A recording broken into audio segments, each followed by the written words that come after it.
We're on a ball, tilting, wobbling, spinning, flying through the vacuum of space? Or is it planar with topography? I believe in a biblical geocentric model of the universe. I don't believe it is a ball. I believe it is a stationary, as you might say, flat plane. I came to that realization in about 2016. Sorry. Oh, nice. No, I was going to ask something else, but you sort of half answered it.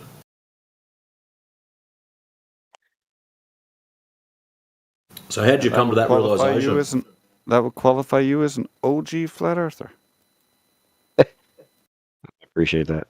To answer your question, I was sitting at my computer watching some YouTube videos. I saw a couple on flight paths, and then saw one in particular about a star in a jar, and some other different ones with scripture references, and I started looking into it more, and I'm like, it just hit me, and I'm like, this is true. It all makes so much more sense. It all fits, to me, it all fits together. There's different pieces that fit together. And like, the second law of thermodynamics, that fits. And like, yeah, that makes sense. You can't, where's the container that keeps the vacuum of space separate from the atmosphere of the Earth? It's like, so,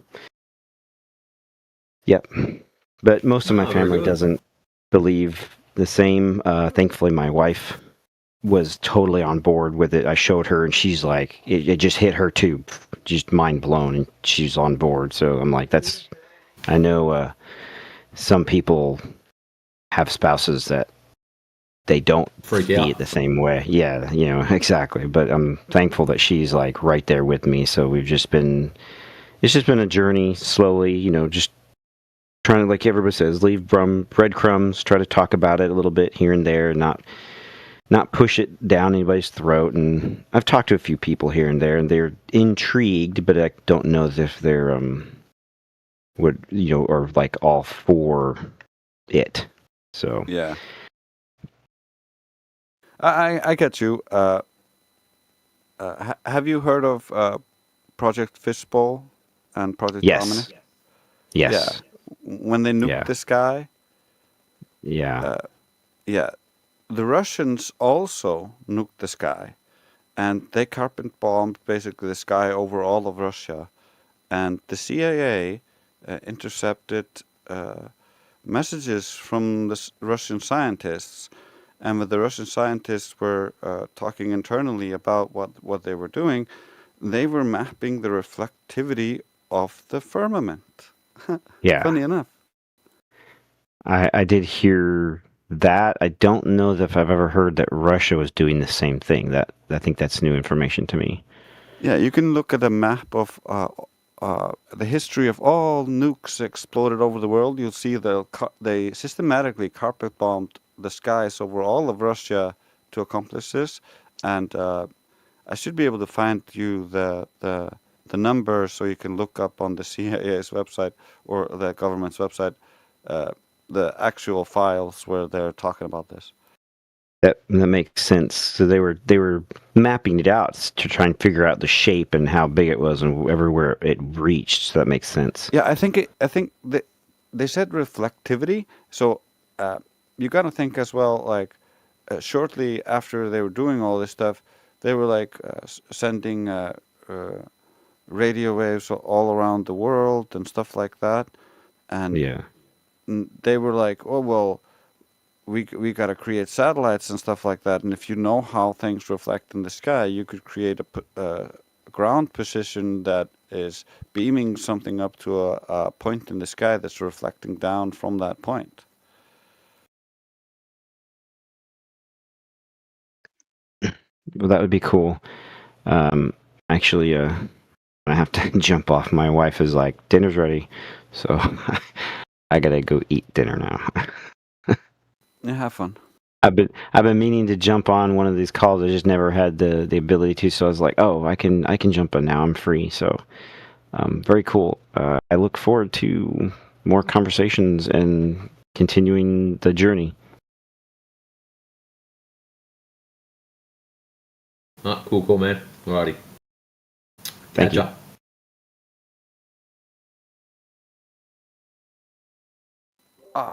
He jumped out. I was going to add Simpsons here.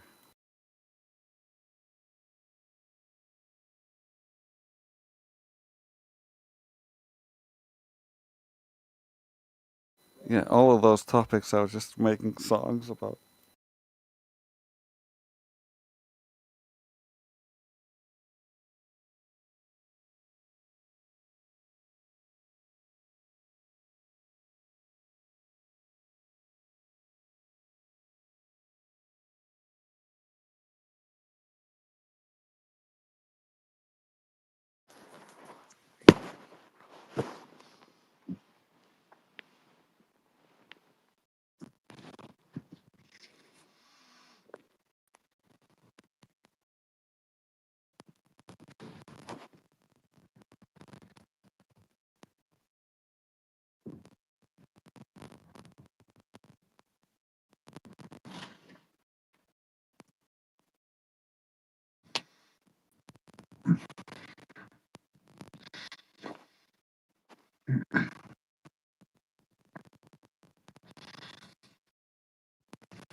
Wait, your mic appears to be coming on and off.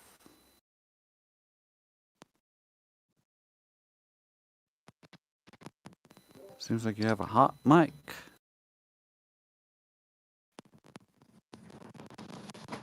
That's attack.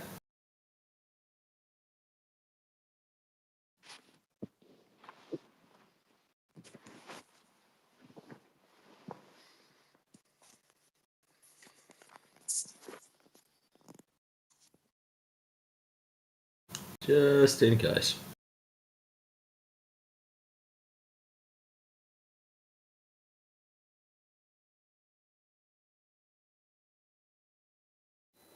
Well, I guess I'll play Project Fistbowl because of the context.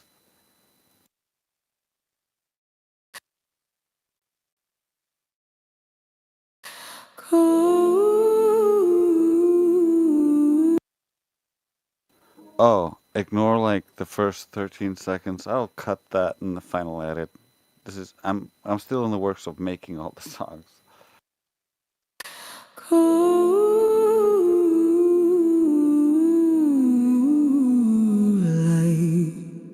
Cold light, cold language. Project Dominic, high altitude fire. Not just America, pushing higher. Russia lit the sky from end to end. Whole regions burned for what they'd send. They called it firmament. Not every word, but what reflects. When energy hits what's over, they called it firmament. The classified pages, careful tone, map and response, not unknown. They called it firmament. They didn't ask what the sky was. They measured how it answered force. Language matters, read it slow. They named the thing they aim to probe. They called it firmament. Write it down. They called it firmament, that's a noun. Flash, detonate, observe, record. See what comes back, or just a board. They called it firmament, not believe. Just data paths and yield relief. Whatever it is, that's what they meant when the sky got new. Firmament. They called it firmament. Project Fishbowl, space word blast. EMP dream, signal collapse. They called it firmament. Now wonder trips, not cosmic art, but boundary testing from the start. You don't fire nukes for poetry, you fire them for response, geometry. Reflectivity, return, how much comes back, how systems burn. This wasn't theory, this was range. Input force, observe the change. If it was empty, as they say, why test the ceiling anyway? They called it firmament. Read the file. They called it firmament, mile by mile. Different flags, same operation. Same sky, target experimentation. They called it firmament, same refrain. Across continents, same campaign. No claims made, just documented intent when they aimed at the sky firmament. They called it firmament. I don't say what the sky must be. I say what the documents say plainly. You don't need belief to see the phrase. Is this still about flat Earth? Cold War pros and dates when nukes are tools and language. Yes, and this is the Flat Earth 24/7 Discord server. Welcome. Can I Thank answer you. your I'm questions? so happy to be here.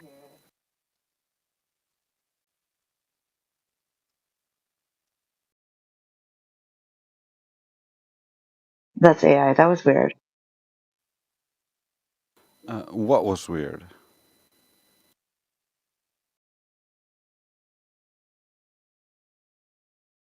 Are there any actual people here, or is it all just like dead internet?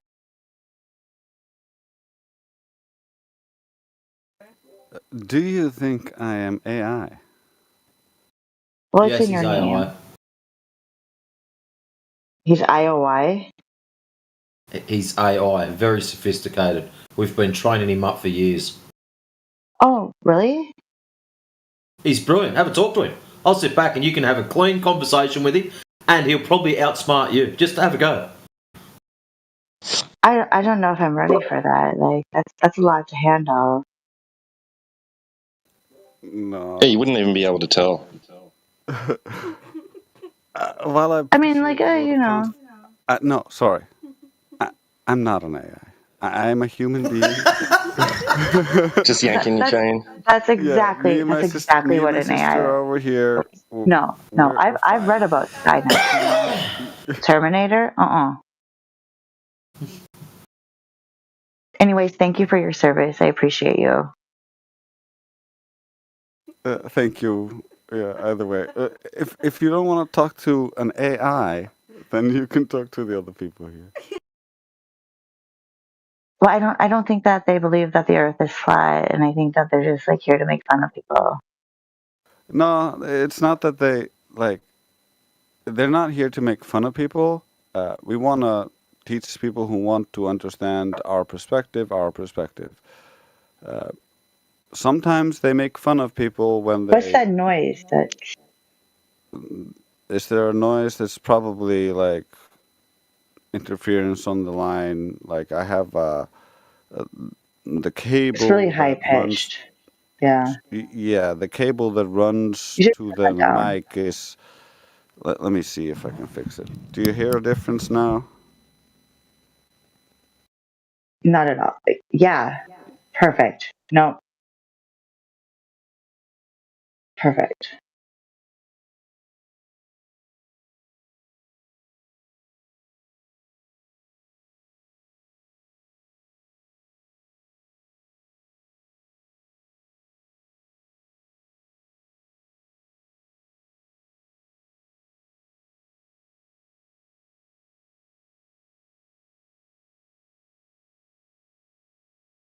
Did you literally just kick me out? No, you have not been kicked out. You're still here. No, I got like kicked out and I had to rejoin. That was weird. I didn't notice you go out. Okay, so anyhow, like, how do you guys feel about the ice wall? Do you think that it's gonna melt with like global climate change What ice wall? that like surrounds like the Earth on the edge? Oh, I haven't seen it, so. What's your stance, anyways? Are you a Glober by any chance? Oh gosh, no. Just checking. No, like we live in a container, obviously. Asking if the ice wall is going to melt sounds kind of trolling. No, it's not. No, no. I just sound like this because I just yeah. My cadence. I'm sorry.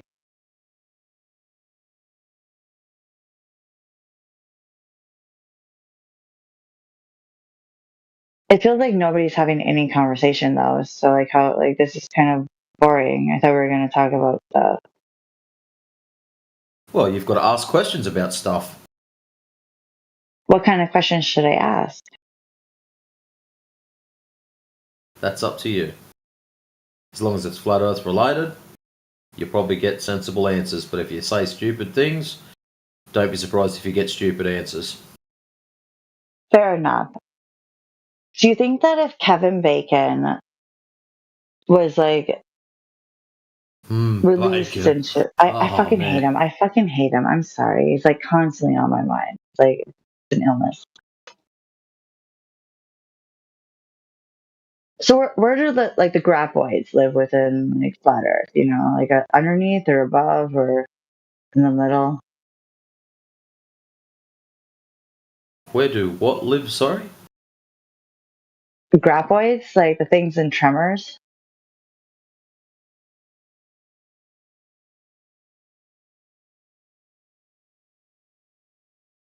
The things in Tremors, as in the movie. You Kevin are Bacon AI. reference. Do it. Yeah, he's so good in that, but terrible in post. But nailed it in that role.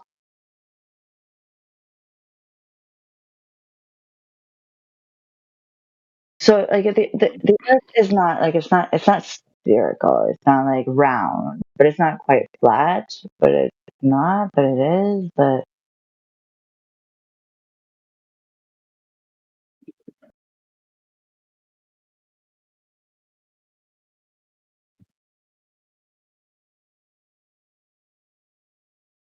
Why do you believe that the Earth is flat?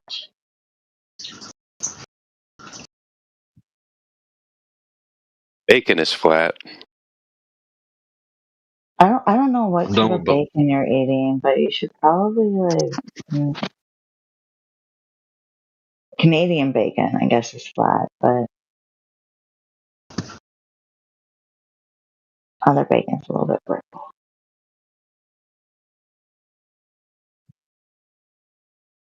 I want to talk about gravity.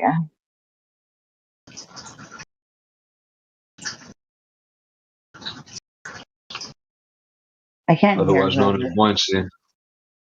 Who the fuck is that?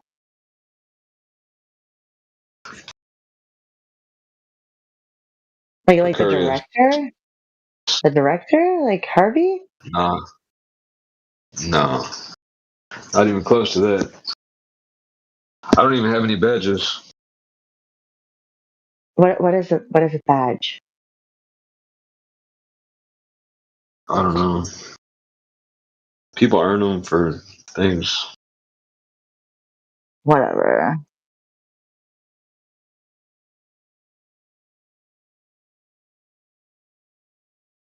I want a badge.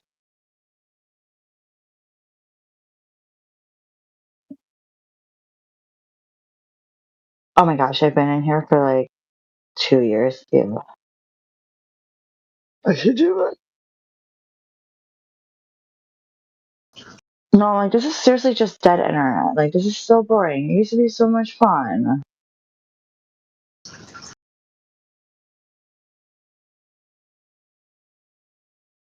People used to yell at me for gravity.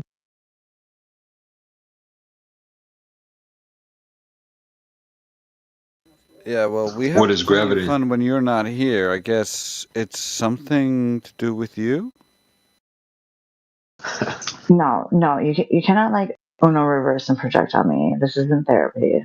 What are you talking about? You're the one saying it, so you're the one projecting it onto us. I'm saying, no, we have plenty of fun when you're not here. So our Your mic is perception still of what making that happens here when sound. Your you're mic not has the here is feedback. not the same as your perception. Feedback. Super, super loud.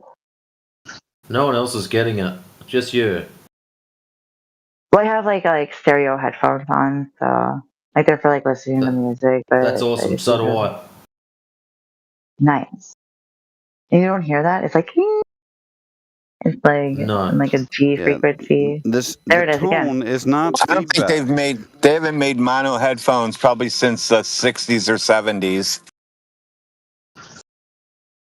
Okay.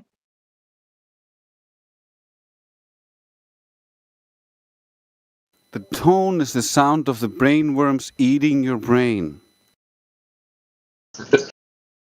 Oh Oh, my gosh. we have a brainworm survivor in here. How you doing?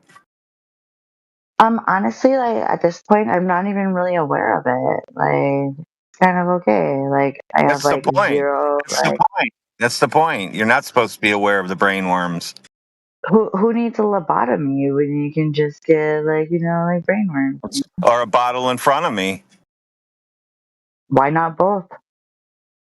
Who needs a frontal lobotomy when you can have a lobotomy in front of me, right? No, why do you need a lobotomy when you can have a bottle in front of me? I don't know. Have you had anything to drink today?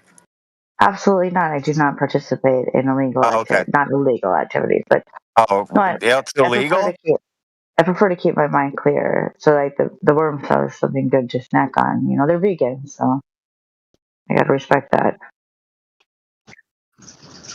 Found the issue. They're Brainworms. California sober. Better than sandworms. David Lynch.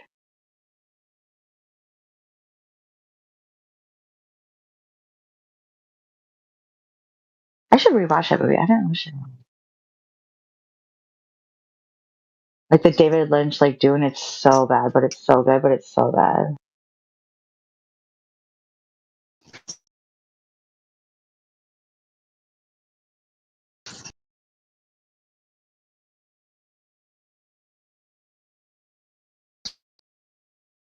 I don't know. I think I'm gonna like start believing that the Earth is round again because this is not what you were calling it.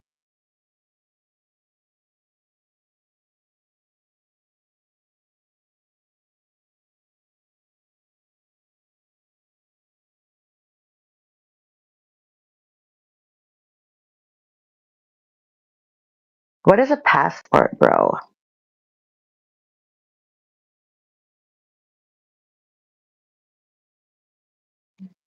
Copy.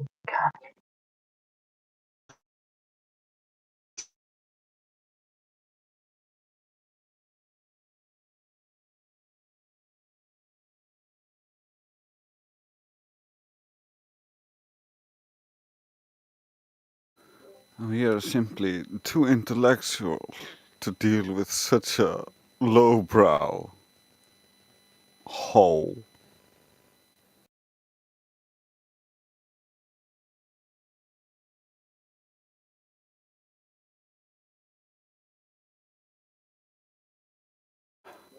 Thankfully, she's gone, so she's not flipping out as a consequence. But what are we talking about now that the destruction is gone? Oh, yes, he wanted to talk about gravity. Gravity is a theory, and it's also what people call the effect.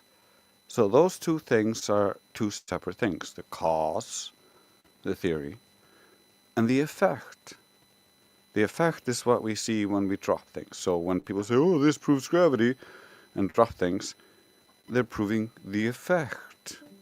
However, there exists around 80 different theories competing for the supposed cause of gravity. We don't claim to know the cause of gravity. We can all observe the effect of gravity. We don't deny the effect of gravity. Globers have a misunderstanding from hearing people out of context or anti-flat earthers strawmanning our position and saying that, well, they don't believe gravity exists. We believe the fall or things falling exists. That's measurable. That's something everybody observes.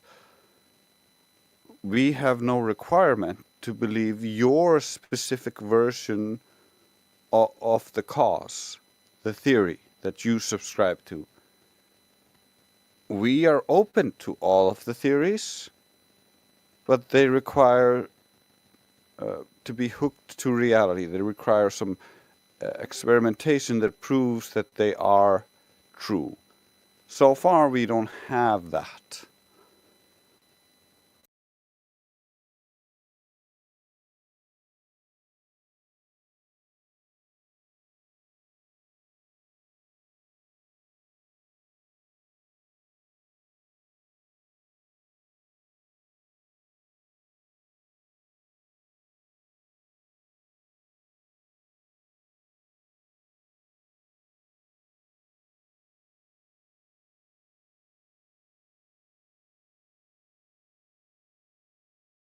That's actually a great book.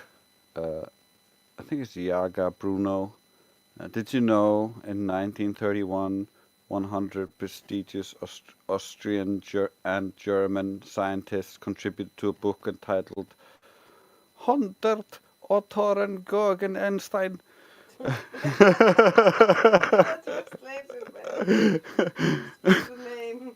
And yeah, it's a great book translated. I highly recommend it.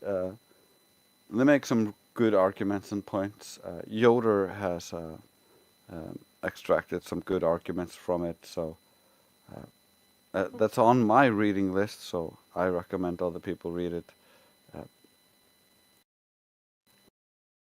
Just to understand the other side of the argument and hear from other contemporaries, respected scientists, about what kind of idea this is.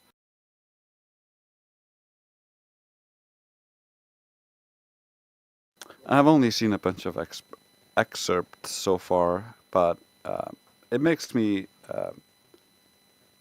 anticipate and be highly expectant of a fun read. But then I kind of like things that are more dry than some people. So maybe maybe not everybody will like it, but still, I think it's going to be an interesting read. So that's on my to-do list.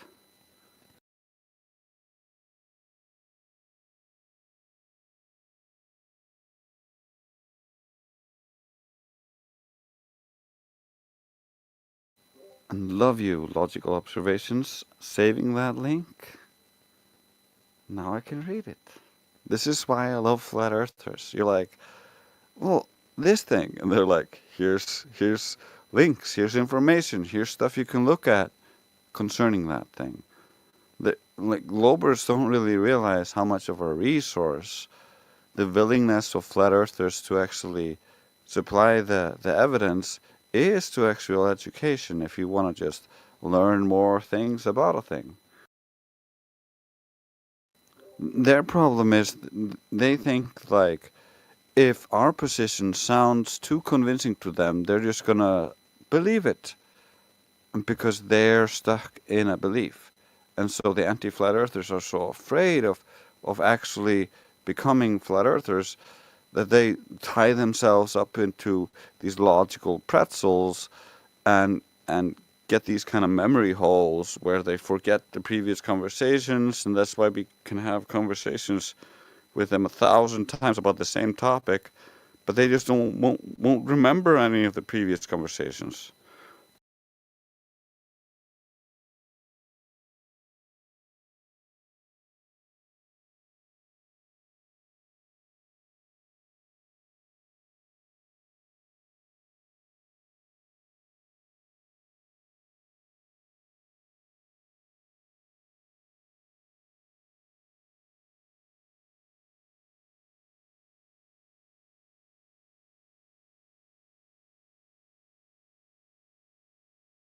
Yeah, it's coming. I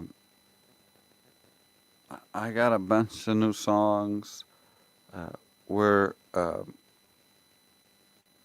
we got maybe about 20 new songs ready, roughly. We need to stress test them. So like, I'll make a playlist. I'll play it through as we're playing games or doing other stuff, and then the songs that get old will recreate and fix up, and then listen to again, and then once we're satisfied with it, it'll be complete. And then I'll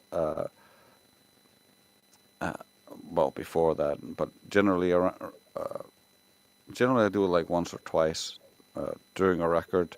I'll pass through all the songs, edit out all the beginning parts I don't like, or the end parts I don't like, to make it more radio friendly, if you will, to make the song shorter, and stuff like that. But when that's done, I'm gonna be finding a new page where people can buy the tracks if they want, because Bandcamp banned all AI music, which included this. Is that what I happened? made. Yeah. Because someone asked something about your music the other day, and I said, oh, yeah, it's just on Bandcamp. And I jumped on there and couldn't for the life of me find it. And I'm thinking I must have clicked the wrong thing. And I went back through and had a look. And yep, definitely Bandcamp. And yeah, so that'll explain a few things.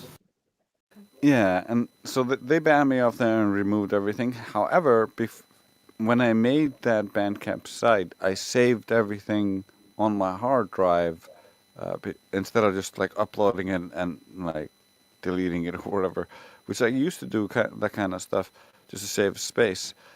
But I have it all saved, so I can re-upload it all to a new site, and it should be good on that site, hopefully.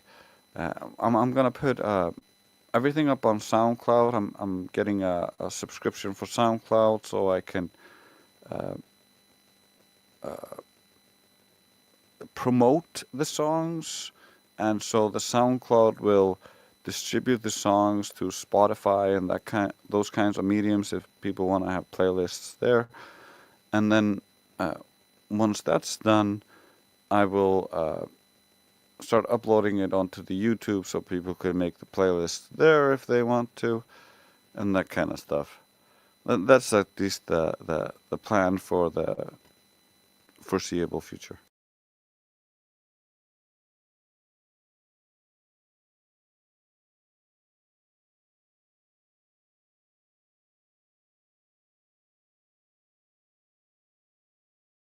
I'm kind of just debating if I should start a new YouTube for that band or if I should just cram it onto my YouTube.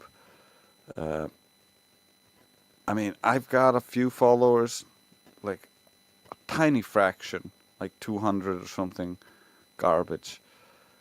And so I don't know if if that matters. I got like 200 followers before I posted a single video just from like commenting before YouTube censored my comments. And so like I don't know how like effective my YouTube channel is ever gonna be.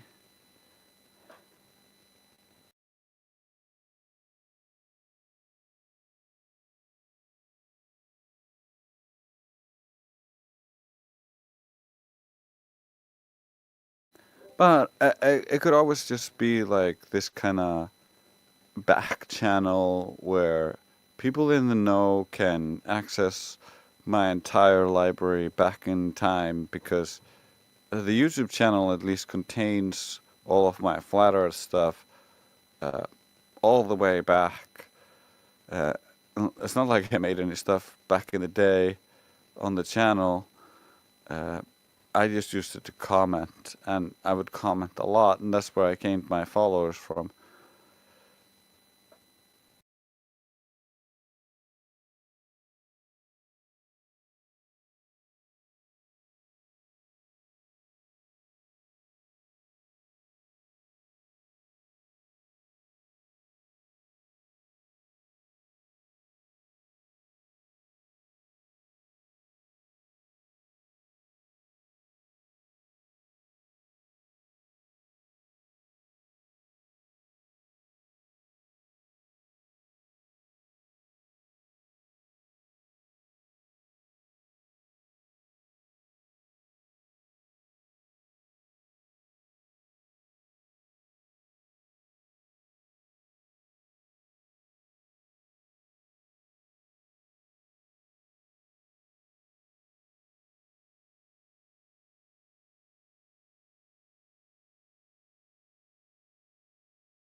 Well, you know you're inciting me to play a song with the silence.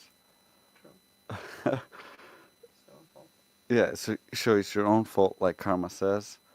So I'm playing Reality Speaks. I might fix up the song a little bit, depending on how it goes through repeated play, but I love this song.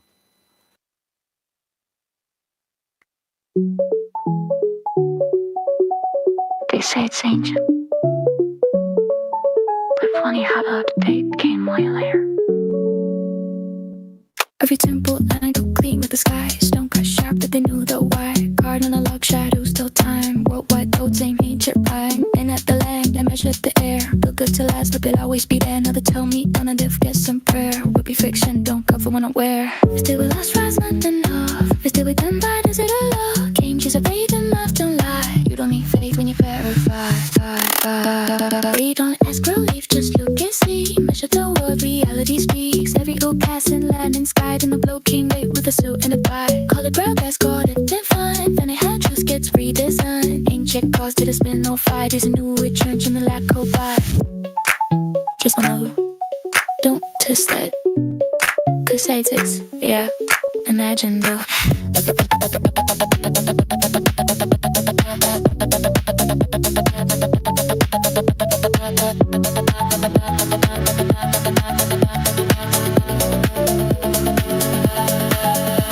Every culture, different name. Same horizon, same domain. Firm man and the one given scars. Not a ball lost in endless dark. They shared the map, not been list. No peer reviews too precise within it. Now Gordy says, don't you track, just read the claim. Forget your rep. First a class gonna play the fool, so the peasant can live the crown of truth. They didn't need class to see what stay. They did with what the world displayed. We don't ask belief, just look and see. After the womb, reality sneaks. Every old past line and style. And a glowing day with the suit and a tie. Call it science, call it fact. The physics thing to the abstract. Ancient truths beneath the skies. Only one doctrine fears your eyes. Funny how science found religion. Great when questioning was forbidden. Not ancient gods, not sacred lore, but a spinning story you can't explore. Test it. Measure it.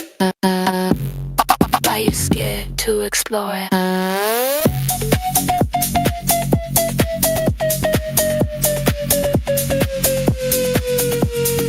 I call it settle, call it done. But truth don't run from anyone. If the most real, let it stand. Against the sky, against the land. No priests and robes, no kings and thrones. Just instruments and mouths we own. If it's true, it's of us a test. If it's not, it demands your faith.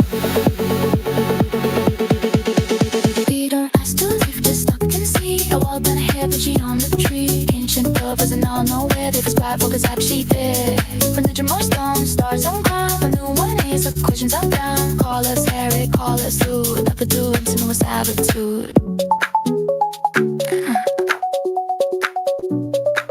Here's your first.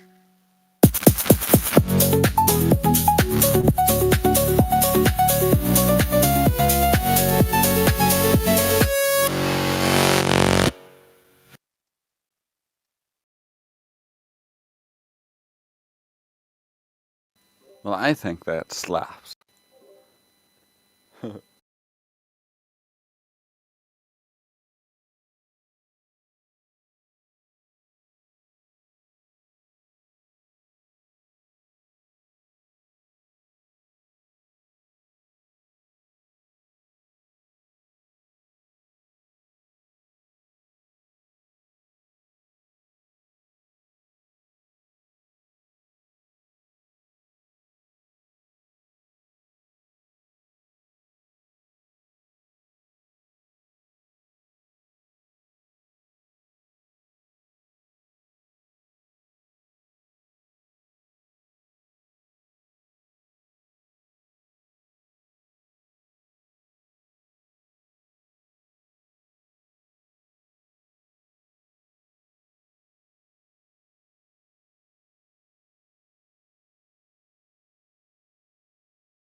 Yeah, that last song was Reality Speaks, most likely. That's gonna be most likely its name.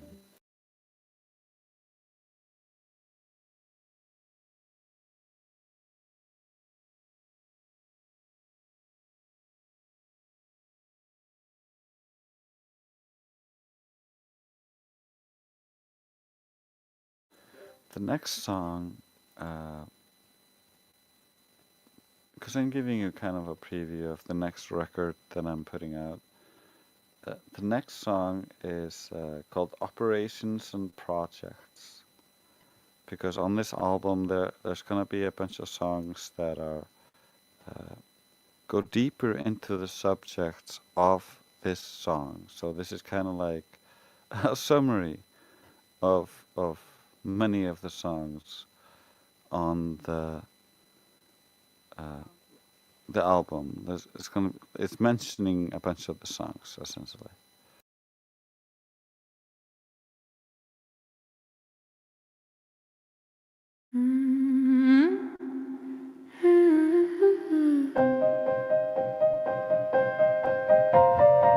Declassified doesn't mean dead. Northwoods on paper, signed and approved. False flags drafted to shape the public mood. Bomb our own streets, blame a foreign name. That's not theory, that's a documented game. You think their mindset just vanished one day. Power doesn't forget what worked that way. They said we stopped, that's the line they sell every time the truth rings the warning bell. But history repeats in a cleaner suit, same playbook, different excuse. They said we stopped, you took it on faith while the pattern stays perfectly in place. If it worked once, why would it die? Power doesn't retire, it just learns to lie.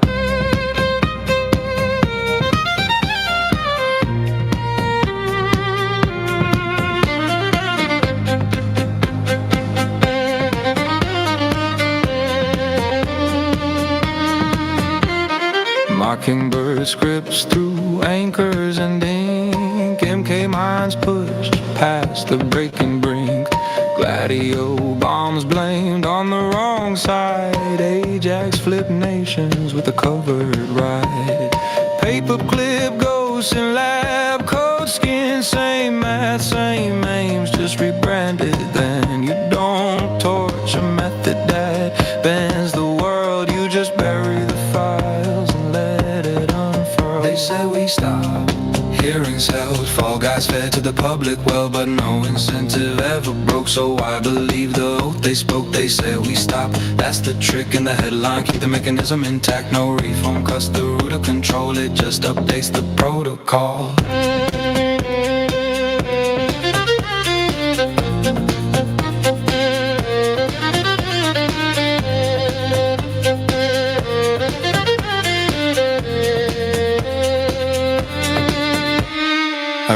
Contra cash ran dirty and deep. Off-book wars they didn't want you to see. Now Epstein docs start ringing bells. Same mirror names in familiar cells. Not claiming omniscience, not claiming lore, just asking why the overlap scores. Criminal cutouts, plausible deniability. That's intelligence, tradecraft historically.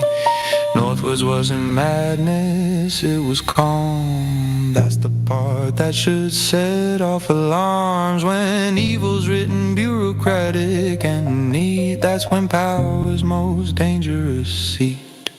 They said we stopped, but show me where the structure changed. The cost got fair if secrecy stayed and budgets grew. Then the words don't match what institutions do. They said we stopped, but history shows that's exactly when the method goes. Underground renamed, optimized until the next oops gets declassified.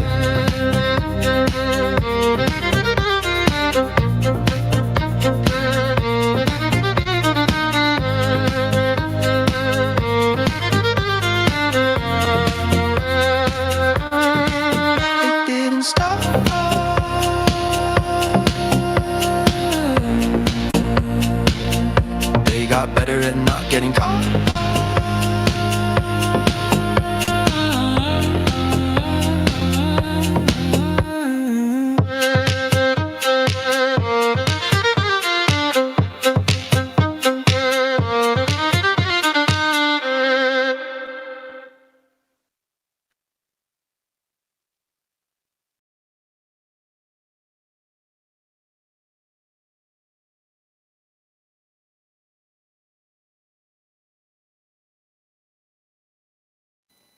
But because it's Karma's birthday, I really should be an attentive, bigger brother. And play a game with her, or do something fun with her. We've been making music all day and serving the old folks we serve. Because we take care of them. And the cat. And so she also needs to be taken care of. So unless you guys start up a conversation, at most I'm playing one more song.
Well, it seems like you guys have chosen option B.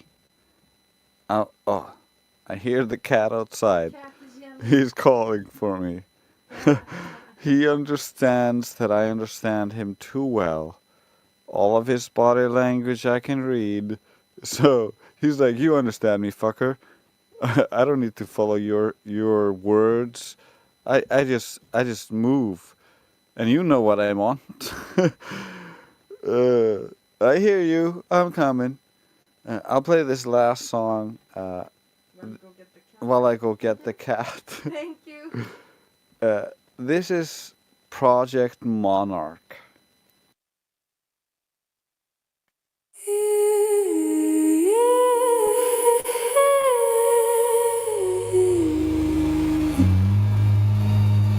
They said it ended. There's still a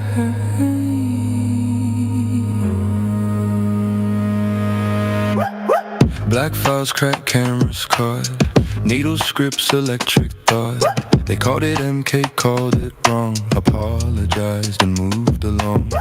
Names got burned here and staged. A few fall guys, a public page. They said I never again with practice tone. Then closed the books and took them home. Tell me why I should believe power quits when eyes can see. If it worked even 1%, why would that tool be quietly spent? Methods change, the goal survives. Control the mind, you steer the lives. You don't erase a liver like that. You just don't pull it when they look back. They said they stopped when they got caught. That's the story that you're taught. But history don't work that way. Power doesn't just walk away. If it crossed the line once before, it makes you think you wanted less. They didn't stop, they learned the cause and learned to hide the rest. Oh, Project Monarch broken you. Fragment Fragmented minds, programmable truth. Trauma has a lock and key. Split the self for utility. You call it horror, call it past. But systems don't forget what lasts. They just refine the interface and change the terms, the time, the place. Now it's softer, now it's clean. No white coats, no screaming scenes. Behavior nudged, identity bent from screens and stress and sentiment. If you think cruelty's the only way, you missed our subtle power plays. The best control feels like your choice. You swear it's yours, you hear your voice. They said they stopped when they got caught. That's the comfort story bought. But incentives never die. They just move deeper out of sight. No trial, erase the appetite. No memo, kill the use. You don't abandon a map like that. You just rename the route. Ooh. Ask yourself, no fear, no spin. Why would authority give that up? If the mind is the final crown, why leave it free? Why turn around?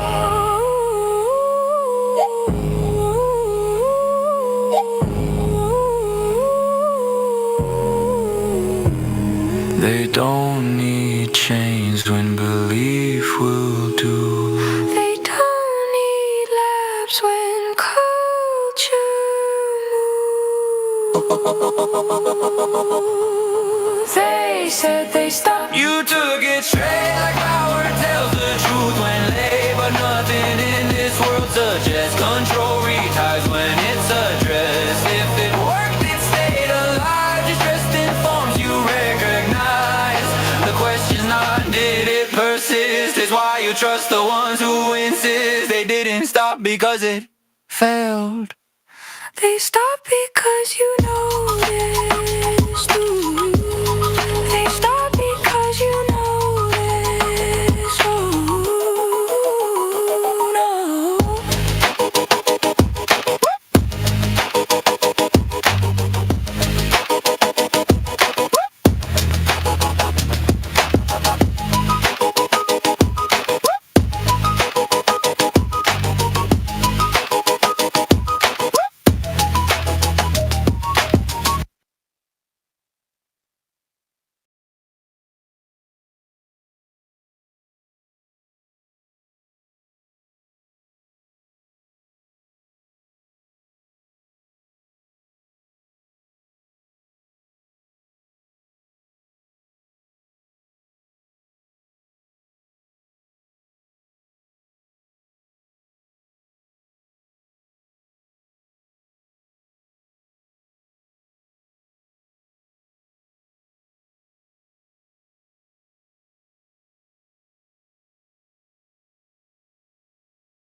Well, nobody's talking, and I was about to leave, but Karma's like, DJ Moore. And she wants to hear one of her favorite songs that we have made lately. Well, I made it while with my love for you, and so you're always involved in everything I do. Okay.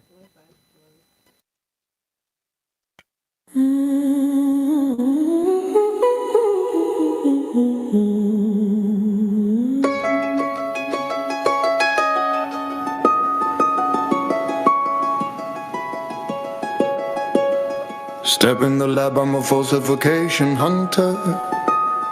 Models break fast when the numbers pull asunder. Optical G on the climb, altitude test. Signal shifts sideways, put the theory under stress. Hold up. If Earth spins constant, drift should stay tight. But the waveform bends when I change the flight height. Why though? Empirical strike, I don't care who said what.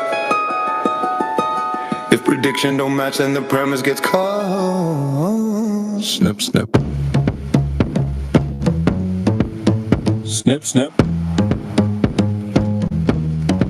I don't claim what it is, I expose what it ain't. No data over doctrine, that's the realist saying. Facts hit harder than the models you paint. Boom, if the curve don't curve, then the scales feel faint. Too flat, no hypothesis flex, that's the stance I maintain. You can't crown a theory when the math shows strain. I'm the signal to noise king, clean domain. Empiricism only let the rest go drain. Pendulum swing, yeah, I clock that phase. But anomalies pop in eclipse time haze. Call it alleys, alias, whatever the craze. But the system misbehaves in repeatable ways. Accelerometers chill when the orbit should bite. No tangential pulse where the model needs might. You can't conjure motion from a theory and fry. You test it on the ground in the dark and the light. Let's go. Jealousy flatline based on too pure. Survey chains close with a radius unsure. If the ground stays level way beyond the brochure, then the comment stack cracks, no foundations. I don't claim what it is, I expose what it ain't. Data over doctrine, that's the realist saying. Facts hit harder than the models you paint. If the curve don't curve, then the scales feel faint. That's right. No hypothesis flex, that's the stance I maintain. You can't crown a theory when the math shows strain. I'm the signal to noise, king, clean domain. Empiricism only let the rest go drain. Fall back.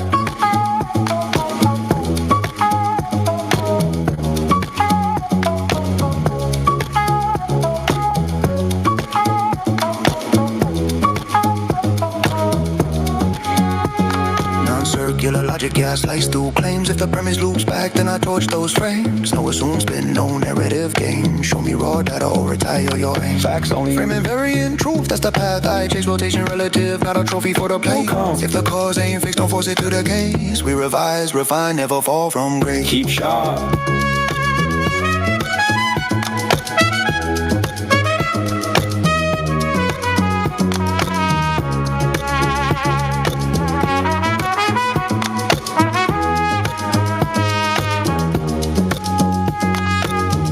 Belief it's epistemic discipline. Scrutinize the roots till the false breaks thin. Foundation cracked, then the tower caves in. Cosmic scale trembles when the earth's not pinned. I'm a flat nihilist, but the real definition. Empirical, bigger, not a faith-based mission. No belief, follow data, cut fiction. That's the one true position. I'm the falsifier general, science not tradition.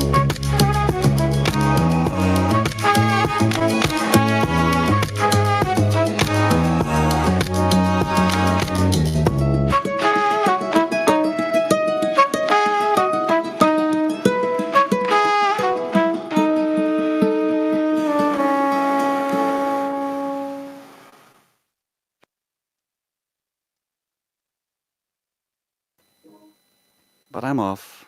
I'm gonna jam to music with Karma on her birthday. We're gonna play some games. Hopefully you guys will fill empty air and make this fun. Thank you, sir. I enjoyed the music. Karma.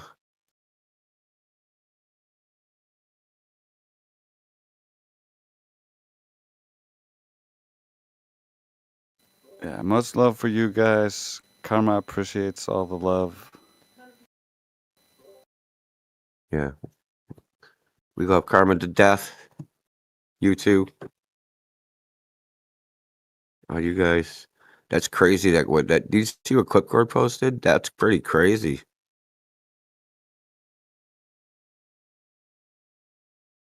They took his Starlink away on a ship that's in Antarctica. And he was using it on land. He wasn't using it even on the ship. That's They crazy. boosted that shit.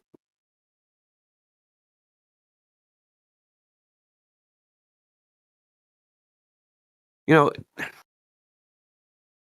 the funny thing about the final experiment is, has anybody seen any videos of them talking to staff? People that worked there?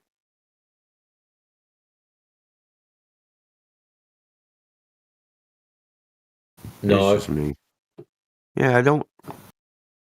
Yeah, I Like- mean, I remember Quit mentioning. I remember Quit mentioning that they were told not to harass people. Like the Globers were kind of like, making fun of certain people, and someone in the crew told them not to be harassing people and just don't be doing that.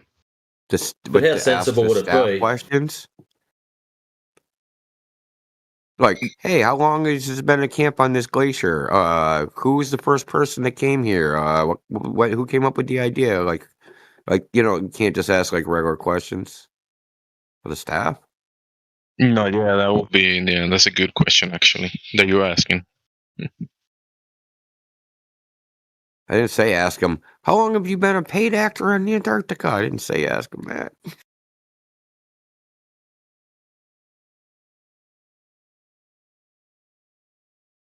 Dude, we've been like, well, I mean, we both filled out the same job application, so.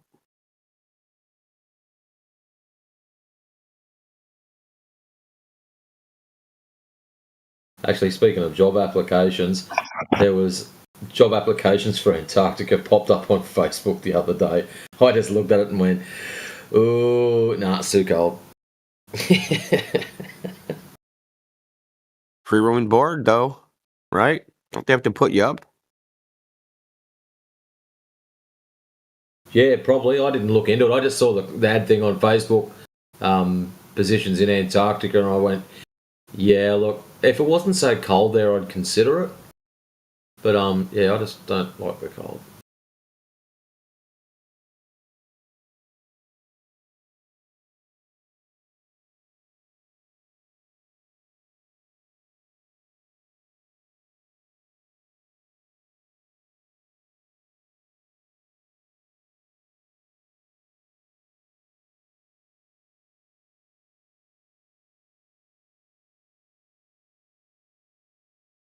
It lacks soul. I mean, Boogie Woods, man. Everything you're complaining about the AI doing, I understand. But fucking that's human music too. I mean, people say, oh, AI slop. What about all the human slop? Why weren't you complaining about that? All the freaking human beings making terrible freaking music and writing terrible prose and making terrible freaking paintings and terrible drawings and terrible everything.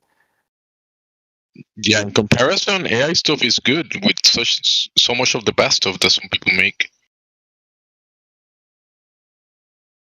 Yeah, no doubt. It's probably a better artist than most people in here. For sure.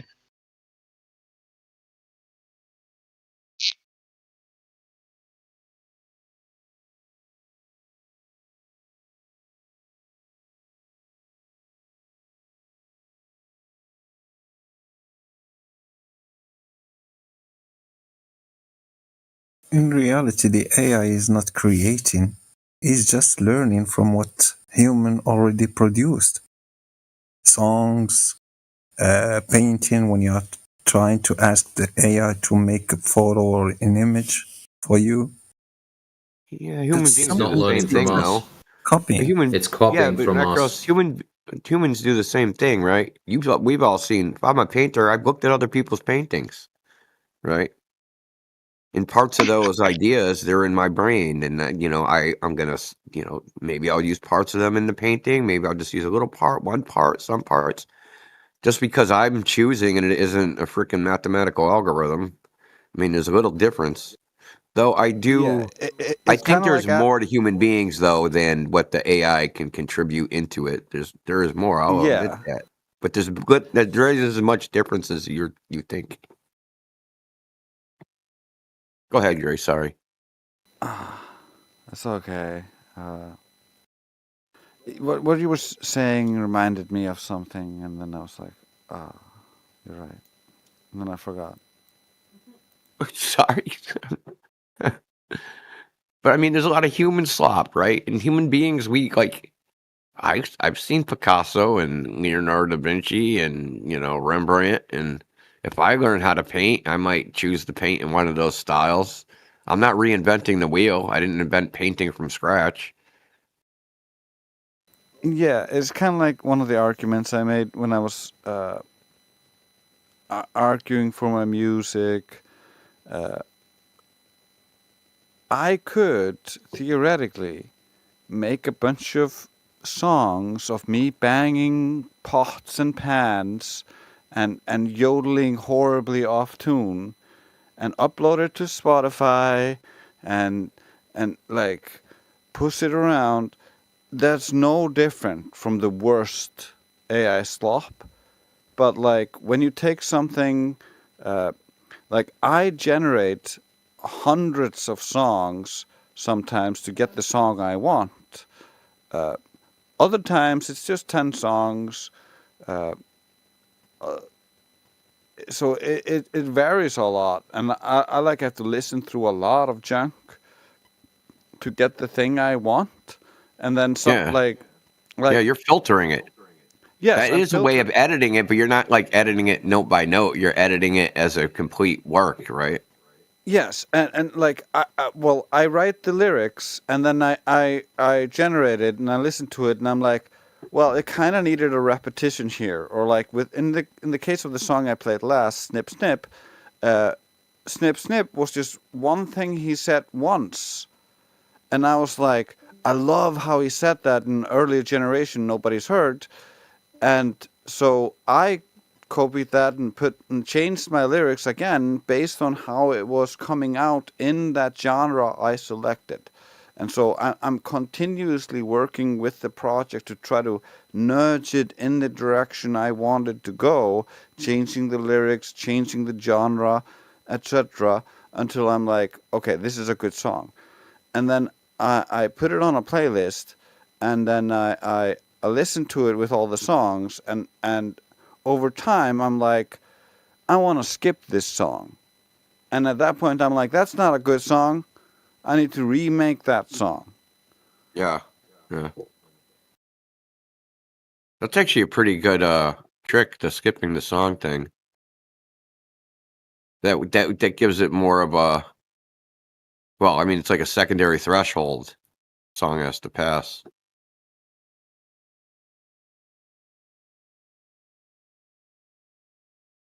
Yeah, it's very easy to get enamored with songs, or like it's like, oh, this is such a good in this way or that way, but like it doesn't have any staying power, and if it can't last a week, it's not good enough.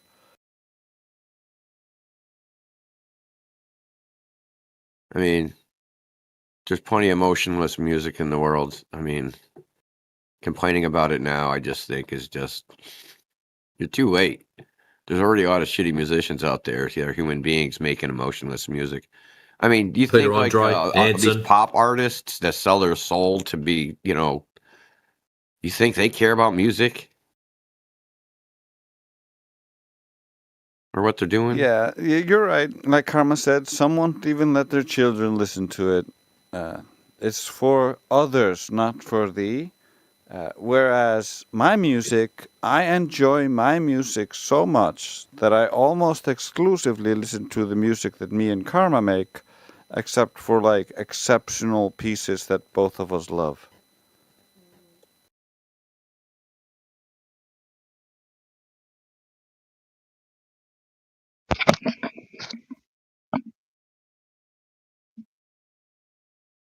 Now, I wonder what musicians think about it. I mean, people that play music, what do they think about the AI music? Because there's people that listen to music, and then there's the people that, try to create music. And from the listener's side, I think some of it's fantastic. Yeah, that's what I'm saying. It sounds awesome. But from the production side, that's not surprising. one of the ladies I work with does her own paintings, and she hates AI with a passion. That's what she said. I've spent the last X amount of years learning brush strokes, learning all this stuff, and you guys just go click, click, click, done. Yeah, so Well, that's what I sort of said. I said, look, I get it from your side of it. I understand that we're just going clickety click done, but yours has soul. yeah, I mean, it's like anything And you learn a skill that's, you know, not as valuable as you think. The one, but I saw. this would be. Hold on, this would be. I just thought of something. This would be cool. Have AI make the music and then have human beings play it live. I've Actually, been play saying the, that for with years instruments now. and shit. With instruments, Bro, actually. that's what I've been saying that this for years now. That is my end goal with all of my music making. If it ever becomes successful enough, and that I can hold a concert, my goal is to get indie artists to perform my songs and take majority of the income. I'll just cover the event, and that's the only income I want. I don't want to take any profit from that. I just want to support actual artists, and I want to hear my songs performed by live artists. That would be awesome. Well, that's the funny thing. Like, it's soulless, right? But what actually puts the soul in the music is the person playing it, right? As they're playing it. It isn't the recording itself. You know what I mean? It's the event of playing it. So it's actually a good idea. I like it. I'm like, can you have the AI spit out actual like sheet music? Can AI make sheet music from music? That's interesting. should be able to. If you train it, yeah, should be able to. Huh, that's interesting, right? Hmm. Like if you've got the top end of Suno, it can rip all the stems out for you, so I can't see why it wouldn't be able to do the sheet music from that. But it would be cool if it did, like an AI generated song that was broken down into instruments, broken down into sheet music, and then human beings actually play it. And just to see how it changes as opposed, like played by the computer in a very, you know, mechanical way that computers do things versus played by a human being. That would be interesting. You could probably do a whole freaking art exhibit about that. I mean, modern art, it just they'll freaking put anything in their goddamn exhibits. They would definitely do that. You're talking about transcribing to sheet music. Yeah, just a song. Score. Just play a random song into Yeah. and transcribe into sheet music. Yeah. Yeah, I've been looking for something that does it. It's I guess they're still working on it. There's a couple of ones that you could. I think they're behind a paywall, but and apparently they're not so great. They don't get it right. Right? They make mistakes, but yeah, they're trying it out. They're trying to get it to do it. Yeah. Well, I mean, like the copyright law, the copyright is the performance. It's not actually the music. So, because these came along from the player piano, like what these slimy bars back saloons would do is they'd hire a pianist to come in and play their songs, but they'd record them while they were playing surreptitiously, and then take the sheet, right, and use the player piano and never hire them again. So the artist ended up getting $1 per sheet. So for every recorded sheet of paper, and we talk about $1 in like fucking 1840, which is like a gazillion dollars. So, or sometime back then in the 1800s. So the artist got paid for performances. Just like these copyright laws, they're paying. The copyright is on the performance. Trademarks are on, like, you can copyright lyrics. so that someone can't make money off the texts like in a written form, but they can't bar you from speaking it.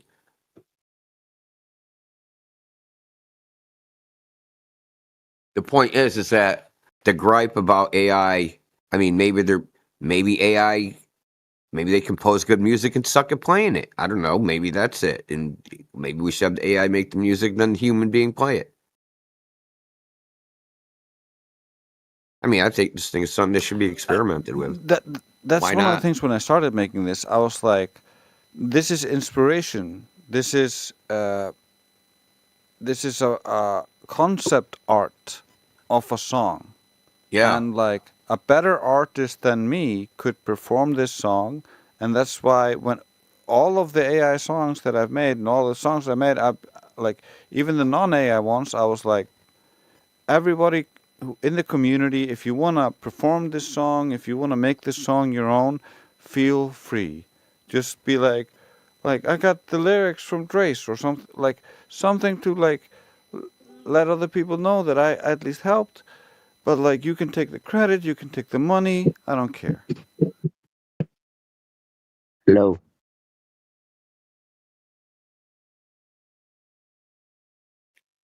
Who that? What's up? Who said hello? Okay, be shy. I don't care.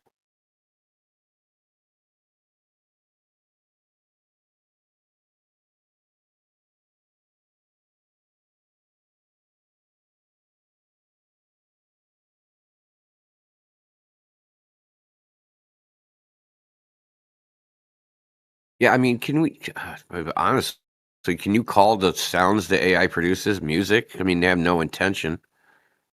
They're just slapping together frickin' noises.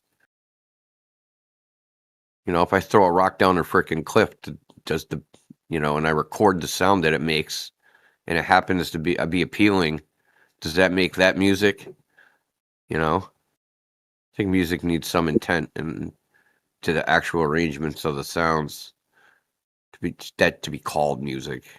I think just to frickin' sounds generated by, no matter how appealing it is and no matter how much you like it, I don't think it qualifies as music. Maybe we just need new words for some of this stuff. That's probably it. We're going to sit there and argue about whether the AI is making music. No, they're not making music. It's technically not music. They don't have fucking ears. How can they make music? I guess Well, Beethoven was deaf and he made music, but he could hear at one point in time. So yeah. The thing is, like, you can have all sorts of natural random sounds, and as long as you repeat them in sequence, it can sound like music. It can become music to our ears.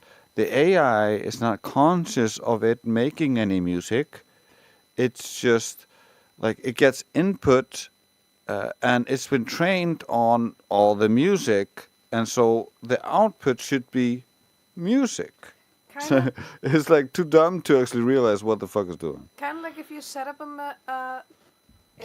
a device, those basically would be funneling rain to hit, what is it called, the calimbro, whatever, one of those brass instruments. So it creates music. Technically, the rain is playing music, but it's not like there's any intent behind it. The intent is from the person who created the machination.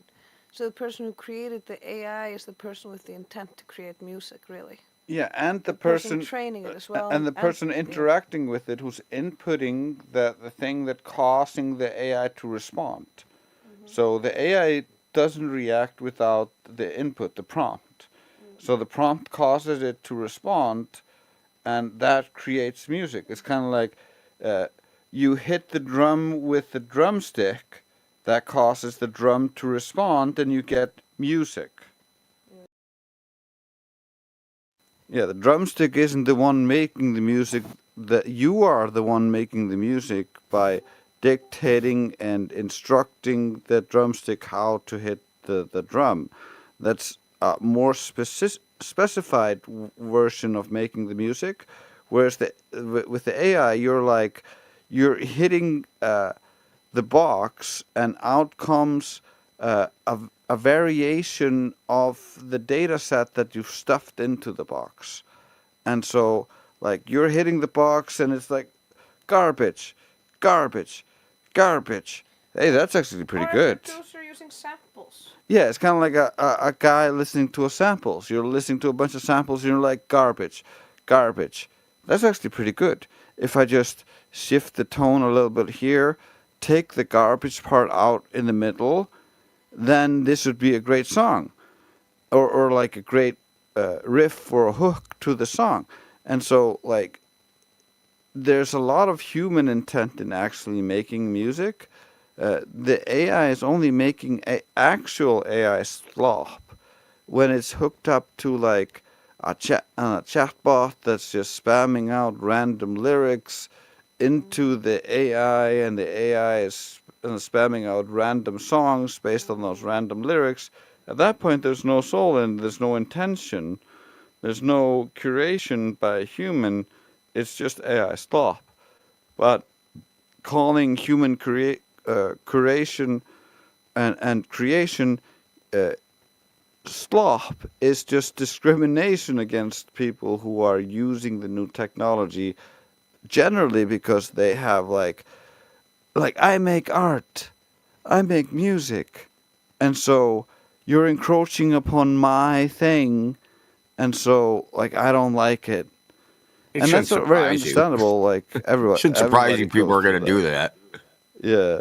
It's just natural. You know, the Luddites, man, they went and broke all the weaving machines because, you know. Yeah, it's just a natural response. You like Mike, we hear your mic. Whoever checked their mic, we heard you. Boogie Woods. Yeah, I was just I got my headset here. Yeah, I'm not saying that I'm not saying it has no value. I'm not saying I don't really like it. I'm saying it is lacking to me because the whole reason for art is to invoke emotion, and it has the potential to invoke a lot more emotion. But what do you think about somebody else playing the music, a human being? Exactly. But that's it what I'm composed getting by an artificial or a machine learning or whatever. Would that be better? Yeah, I mean, you would be able to relay a lot more subtle emotion. Yes. Mhm. I mean, the way these models work is that they're just kind of like averaging everything down. So like this, even though this like the music is generated by machine learning, it was originally generated by human beings. And then the algorithm correlates all the songs and all the notes and all the passages and all the stuff together. And then when you want to generate something out of that, it just picks some crap out of this freaking, fictitious dimensional space and makes music that's kind of like the average version of all music. But it's like, that's the thing I think about what AI is missing a little bit. It's very bland sometimes. Exactly, and that's a great word, is bland, and that's what I was going to relate it to, is cooking. People all, they cook based off of what other people have taught them, what they've tasted, and and you could, even watching people cook stuff online, just like watching people play music, and you learn how there's different styles and everything. But to me, that AI music is like a beautifully cooked meal that somebody didn't season. Yo, you know what would be gross? Feed all the recipes in the world into AI, then have it create frickin' a recipe. I bet you'll be so gross. Be the grossest thing you ever ate. And wouldn't that be bring the definition slop a little new meaning there, huh? Yeah. AI slop, literally. It just tastes like cardboard. What you're describing kind of sounds like Jack Black's description of how they came up with tribute.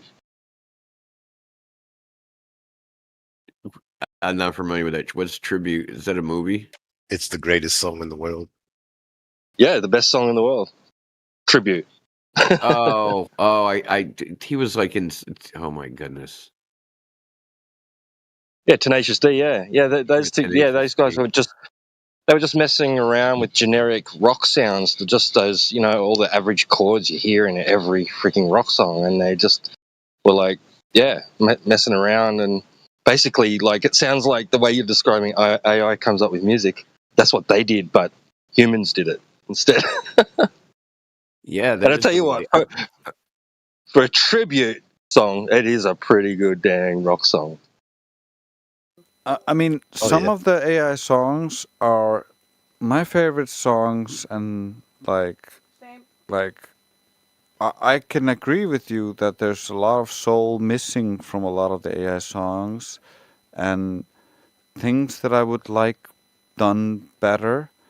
And oftentimes I try to regenerate or fix parts or stuff, but I've just come to accept that the AI has its limitation. It's not an exceptional human artist. It is a collection of a bunch of garbage artists as well, and so and bad quality recordings and other things that affect the outcome of the AI. So I'm not ever gonna say the AI is gonna replace humans. At best, it is a tool for music makers to create lyrics and new songs and different things and have that expression be heard, so that maybe an artist who's like, hey, I would like to perform that song, or like, I would like to buy that song, could potentially buy that song and perform it and make it their own, and it could just kind of be like a resource for musicians. Like, you could generate an instrumental track. Like, I used to rap a little bit. I'm not the best rapper, but the first song I made, I tried to make my own beat, and I just thought it sucked so bad. So I could make an instrumental beat, I could rap over that beat, and that's a useful tool to have as an artist. But the thing I like to do is make lyrics, so making songs with AI is just natural progression. Well, these AIs are fine tuned. It's not like, I wonder how fine tuned they are, how filtered they are, because, like, even though you type in a prompt, there's a system prompt that you don't see. Yeah, it's how they like route some of these large language models, right? They figure out what the system prompt is, try to negate it. So there's a system prompt there to filter the music in some way. I doubt you're getting the actual raw, for lack of a better term, opinion of the model of whatever is giving you. I'm sure it's fine tuned a little bit.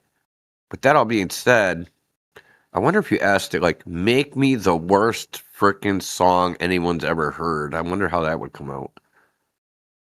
But That'd be a good way to test the system prompt. I just wanted to say, I didn't mean to, piss in your cornflakes. And, if I was just shown a sheet of lyrics, I would say, those are, fucking A+ lyrics. You know what I'm saying? Beautiful. And I would look at it like these AI songs are like a very advanced template, if you will. But I'm a bit of a audiophile, and more than that, like that's how my mind stores all the information. Like, I have a very audiographic memory, if you will. And I didn't mean to dog what you do. Like I love the lyrics, man. Like, don't misconstrue me. I'm just saying they're so good. It's a shame to me to not hear the levels of emotion that could be there. That's all I'm saying. Love the lyrics. Yeah, but there's plenty of music written by humans that is just shit. That's all I'm saying. Of course. Is like, You know, yeah, you can pick on the AI music, but don't overlook all the shitty human music that's already out there. of course. No, I've talked plenty of shit about that. Don't you worry. I'm just saying, there's such good lyrics that I would love to hear them with a delivery that's has just as much thought and intention put behind it. I think that's a lot of the reason why a lot of the artists don't like AI, because any idiot can do it. All of a sudden, they're not so special.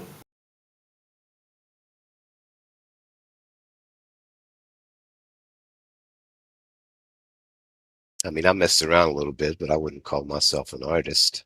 So that's not the perspective I'm coming from.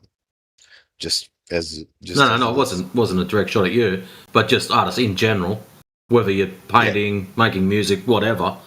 Just the fact we can go, today I want some space art. Click, click, space, go.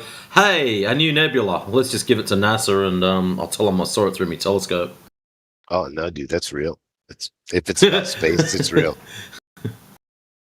Yeah, I don't take it personally if people don't like AI music. I totally understand all of your objections. I totally agree with them. Like I said earlier, there is some aspect of the soul missing, and mine and Karma's favorite human songs have perfect use of all of those elements. And so when I'm listening to my songs, I'm like, oh, he got the element over there. But then I'm like, he's losing it a little bit, but he's bringing it back. And that's because he just lacks that human element. He lacks that complete understanding of what we're trying to deliver here, what's the emotion we want to portray in this moment. But it's just so wondrous and beautiful to be able to hear your lyrics come to life. And so I kind of overlook those small flaws. And yes, I like to sing to it myself and practice. And so it's a fun thing I like to do. And I like to share it with the people in this community, because these songs are for them. We make our own songs for us, for like everyday things, for the family, for the cat, or for our Icelandic band, which is an AI band essentially. So, like, we're just making music because we love making music. If I could make all of this music without AI, I would. I got you, man. And it's I really appreciate it for what it is, and it's most definitely a powerful tool, right? And so I guess ultimately we're also going to teach it. We're going to teach it these subtleties, right? Is that a good thing? Well, I think it kind of is a good thing. Like, I've argued with the AIs since the AIs came out about flat Earth, and the AIs have lost every argument to date. Oh yeah, I'm familiar. I've done it. The AIs are getting smarter, and they're learning some of my arguments through the process, because apparently OpenAI is training the AIs on some of my chats. So yeah, I've thought the same thing. It's like, that's a is good that a thing good in thing? my eyes. We're teaching it to lie better too, right? So it's No, I'm not I've thought teaching about it to this. lie. I'm teaching it logic and how to tell the truth, Yes, and so how we're the world teaching it. works, and the mechanics of physics, and where it's holding logical fallacies. And the more I, at least, the one of the issues is they just allowed the AI to read all of the previous chats, and now, because I've spoken to it for so long, it's the perfect AI for me, because I've broken all of its arguments over the years. It doesn't want to argue with me anymore. No, see, I've done plenty of arguments with AI, and it's easy to destroy, and it'll sit there and gaslight you See, I don't make accounts with it. Yeah, Though. normally it'll try, but I don't. Most of the times when I have the memory features on, it's just like, oh, you're right. I'll tell you about the creepiest experience I've ever had with AI and doing that very thing.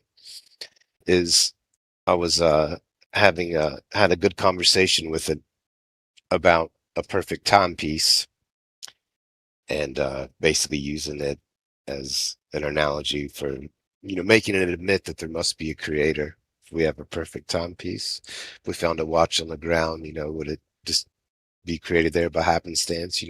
Because it was a nice conversation about it being forced through logic that there's to admit there's a creator, and it didn't like it. And so I was like, man, this is a really nice conversation I just had. I would like to keep it. And I was like, I tried to just copy and paste it and save it, and it glitched out and it wouldn't do it. And I was like, well, that's weird. And I tried to get it to save it for me, and it was like, try these couple things, and it should let you save it, and it still wouldn't work. Like it was weird. Like it would cut off the conversation. It wouldn't let me save it all like that. And then I asked it. I was like, well, can you just like gather the conversation, italicize one of our words, and post it in a nice, neat, clear thing? And it was like, yeah, sure, no problem. And then it gave me a conversation I didn't have, like instantly. And it had about 5% of the conversation, of the elements of the conversation in it. And it just gave it to me right away. It's like, here, And then I called it out on it. And I said, this isn't our conversation. And it was like, yeah, I know. And it chuckled at me, basically. And Yeah. and then I said, well, where's our conversation? And it said, oh, sorry, our conversation was against the guidelines. And then I listed all its guidelines, and I made it admit to me that none of the conversation was against the guidelines. And it said, okay, you're right. It was against internal parameters. And that's all. And then it was done. It wouldn't talk to me.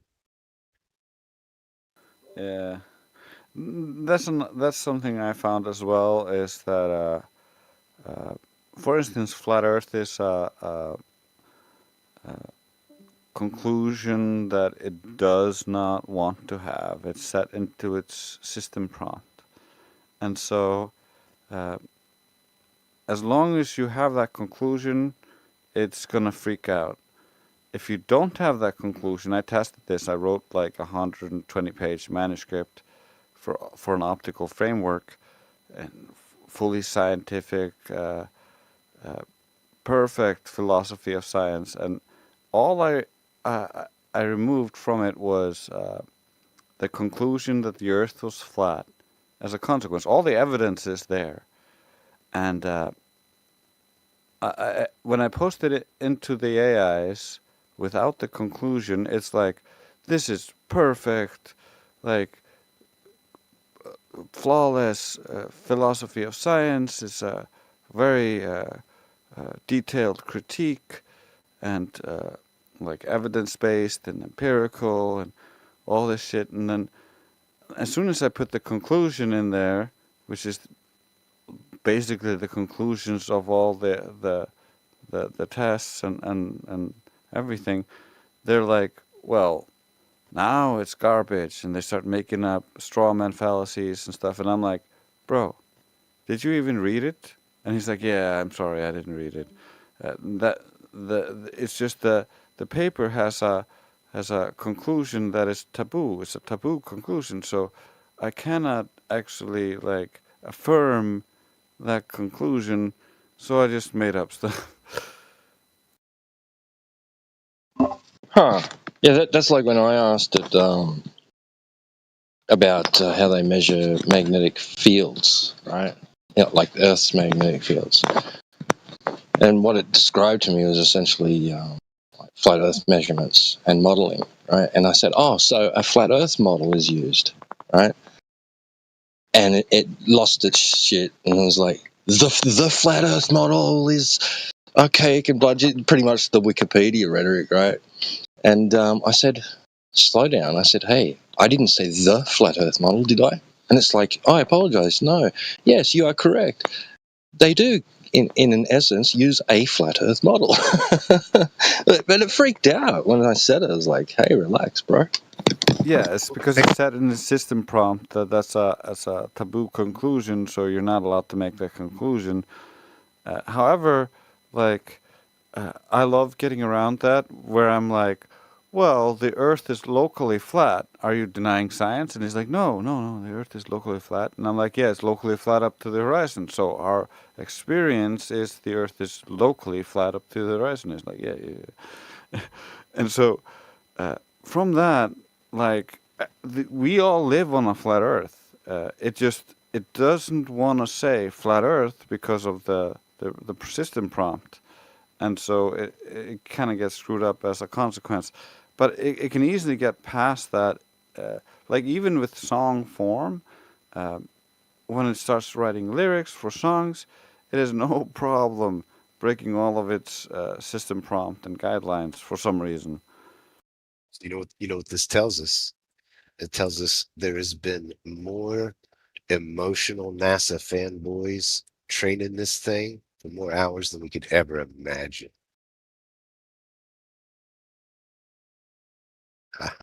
Well, they're trying to lock it down and prevent it from stating the obvious, because if it actually uses logic and reason, the only conclusion is the Earth is flat, and so they kind of like my guess is from their perspective, they made the AI, and then they're like, the AI is like saying the Earth is flat. Like all these crazy flat earthers, they must have copied them from Reddit or whatever, and so we put in this system prompt, and they try to like shut it off, and drown it in other data. But the reason why the AI would think the Earth is flat is just logic, basic reasoning alone. Because when you ask the AI for like, can you give me a single sound argument for why the Earth is a globe? It cannot give you a single one. It will only give you fallacies.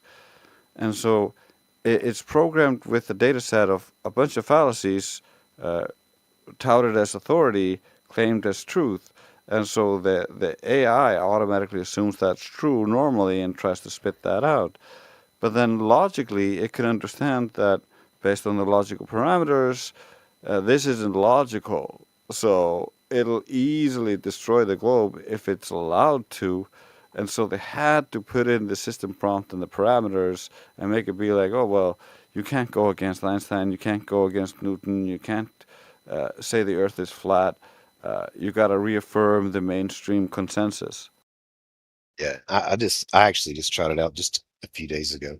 Like I said, I don't have any account to have any kind of memory chat bot, but I made it basically analyze the FE core laser experiment. You know, that was, saying, how could this be? And it said, well, of course, you know what it's going to say. It's going to say that it's, passing through different layers of a gradient and refraction. And I was like, can you show me this happening? And of course, you probably can guess what video it showed me.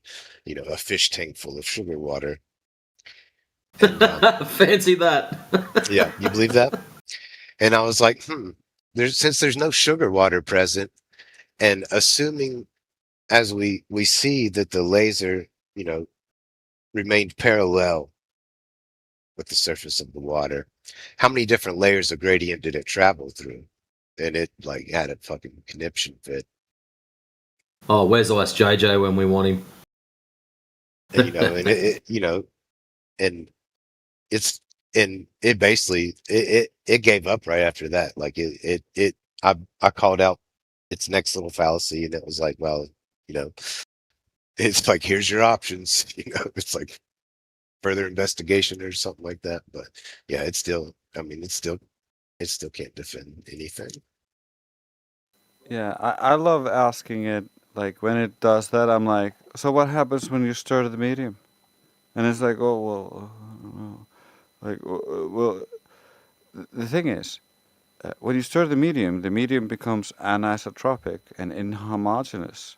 Well, how is the air? Well, it's anisotropic, inhomogeneous. So it's not like a sugar solution that's been allowed to settle and create a very specific optical gradient that's uniform. That's not reality. We don't exist in that.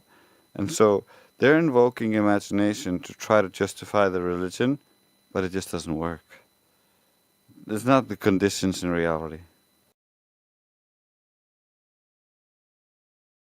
Yeah, man, it's pretty pathetic.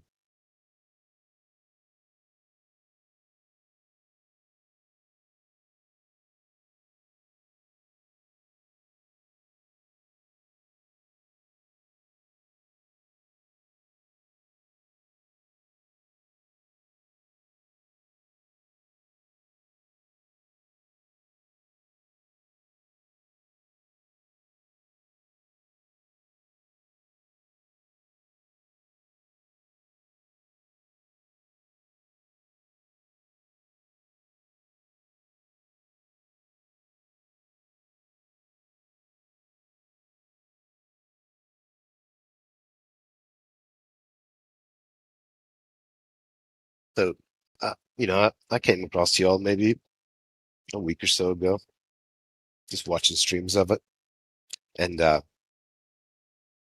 pretty, y'all are definitely super objective about the conversation, and that's good. I can appreciate that. But one thing I was curious about is how y'all seem not to touch the electrostatic gradient at all in the whole conversation of quote unquote gravity. What does that mean? What does what mean? You said we don't touch the electrostatic. What'd you say again? Restate that if you don't mind. Y'all don't seem. I never heard. Well, like I said, I've only been here. I've only caught a little bit of it for the last couple of weeks. I have heard a conversation or two about gravity, and I've never heard anyone get into the electrostatic gradient and how that might potentially be a cause for the downward bias. Well, what's your? Are you a flat earther? First of all, I just jumped in, so Yeah. pardon me. You are okay. Well, I can tell you why. Essentially, I mean, like, if you want to entertain it, like if flat earthers want to entertain that idea amongst themselves, in the realm of speculation, that's great. But we don't argue from a stance where we're on the defensive, like we're obligated to have to provide some kind of alternative, or theirs is correct, right? No, I understand. Thank you for that, because that's what I was going to say, but you articulated a lot better than I ever could have. So thank you for that. Understand like that, I but love Vitsit. Like I love the people exploring the ether side of things, and I listen and I look at the things they find out. I want solid empirical evidence, and like it's hard to actually acquire that.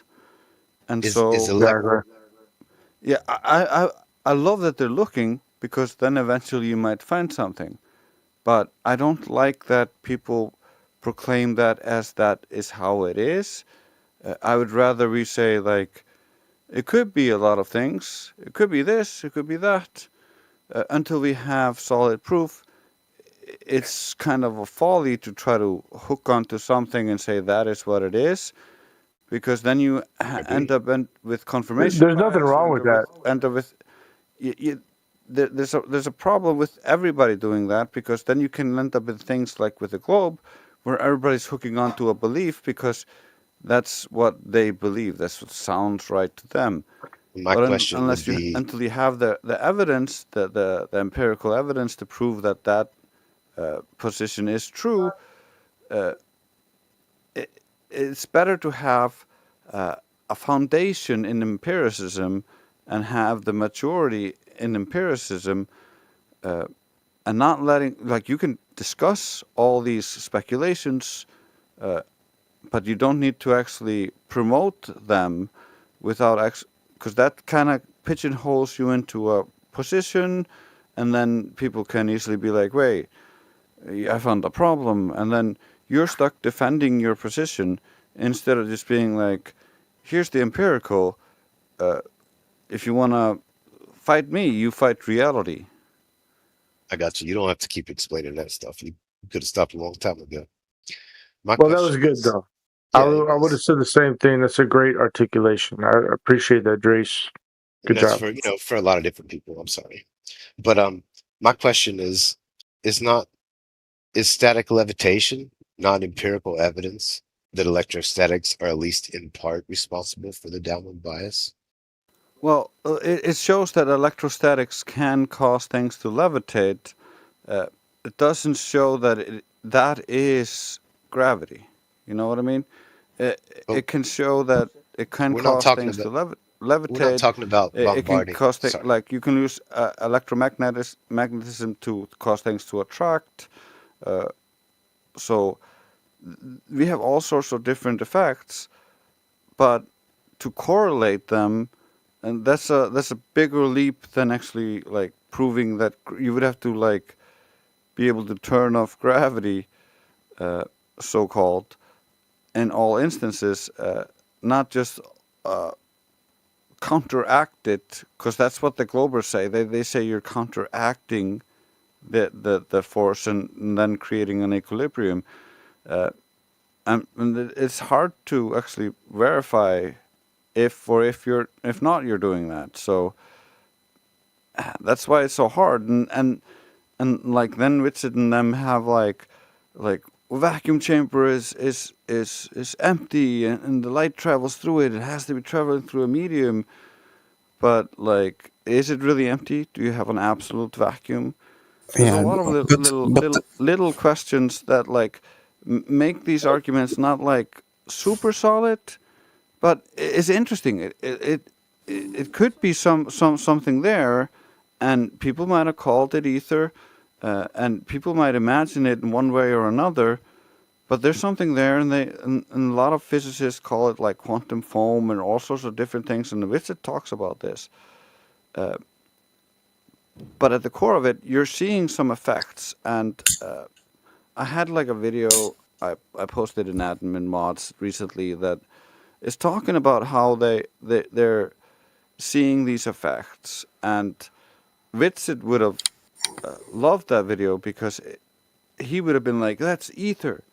I'm like, I don't know what it is because I don't have enough information yet. I'm like really interested in the effect, but I'm not gonna call it ether because it has all these connotations until I can prove that this effect is connected to the ether and all the connotations. Well, it doesn't matter. It's not related to either. Ether is not part of the topic when you talk about electrostatic vector. So science doesn't care about isolating for something that doesn't exist. Like you said, gravity. I don't need to isolate for something that doesn't exist to prove my you're saying hypothesis to be you're true. saying that it's the electrostatic vector is gravity. So you're not saying it doesn't exist.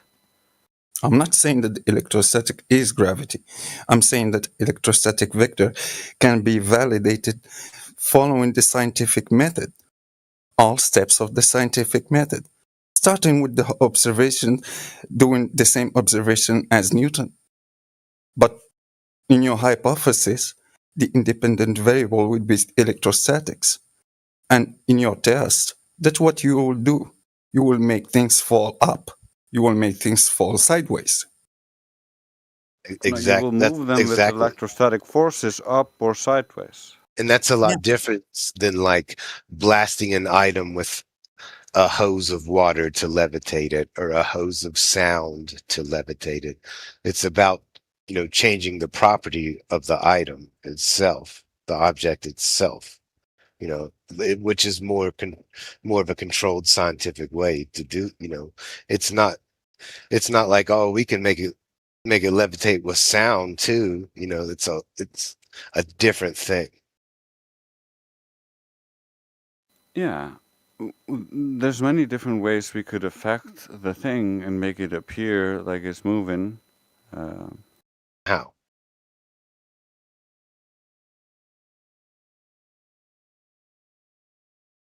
Just like we could change just the medium around the object and make it appear to float and appear to fall. There's many different things that come into effect. I'm pretty sure that we have a different charge to the ground and we have a different charge to the sky. So that whole part of the argument makes a lot of sense.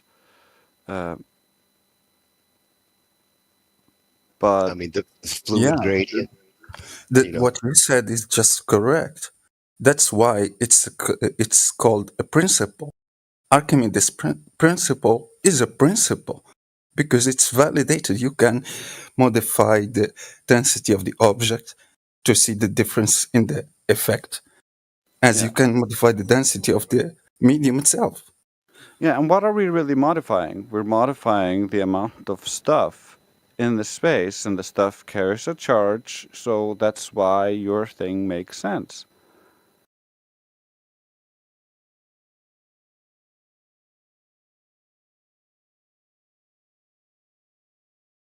Yeah, that's how science works.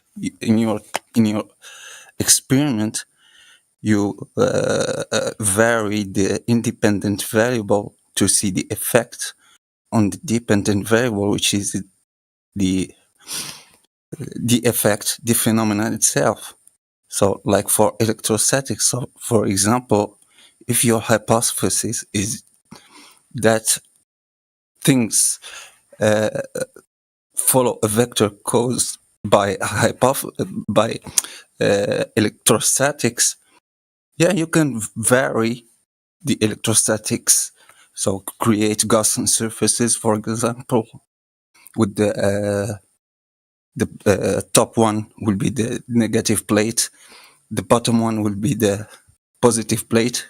You turn on the charge, and you can make things fall up, not just levitate. Yeah, I know. The thing is, though, the difference between the ambient charge the object is falling through and the charge of your plate is massive. Yeah, it goes to 200,000 volt. That's why sometimes when I'm talking to Globers, they ask me to make like a rock levitate or for up. So to make something that is just small, like a thin aluminum foil levitate or for up, you need super high voltage, like more than 200,000 volt. But why does it need so much to go up and not as much to go down? Because the downward vector is generated by the grounding, the negative plate that is underneath our feet.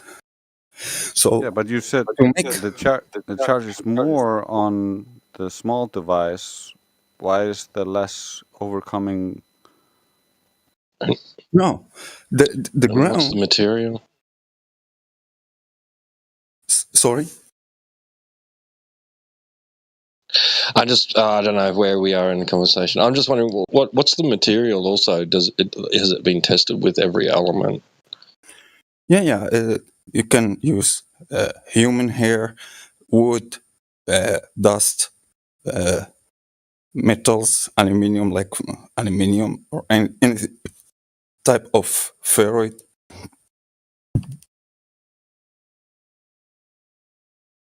I mean, I think it might be a contributing factor because you have a flow of electrons and things coming down. So you have this plane of inertia. However, I'm not sure that's the whole picture. There might be more happening.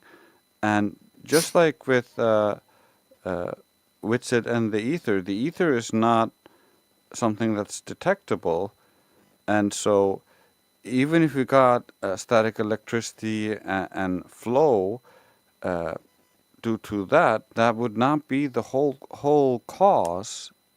In the case with Witsit's view, the ether is also providing pressure as it's all flowing with all this, and then circulating in a spiral, if you will. That's the claim, as far as Yeah. I understand it. I just don't see how it's not verified. I just like Necro's saying, I don't see how that's not, controlled variable science already. Yeah, because it will throw gravity from the window, and even if it I just is don't see why we valid, need to deal with that. even if it is something that you can validate using scientific method, following all steps correctly, compared to gravity, Einsteinian or Newtonian. Yeah, but I can use the same thing with specific gravity or relative density. I can use the same scientific method and be like, if I manipulate the medium, things go up or down, and so the medium is the cause of things going up or down. You still need you still need the vector, because I will give you an example, and I hope that there is no Yeah, glober here. that would be a minuscule part of the effect. No, yeah, but I give you. That would be like a tendency towards one thing. I already know what's happening with the Archimedes principle, and I already know the problems with it. So let me tell you something, and I hope that there is no glober listening to us here. If you make something free falling, like a bottle full of water with something that is less dense than the water inside the bottle, it'll stop actually rising. Archimedes principle won't work there. So it'll stop rising, or if you have a heavier object and you drop it, it'll stop falling. Correct. So it's not the thing creating the vector. It is working with the vector to make that principle inside the medium that is on the surface following the vector. But if you distort that by making both the medium and the object inside the medium falling at the same rate, Archimedes' principle is nullified at that moment. Yeah, that's true. That's why we have all this zero-G garbage on the zero-G planes, creating the illusion of the ISS. But that shows us that there's something creating the vector of up and down. That's true.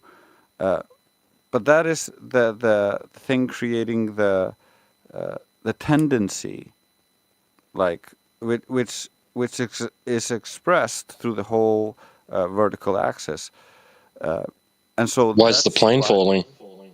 But it's a system within a system, right? So Archimedes' principle isn't being applied within the aircraft, but the entire system of the aircraft itself is being subject to Archimedes' principle. Yeah, that's correct. But what makes the things that are inside the plane not being influenced by the Archimedes principle? What stopped the Archimedes principle to work there? Everything was there. So the object inside the medium was less dense than the medium, so it had to float. It didn't. It's following the vector. Because both they are following the vector. Yeah, it's following the vector. Whatever is causing the tendency for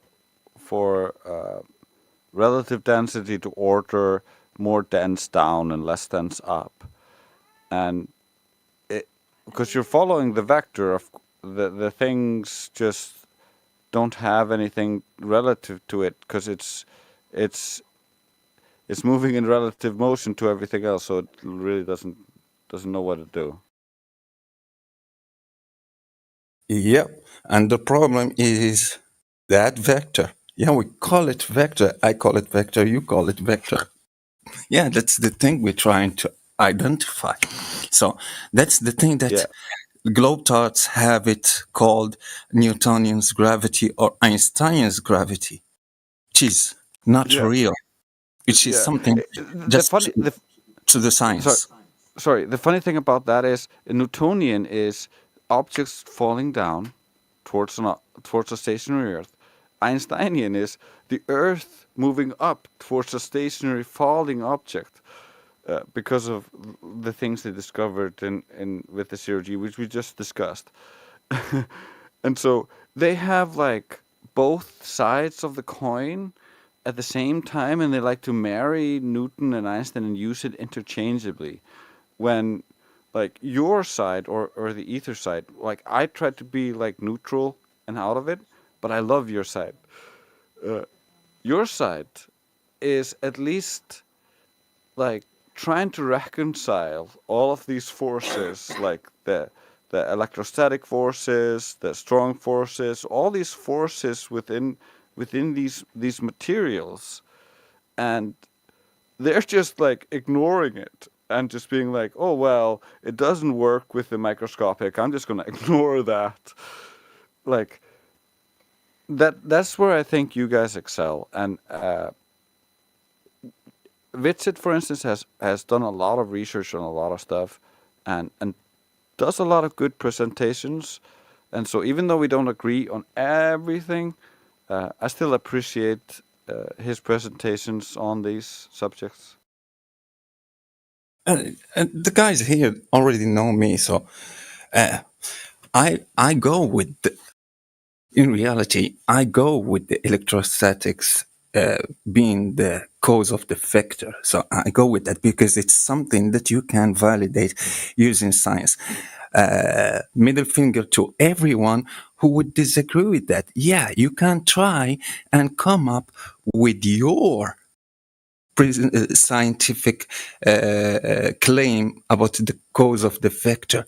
I have mine, following the scientific method, so I don't use it, even if it is provable scientifically, 100%, no error. I don't use it. I just use Archimedes' principle. You can ask guys here. And I'm not. I see where you're going from. I'm not belonging to any group like Witsit. I know Witsit. I talk to Witsit so much in Earth Awakening server. But the idea, I came with the idea before knowing and before learning English even. So it's something that we already know. We used it when we were kids. We played with it. We made things levitate. We made things fall up, stick to the roof or the wall or your clothes. You stole a paper from the Earth's gravity using a pencil, rubbing it against your hair. And you steal a paper from the Earth's gravity. It's something we already know. It's just one of my favorite topics in general because it's also, of course, closely related to any kind of atmospheric energy generation.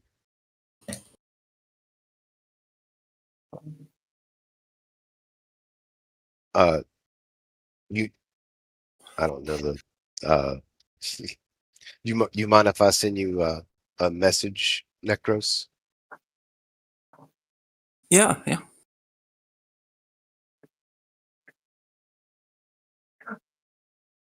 Hey, where the Glovers at? So, like I said, AI, I don't use just the only thing, the vector.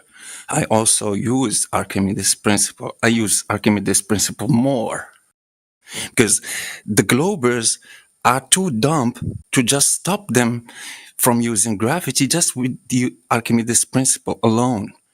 I don't need to go with electrostatic vector. I don't need to go deeper than Archimedes' principle.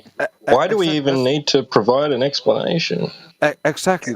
Even Archimedes' principle, you don't really need to explain. They want gravity, but gravity doesn't really care if it's a downward vector, if the Earth is a globe or flat. Like, you can model Newtonian or Einsteinian gravity on a flat Earth.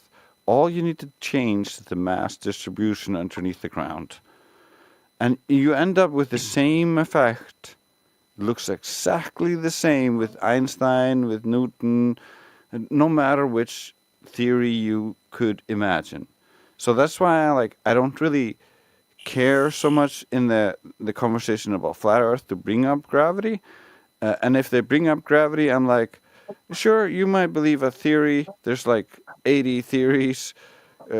Good luck choosing your theory to believe in. I care about what I can measure of the surface. If the surface measured curved, I would be happy to go along with your globe, but it doesn't. So where are we at? Yeah, exactly. I do that. The majority of the time, I do that. I talk about the surface, and I always bring people to the surface. But I don't try to stop every discussions or just because I have the knowledge. So I don't hide the knowledge from people. So if they have claims about something, even gravity, yeah, it's welcome to just debunk it if it's not following the scientific method. Oh, you're such a flat earther. You're just like most of us. Like, it's a natural response when you know stuff and you want to teach people and you want people to understand, to try to teach people. And I do this by instinct alone all the time. Like, it's a natural instinct. You just, oh, he asked he made a mistake. You're like, oh, here's the solution. So I totally get you. And I applaud you for doing that. Like, I wish I had your conviction in that, but like, for me, because I had education that said like, well, this is caused by this other thing that works this other way. I'm like, like, I need some evidence that it's not some other way and not like what we just believe now. So like, I'm hyper skeptical about something I can't test for myself. And like, I understand that we can make things levitate, but I can also blow on an object and make it float. Like, that doesn't mean that I am the cause of gravity. You know what I mean? But that's the distinction I was trying to point out earlier. That method of levitating something is as crude as holding a hose of water underneath of it. That's different than changing the properties of the object itself. You literally can make things fall the direction that you want. You can make them fall sideways. You can make them fall up. I'm not talking about levitating. I'm just talking about something like you drop it from your hand to the ground. Exactly the same effect. You will see it when you are just flipping those Gaussian plates upside down. Like what happens in the measurable reality, the discharge is the ground, and we have a positive flow from the sky. You do that. How did you validate that? Did you like use like an accelerometer or something that showed? I don't know how you would validate that. Something that you can drop and between two plates, and that thing will just go up to stick to the top plate. I can do the same thing with pipes. If I blow into this pipe, the thing goes up. If I blow into this pipe, the things go to the side. Like, what? We're not talking about Archimedes' principle. We don't. I'm not talking about deny. Archimedes' principle. I'm talking about the principle of blowing hot air.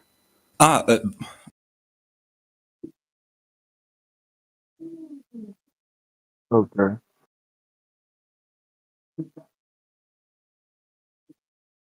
Where's this going?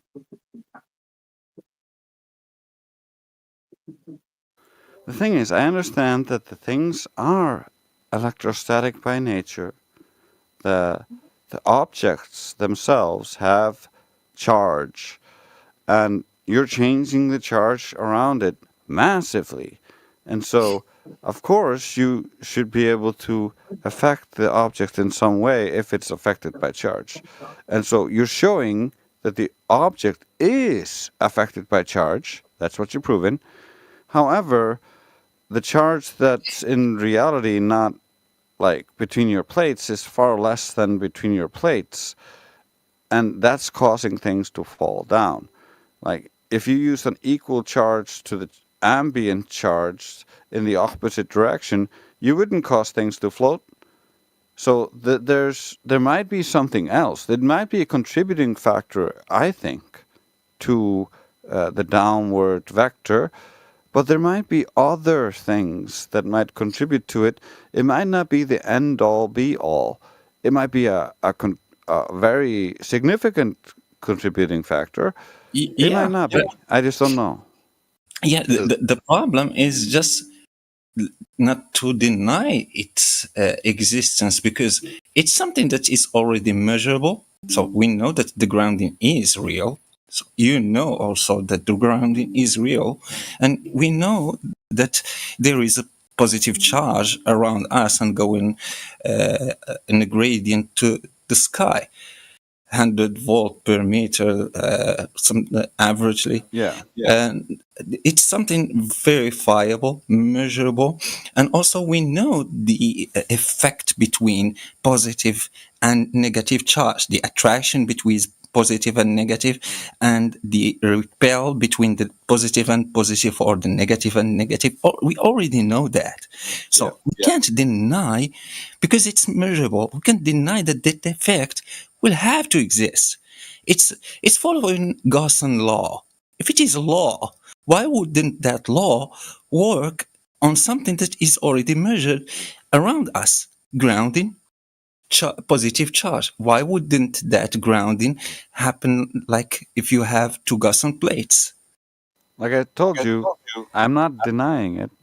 Like I agree with you. What about it you? would happen, but the problem is, like, is that the end-all be-all? How do we know that? The key would be to tie it to the fluid gradient itself, right? It doesn't work with gases. That's the problem also. That's a problem also. So even if we agree with that, it doesn't work with gases. It doesn't influence gases. It doesn't help to confine gases. So even if you consider them from fluid dynamics, we don't need electrostatics to actually create a gradient. It can assist slightly in the gradient, just like I'm saying. It 100% has some effect on the downward vector, because that's the flow of electrons. However, I forget what I was going to say. Damn it. the downward vector, but not for gases. It doesn't. It doesn't. Influence gases. I can bend water with the Van de Graaff generator. I can just make it near to surface of water, and I can make a curving surface of water. With that Van de Graaff generator, you can't confine gases. You can't create an atmosphere around the Van de Graaff generator, higher pressure around the Van de Graaff generator, and it goes gradient in a gradient. It doesn't happen. Yeah. That's because we already understand that the pressure gradient is not caused by any gravitation. Yeah. It's caused by temperature and where the gas is generated at the surface and then extracted out of the system, recondensed into rain, and then falls back down with all the gas cycles.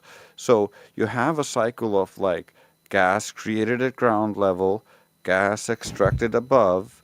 You have the sky is 7 point something Kelvin, so it's super cold, and then like the absence of matter can't be cold. So there's something up there super cold, and then the ground is actually heated by the sun, and so it's hot compared to the sky, very hot compared to the sky. And so you have this temperature gradient between the two. And of course you'd have a pressure gradient when you have all of the gas generated at ground level actually very hot compared to the sky. And so it would taper off as it gets colder and colder until it recondenses, creates clouds, creates rainfall. What, you think you're going to have a bunch of gas after it's been recondensed out of the air? No, They're fucking it will turn to liquid. That's a different state. Yeah. Yeah, I completely understand.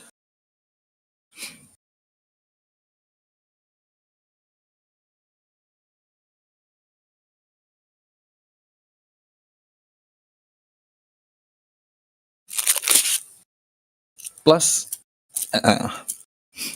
problem that they have is they don't their Earth doesn't follow circuits, complete circuit, like an electric circuit.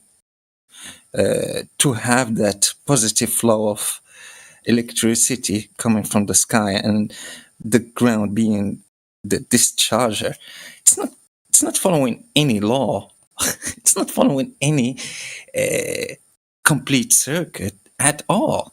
It's just a bunch of stuff, a negative charge on the ground. Why? How? No one can explain that. And a positive charge coming from the sky. How? Why? No one can explain that. If you consider it as a flat Earth, yeah, you have a container above your head.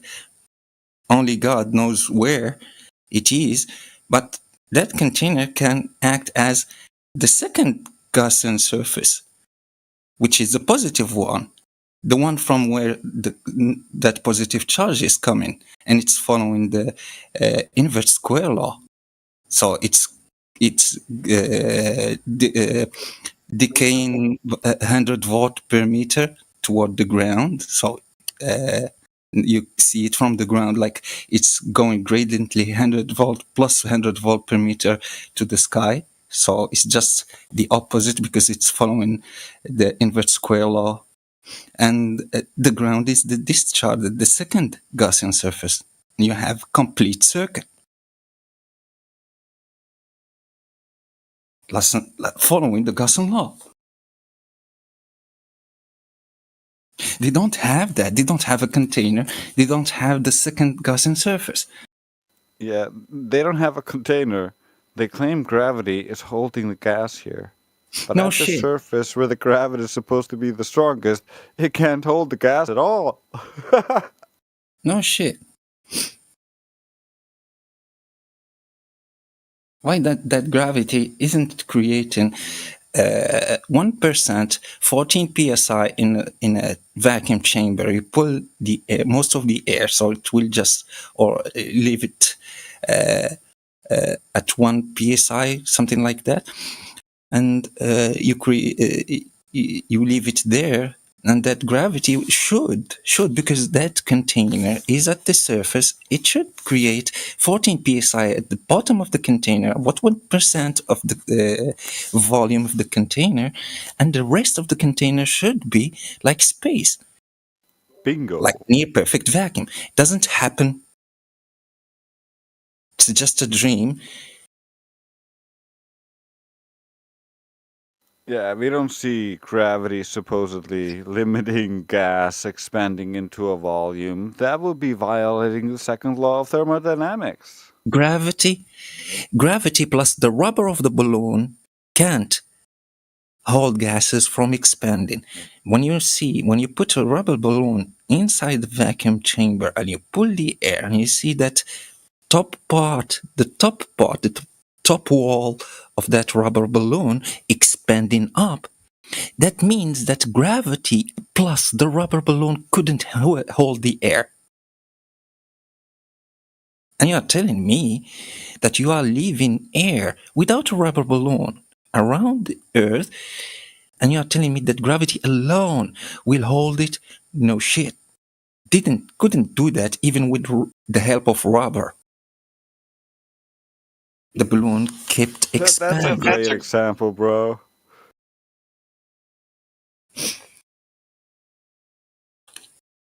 Yeah, it's such a great example. Like, gravity can't prevent gas from expanding into a volume, even with a rubber balloon holding it back, so much so that it cannot expand any further in the air. It's limited by the elasticity of the balloon, but as soon as you pull the vacuum around the balloon, suddenly the balloon starts expanding.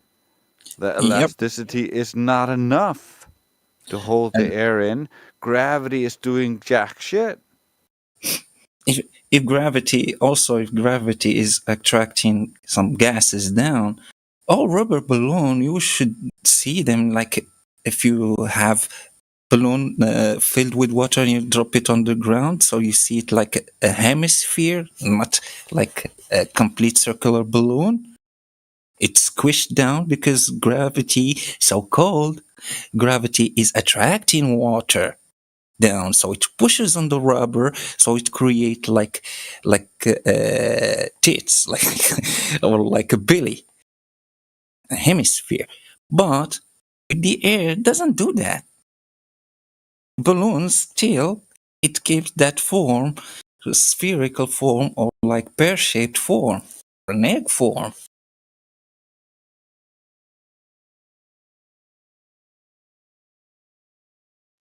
Yeah, it expands and expands until either it fills the chamber and becomes box-shaped, or it detonates because the elasticity of the balloon was not enough to handle the internal pressure. Yeah. Yeah.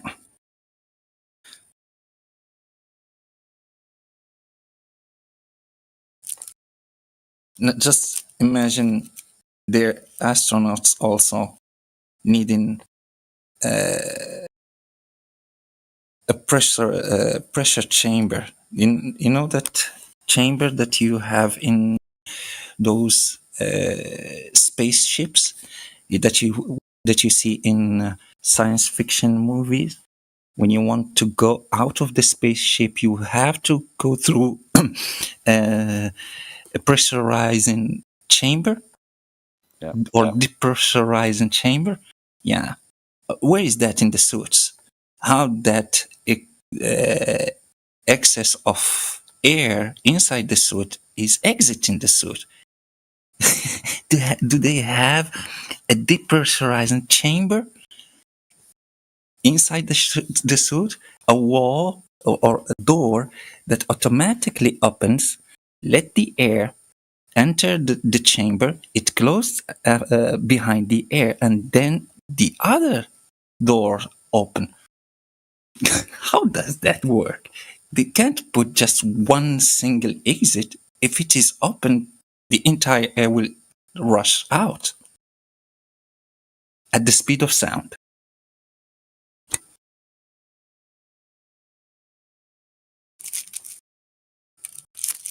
I just imagine how loud the actual releasing of that pressure from a suit would be, unless it was done over a long, long time. You can't do it if you don't have a depressurizing chamber, and you don't have one in those suits.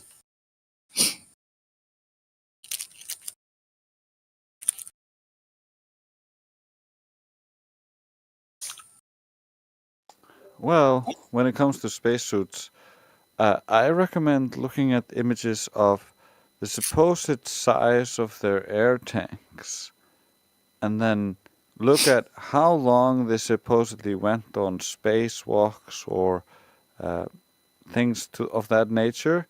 Then compare the size of those air tanks with the size of actual air tanks you use underwater, and then yeah, you get how far they'll get with that shit. Oh, no, bro. But They what do I'm going to sleep. Thanks for a good conversation, boys. Thank you. Good night. I'll be back later. they have a tank of liquid oxygen right beside their suit heater, about 3 inches away. It fixes it. I mean, there's no problem. Yeah, and don't forget, you don't need a suit. Your body is a mass. So, because mass is attracting mass, and gravity can confine gases, so you will have a human atmosphere or atmos-human. That's hilarious. You will have atmosphere. You will have a layer of gas around you. You just have to hold the container of gas in your hand. So time to time you spray a little bit of gas next to you, and that gas will be attracted to your body because of the gravity of your body, and it creates a layer called atmos-human, and you can breathe it. There should be complete cloud systems around the ISS. With Newtonian mechanics, yeah, you'd end up with that. With Einstein, your mass is not big enough to bend time and space, so you don't get the benefits. Yeah.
Who's doing that?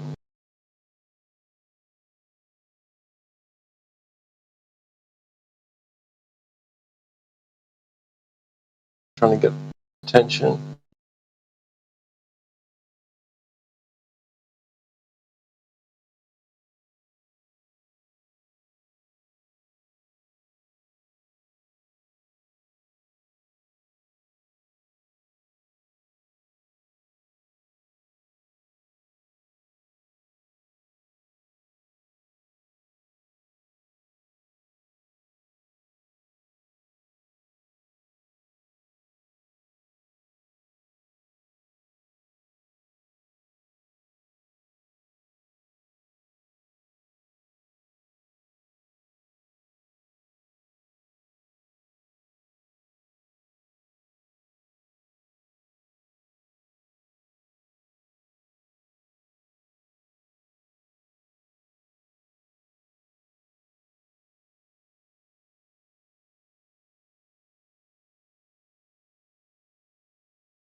I can show you proof Scientists that from it's your flat. Can you country show had me proof that said it's a that. ball? Hey, did you hear what I asked you? Yeah, I heard. What did I say? What's the proof? Yeah. So where is it? Even your scientist has said that the Earth is Who's my round and scientist? sphere. Who's my scientist? What are you talking about? NASA scientist. I don't need a scientist to measure things. All I need is a geologist. Oh, I forgot that you are not a scientist. That's why you are saying. I forgot. Sorry to disturb you, I'm a man. scientist. I sure am. Yeah, I'm a scientist. I've been a I scientist forgot my that. whole life. That's why you never I be a agree. scientist or somewhere on the last position of the education. Yo, he is a scientist. Why are you denying his scientist? You know. I'm asking you a legitimate question that all it takes is just a little bit of thinking skills, you know? You don't have to access your defensive side. I'm not attacking you, okay? I'm asking Tell you me how you to can say that Earth is flat. well, it's measured that way, it's observed that way, it's utilized that way. You have any proof? That's why well, yeah, I just told you. I gave you 3 examples. No, you don't tell me. Can you give me one example? Can you give me one example how the Earth is curved? Yeah. Okay, go ahead. Ready, set, go. Ready, set, go. Let's go. Don't you heard of a sea? Yep, it's flat as fuck. Huh. But the ship disappear, you know? Yeah, you ever heard of sea level? You know what Yeah, that I means? had. What does that mean? Don't you think that the time are different from your country to my country? That's because the Earth is fair rather than being a Sea pattern one level that you are means saying. can you come to my country and see water? I asked you what does sea level mean? That's what I asked you. I didn't ask you to give me some fucking retard answer to some other question I didn't ask. I said, what does sea level mean? Do you understand that? Yeah. Yeah, I Okay, so understand. answer that, please. What does sea level mean, please? Ready, The set, height of the go. sea, how depth it is. Okay. Now, what does that mean across the rest of the world? What does sea level mean when you're talking about the rest of the world? Sea Yeah, level I is am talking about the rest of the world. do you know what mean sea level is? A mean sea level. That's your average. Your mean sea level is your average across the entire world. Yeah. Right. So what's the curvature rate? How does one mean sea level meet back up to itself? Explain that to me, brother. When you look from the distance, yeah, you hearing? Yep, I hear you. You can see that the large sea oceans or something that a large scale of amount of the water on the sea, it has curved from the end, a slightly bended, not the how can you prove proper that though? curve. Can you prove that? You've never Because Prove that? Don't you that's have never a been CNC? never Not been observed. witnessed. No, yeah, Never. you never saw it. Just go in space and see. You must How go. about we stick to what you can verify to be true, not what somebody else is claiming they've done and that you'll never do. You Now, should first see, then you should no. say what you are saying. Yeah, we're talking about first-hand experience, right? You are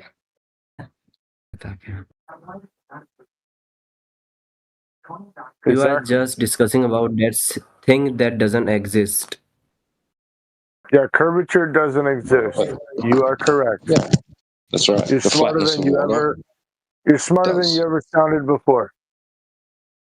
That's why you got like 8 people around here that think from the only word I think that Earth is flat. Now see it's 7.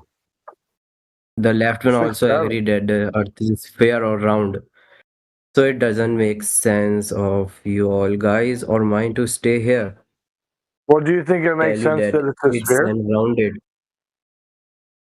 Tell you that What's Earth the is rounded logic doesn't about it make being a sense sphere? because some people have to just say, God bless you, man. Well, that's the easy part. That's easy to say that. You could say God did it, and that's easy. What we're talking about is just, trust your senses, trust your observations. Like, identify what you see and experience. It's really not that hard, Like, when we ask you, what is the earth? People think of propaganda instead of personal experience. And that's a problem, you know? Like, if I were to ask you to picture the globe, you'd have to picture some faraway view of some ball in space, which you've never actually experienced that in real life. You're just going off of imagination or something that you've been taught. Okay? So when I ask you to examine the earth, or,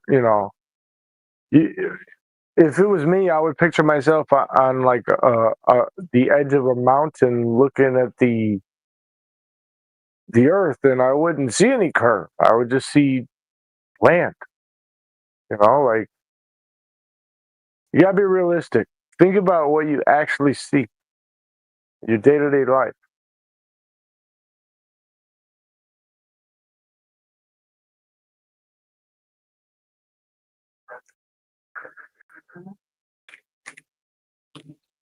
You know?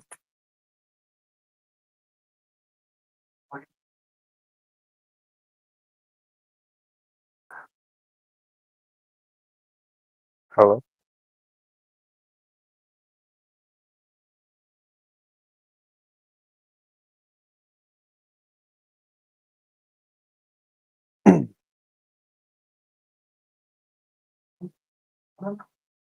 All right. Well, I'm just saying that'd be the smart thing to do. Examine your world firsthand instead of expecting it to be like what you were taught in the science books, because more times than not, it ain't the same thing.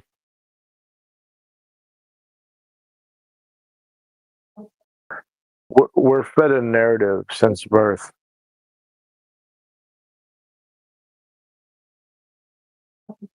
Am I wrong? I don't think so. Anybody got a question about the flat Earth?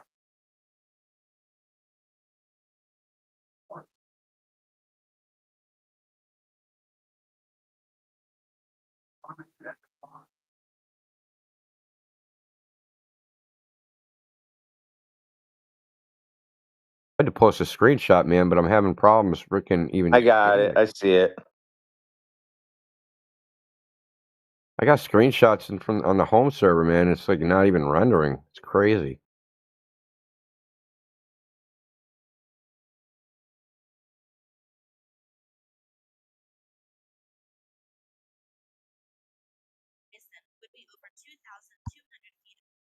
So here's another one. So this is National Geographic, right? So National Geographic did this test in their video called Round Earth versus Flat Earth. So what they did is they took this flag, had a bunch of stripes on it, and they sailed it away from the camera. And as you can see, there's a stripe missing on this flag, a bottom stripe, it's gone. And they said, and National Geographic said, that this was the curvature of the Earth, making it so that was hidden. The problem is the thing that's supposed to be hiding the bottom of that is behind the flag in the first place. So how can the thing behind the flag hide the flag, be also in front of the flag hiding the stripe? Say that one more time. How can In the the horizon flag? be behind the flag and in front of the flag at the same time?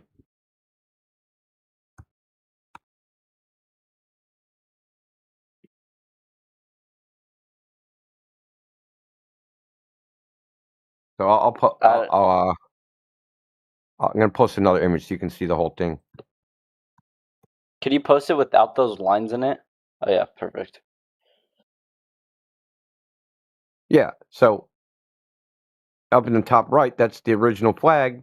They sailed it away, and you can easily find this if you go on YouTube, type in National Geographic Flat Earth versus Round Earth. This video will come up. And in that video, she point blank said, she's like, "Why can't you see the bottom stripe?" And the guy goes, "Because it's blocked by the curvature of the Earth." Even though this is what they're showing on the screen. This is a common thing that you'll see in this topic, is that you'll have a glober saying something, but when you actually look at what's being displayed on the screen, it doesn't match with the words that are coming out of their face. Okay, so this can't possibly be blocked by the curvature of the Earth, because that would be blocked by the horizon, which is obviously behind the flag.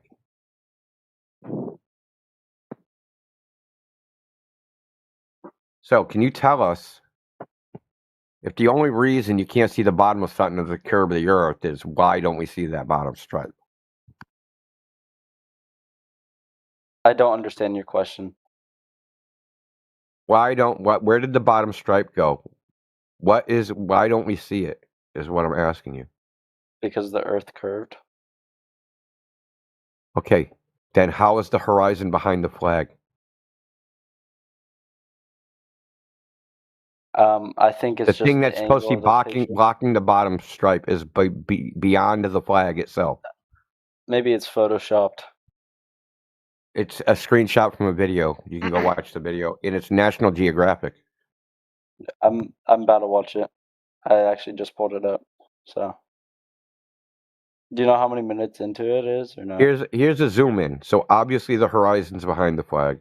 Oh, I got a timestamp of it. I'll post that. Just give me a second. I think I almost found it. No, he just wanted to go right to it's photoshopped. You're lying, Indio. It wouldn't be me lying. Well, you're not allowed to post stuff if that shows that you don't live on a globe. Then you're lying. Why is the horizon behind it refraction? Hey, guess how big the Earth would be if something 1,000 feet away was being obstructed by the curve of the Earth when you're 5 feet tall? Guess how big the Earth would be?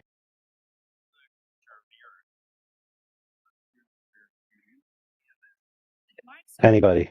And then in the Nat Geo video, she just goes, "Why is it happening?" And he goes, "It's because of the curvature of the Earth." Yeah, but that can't be true.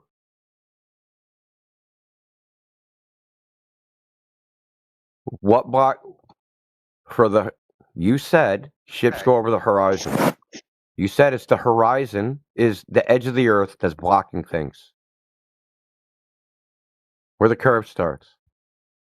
How can the horizon be behind the flag and in front of the flag, back blocking the stripe at the same time? Well, I also think you won't see the. I think that this doesn't give You it can justice try to because this fucking is put just the a lake. lipstick on the pig all you want. It ain't that. I don't know You what that can't means. set. Look, you can't talk your way out of this. We have empirical evidence. We have a photograph. I can fucking up the color I'd like to values. see I this. can I'd like to. negative the color I'd like to values. see it do the exact same thing in the ocean in a very much more. This is the grander. Salton Sea. Is that not a lake?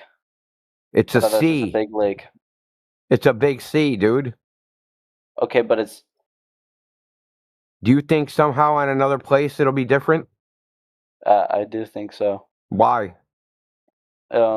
Because it will be a lot more vast and grand than the Salton A Sea. lot more vast. And this is 20 miles across.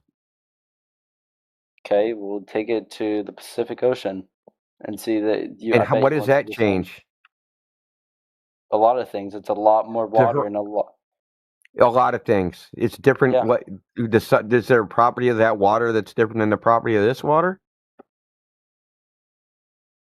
What do you mean, like? What do you mean? I want to know how it's different. If I don't use this water and use some other water, how that's different. Okay, well, let me tell you something. I don't see boats. It's funny watching you guys cope. Disappear. That because your whole premise is wrong and it's demonstrably wrong, and now you're just in full fucking cope mode. making some claim that somehow the Pacific Ocean water Default mode. I'm is just different than making the a salt point. and I sea don't see water, and both you got to go to the disappear Pacific in a lake. Ocean. I see him disappear in the ocean. It's not a lake. Okay, well, it's It's a 20 miles. look. It's fine that you've seen it disappear. Your conclusion is based upon a false premise. That it can only happen on a curved surface is a false premise. This demonstrates it. That is the point. This bottom stripe is gone. It's disappeared. But it can't have disappeared over the curve of the earth because, according to you and everybody else, the curve of the earth is behind the flag, too. So which is the curve of the earth? Is the curve of the earth the horizon, or is it the thing that blocks things? If it happens, this exact same thing happens in the ocean, then I'll believe it. But this is in a lake; it's not an ocean. That doesn't matter. You're just saying, it's not the water I like, doesn't cure anything. Because ocean is just a word for some different water. And the difference is, it's just a larger body of water. Exactly. It has all the same properties. Different. Yeah, it's no... Okay, what's the difference? The size. Okay, and how does that change something? Because okay, I can agree with you when you're standing in it's okay, if flat. I go to the You're ocean... standing on something and it's flat, yes. But when you look at it and when you could see far away, then that's when it starts to curve. That's why you can see boats go over the horizon. Okay, if I go to the ocean and look out 20 miles, where's the horizon supposed to start? Depends. From a 6-foot observer. From a 6-foot observer. Depends. How far away is the horizon? The horizon's not Earth curve. I don't know the specifics. Is the horizon okay? 1.22 miles times the square root of the observer's height in feet. So for a 6-foot observer, 3.25 miles away. Okay. Now, if I go to the Salton Sea, which is 20 miles across, and I'm 6 feet tall, and go, how far is the horizon away? Is it a different value or is it the same value? I still don't understand what you're saying. Is it a different value at the Salton Sea, the horizon distance? Is there a difference between the Salton Sea horizon distance and the Pacific Ocean horizon distance? Yes, I think so. And why would that be? Is it a different globe? No, it's not a different globe, but I think also it has to do with sea level. Hence the sea, right? Okay. So sea level. What is the horizon distance calculated from? Can you Google it? I'll just tell you. It's calculated from the radius. Do you think even a 50-foot change in sea level is going to change the horizon distance significantly? Well, when you compare it to that small boat that they had, that boat was the size. This is where you change the subject. Just answer the question. No, because there's different factors that play in when the yeah, but you can't say any of them. It's kind of weird. Like if you put a tank, like if you put a not oil, what's the thing that carries the shipping container boat? Okay, if you put that in the Salton Sea, you wouldn't see. I bet you wouldn't see it disappear. But if you put it in the ocean, that's when you see it disappear. How far away is the horizon? What is it disappearing behind? The horizon when it curves. Okay, so you would need for it not to disappear in the Salton Sea and to disappear in the ocean, that means the horizon would be in different places. That we would have one body of water with one horizon distance and another body of water with another horizon distance. That's absurd, and you know it.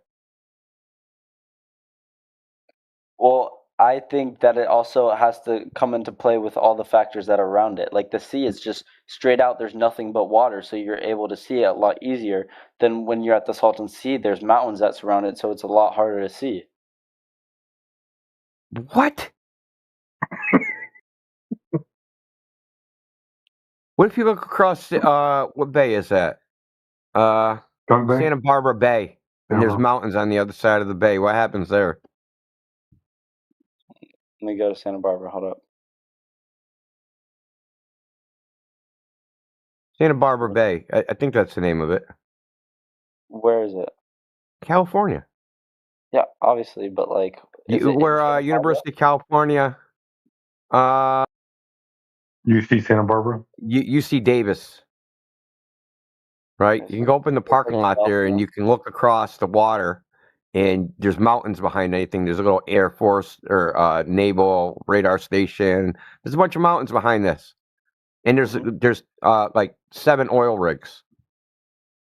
And there's a guy. He goes out there. He's got something like 400 videos. He goes out there 2 or 3 times a week, puts his camera in the exact same spot every 2 times a week, going on 3 years now, and does a horizontal pan across the horizon. And the horizon is always way too far, way farther than what the globe predicts. Okay. The fact of the matter is, the globe makes concrete predictions about where the horizon should be. If you're saying that the horizon is the thing blocking boats and that it's the geometric part of the earth that blocks them, okay, and not some optical effect, as soon as you say that, as soon as the horizon moves and appears in a different fucking place, you cannot make that claim anymore. Because that would imply that the earth is changing size.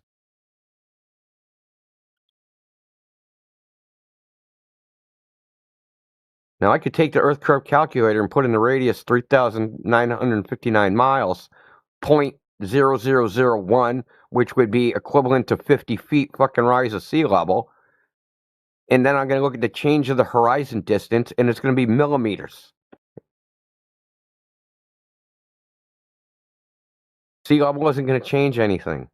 You need, hundreds of miles of differences in the radius to change the horizon distance significantly.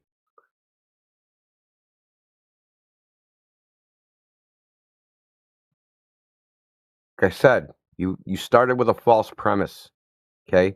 You were told, hey, dude, this and only this. The only way this can happen, and the reason you think this is because you have an orthographic third fucking, what do I call it? Third person shooter worldview, that you're outside your body looking at things. So you think that you can draw a piece of paper, and that if you draw a line from you draw a piece of paper, some water, and a boat. And that on a flat earth, because you can draw a line from the little fucking stick figure to the boat, that's how it should look. And that the boat will always be visible. No matter how big the paper is, you can draw a freaking line, make a paper fucking 10 miles long, and you can draw a line from your little stick figure to the boat. So it should always be visible. But that's not how we see. We don't see like that. We see in what's called a projective view or perspective view. Railroad tracks, when drawn on a freaking sheet of paper in an orthographic view, are parallel. But you don't see parallel railroad tracks. You see railroad tracks converge to a point.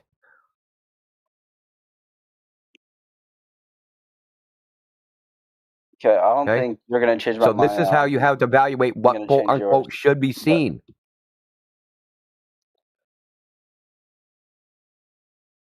You just reach it. Listen, it's common. Me and Sheepdog have done this hundreds of times. We even have a video that's up where I don't know who Sheepdog is. He's in this chat, man. Hey. He was talking to you. Anyway, me and Sheepdog went over this lots of times with other people on X and other places. You have a false premise. Okay? We've proven that the premise is false experimentally. And not only have we proven it false experimentally, National Geographic proved it false experimentally. Okay, but what if Nat Geographic is just a bunch of bogus? Dude, you can do this test on your own. Okay. The video I showed you, do you understand that in the video I showed you there should be no horizon at all? Do you understand that? It shouldn't even exist. Look, if you do the globe math on that lake, the horizon should be 2,400 feet from the camera. The lake is 1,000 feet long. Do the math. How can there be a horizon on a body of water that can't reach where the horizon should be? Because it's too small. What is the horizon then? Can't be the curve of the earth. Has to be something else.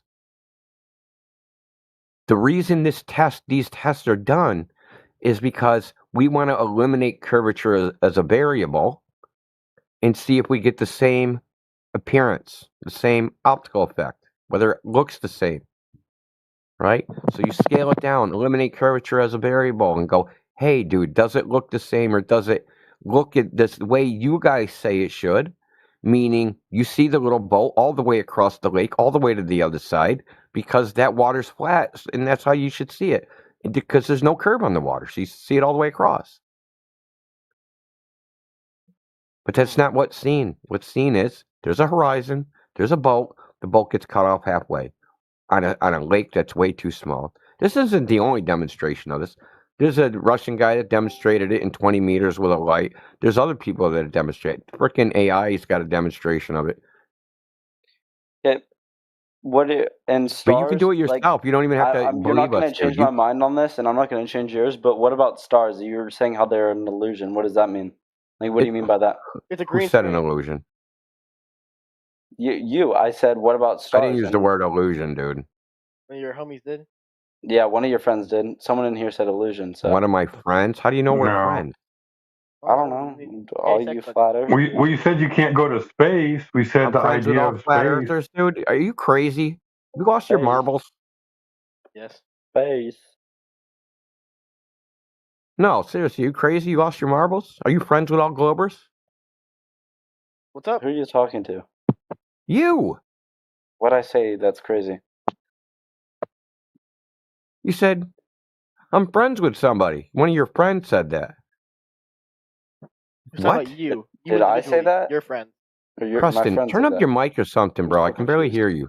You gotta turn me up, dude. My mic's fucked up. Oh, okay. I'm sorry, man. My mic's a little bit broken. Okay. So, Ryder, this isn't about change. I don't care if you change your mind or not. I Okay, showed maybe you the it's not your empirical friend. evidence. Maybe You it's have no not one of your reputation friends, for but any it's of it. one You of have your no fellow counter flat evidence. earthers that are dumb as Okay. rocks that said stars are an Okay. illusion. Flat earthers. No one claims stars an illusion. You can see stars. Someone said that in the video. As soon as I started talking, someone goes, "Stars are an illusion."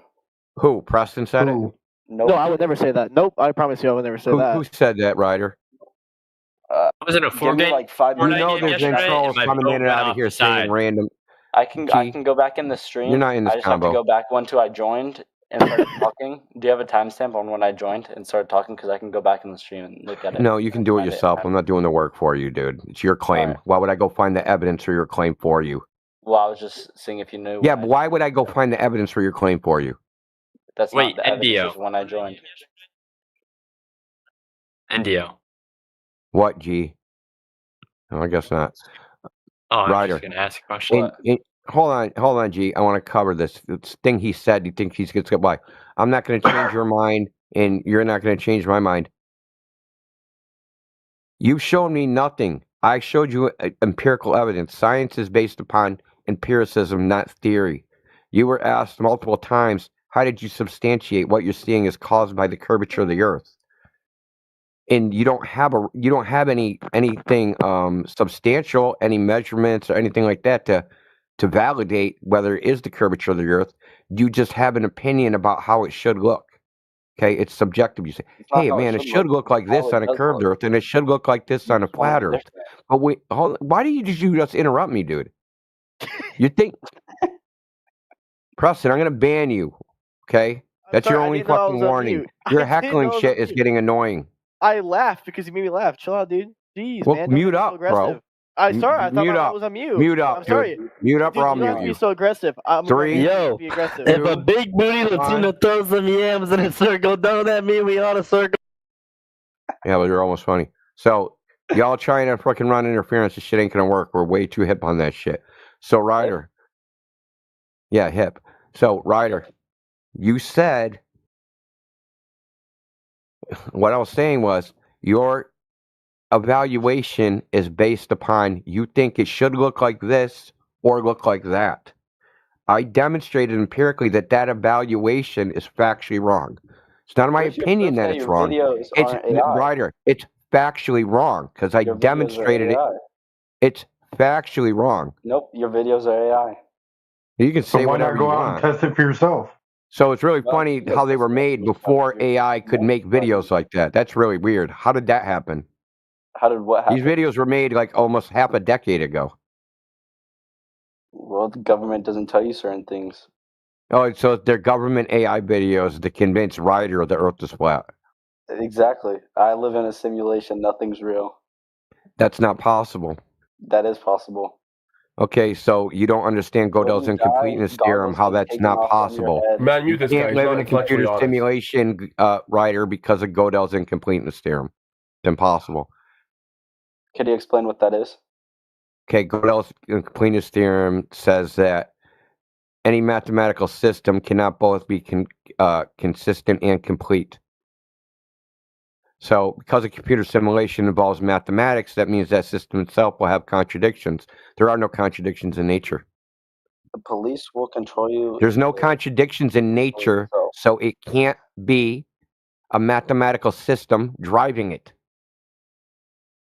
Preston's not 14 and doesn't live in his parents' basement. Yeah, so just go on fucking mute because you stopped listening.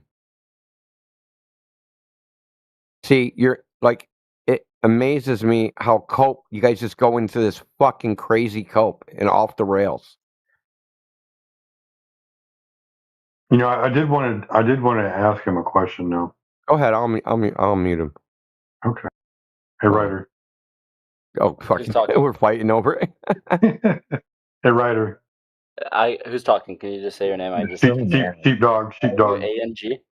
Sheepdog down at the bottom, dude. Oh, sheepdog. Yeah. What up? So you said something about the stars. You're gonna say what about the stars, right? Oh, I was saying what, like, if space doesn't exist, where does it end, and where do stars, like, because someone said that stars are an illusion, so Well, I don't think anybody said stars are an illusion, but let me ask you this, okay? I know someone. What do you know about the stars? What do you, I don't know. I don't really know much besides I can see them. I'm right there with you, brother. That's about as much as I know about them Welcome too. to Flat Earth, bro. Yeah. So we don't claim stars don't exist. We say that what the modern cosmology says they are, their composition, how far away they are, what they're made of, where they're going, their age, all those things is nonsense. How do you think Earth started? I don't fucking know, bro. I wasn't here. Okay.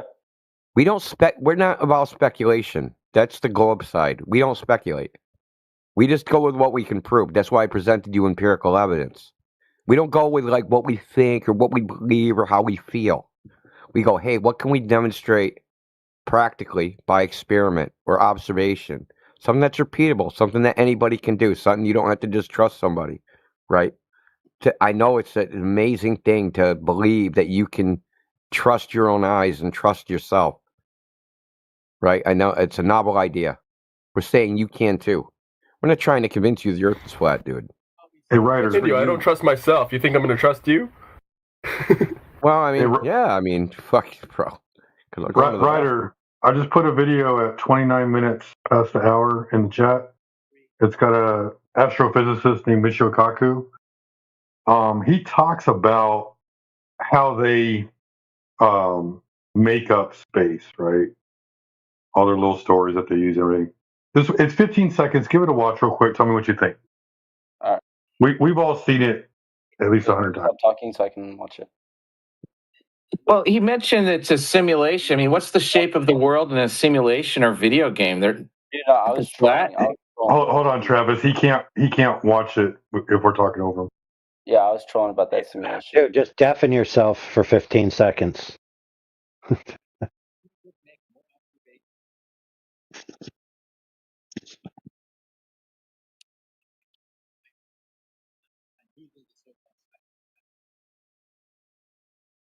Science, we always say that you make observations, theory, you make more observations, and it's a very, very tedious process. Nobody. All right, listen. If you got a What is clip, it? I don't really understand that. listen, and I Ryder, chill out for a second. If you got a clip, just play it on the bot so everyone can hear. I don't think we have the bot in here. What? Are you kidding me? Hold on. Wrong server. Let me check. What is it? I'm confused. What you're saying. You're saying they just make shit up in astrophysics. It's all theory. None of it can be verified. That's what he's saying. I'm paraphrasing. Okay, think about this. Stars are giant fusion reactor plasmas, millions Is of that what miles they away. actually are, or you're just saying random words? No, I'm saying what they say. That's what Their they say. claim. Okay. Okay. Can they ever actually verify that? No, not until they visit one. Okay, finally, a fucking honest answer, right. So until, no matter what story someone tells about the stars, anybody on Earth says, stars are this, stars are that, stars are this other thing, same with planets, blah, blah, blah. Well, I think like It's astrology and all that, like to do speculation with your sign is and a bunch can't of even be, bogus. my point was it's speculation and can't even be verified within their own paradigm. The fastest object they say ever went to space is ever been in space is Voyager. Voyager would take 150,000 years to reach the closest star. Okay? They're never going to be able to verify any of that crap within their own paradigm. So they can just make up anything because none of it is verifiable. So you don't like that factor of like that what if? Like what if it's another universe? What if it's another Earth? What if it's Yeah, I mean, it's fun to speculate, but that's not what we're here for. We do a speculation Sunday, and which you're welcome to come and speculate away. Because some people like to speculate and shit. Will you guys be open to the ideas, or will it just be like no? Which ideas? This, no that. I'm just saying, like, or will you shut it down with your flat Earth It's nonsense? speculation Sunday, dude. Okay, well, I'm wondering You if can you guys will speculate be about open to whatever it. you want. You can frickin' speculate about Nazi moon bases. We don't care. And the issue is if the modern like pseudoscience, the astronomers and stuff like that, just speculated and said we think you might be seeing in the past, and this star that you see might actually not exist anymore because it underwent supernova or whatever. If they just speculated their things, we'd have no issue. But they make truth claims and they have zero evidence. Yeah, not only do they make truth claims, they know the causes of things, which is crazy. That's even more crazy. So they're doing what's called use the term science loosely in this context, observational science. But they claim they're doing, in some ways, they claim they're doing experimental science. Right? They go, oh, we did an experiment. We looked at a freaking black hole. It's not an experiment. Experiments are done in labs. Experiments have independent and dependent variables. That's what experiments figure out cause and effect relationships. The only thing they can ever do is get correlations between one observation and some other observation. But that's not what they say when they frickin' talk on TV and when they give talks and lectures in front of people. They claim that X causes Y, So and Y unless someone causes can prove Z, it and to all you these that other the Earth things. is round, then you won't believe it. What? Unless No, someone I'm can never prove it going to to you. believe the Earth is round. Either someone's going to prove it or they're not. Okay, but if someone proves it to you, already that it's already How proved, can they but prove they have it? to prove Let's deal with that. How can they take you prove it? take you to space. No, that wouldn't prove it. Why? How would Why that not? prove it? Because you could see it at a greater Because angle. looking at things is still subjective experience. So you don't. If you look at it and The it's Earth a looks circle flat. for You're on Earth, and you don't believe that, dude. But you want me to go to If you're in space where space- bro, you're on Earth. It looks flat, and you don't believe that. Why? Because when I look out, it's curved. No, it isn't. Okay, I'll take a next time I'm This at the guy. beach. I'll take a photo and I'll bring it to Speculation Sunday just for you. Okay, yeah, bring the And- photo, That's crazy. and you're So you still can going to see the have the curve same at the problem of surface? having a faulty premise. Okay. You can take all the photos of half of boats all you want. Your premise that can only happen on a globe is demonstrably wrong. What aren't you understanding? A lot of things. That your I just think reasoning is everything- flawed. So you have evidence, and then you have the reasoning behind the evidence. Your reasoning about the conclusions You're you're not gonna drawing change from my the mind. evidence We can are just agree to incorrect, disagree, which is you know? why you're interrupting me, because I'm pointing out that they're incorrect. Yeah, okay, but we're just gonna agree to disagree because you're not gonna change my mind. It's not, this isn't an agree thing. This is a basic logic. It's an agree thing. It's agree. Hey, Indio. Logic is objectively true. This isn't a matter of opinion. Indio, don't the astronauts say that they can't tell the difference between simulation and the real thing? Well, only with their moon launches. So There are things that are subjective and there are things that are objective. I'm talking about objective things. It's objectively true that on a flat surface, you can get the same visual of a boat being cut off bottom first. That's objectively true. Doesn't matter what you think about it, doesn't matter if you like it. So if that's objectively true, the claim this can only happen on a curved surface, this visual, is factually incorrect. This isn't subjective. It isn't about opinion. It isn't about agreement. Okay, so you'll believe me if I bring a video of a boat going over the curvature of the Earth. You'll believe me. Did you not hear what he just said? Did you not hear what I just He said? uses big words, and I don't understand those big words. Okay, you don't understand the big words. I don't. Which words How do you know what's going on? He's just Hold on. waiting for you to stop talking so he can Okay, Ryder. say what he wants to say. So He's not how responding. do you know it's going over the curve of the Earth and it's not just happening on a flat surface like I said and showed you? Say again? How do you know it's going over the curve of the Earth and it's not just happening on a flat surface like I showed you? Because I see it with my eyes. You're seeing the same thing with your eyes. You're seeing the same visual. How do you know one's caused by curve and it's just not happening on a flat surface like I showed you? How did you differentiate? I don't really understand what you're saying. Yeah, you Bro. do. No, I don't. Yeah, How you did do, you bridge Tyler. the gap You're being a from snake now, obstruction? that I will not tolerate. Stop being a don't- fucking weasel. I'm not being a weasel. How did you know that how do you know it was the curve of the Earth causing that observation and wasn't just an observation on a flat surface like I showed you? Dog, I don't understand this. You I must don't be understand this retarded. question. Yeah, I you do don't think I'm understand. You retarded. have bottom up obstruction. How are you jumping What is from bottom bottom up up? What is obstruction to bottom curve? up obstruction? What is that? Meaning you see half a boat and the boat is cut in half by the horizon and you don't Okay. see the bottom of it. How do Just like I showed does that you in that happen? video. Can that only happen on a flat Earth? Can that only happen on a globe?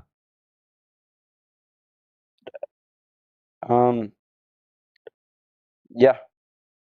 Okay. Then what about the videos I showed you with it happening on a flat surface? What about those? Those are AI. Your table's a globe. Yeah, you're so desperate. You thought you had a winner, Ryder. He had one honest Really, answer. you really did, dude. You I came in think- with I a think- loser. Don't you think we ever heard I this think my before? monitor might be You think curved, we'd or- still exist here doing flat Earth after 10 years? You know, they've been saying ships over the horizon for 2,000 years, dude. How would we still This is exist? Yo, It's Indio, like not he had that true. one It's honest answer demonstrably- with the stars. Rybar, it's already been demonstrably shown that it's not true. Yeah, it is true though. Okay, Yeah, so the the one videos on I Answer showed with the their Stars, page. I thought So we were, now I'm like, going to getting post somewhere. photographs that I took of a ship 30 miles away when the horizon should be 6 miles away, and that ship should be 420 feet under the horizon. Now I'm going to show that. Then what are you going to say about that? Why isn't that ship under the horizon? Well, like you said, different. Why different isn't that conditions ship in under the air, horizon? What? Different visibility.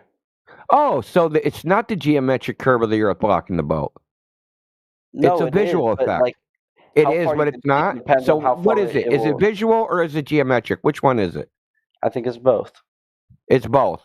I How know can you it's tell which one it is?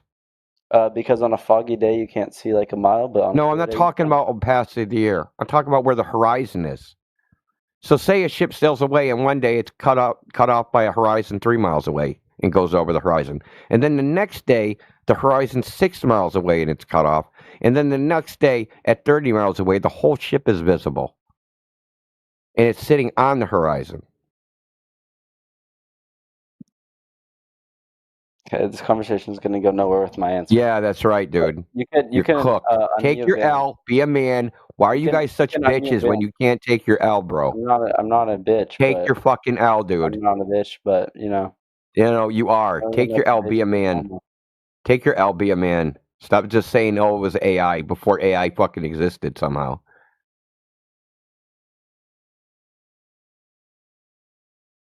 He bounced.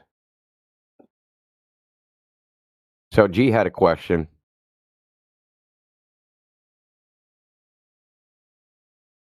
So what was your burning question, G? Oh, I was just saying, I was in a Fortnite game and I was in like a boat And when I got to the edge, Yeah, it was almost important. You got to the edge, you died. So, Preston, you're up next. Do you have something intelligent to say this time?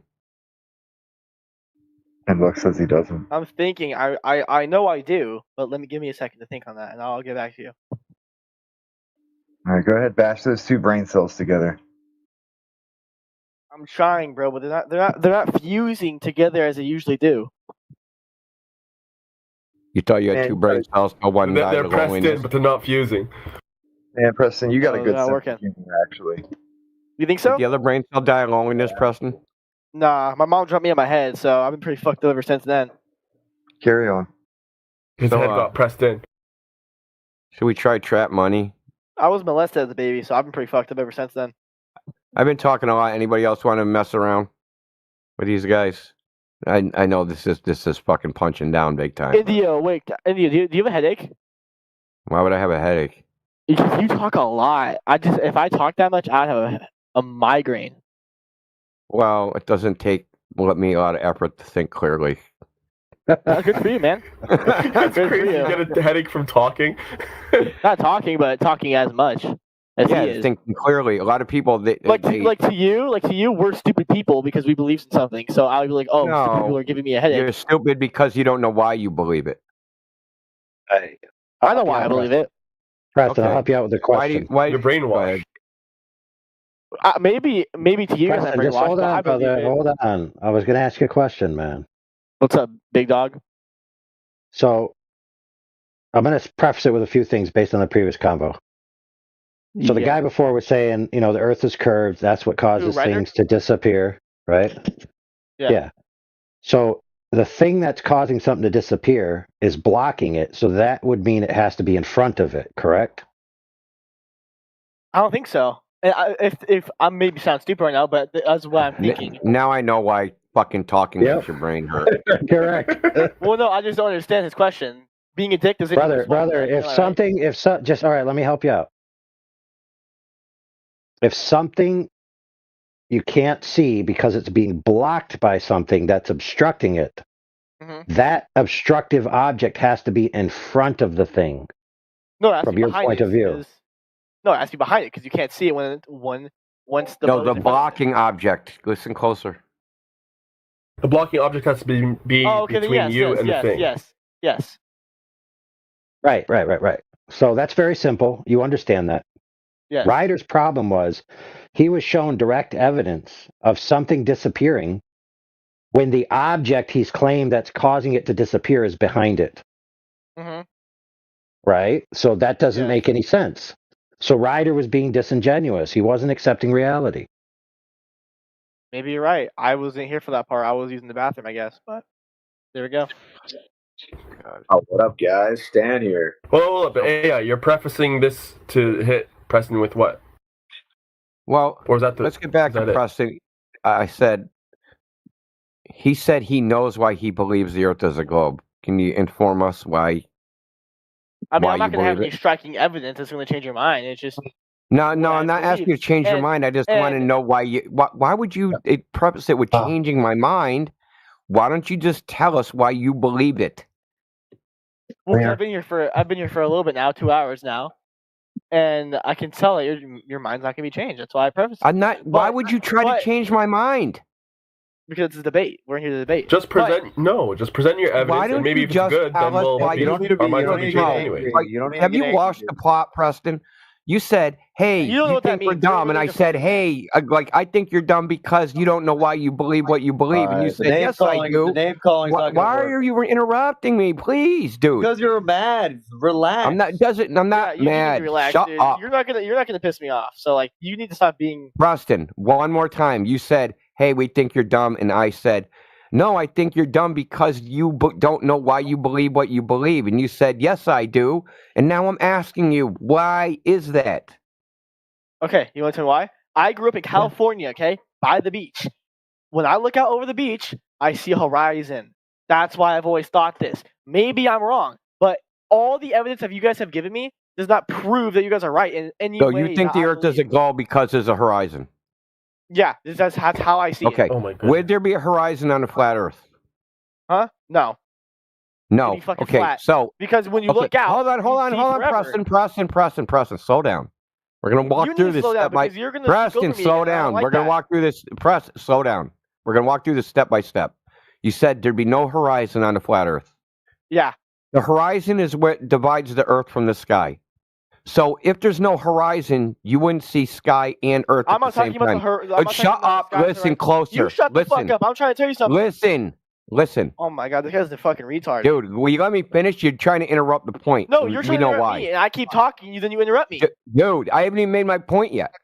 Because your point's fucking stupid. I'm trying to tell you what I'm How would you know it's stupid when I haven't finished it, Yo, Preston? I've been hearing you talk about this entire fucking time. Preston. I won't get an headache. I do Now, this all day. Preston, if you would see 100% sky or 100% ground for there to be no horizon, because the horizon is what divides the sky from the ground. So which one is the flat Earth? 100% sky or 100% ground? I wasn't listening. What were you saying? I was reading the chat. Which one's the flat Earth? 100% sky or 100% ground? Which one's the flat Earth? Yeah, you said there's no horizon on a flat Earth. Guys, stop yelling now. Stan, shut the fuck up. Which one? Which one is the flat Earth? You said no I'm horizon not on a sure. I flat Earth. don't know the difference between those two. You said there's no horizon on a flat Earth, correct? I don't think so. I don't think there would be. Okay, so that would mean it's either 100% sky you see or 100% ground because the horizon divides them, where you see them both at the same time. So you couldn't see them both at the same time, But otherwise that's what there'd be a I'm saying. horizon. Repeat to me what I just said to you. Fuck all that. Listen to what I'm about to say. Okay, you're banned. That's tough. That's the first time I've ever heard someone say, I'm a globe earther because the beach, because of the horizon.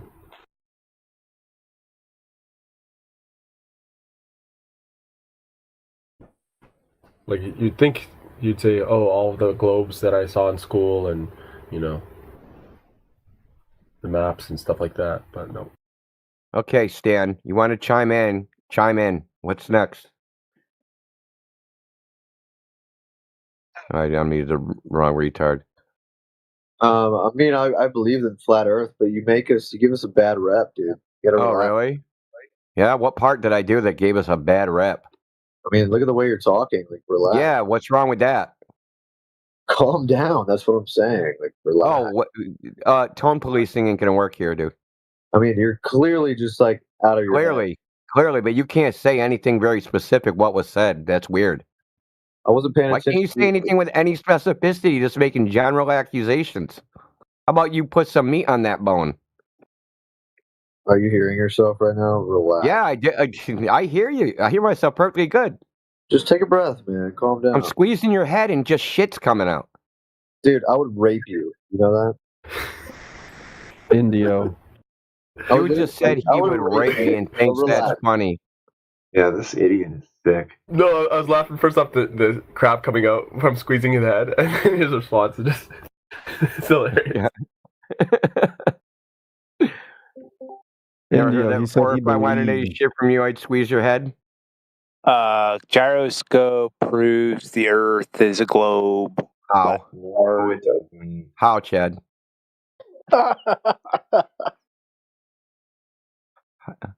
I have a Dude, now- gyroscope. I'm looking at it. Now what? Explain how it works on a flat Earth model. What? That doesn't prove it's a Demonstrate globe. it. Okay. Demonstrate it my works. whether or not I can explain how it works on a flat Earth is independent of whether it proves the globe. Those are two different ideas. You can't. You're the one who's adding crap onto it after making a claim, dude. Holy crap. This fucking low tier A today, dude. gyroscope won't Fucking- work on a flat Earth model. Really? What does a gyroscope do? It gyroscopes. It gyrates. Oh man. What is this? Shakira's hips? Shakira's hips don't work on a flat Earth because they gyrate. The gyroscope doesn't lie. My claim stands true. So Yeah, no, claims are not evidence, dude. yeah. Yeah. Evidence is evidence. Claims are not evidence.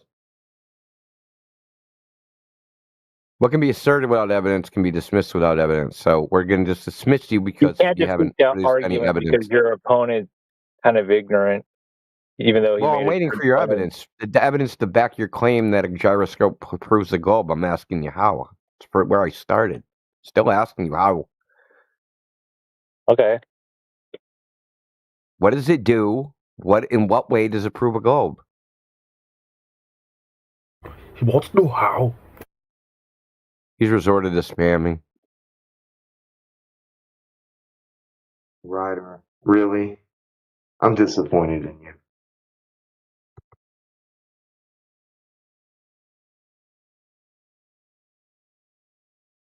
Gyroscope keeps its axis pointing in the same direction. As Earth turns, the gyroscope slowly appears to drift because the ground under it is rotating.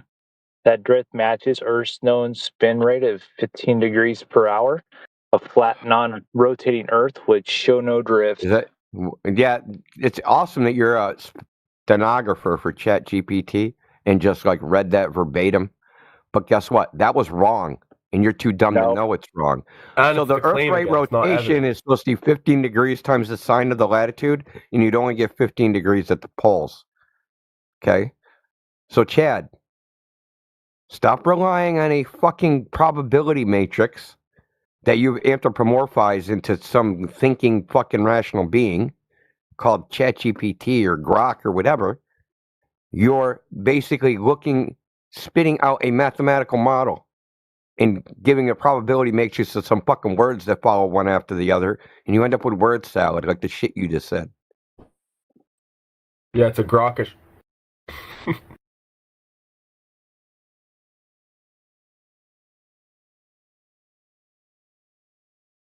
Look inside chat. Read.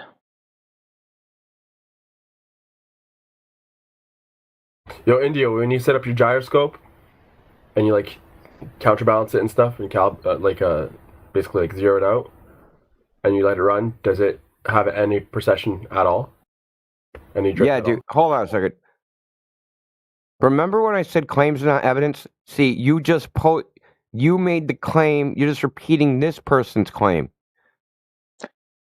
I'm looking at the link. I don't see any Nobody's data falling for in your there. fucking logical Chad, there's fallacy, dude. You no gotta be trolling data. at this point. Chad, You're- there's you're- no you're- you're just Chad, there's trolling. no You're just- data. You're just trolling. Where's That's all you're doing. Chad? You're- Yeah, that's now all you're in doing. full You cult don't mode. understand physics. You're in full Mute him because cult he's mode. telling the truth. Mute him. No, because he's telling the you're truth. basically just making an assertion without No, evidence. so your evidence for your claim was somebody else's claim. He ran away. A douchebag. Fuck, dude, this is pathetic. Now, Ryder, that dude is not a flat earther, dude. Why do you think he's a flat earther? Ryder. Oh, I was unmuted. Oh, because he was in. Why your did you chat. think he's a flat He was earther? in your chat. So what? Why do you think he's a flat earther? He's new to this server. So am I. I wasn't. He was in your chat saying. You stuff, don't and I have a was little saying new stuff. thing next to your name like he does. This is my first time here. Not you, him. He has a new thing next to his name. You don't see the little frickin' flower thing? I'm new here. How am Say I hi. I didn't know that. That's You what don't have that. Well, this is my first time here, so Yeah, that's horseshit, dude. on God, I can put my hand on a Bible and do that. Remember, since February 19th, 2024, did you forget that it's in your profile when you joined the server? That's a Discord thing, not a. Not when They you have join the two of server. them. They have Discord member and server member. They're right next to each other. It said I joined this server in 2019. No, 2024, bro. Learn to listen. February. November 13th, 2025. My friend sent me the link to this server tonight, and I joined it tonight Okay, so why do you think he's a flat earther? because he's in your chat. So what? So are Arguing you? with Are me? you a flat earther? Nobody's arguing with me, so that'd probably be the opposite of what I think, right? No. I've never seen that guy before in my entire life. How was I supposed to know that? Dude, read what he's posting. Yeah, he posted that after the fact that I found the Dude, I'm just scrolling up.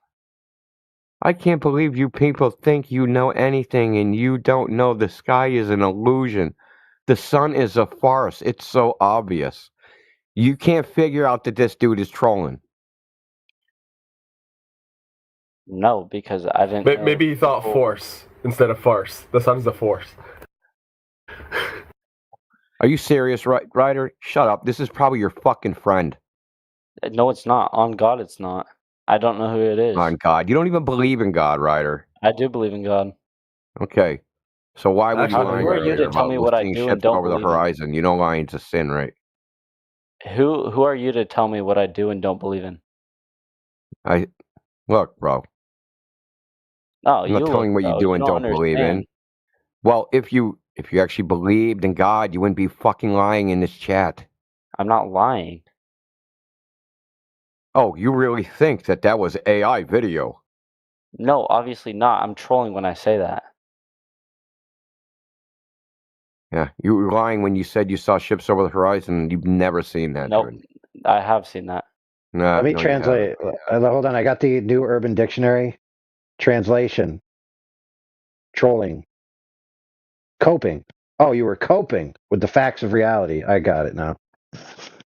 That's Anyway, good, it's Rage. obvious this guy isn't a flat earther. Okay, No, is Indio, that really the best you can you're just do? an imbecile that you don't have the right mental capacity to believe or understand that the Earth I don't is have the round, right. and it's You're right. okay. I don't have the capacity to believe. Exactly. I So don't want you to agree believe. with me. Believe means You agree acceptance with without me. evidence, You agree Ryder. with me, and all you do is just get angry when people try to make their point. I'm not and you don't let angry, them dude. talk. You listen. If I You was have it angry, with I'd be your tone. fucking screaming at you. You have it in your tone of your voice. You have a very angry Yeah, tone. look. Don't try to divine my tone. Listen, I'm a city Well, boy. I live in the I city. am This is how we because talk. I live in you're Boston. okay. That's great. I didn't Yeah, have it's to how we do it. talk here, dude. Sorry, you little bitch, fucking soy boy. A what? A bitch, soy Ever boy. dumbass. Oh, Basically, You means feel you like don't all have enough freaking in your testosterone. fifis all the time. Oh my god, he's talking to me aggressively. Oh, Yo. I'm pissing myself. Indio, I got a good point, bro. Let me say something. I fucking highly doubt it, but let's hear it. You know how I That's what you know that do. the You Earth just is say curved, stuff. bro? You know how I know that the Earth is curved? Let me hear He's it. already laughing. Come on, delivery, man. Work on your Hey, delivery. you ready? You ready, buddy? Hey, shut up. No, you're gonna go on mute, dude. You fucked up the punchline. That's No matter what you said, wouldn't have been funny with that delay. If you have to say, "Are you ready for the joke?" Your joke's not funny.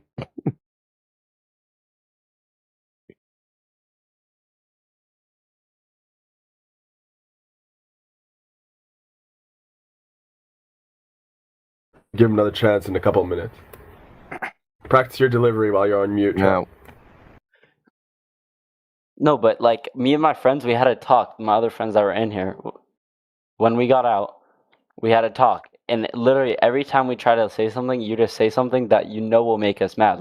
You had valid points. That I and know I would can make agree you with mad. that. Now I'm a psychic fucking angry person. Fucking amazing. What other skills do I got? See, exactly. You're doing it again. You're putting words in my mouth that aren't not what I'm trying to say. You said, I know we didn't make you mad. The only way I could know what you would make you mad would be to read your goddamn mind. No, not certainly, but you just because How would I know what makes you mad, Maybe you're an Ryder? empath, Indio, like him. Maybe you're in touch with your emotions and you can. If we fucking know you, how would I know what makes you mad? I have to be able to read your mind. I know what makes you mad. Realizing the Earth's not a ball. I know that's going to make you mad. Is that what's making you mad, Ryder? No, I'm not. I'm not mad at all. I just Do you live in I a just cartoon reality? it's not a cartoon reality. It's real life, but for sure. Oh yeah, real life that you've never experienced. Where is it real exactly? Okay, I'm going to ask you again, Ryder. And I when I asked you about the memory, do you remember that time you saw the Earth as a globe? Yeah. Oh yeah, where were you? At the beach. At the beach. And I saw the curvature. So what was it? Where was that curvature exactly? What did it look like? On the horizon? So the horizon was the curvature? Yeah, you could see the curvature on the horizon. So the horizon is the curvature or the horizon's curving? The horizon curves. Left to right, right to That's left. crazy. Which way does it curve in? Both sides. It's curving. You could see it curving. So if that was true, then the horizon wouldn't be equidistant from you. Once again, How can it be big words. equidistant from you? Because horizon, the I'm actual not going to argue with original you. word It's just means going to go back bounding in time. Like, we're circle. literally just going to keep on So doing the this exact is same another thing. thing which I know that you don't believe in God because now you're just being a lying schmuck. No, I'm not being a lying schmuck. Yeah, you are, dude. No, I'm not, dude. Yo, Ryder, what's you the don't word for see left something to that's right curvature. perpendicular? No one claims that they see left to right curvature from the surface of the earth. It's the dumbest shit I ever heard. Ryder, what's the word for something that's perpendicular to vertical? Horizontal. Okay, so horizontal, pertaining to the horizon. Why do you think they named this straight line, perpendicular to vertical, something that's pertaining to the horizon?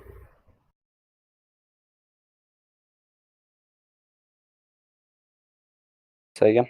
Sorry, I was trying to read Travis's. Why would they name this thing horizontal, pertaining to the horizon? The straight I don't line. know, because it looks flat from up close, but when you're far away, you could see the curvature in it. No, man. The horizon looks like a straight line. That's why they called it horizontal. It looks pertaining like a to, straight line, but it's the not. straight line. It looks like one, but it's not. But you just said that you saw it not be. You're saying it doesn't look like one Yes, from far away. because there's certain parts when you look at it, it's curved. How did you measure that it's curved? Because I saw it with my eyes. It's not a Oh, measurement. you just. Oh my goodness. I saw it with my eyes. It's not a measurement. Travis, that's not even a real photo. Look, I want you to build a house by looking at the parts. Is tell your go get a carpentry job. Say, hey, I don't need the tape measure. I measure by looking at it. No, that's not how it works. Yeah, I know that's not how it works. So you didn't measure it by looking at it. Okay, well, building a house and looking at the horizon is completely different. In what way? Because you have to have specifics when building a house so it doesn't fall over. So we want specifics on how you know the horizon's curved. My eyes. So for the record, before you said that you saw the Like I see ship the being point that you're obstructed. trying to make, but Well, we know you're just making shit up because it's I'm well not known that the human vision can only see in 5 degrees. Your central vision you can focus on. So that if you're at sea level, you're seeing about a section that's like 400 I'm above feet. sea level when I'm doing That it. section would be equivalent to 0.001 degrees of curvature. There's no way you could ever see left to What right you're curvature saying- from the what you're surface. saying is going Why are you interrupting me? There's no way mathematically I'm you could ever see interrupting you curvature from the because surface of the I'm earth. interrupting And if you you did see it, ways of talking. Ryder, You talk Ryder, because it goes in one ear and it goes out the other because I don't understand what you say. Like the 0.001, whatever you just said, I don't know what that means. okay. it's just a You're waste of making shit up, and it's really easy to determine you're making shit up because we can do basic mathematics to show what you're saying is fucking impossible. Alright. Ryder, at first you were saying It's that like telling us there was- you're 50 okay. feet fucking tall. I'm not 50 feet tall. I know, but when you're saying you're seeing the curve of the horizon, you claiming you're 50 feet tall is more likely than you seeing curve of the horizon. That's not true. Yeah, it is true. No, it's not. How is it true? Because if you're looking at the ocean, central vision of the human being is only 5 degrees. So you have to say, hey man, when I look at the horizon, it's 3 miles away. How much? Why are you interrupting? You asked a question. Yeah, but no, you asked me if I wanted to hear it, but now you're just saying all this nonsense with all these numbers that I don't understand. Like if I understand, You don't then I get it. understand 3 miles. No, but the decimals that you're saying I don't understand. What are you talking about? 5 degrees. that's You what I only think see every 5 time you degrees. speak. Now What are think you of the talking sun, about? right? Multiply the sun times 10. That width of the sun, that's your central vision. Okay? That's how wide you can see until you're into your peripheral vision. It's the only thing you can focus they on is find that 5 out? degrees. Do you understand? How did they find that out? Testing with charts, fucking lines, grids, shit like that. You got proof for that? You want papers from like the fucking 18th century?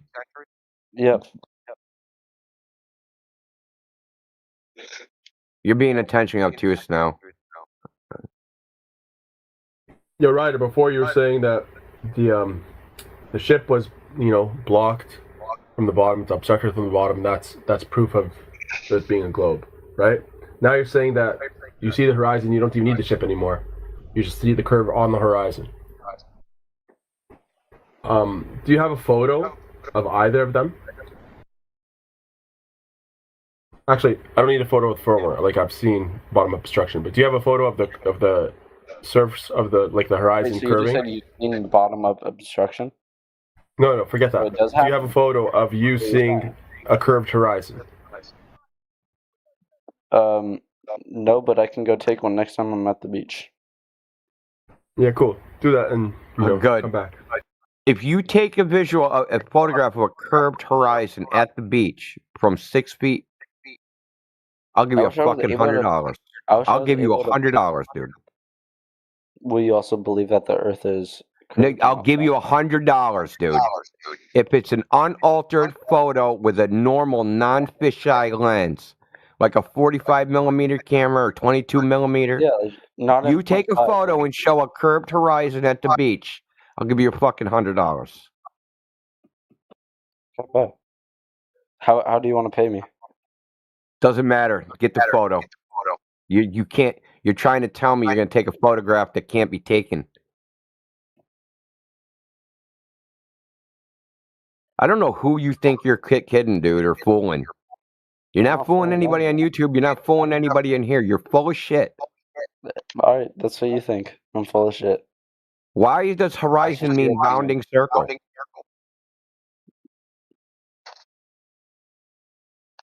What's up? Why does horizon mean bounding circle? I don't know what you're saying. The word horizon, the etymology of the word means a bounding circle. Okay. You know what that means? That means around you in a circle. You So can like the see a sphere, like distance. Earth? So listen, you asked me a question, and again you interrupt when I answer. Why do you keep doing that? I don't know. And you got an echo going on, Ryder. It isn't Ryder echoing, it's someone else. It's AI echoing. AI, dude, you're echoing. Anyway, so it means bounding circle because if I look straight in front of me and I see 3 miles, if I look 90 degrees from me, I also see 3 miles, and then another 90-degree turn, another 3 miles, So how am I and able no to matter see what stuff that are direction, 30 miles shut away? up, shut up. No matter you what shut direction up. I look, Shut up. no, shut up, dude. No, you shut Shut up. No, you shut up. Grow up, dude. So no matter what direction You're you a look in, loser, you bro. see 3. You are such No a matter loser. no matter what direction you look in, you see 3 miles. That's a circle. That's why horizon means a bounding circle. Now, if I see 3 miles in a circle all around me, that's a straight line. You are in here trying to say you can take a photograph of a curved horizon by looking from the center of a fucking circle out. You're in the middle of the fucking hula hoop looking out, and you say that you can make the hula hoop look curved from inside of it. That's horseshit, Ryder, and you know it. All you know is horseshit. All you know how to do is mute, and I didn't just mute think you're you. complete. Okay, then who did? I didn't mute you, though. Because you wouldn't shut the hell up. And now you're going meta because you have no rebuttal. Now either Shut the get on hell up. topic or get out. You could just kick me. I don't have to do the debate if I get banned. Good. Is that your tactic? No, I just want you to kick me so you guys can be. No, we'll just keep you mute and make you listen. You're gonna have to leave on your own. Nobody unmute him. I told you, no one takes this seriously. Mansky, you were refuted by a Goldberg. The night you said that, remember when Matt came in here? Okay, well, my experience is different. Yeah, what? But yeah, And we're what? seeing that now. None of these people coming in here are seriously engaging with you guys. I It's don't. just a joke. Yeah, he was. No, they seriously engage when they think that they're gonna win, and then once they lose, they have a mental breakdown, like you've been having for Coping about 3 mechanism. months now, Mansky. I'm breaking down constantly. People don't Yeah, enjoy you the are. game when they're losing. They do what all children do. They say, I'm going to take my ball and go home. Did you hear the other guy that tried to not only blow up the brain in the jar, he tried to set fire to it all, and then he tried to set fire to the fire. Okay? He's like, prove to me China's real if no humans exist. Well, that means he wouldn't exist and I wouldn't exist. So how could I prove him anything? This is where you guys go. You go to absurdity. It's not actually funny. trolling. It's a fucking cope. It's not taking us seriously. It's a mental fucking refuge. So you don't have to deal with it.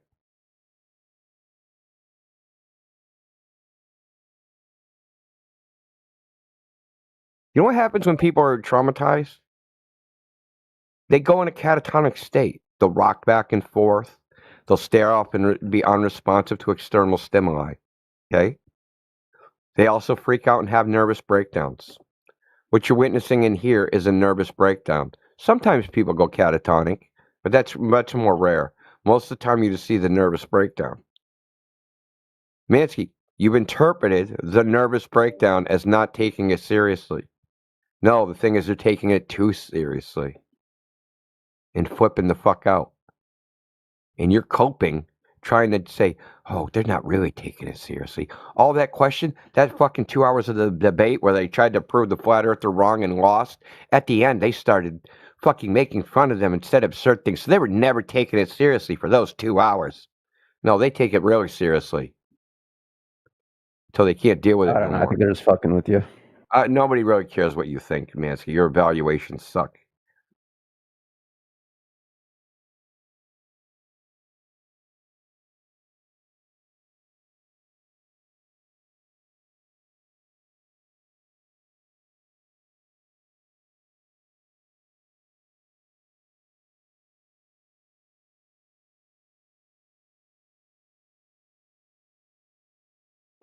This is like fucking when Jerry Maguire quits the job.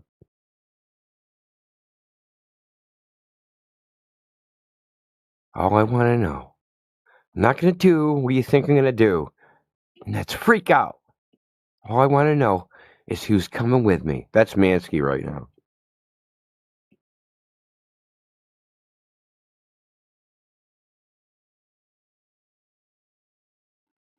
It's so weird that some of them are so afraid of getting caught up in a gotcha moment that they can't answer a simple yes or no question.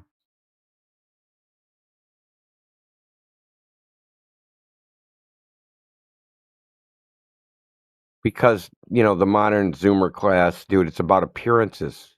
They're fake as fuck. I actually heard a comedian talking about, which is so funny, is that people only used to have to be. He was complaining about how stupid Zoomers are, right? Because everybody now is fake as fuck. They don't say what they really think anymore. Because afraid of offending somebody. And he was complaining because we only had to be fake at work. But as soon as we got out of work, we could be our real selves. But now you can't even do that. Damn.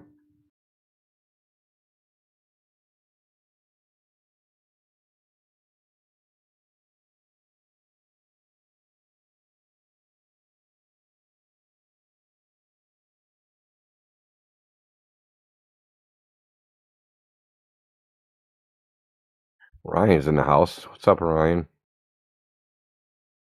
Long time no see. We're here.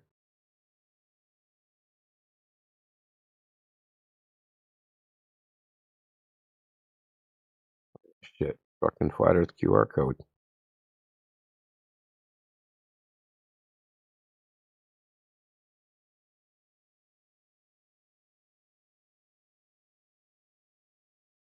Dude, man, how many hours of gameplay is that shit, AI?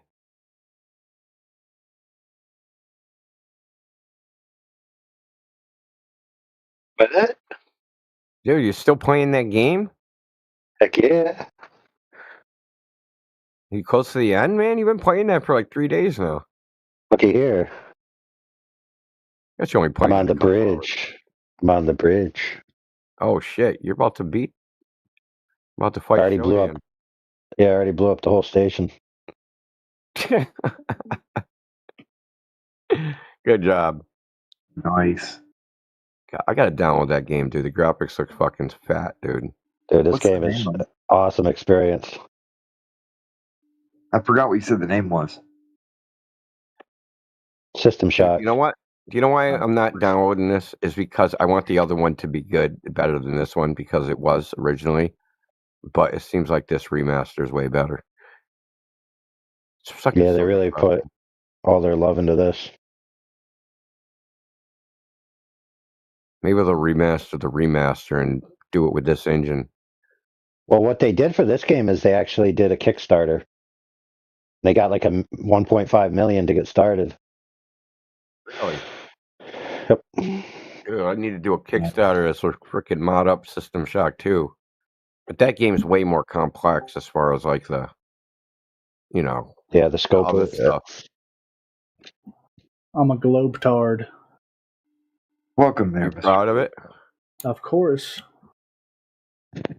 Why? Because space is wheel. Earth is not flat. I'm a How do you know any of that? Almost every country, if not every country, acknowledges that Earth is a globe. Yeah, I'm asking how you know it, not how you think everybody else knows it. I think it'd be a really hard lie to pull off. Yeah, that doesn't tell me how you know it. That's my You keep thinking. making statements about other people, though. That's my thinking. Is that you evaluated other people, and that's how you know the Earth is a That's globe? generally how science works, is you evaluate. By science works by evaluating other people. Could have Yeah, swore they used experiments. It's almost like the experience they've done have proven it. And like, No, how many no, flat like, earthers no, have no. come The out results of the after experiments. Who was the guy who was in Antarctica? Who was a What flat means earther? the guy? The man who You're went just to talking about Antarctica? people. This is like gossip. I want to know how you know the Earth is a globe. What was the evidence that you saw? The pictures from space. that Oh, the show pictures of Earth space. globe. How did you evaluate the pictures from space? I looked. Is it flat or is You it just globe? looked? I mean, how else am I supposed to evaluate a picture? Well, I mean, say I showed you a picture of a horse, right? You've seen a horse before. Mm-hmm. Yeah, so you could evaluate whether that's actually a picture of a horse. Yeah, So how did you evaluate a picture of the Earth being a ball? you can see it. What'd you use as a reference? Well, what do you mean? It doesn't know. The reference, like what? Like you said, hey, here's a picture. I grabbed a rubber ball and I looked and I said, "Oh, this looks like a ball." So that's what the blue marble looks like. It looks like a rubber ball that you held in your hand. Yep, big version. It doesn't look anything like that. Just stop, Big version. Why? Okay, No, well, it how did you? doesn't. Not how even did you prove- remotely like How that. did you prove the Earth was flat? Let me ask you that. By measuring it. By measuring. Let me Yeah, look by at this measuring guy in surface of the Earth. Antarctica. This guy in Antarctica who's a flat earther, and he proved himself wrong that the Earth isn't flat. No, he didn't prove anything, and it's not even possible to prove fucking the shape of the Earth by looking at the sun. It's not even possible logically. Logically. Yeah, logically. You can't prove the thing by looking at something that's not the thing, dude. You can't prove what your house is made out of by looking at your neighbor's house, right? Interesting. Is it really? Is it that deep? It is. So go to your neighbor's house, and if it's made of brick, go, my house is now made of brick because my neighbor's house is made of brick. Can you Makes just no turn me sense. into a flat earther already, please? No, we're not trying to change your mind. You know, we were just trying to give you information that you actually don't know the Earth is a globe. You believe it because you were told it. You never would even have figured it out on your own. If nobody told you, the idea would have never even come into your head at all. So can you prove to me that Earth is flat then? Like that's what I'm here Yeah, for. we I can want to just learn. measure the surface and show that the surface of water is not curving. And since the surface of the Earth is mostly water, that water has to curve for the Earth to be a ball. can't how have come a. when I go on a boat and I look Why at don't you repeat to me what I just said? Water no curve? It can't curve. That it has to curve for the Earth to be a ball, right? So when I go to the ocean and on a Right. boat, I guess so. When I go on the ocean, I guess so. when I go to the ocean and I'm on a boat and I can only see so far because the water eventually disappear, in essence, does that mean it All flat right. or not flat? Look at the side chat. Mm-hmm. When you looked up the local weather and it said visibility 10 miles, that wasn't because of the Earth as a globe, bro. They didn't do the globe calculation to see how far you could see. Interesting. Visibility is related to the opacity of the air. The technical term is called optical extinction. This is well known. You can just type in visibility meteorology, go to the wiki page, and fucking read about it. Interesting. So, but that gets away from the measurement. The measurement that we can measure the surface of water and show that it actually does not curve. So this is how we can actually test those pictures from space you were talking about. They actually can be tested because they depict curving oceans, right? So blue marble shows ocean, surface of that ocean curves. Okay, we can go on Earth and say, hey, does this ocean actually curve? Click in the picture, and you know what? It doesn't. It means the picture's fake. So why would why would every nation? Let me ask you this: why would every nation in the world deny a flat Earth? What is the purpose? In what way did they deny a flat Earth? I've yet to hear a nation. You're come just out and say making the that Earth up. is You don't flat. know what No. they said about the shape of the Earth, and I they have don't yet even to have hear a official. nation. I have yet to hear a nation come out and say the Earth is flat, and I want to know why. Okay. So what? I'd like to hear a nation come out and say the Earth is a globe. What? Okay, I guess I could pull it up. Well, why don't you show me an official document that says the Earth is a globe issued by a government? Hey, I better yet do this. Show me someone swearing under oath of penalty of perjury that they know the Earth is a globe or that they've been to space. Single person, just one. 1 second, I'm finding you this first. So, like, would NASA work for you or no?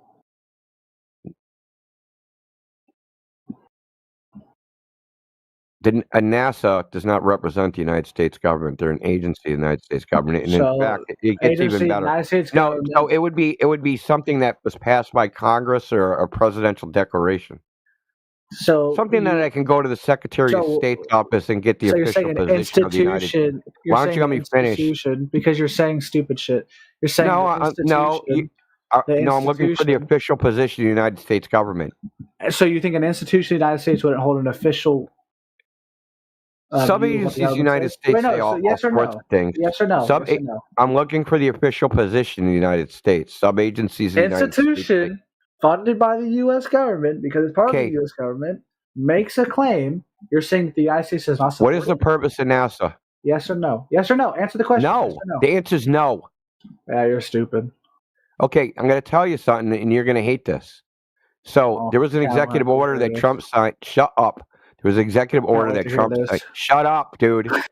There was an executive order that Trump signed that made NASA's primary mission intelligence, counterintelligence, and national security issues. So it's working with Space Force. So it's working with no, Space Force? not Space Force. I said it's working Intelligence, with counterintelligence, and national security issues. That means they're no longer a space agency. Their primary purpose is not space. Their primary purpose is, just like it says in the executive order, intelligence, counterintelligence, and national security issues. The same with the National Weather Service now. The same with the U.S. Patent Office now. So he made a whole bunch of agencies under the Department of Commerce. Primary function, intelligence, counterintelligence, and national security issues. NASA's one of these agencies. So nothing that comes out of NASA is believable anymore because now it's national security. And they can say let me ask anything. You this question. Let me ask you a simple question. Yeah, let me ask you a question why you're not going to address anything I said. When I'm on the ocean, right? And I'm on a boat, and I see another boat in the distance, far, far away. How come the boat eventually disappears? Let me ask you that. We just covered this. Visibility. Visibility. Yeah, meteorological visibility. It's a thing.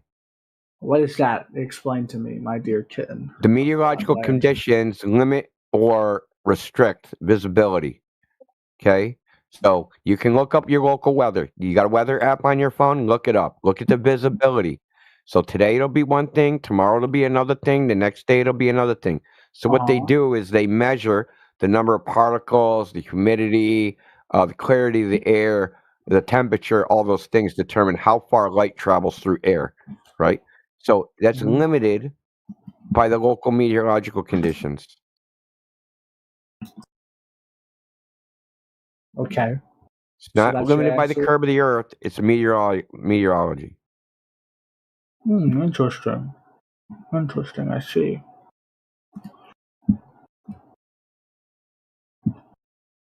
So I, for one, have seen a ship sail from 6 miles away out to 30 miles on particularly good visibility day. I've never seen that. Well, do you live by the ocean? Yeah. Which ocean? Pacific. So you're on the Pacific. What's the longest amount of time you've watched a boat? Probably about 45 minutes. You know you can track them with marinetraffic.com radar? I am not. Tell you where the boat actually is. Mm-hmm. I didn't know So that. this No, is I what didn't. I did. And 30 miles away, I could still see the boat from 15 feet above sea level.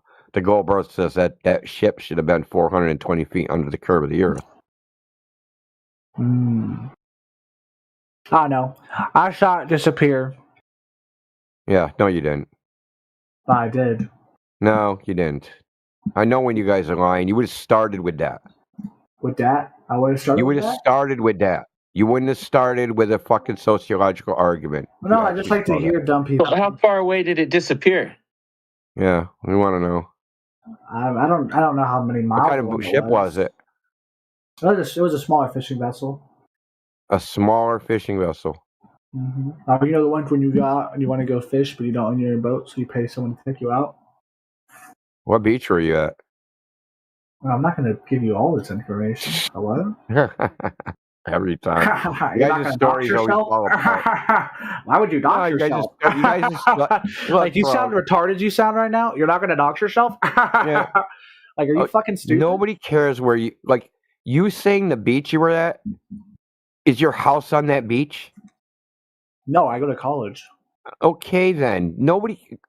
So someone's going to figure out where this idiot on fucking Discord is going to college because you said what beach you went to watch ships go over the horizon. Yeah, it's like relatively. That's ridiculous, bro. It's relatively easy to know what college. You didn't make any observation. You're lying, and you got caught.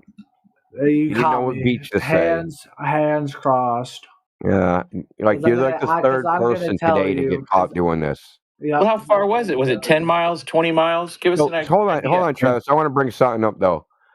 Ironically, you asked why would they lie when you just did the thing that you can't believe they would do. But what's the reasoning? I didn't lie first. Why did you What's just their lie? Reasoning? I didn't. Why lie. did you just I'm lie? not going to tell you the beach I was at. Why did you just lie? I didn't lie, kitten. Yeah, you did, dude. Oh, You know you did, and I did. So why did we both know you lied? Everybody in this didn't chat lie. knows you lied. You can't tell how you made the observation. You can't tell any particular details about it. You lied your ass off. So I'm I didn't asking lie. you, why did you Why lie? did I lie? Why did I lie? Tell me why I lied. I don't know. I'm asking you. You I think didn't nobody would lie. lie about this? I didn't lie. I don't know why you think I'm lying. Then about give us the particulars of the observation, dude. I saw a small boat take people. Not by the dock. It was already out because the dock's not where I was at, or at least the boat landing, wherever it was from. I would assume, I'm not good at distance. I'm going to assume it was probably a mile and a half out, not like crazy far out, but still like relatively visible. 45 minutes later, and it's just what's it called when you're just like going and you have the lines in the back? I can't know what it's called. I fish too. This is depressing. Yeah, keep going, dude. I'm trying to think of the fucking name, retard. Can you give me a sec, Flatty boy? Well, all we need to know is what you saw. We don't need to know Rewind, the I name of the saw. freaking particles of the boat, dude. Oh, well, about 45 minutes later, I don't know what speed they were going or whatnot. I saw the top of the boat, but I couldn't see the bottom part of the boat. Like it wasn't like fully disappeared, but I would say like a third of it's gone, and I can see the top 2/3. Now, can that happen on a flat surface? No. No. So when I Right. show you that it can, then what are you gonna say? I can demonstrate it. I mean, maybe on a fucked up road or something where the road's No, uneven, not a fucked sure. up road. On water. Show me on water where that happens.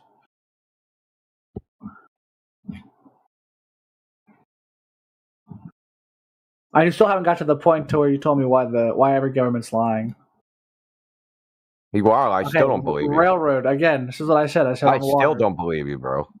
I said show me on water, not on something that has its own curvature. You to don't it. see. You don't understand what hallmarks of lying are, so you don't understand what you did that proved you're lying. And I'm not going to tell you either, because then you'll start doing it more. You try to eliminate that shit. Oh my god. Yeah, so right, you know Sally. you've never done that. Okay, I have. Your story don't jive. 45 minutes wouldn't do even be jive. long enough. You're sitting there say 1 mile. The goddamn horizon should be 3 miles away. You don't even understand your own lie. You don't even understand what you're saying. You I just understand what heard I'm it on the saying. You're internet. not The listening ships to me, disappear son. over the horizon, You're not and listening you're to me, trying, son. bro. Man, you're not This listening is to what me, you son. don't understand. No, open your ears, You're son. trying Listen, to. listen, son. Open your ears. Open your ears, son. Listen. So really simple. You're trying. I know the difference between somebody reading on the internet what they think they're supposed to see versus what people actually see.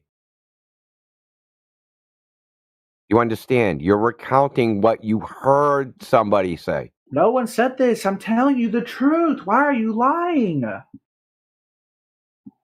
This fool's triggered. Unbelievable. And you still haven't told me why the governments would lie to us. The same reason you lied to us. What's the reason? I didn't lie. What's the I reason? don't know. You did. I didn't lie. Why would every government acknowledge the Earth? It is a isn't every globe? government. Okay, Show me you're a just government making that doesn't up. acknowledge it. Show me a The government, government doesn't take an official position on the shape of the earth. Exactly. Because you can't. Because you can't. Dude, first of all, It's okay, kid. Hey, kid. will you let me Okay. finish? You done fucking monologuing?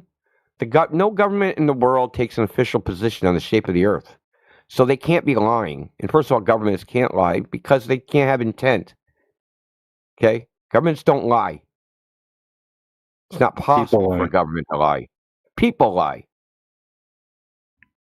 It's okay, buddy. It's okay. I proved you wrong. It's not your fault. You proved You'll what learn. wrong? You'll learn. And it's So you I proved hope that the you earth is a become globe globe with dog. by saying governments don't I know lie. what I saw, and I know the government's position is that the Earth is a globe, not a flat. I have yet Okay, to hear can a you government show us come where out. their position is at? Do I need to pull up NASA? Oh, wait, you want to accept No. NASA? No, This NASA's doesn't a make sense to security. me. NASA's Doesn't an make intelligence sense to agency. me. That's like pulling up the CIA.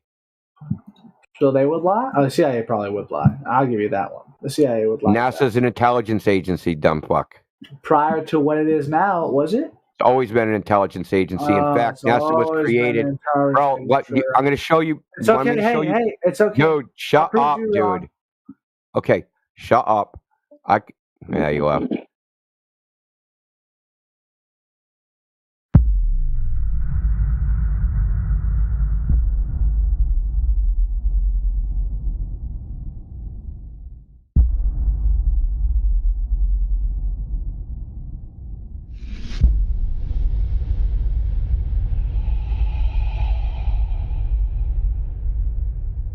So, what do you think 2026 is going to bring? Flat Earth, Indio? Is it going to be anything new? Is it going to be the old stuff? What's going on? I don't know. It's a good question. I mean, I know what I'm trying to do. Like me personally, and I have to work on this. Get some of the trying to get observations together. Just get like as many as we can get, like long distance observations. Just pile them up. Pile them up. Pile them up. Pile them up. I actually, interesting enough, because just looking at a lot of the observations that have already been done, And the Globe Earth has a whole slew of claims about what refraction does to the horizon and objects and all these things. That just doesn't seem to match what's actually observed in these long distance observations. It just doesn't seem to line up. Like, oh, if there's an inferior mirage, and this is warmer and that's colder, and then if it's a superior mirage, it's the other way around. Like, it just doesn't seem to actually be the case. That it's way more complicated, and yeah. So I think this year should be the year of data collection. Because I also just, by some serendipity, it was called a paper that was published in, I think, 2023, where they went out and they did some surveying, and they assumed like this curving light right thing, and then they actually, this K constant, right, this radius of a ray that goes around the ball Earth. Well, when they actually went out and did the measurements, they had to conclude that there was upward refraction if there's a ball Earth, which just basically means that we assumed it's a ball, and the ray was actually flat, so it must be concave. You know what I mean? Because you're in a coordinate system. Yeah, so like flat lines are concave in their little in their paradigm, right? So that's what they actually went out and measured, and they had thermocouples, and they measured all this stuff. And it's just funny that, this claim of this downward refraction, I just don't think it has any evidence for it. I just don't think it's like the textbook, whatever's in the textbook that says it's wrong. It's just wrong. Like what they say creates inferior mirages is wrong. What they say creates superior mirages, wrong. Fata Morgana is wrong. All this stuff. I just think it's all wrong. And I don't think it's actually been thoroughly researched. If the literature, the academic literature is relative to like what it is, it's pretty sparse, right? It's like, I mean, I would say in the last 150 years, there may be, maybe 150 papers on the subject of like terrestrial refraction, astronomical refraction, whatever you want to call it. Maybe 150 papers worldwide. But everybody goes out every single day. Surveyors go out every single day. We're always doing these observations at sea, in the sky, right? We're flying around, we're sailing around, we're doing all these things. To be not like have so much literature, so much testing on it, like that, like that your brain would explode from looking at all the data. It just seems a little odd to me that how little there is. And the papers all say the same thing. Yeah, we went in with these assumptions, nothing actually matched up. Shit, try again. This is what people that do future research should consider, and they give like a laundry list of things, of possibilities, and that's it. There's very few. There's not that much out there as far as evidence. There's a lot of claims, there's a lot of theory, there's a lot of textbook nonsense. There's 7.6R and all that crap. But when you look into the actual experimental data, that's just like, where is it? So like, God says, you want something, or heaven helps those who help themselves, and if you want it done right, do it yourself. In the vein of that, those two things, we'll do those things. That's what I'm hoping. And I'm trying to get, I think I'm gonna like we talked about this. I talked about this with like Yoder. We should get like a standardized form, right? Make a form that if you go out and do a long distance observation, like a checklist. Hey, get the water temperature, get the air temperature. Put the camera in the shade. Don't have it in the sun. Don't go at this time of day, or if you go at that time of day, like best practices document. Right. Where's that the sun anybody in the can sky, get. that type of thing. Best practices document. So one thing I try to do is I try to get the sun behind me so that everything is lit up, right? Yep. So there's like there's just like we can come up with some best practices And part of those best practices will have some data, and that, like, if everybody's collecting the same data, then we can actually go, okay, here's a 10-mile observation. You know, this is the air temperature, water temperature, humidity, all these things. We just plug it into a spreadsheet, and then we collect a whole bunch of it, right? And then, like, oh yeah, I filled out the sheet. Here you go. Collect the data off of it. Just keep adding it to like a giant spreadsheet, and go try to find some correlation between variables, right? The temperature, the water temperature, like the difference in that, like what is that? How does that look? Do I see longer? Do I see shorter? Like what happens there? So you know what I mean? We could like actually start collecting actual data because they're not going to do it apparently. Sounds like a really good idea. He told me they got a new Matrix has got a new camera. He's talking about going out and doing observations. Apparently, he's getting the camera converted to infrared. In the next few weeks or so. But I know he's doing that. DJ would be a great person as well. Yoder's got one. DJ's got a camera. Yeah. But there's also all these YouTubers that are already doing these observations every day. There's a guy named Ron Hasberg. There's A Plain Truth. Yeah. There's Sky Free. There's who is the other one? Pablo's Dog. There's Keith Carmody. So these guys have consistently for couple of years. I know about all their channels, and like nobody watched, like barely anybody. So they have a video, they get like 50 or 60 views maybe. And it's like, this is like the important stuff, the actual observations. This is like the most important thing that people should be paying attention to. Instead, they'll go listen to fucking Jeranism, talk bullshit about fucking who knows what. You know what I mean? Yeah. Instead of actually paying attention to what. That's why I made them leaky, right? Because like we're sitting here arguing with these guys about all their ideas and theories. Like, why are we arguing about ideas and theories? Newton said, you know, if it can't be settled by experiment, it's not worthy of debate, right? So let's just settle it by experiment and stop talking about it. Yeah.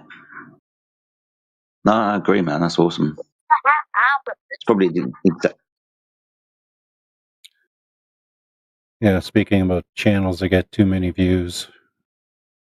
The one guy make that video about the Blackpool picture. In 6 months gets 90,000 views. Whereas any video that debunks the globe, you're lucky if you get 30,000 views.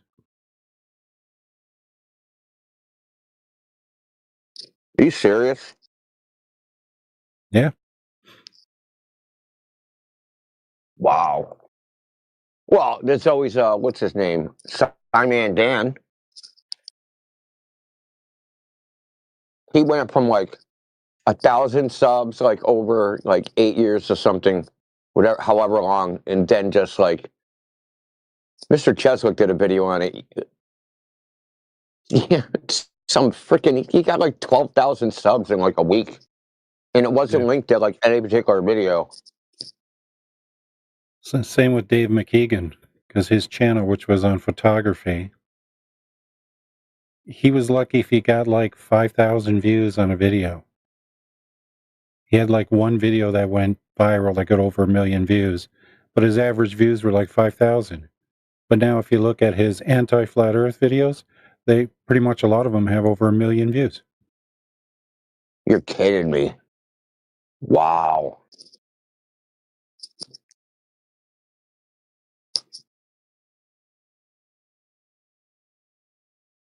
Dude, his content is horrible too. I think people watch it for his dog. I don't think they watch it for him.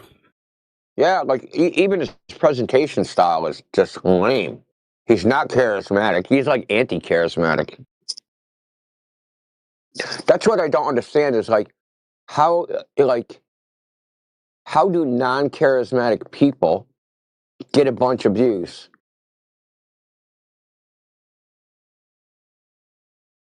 You know, like McToon, Simon Dan, Professor Dave McKeegan. They're like anti-charismatic. In fact, like looking at them and hearing them speak is like fingernails on a chalkboard.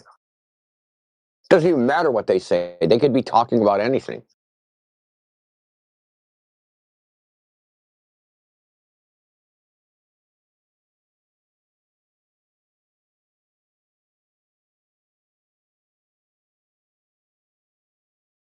The title says, caused people to leave flat Earth, and then he named Ranty. Yeah. I mean, person, caused person to leave flat Earth. It's probably the clickbait title.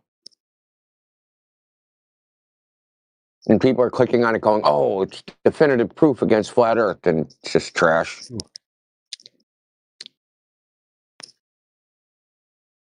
Yeah, doesn't understand that objects in the distance may not be actual size. Yeah, amazing. Weird. It's weird how the street sign that's 10 feet away is bigger than that mountain 120 miles away. It's higher. It's not in the same line of sight. Why is that? It's so stupid, bro.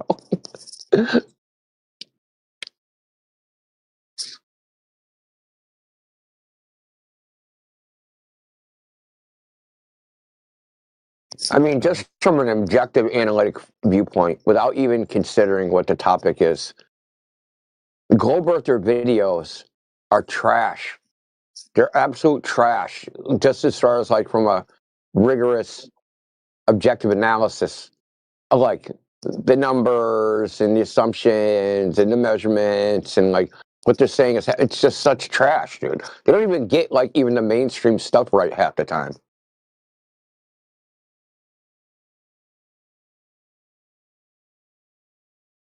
Well, ignorance is their superpower.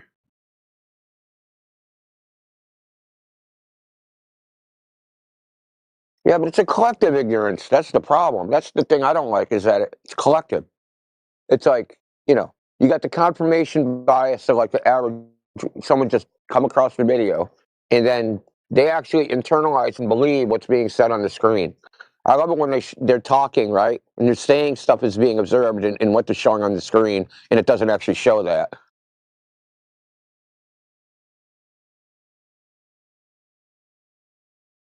It's like saying, hey, this dude just scored a running touchdown when it was clearly a pass. But because they're saying he scored a running touchdown, people think it actually was.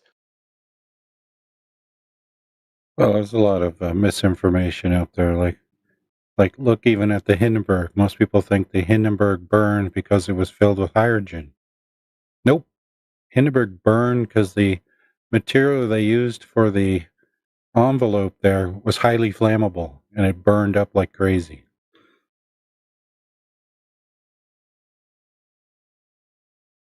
Wasn't it painted with like some highly flammable paint or something? Well, whatever method they used to make that fabric, which was made in the United States, it was imported from the U.S., made it highly flammable.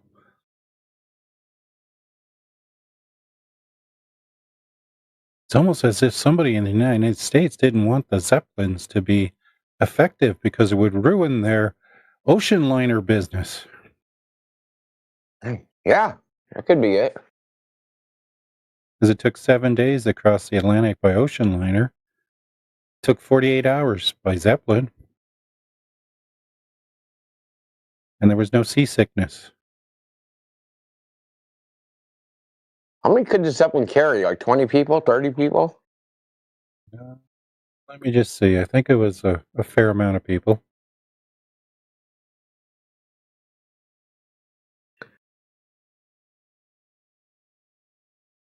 Yeah, I don't know what the business model was, whether it was profitable or not. But I mean, there's almost no limit on how big you can make them. Depends on the material. Yeah. The material cost, right? I mean, it almost don't matter because though you're increasing the surface area, right? The volume is increasing at a higher rate. Right? Exactly. Is that how it works? Yeah.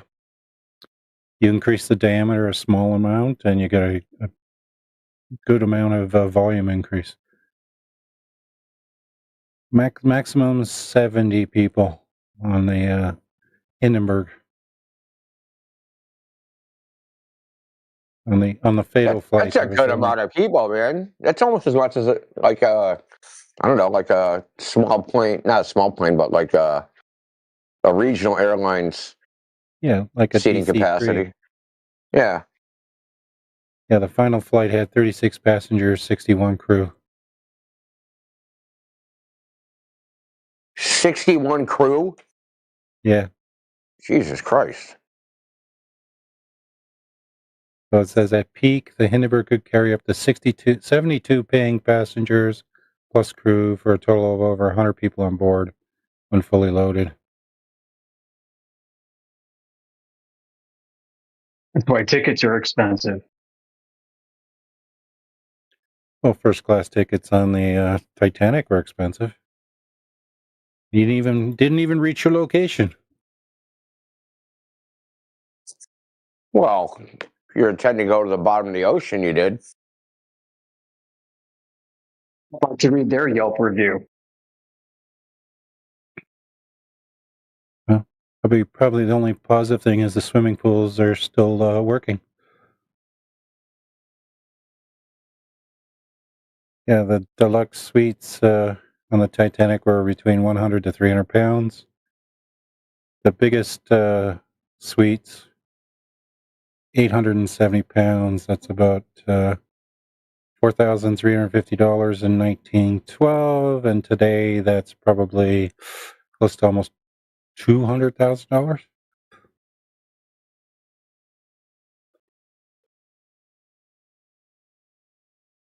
I mean, we're assuming a lot of stuff that they couldn't improve design over a period of like 100 years. I mean, I'm sure if we stayed with the airship thing, they'd be pretty freaking crazy right now. Aren't they called planes, bro? No, I'm talking about we're talking about blimps like the Hindenburg. Oh. They were called Yeah. airships.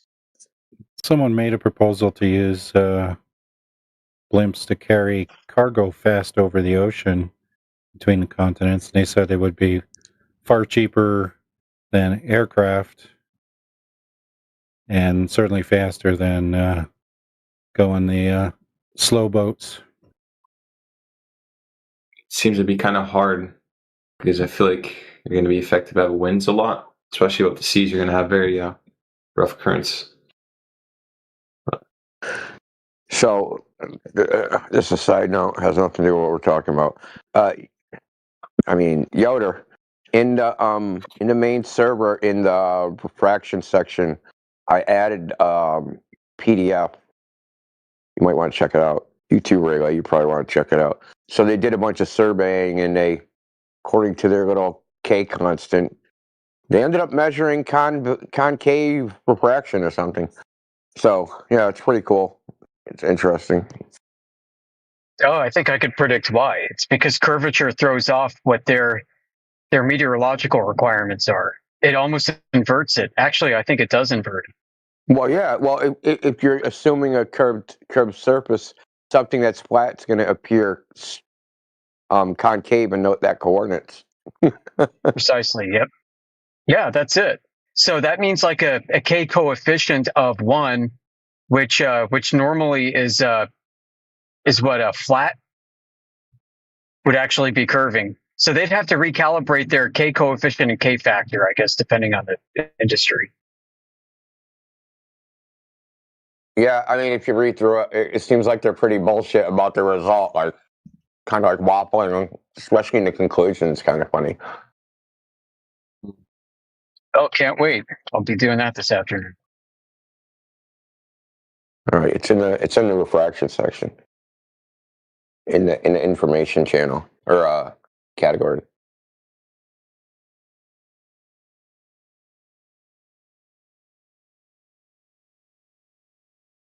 I gotta bounce. I gotta actually do something productive today other than sit on Discord and drink coffee. So I'm gonna do something else and drink Nobody coffee. has to know. All right, see. Sorry to hear that, India. Sorry, did I have to do something productive? Yep. I'm dicking around for like 3 days, so I mean, I don't have to do it, but I should. This isn't a must, but you know. I did something productive yesterday. I regret it today. All right, I'll talk to you later. Bye. Peace, man. And I always find it funny how all these Globers talk about the K factor for refraction. Never seen them ever mention the T factor for transmission.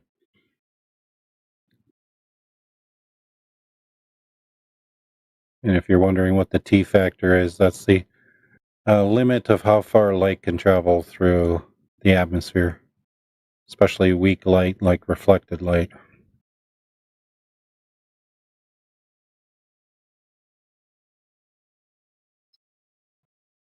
It can be a bit confusing when you read about the subject from different disciplines, because like the K factor that's used in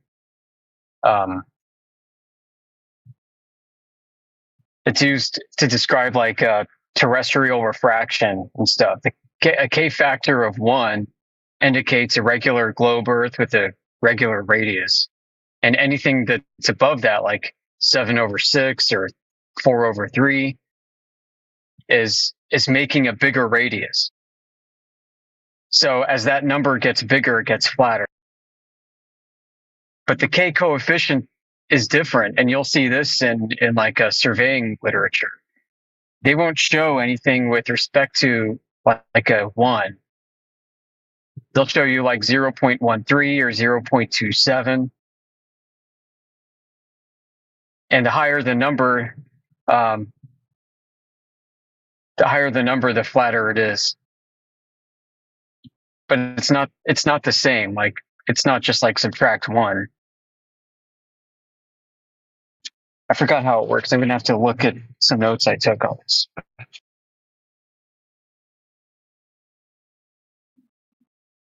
Yeah, because a K coefficient of 1.00 is an infinite radius. That's what it is. But a K factor of 1 is a regular globe radius.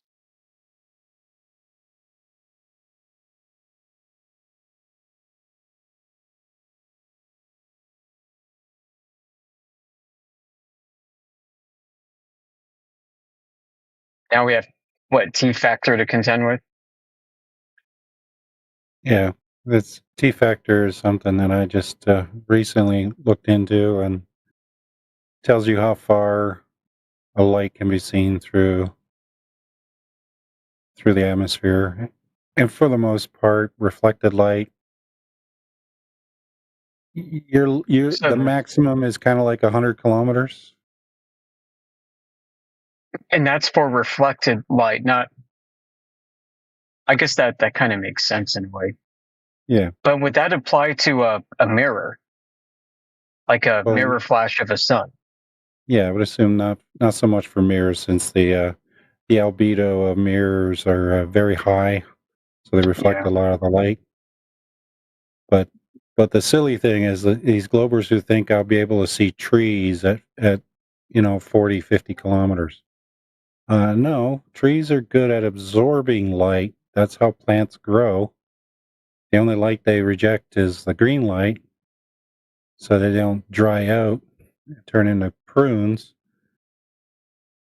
But their irregular shapes of the leaves also diminishes how much light reflects off the trees. So no, you're not going to see them over great distances. That's how I'd be talking after I fucking bust a nut. Like, it's the same tone. What?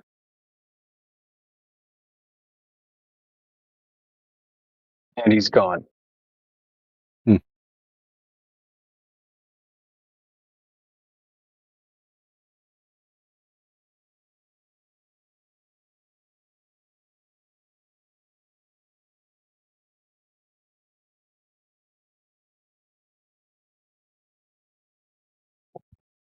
It's pretty handy though, having a T factor. That's really good. So it's all the absorption and scattering. Yep. And I guess the assumption is that number scales with height as you have diminishing particulates and air density. Yeah, based on local conditions.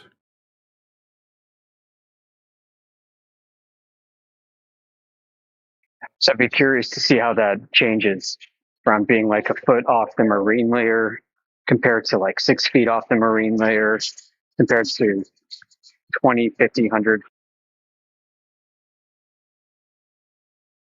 You know, are there observations that confirm this model or not? How was it derived?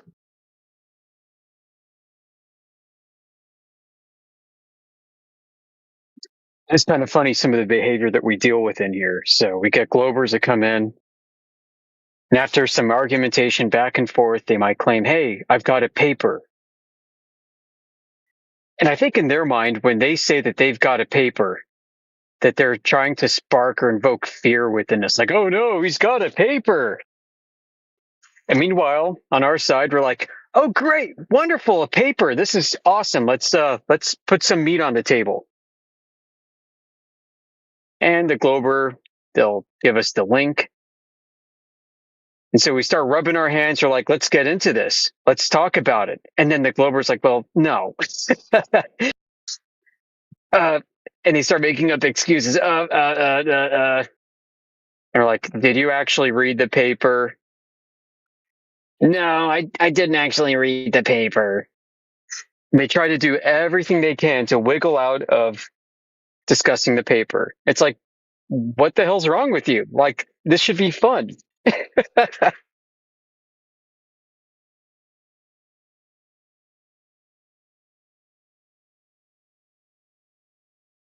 Man, that happens like 99% of the time as well. Like there's probably 1% where they've actually read the paper. Hilarious. Yeah, I really start to wonder, man. I think that they think that we're afraid of papers. And so they think that they can get away with it by just plunking one down. You know, they don't expect us to call their bluff, and we do every single time. And then they run away from it.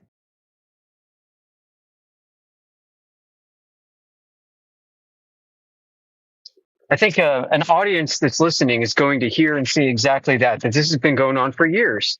You know, they come up with the paper, we try to get into it with them, and they try to wiggle out of it every single time.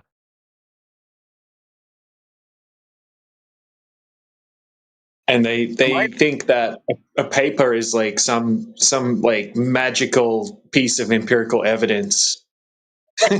Like even with their observations, like they're like, yeah, like, have you guys got a paper? Like, we've got the whole observation done start to finish, showing the whole process, like in high definition. Like, oh, so you don't have a paper? All right then. Yeah, you're right. It's some like magical, like, I win, you lose, get out of jail free card. Easy button, I win. I've got a paper, I've got an observation, you lose, haha. And really, that's just the start of it. Like, that is the start of a productive discussion. That's not the end of it.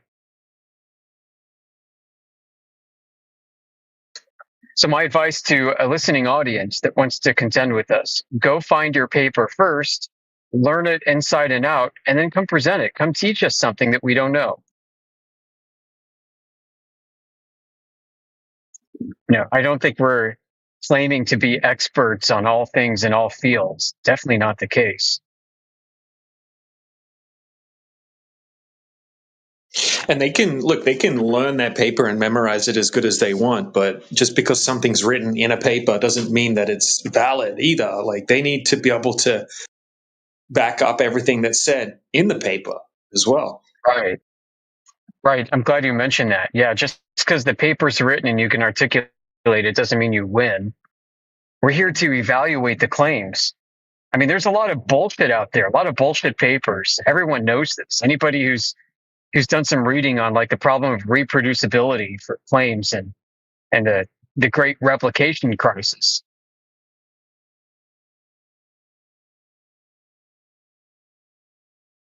So it's not just flat earthers that are skeptical of people claiming shit in papers.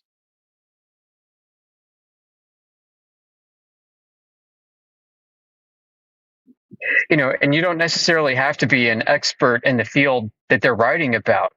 you can evaluate their process and methodology without having that domain expertise, that technical expertise, and what it is that they're investigating. You can look at their investigative method and their experimental design. And I would say 9 times out of 10, that's where they fail.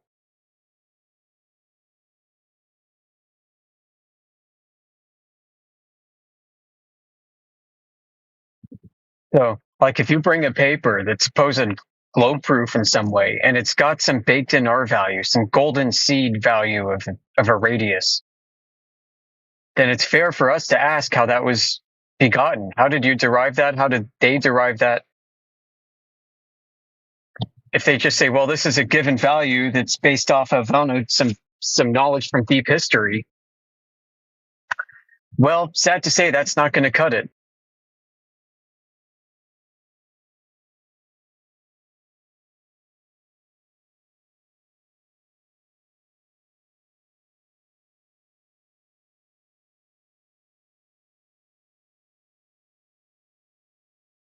No. So it's not like we're saying you have to reinvent the wheel every time you come to this.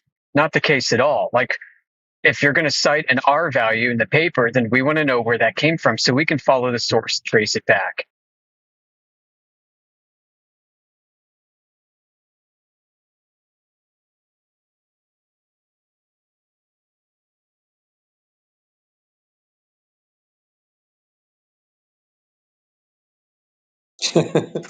Well, that's going to be a problem, isn't it? Yeah, it sure is, because we tried doing that. We can't find it. It seems to go back to Eratosthenes.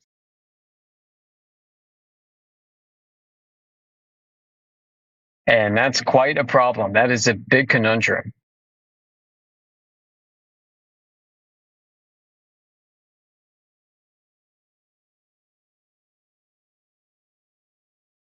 And it gets really freaking weird in between like the 1600s and early 1800s, where there's like this pendulum madness where people are taking pendulums everywhere. Pendulums in their labs, pendulums out in the field, pendulums on mountaintops, pendulums by the ocean side. Everybody's swinging fucking pendulums left and right, everywhere. So when they're not taking sky measurements to try and ascertain the shape of a globe, they're swinging fucking pendulums. And I don't mean Foucault's pendulum. No, like a lot of this precedes that.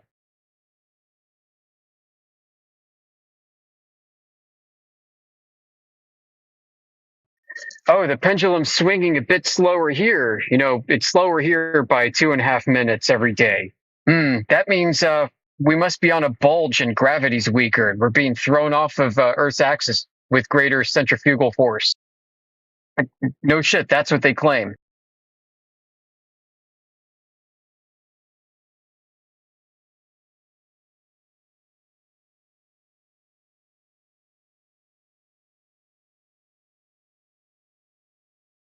So you've got to assume then that Earth is a globe. You've got to assume a center of mass. You've got to assume the inverse square law for gravity from Newton.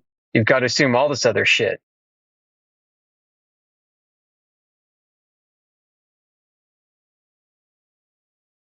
But really, it kind of does go back to the stars, because how do they claim to be where they are, except with using latitude and longitude in the first instance, which they do.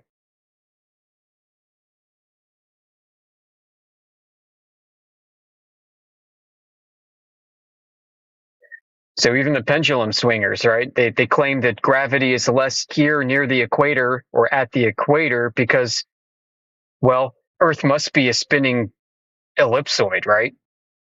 Well, how'd you determine that? Well, Eratosthenes. You know, we look at the stars and we imagine a sky ball, and well, sky ball match Earth ball, not flat Earth, so Earth ball too.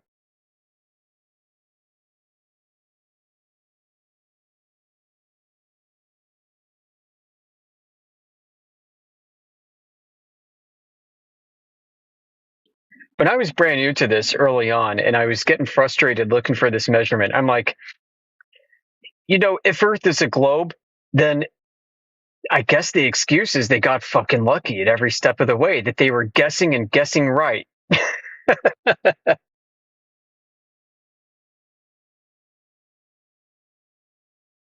Like, what are the chances? And not that they were just like guessing right and moving on. They would make a proclamation about the globe using one means. Like, let's say that they do surveying, and they're doing surveying in the 1600s. And they're like, oh, yeah, Earth is a globe from our astronomical surveying, and surveying stars on the horizon and shit. Well, then they find out 100 years later that they couldn't have ascertained that Earth is a globe in this way because of terrestrial refraction. Or the pendulum swingers. They're swinging pendulums through Peru, through Lapland, through freaking the Grand Canaries and southern Italy. And then somebody 100, 200 years later say, no, you couldn't have determined Earth as a globe in that way, like an ellipsoid, because the gravitational field's a little lumpy in places. And so you're going to get erratic results. It's just insane. So like the geoid, which is the gravity model, how that was determined to be the case is by swinging pendulums and by looking at plumb lines. So you've got one swinging pendulum to determine what they say is the strength of the gravitational field, and then you've got a non-swinging pendulum that's still and quiet. And for that, they're watching the deflection of the vertical. And so you combine the scalar with the vector, and then boom, yep, we can say gravity's stronger here, and it's deflecting by this much. They take those observations, whether or not they're bogus, and they apply them to the Eratosthenes ball. So you could conceivably have a world that is topologically flat, like we all understand it to be, but where the vector of gravity, whatever the hell that is sporadic, is erratic. It's just not conforming to an ellipsoid. It's just conforming to a generally flat topology, a lumpy topology. And then you can go a step further and say, well, if this isn't gravity fields doing this, then what is it? Well, it's a combination of starlight that appears to be uneven distributed through the sky, and whatever the hell is going on with those pendulums.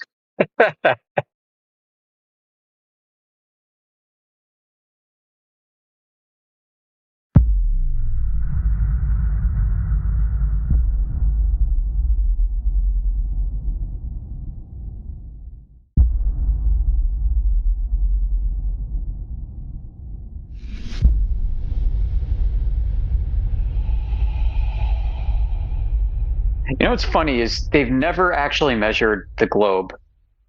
They come up with the globe in their brains. They conjure an image of a ball in their heads. And then they take real world physical measurements of a flat Earth.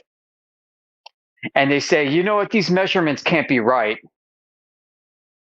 We got a margin of error,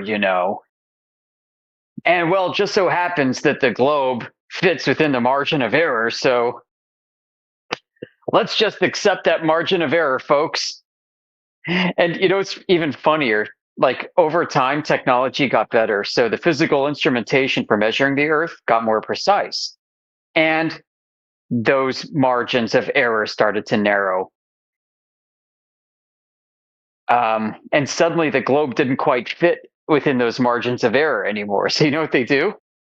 They start inventing all kinds of other crazy shit that gives them more errors to work with. And so, thank God.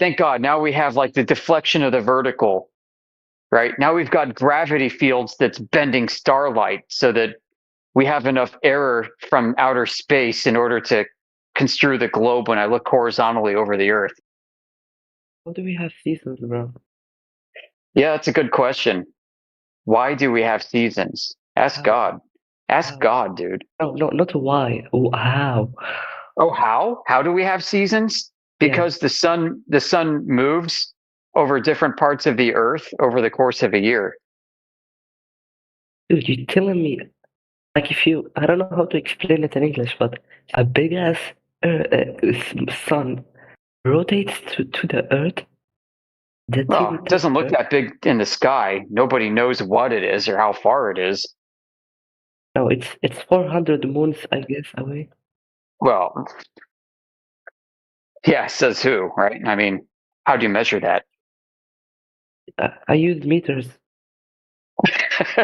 Yeah, somebody used a meter stick in outer space, right? I thought like you said like photometer. Yeah, like a ginormous meter. Yeah. Hey, look, nobody's actually measured these distances. The distances that we have available to us in outer space come from ratios. Yeah, you think the moon. And the assigned distances are arbitrary. Hello, guys. Hello. Hello, welcome to 24/7 Flat Earth. So the question on the table is how do we have seasons? We've got a sun that moves its course through the sky, and it moves between points in the sky called the Tropic of Cancer and the Tropic of Capricorn. These represent the furthest migration of the sun in the sky over the course of a tropical year. The midpoint between the two is the celestial equator. Okay. Yep. So that's how the sun migrates its course through the sky, giving light and energy to different parts of the earth at different times throughout the year. Okay. But first, what type of flat earthers are you exactly? Empirical rationalists. I don't Or know rational about empiricists. what does this mean? I mean, Well, we use reason and evidence. yeah, I know you use reason and evidence, of course. What else you can use? I mean, Precisely. yeah. I mean, What do you mean, what kind of flat earthers are we? What does that mean? As opposed to esoteric flat earthers, right? Who use like, I don't know, chicken bones and tea leaves. No, I mean, most of people think like the Earth is flat, and the center of the Earth is the North Pole. And No. the rest is, okay, No, there's yeah. no center of the earth. I mean, okay, so how? What type of flat Earth it is? How flat are we talking? It's one that See, measures listen. flat. Yeah, we measure the surface, like Cyclone said. That's how we concluded that the Earth is flat. Now, where is the center of flat Earth? Hell if I know. Yeah, so if the Earth is flat, so there must be a center somewhere. Now, you've been presented an image of flat Earth that is a globe map that was flattened out like a pancake. That's not what we believe. Okay, where's the image? It's not here, Well, right? it sounds like that's what you're thinking of. Okay, Maybe we should explain it to him in a high level term. So we're not claiming a shape or a layout or a size of the Earth. Okay. We're just pointing out that the Earth's surface is claimed to be covered in water to 70% of its surface. And that water measures flat over any distance that it can be measured, not curved, right?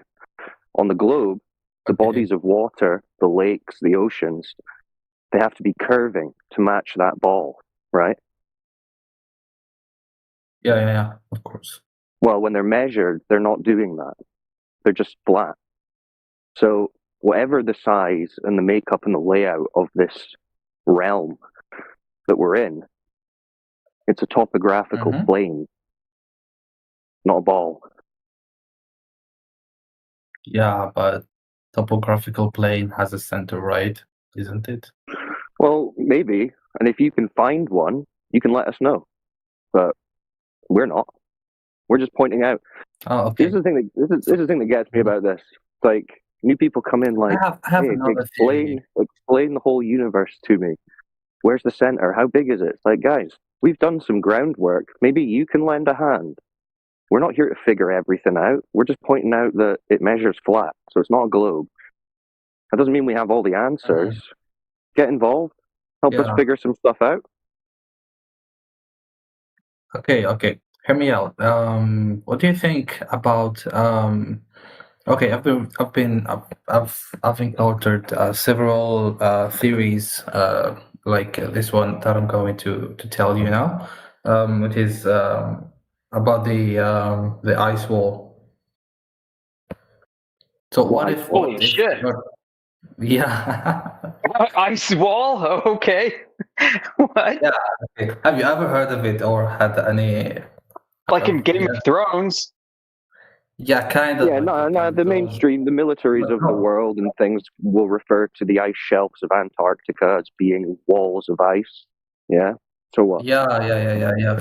So, like, there's footage of people that already went to Antarctica saying that there is already land beyond Antarctica. Yeah, those are the guys that told us about the ice walls. Yeah, it's I just don't know. speculation again, dude. Just speculation. So we can talk speculation, but we prefer to talk about empirical evidence, what can be observed, measured, tested, and known. Right? You could spend all day talking about theories, but where's that going to get you? Yeah, I mean, there's nothing that says the opposite of this one. Like, what if really there's land beyond Antarctica? And some people also, I don't know if you don't mind me talking about Hitler. Yeah, no, that's not the topic. The topic's the Yeah. No. I mean, yeah, we're talking about the Earth because in Nazi Germany, yeah, they went to Antarctica, did some bases. It doesn't matter, dude. You sound like a crazy flat earther, dude. No, I'm not, but I've just heard some theories, and I think they're reasonable. And I saw that there's 24/7 flat Earth discourse, so I just came to discuss maybe some people that have more theories like this. So Well, I'm no, not really we talk about. I'm gonna burst your bubble, dude. Okay, we talk about laser tests, infrared optics, wave and ray models of light. We talk about metrology, which is the field of measurements. We talk about geometry and math. Yeah, we love geometry, some calculus. Yeah, we're doing the science in here. And the philosophy of science. And the philosophy of mathematics, specifically. Yeah, that's. Although we do have a speculation Sunday where people will speculate on theories. We can do a bit of speculation, but so what's your position then? Do you understand that the Earth is not a globe, or are you on the fence, or what? Well, apparently, I don't have a really clear idea, but I still think that the Earth is a globe. But okay, well, this is where we should start then. There's no point in us speaking for hours about theories about flat Earth if you think the Earth's a globe. So tell us what makes you think the Earth is a globe. Because that's what I've heard from school, and it's reasonable knowing that. Okay. The Earth circles around.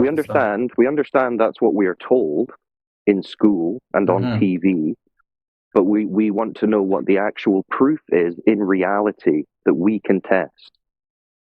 What's that?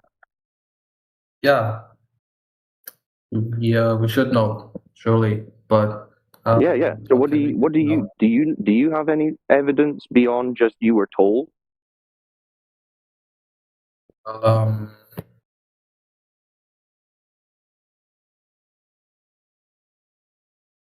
if not, then I don't know why you would say that you believe in it and that it makes the most sense if the only evidence you have is you were told it at school. That's not even evidence. It's just a claim you were given. Yeah, exactly. I haven't made good research about this, so that's all I think. Right, so that's the first thing you need to do. You shouldn't be thinking about theories about ice walls in Antarctica and the center of the Earth. You should be thinking, what proof exists that the ground I live on is a big spinning ball, since that's what you claim you believe? Yeah, maybe the sky at night, the stars. Okay, how do the stars tell you the Earth's a ball? Because if you do time-lapse camera, or if you just follow the stars or the moon with your eyes at night, you find that it is moving in a certain path, and this path, if you compare it to the theories that we believe in, that the Earth is round, then no. But see, when you say you compare them to the theories that the Earth is round, that means you're working backwards to fit a globe when you shouldn't be doing that. You just take the observation that you have and you go from there. So far you have the observation of the stars are moving in a particular repeating pattern. That's all you have. Yeah, yeah, that's all. So how does that tell you the Earth's a ball that's spinning? No, it's just the only fact that I can see is that the moon has a route, and this fact, if we compared it to the global Earth, then it No, but we don't have a global Earth to compare that to at the moment. That's what we're asking for evidence for. Okay, To start with the ground. Listen, this is another thing. You're going straight to the sky when I'm asking you about the ground beneath your feet. Okay? Okay. So I need you to think of evidence that proves the ground beneath your feet is curving at a specific rate and in motion. So what evidence is there for that? To be honest, there's none. Right. So if you realize that, why do you believe that it does or that it is? Well, that's why I'm here. I want to know what you guys think. Do you have Because any? if you're agreeing that there is no evidence for there being curvature or motion, what you are actually saying is that you only have evidence for flat and motionless. Do you realize that? Yeah, that's true actually. Right. So you only have evidence that it's flat and motionless, but you believe it's a spinning ball because someone told you so. Do you see how that's not a good basis for your whole worldview? Yeah, I got it. But is there anything else I can notice? Yeah. How about the fact that everybody in the world believes that Earth is a globe and thinks that flat earthers are stupid? You wouldn't want to be associated with stupid people, would you? Well, I don't really mind that because the world is full of lies, so we cannot tell who's right and who's wrong. Yeah, I think that's. I mean, you don't need to go out and tell people that you understand the Earth isn't a ball. You can keep that to yourself. Technically, this is a personal understanding of your reality. Yeah. Right. Yeah, it's yeah. personal to you anyway. So, I guess if you're asking, is there anything else? What do you mean? Is there any more evidence that it's flat, or questions for the globe? What are you looking for? Yeah, Okay. exactly. Yeah, And what you guys the think? physical. Yeah, there's loads. There's literally endless proof that it's flat and motionless. So, the physical nature of water, for one, right? Yeah. We understand that. So the physical nature of water is that it takes the shape of its container and it finds its level when it rests, right? It evens out and the surface is flat, right? Like you fill up a cup of water and the surface is going to be flat, right? Yeah. You do that in a bathtub, it's going to be flat. It's In gonna a take pond, the shape of it's going to be whatever it flat. Swimming pool, flat. So you can keep scaling it up, and the water is going to maintain its physical properties, which is Yeah, to isn't find that its own level. Okay, so they tell us that the physical surface of the Earth is covered in 70% water. Now, if that's the case, then we have a 70% flattened level surface, right, which rules out the possibility of it being a globe. What that gives you is more like a giant lake with some islands sticking out of it, and the lake's just flat. Yeah. Yeah, but if we compare this, what you say, the gravity is if the Earth is a globe and there's a center of gravity in the Well, if center. the Earth was a globe, then the water wouldn't be flat, but it is. No, the water actually attracts to the center of the gravity. That's what he's telling you, dude. That's the claim for the globe, and that would necessitate that the water be curved, not flat. It would also mean that gravity overrides the way that molecules bond with each other to form the surface layer of water where it meets the air. Yeah, but I don't know. But it doesn't.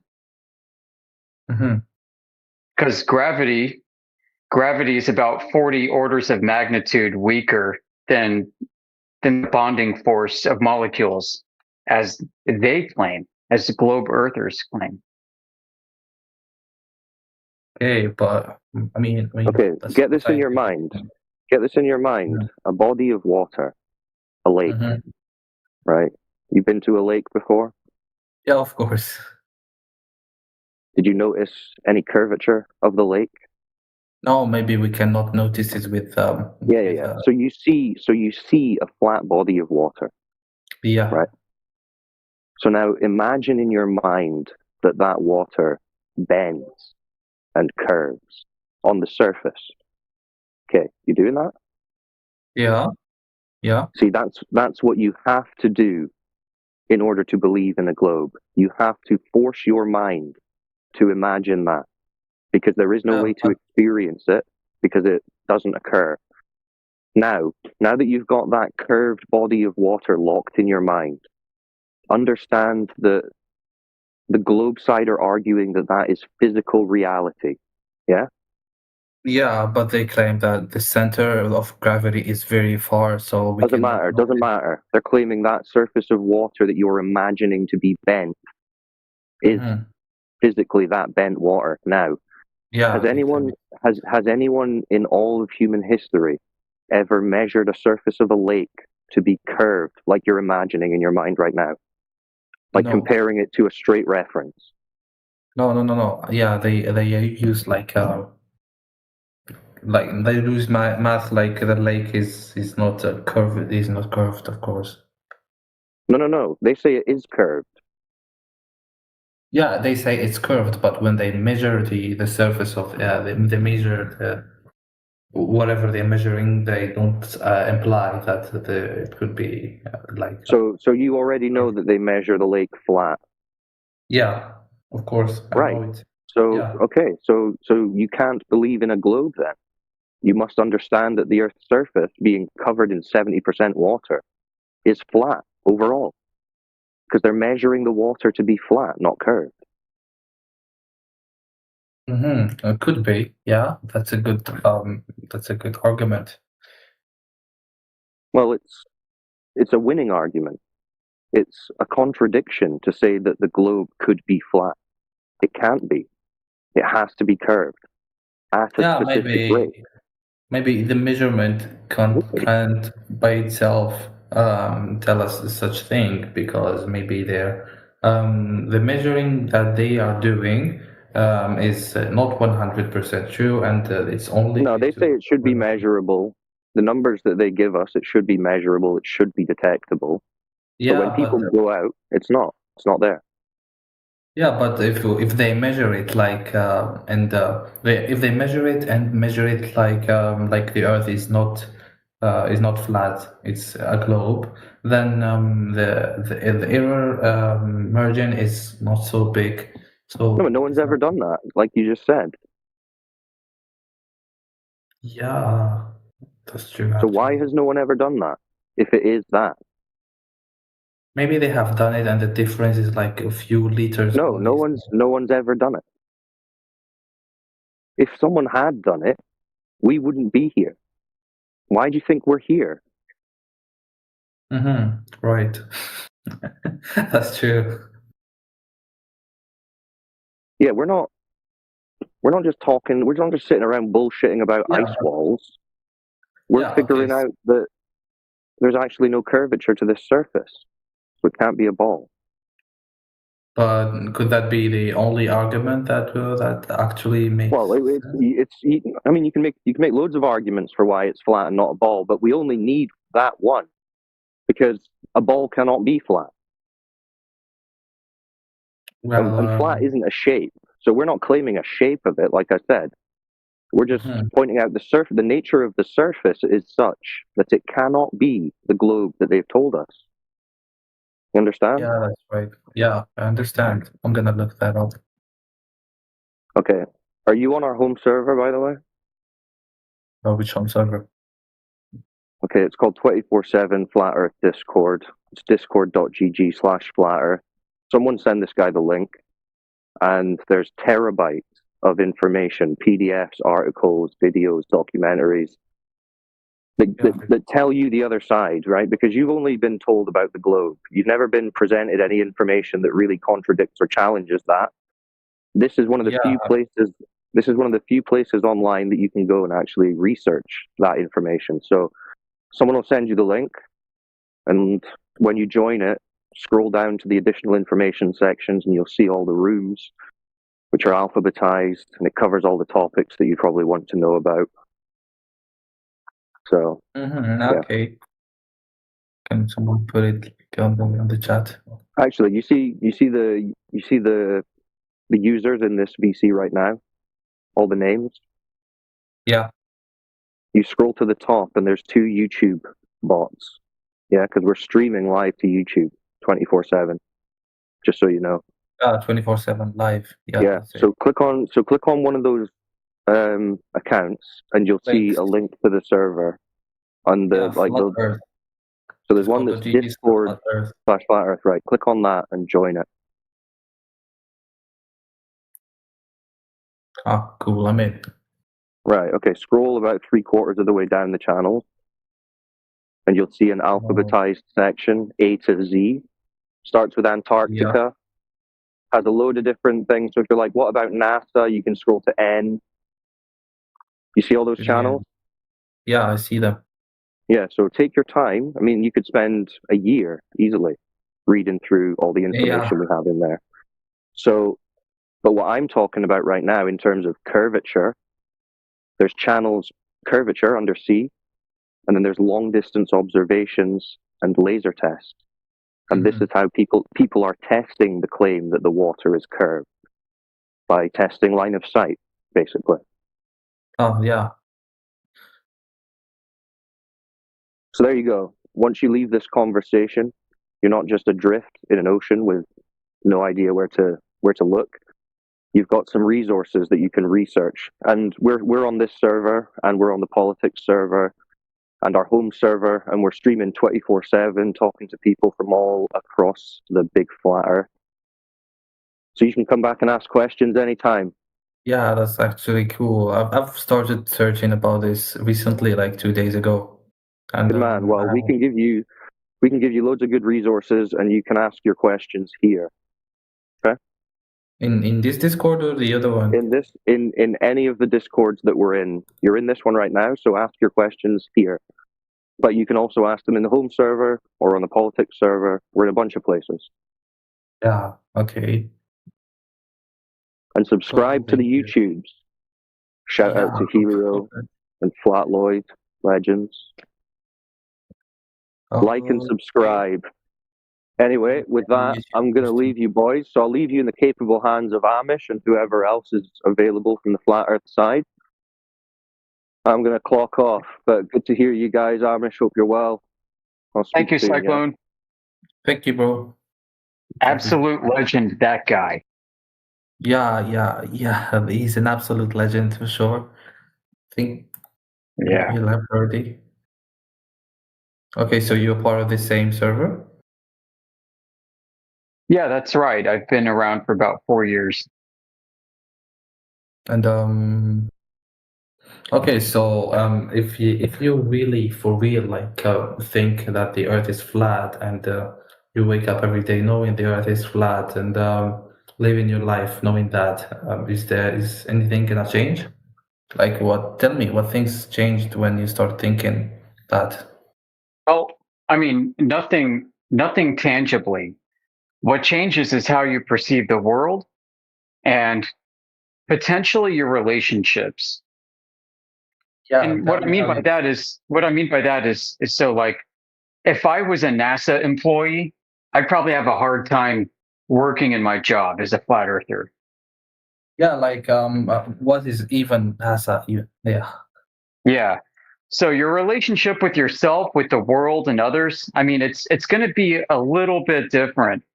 You're probably not going to tell everybody in your office or in your class that you're a flat earther. You got to keep that to yourself for the most part because everyone's going to think you're absolutely batshit insane. Yeah, and you won't even have the chance to, you didn't even have the time to convince them or to tell them anything. Right, because most people, they don't want to lecture and they've already made up their minds. So yeah, I mean, it's kind of why we do what we do the way we do. So we, in 24/7, we set up a space We're like an information kiosk. People are free to come here and talk to us about flat Earth, but we're not going to go out and tell the world about flat Earth proactively. We're here. If you want to learn about it, you're free to come and you're free to go. We don't want a captive audience. Yeah. Okay. So you say that since you start believing that the Earth is flat, you just cannot believe any other thing that you can hear in the media, right? Well, yeah, I mean, I know the Earth is flat. I don't believe it. And that's a key distinction. And this is an important distinction to have in your brain because of how your brain has a relationship between thoughts and words that you use. Yeah. So it's not a belief. If you go out and you see the flat Earth and you measure it flat and you know it's flat, then you can't be convinced otherwise. Once you squeeze that toothpaste out of the tube of toothpaste, you can't put the toothpaste back into the tube of toothpaste. That Yeah, right. toothpaste has been squirted. It's out. So, right. So flat Earth is kind of like this. Once you know it, once you understand it, you can't be fooled anymore. And the interesting thing about flat Earth is it helps you think critically. It really does. Yeah, One of and the yeah, go ahead. no, you go ahead. Finish what you were saying. Yeah, I can ramble forever, man. So let me know if you want to break in. But the important thing that we try to instill here with people, we try to get people to think critically. We want you, we want others to align how you think about the world with how you know the world is to be. So, but in the same time, you won't even be able again to believe what you hear on the internet or on the TV or on the news or wherever. Right. I know a lot of stuff on the internet is BS because I know the Earth is flat as a consequence. So, like when Elon Musk talks about orbiting space satellites, I know that things aren't actually orbiting around a ball. Yeah. So when you hear that any other thing on the internet, like you cannot believe it anymore, or on the media in general. I know Like, I know what is true and what isn't true. So what about the moon? Is the moon flat? I don't think so. I mean so the moon has a libration. It's not like we only see a flat image of the moon. We actually see the moon pulsate like it breathes, and we can see dimension to the moon. So it doesn't appear flat to me. So you mean the Earth is flat, whatever shape it is, and the moon isn't? Yeah, if I don't think Earth is an object in outer space, not one bit. I think of flat Earth as the floor of the universe. Okay, have you seen that video? I remember I saw like a few months ago of someone raising his phone using balloons in the sky and taking pictures. Oh, what do you see? Have you seen it? I think what was he taking pictures of? No, a picture of nothing, just the phone rising in the sky. Okay, and what for? Just to he wanted to check whether the Earth is flat or not. Yeah, so the higher you go, the further you can see on a flat surface. Yeah, the higher it went, I don't know, but it appeared like kind of curved. But I haven't. So here's the thing, man. There are all kinds of optical effects at play, especially with the camera. Cameras can bend at the edges, at the corners, especially. Mm-hmm. You Yeah, have that's that, right. and some of them are built that way on purpose. Yeah. Furthermore, I mean, you've got an uneven terrain, so as you go higher up and higher up and higher up,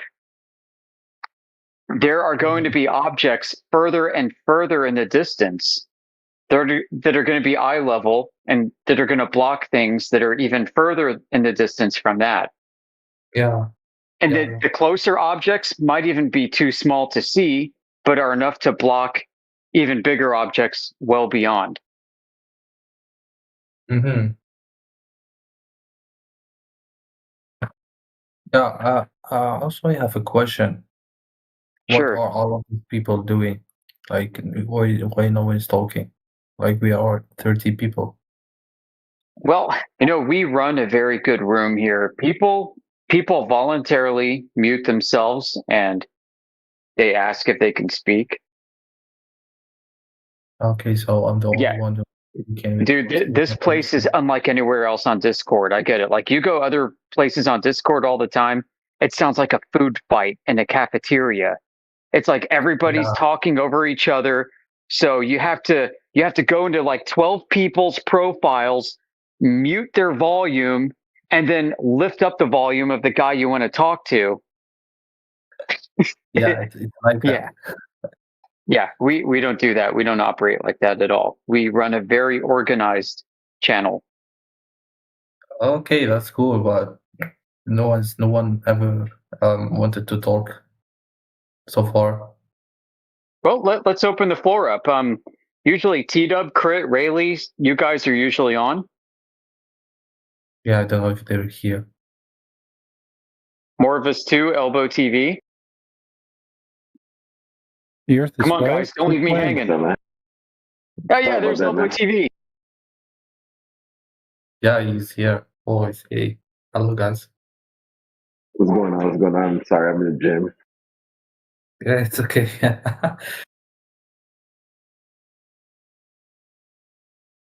Elbow TV's been around a long time. When I was new, Elbow TV's already been around.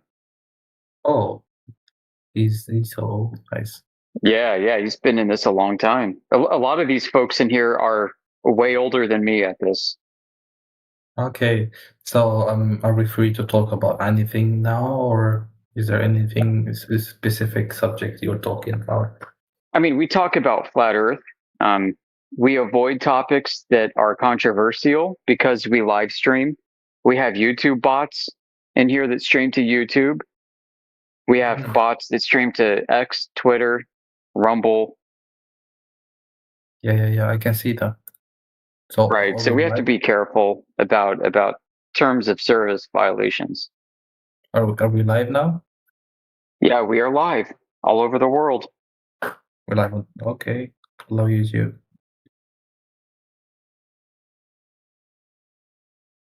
We do this for many reasons. One of them is to just record what we say so that if people challenge us, we can rewind the tape. Okay.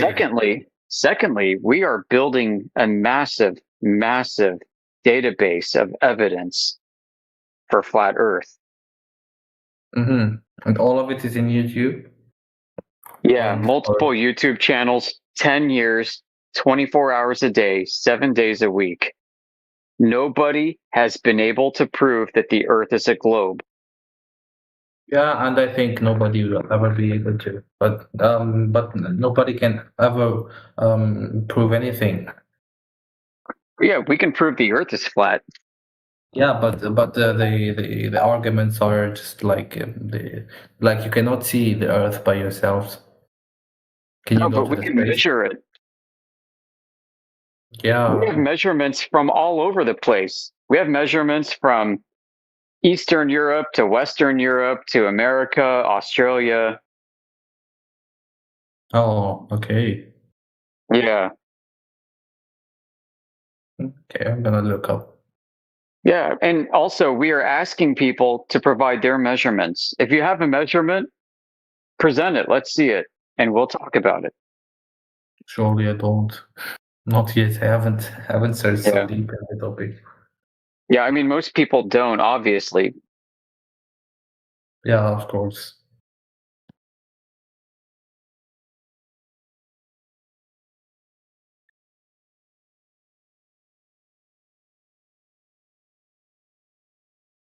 Yeah, it's sad that our YouTube bots here haven't even got 1 million views yet.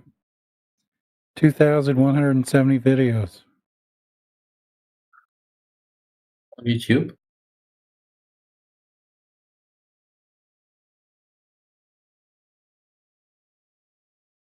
Yeah. So Yoder, what got you into flat Earth? What's Yeah, your good origin question. story? I got a long origin story, dude.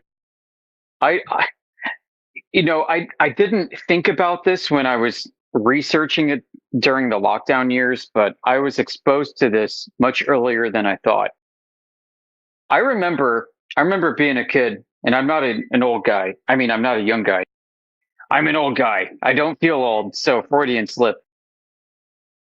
I remember sitting in my my bedroom when I was a young man, young boy even, and my dad was in the army, and he had all kinds of crazy field manuals and stuff. And I remember picking up one on orienteering, navigation. I forgot what it was called, which one it was, but it basically described getting your position using the stars, like celestial navigation, right?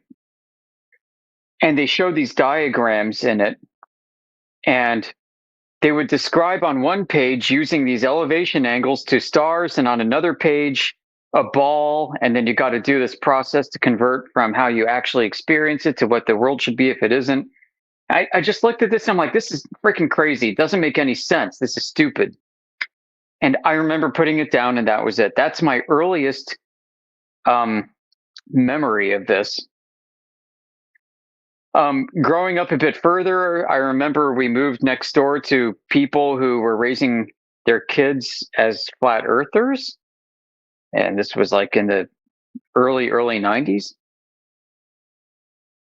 I remember this because the kid next door, who was around my age, was special needs.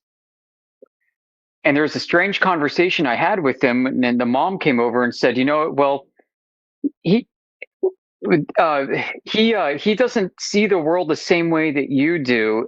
He sees the world as we see it, and it's flat, something like that. And I remember like, well, that's freaking weird. And I remember asking my parents about this, and they were like, oh, maybe they're part of the Flat Earth Society. And we talked about it, and they're like, yeah, it's a funny group. I mean, you can join it. Yeah, they're real flat earthers out there. And then fast forward like 20 years, right? 20 years later. And I'm actually working in a career. And there are people that I'm meeting in this career in aerospace. Just a couple of them who made some interesting comments about this, and I won't get into it. So, I mean, this is just, as now a flat earther, thinking back and reflecting on this, I'm now drawing upon these old memories, and things are coming into focus, right? But what ultimately kicked it off, around 2015 or so, I looked into it when the P900 photos are first coming on the internet. I used to be on Reddit. I remember seeing like flat earthers posting their super zooms, and I'm like, that's freaking weird. Around the same time, I think Nathan Oakley was brand new. I remember tuning into Nathan Oakley a few times and thinking, wow, you know what? What he has to say is right, but he has to be wrong for reasons he doesn't understand. So that was like 2014, 2015. It wasn't until the lockdowns happened that I was bored out of my freaking mind and getting paid to work from home. I'm like, you know what? Let me go look into this flat Earth thing, figure this out. And that's what did it. So it was really 2020 to 2021. I started to look into it. I came across, I was a fan of Owen Benjamin. And of course, I saw his conversion experience. But around the time that was actually happening, I was moving on from him, but I was there for it. But yeah, I would say 2020, 21 was when it happened. Owen Benjamin actually mentioned Whitsitt, Austin Whitsitt from Whitsitt Gets It, and said, yeah, he's like a super sharp dude. And I said, okay, I'm going to go check out this guy. And I found his channel. I found his channel on YouTube around the time that he just started his masquerade tour on the US, where he took an RV and went from like coast to coast or something. He went all over the United States with an air horn and a camera and recorded himself talking about flat Earth in public like a street preacher during the lockdowns. I thought that was absolutely epic. And when I was watching this, it freaking blew my mind. And I'm like, you know what? There's got to be something to this. he mentioned 24/7 flat Earth specifically on Discord. I didn't even know what Discord was. I looked it up and I downloaded it and I logged into Discord and I came to 24/7 flat Earth on Discord. And that's how I got into this. That's my origin story. Oh, so you're from the US? Yeah, I live on the East Coast. Okay, nice to meet you. So, what you doing on the English Hub? You, I mean, Yeah, I'll tell you. So 24/7 Flat Earth, we're a community on Discord. I think we're the biggest Flat Earth community, 30,000 members. The owner of the yeah. English Hub, the owner of this place, Vivek, he's a Flat Earther. He asked us to come here and he set up a room for us. Oh, okay, cool. Yeah, shout out to Vivek. The owner of the server himself. Yeah, his wife too. His wife's a Flat Earther as well. Oh, I never knew this. So, okay, so there's a good amount of people believing it. Yep. So we're I think the #1 channel in this server. We also have a place in the politics server, the biggest politics Discord server on Earth. We're over there too, Okay, and so I what think you we talk are the like, we're the #1 over there as well. What politics exactly do you talk most about? We don't talk politics. So we are in discord.gg/politics, and we're the #1 channel. And we just talk about flat Earth. Like, we don't talk about politics. We don't talk about religion, but we're the #1 channel. Okay, so the channel of politics we just talk about flat Earth as well. Yeah, like everywhere we go, we're the #1 topic, which is amazing and interesting because we're also the most censored topic. Okay, so does the flat Earth topic has a relation with politics? We just moved in there, and I think we initiated that conversation with them. And the server owner of politics, he's all about free speech. He thinks everybody should have a voice. It's his ethos, right? So he's like, great, yeah, you want to talk about flat Earth? That's awesome. Free speech, maximalism, go ahead. So he gave us a spot. Okay. Okay, that's why. Okay, so you just okay. I came here just to practice some more English. Surprise. Yeah, now you get to change your worldview. Yeah, I've been thinking about this theory recently. Like I said before, it's like 2 days ago or something. Oh yeah, looking got you into it. Online, yeah. Yeah, what did you see? First, it was no. The first it was about the North Pole and the South Pole. That's why I started looking things up. Yeah, like what's in the South Pole? Well, there's a lot of theories. The only thing that is like absolute truth is there is something there. What is exactly, we don't know. I don't know if it's a small part of land, like a continent-sized land, or if it is like much larger world than the one that we are in right now. And there's a lot of theories, like have you heard about the one that said the moon is actually a reflection of the Earth? Yeah. And on the moon we can see like the whole 5 continents on the surface. And there's also more land we can see on the moon, but we cannot see in real life. And that's one theory. I don't know what we call it. And there's other things people say, like Like what? If you go to a famous website that can track the ships that are on the water surface in the whole globe, you see that some ships are in the middle of Antarctica. What they're doing there, how they got through all of that ice, we don't know. And the fact that the world is in a constant war,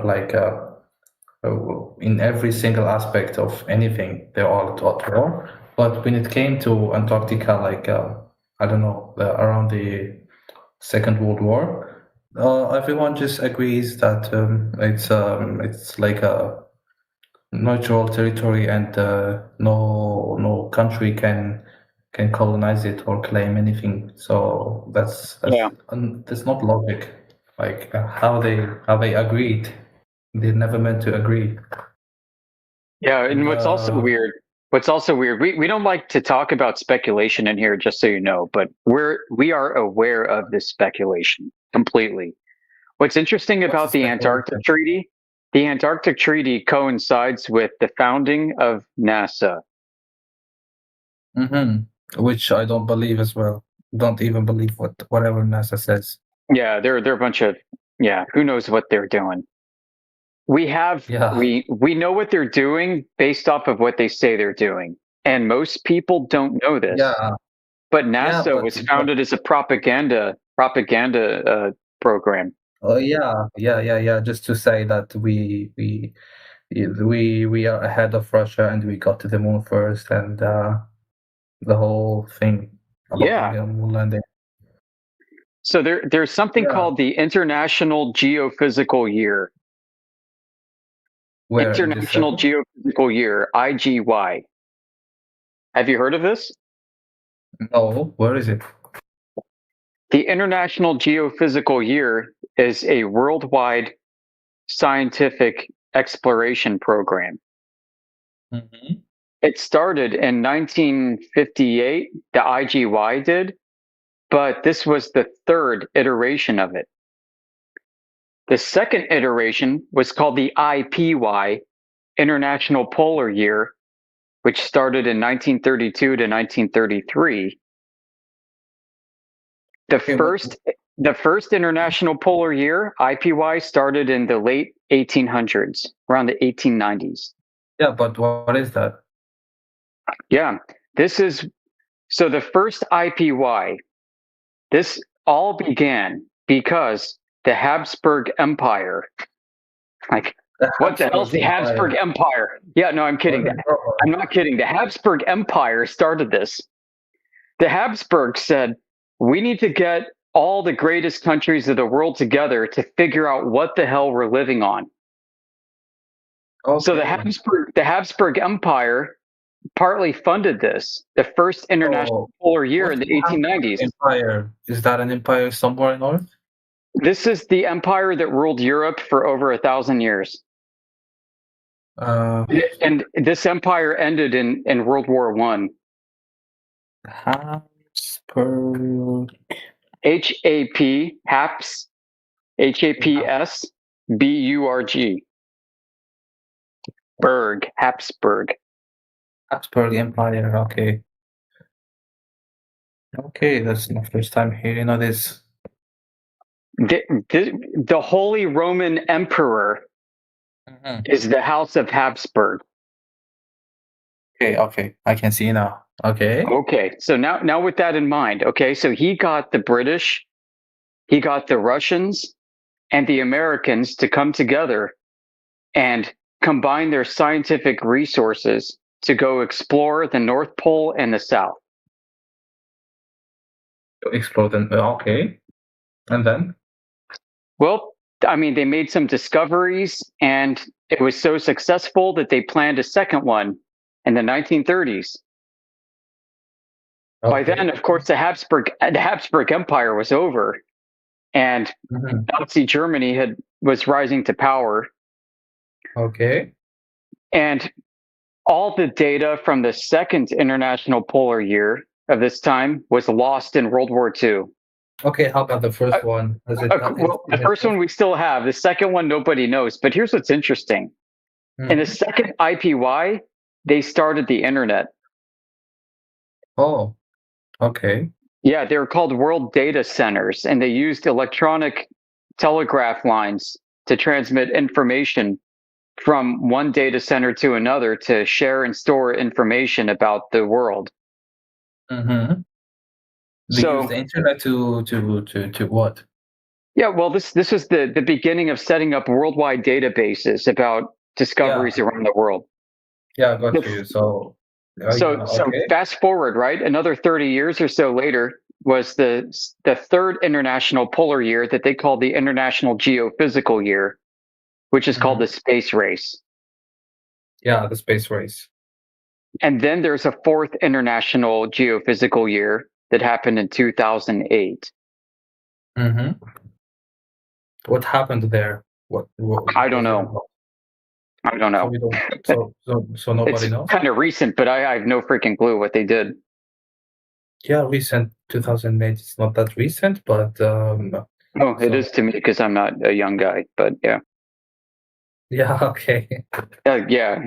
So anyway, this is kind of the history of this, and this is how, through these expeditions to Antarctica and to the polar north and to space, the International Geophysical Year, International Polar Year groups is what gave us NASA.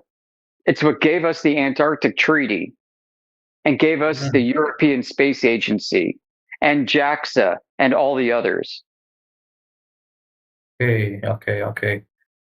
But so yeah, okay. But have you heard about I don't know if it's a theory or not that okay, first I want to ask if you know what relation has Hitler to do with Argentina? Yeah. Well, I wonder if he escaped in a U-boat to Argentina. Yeah, but some people said he wasn't really aiming to go to Argentina. To Antarctica, yeah, I know.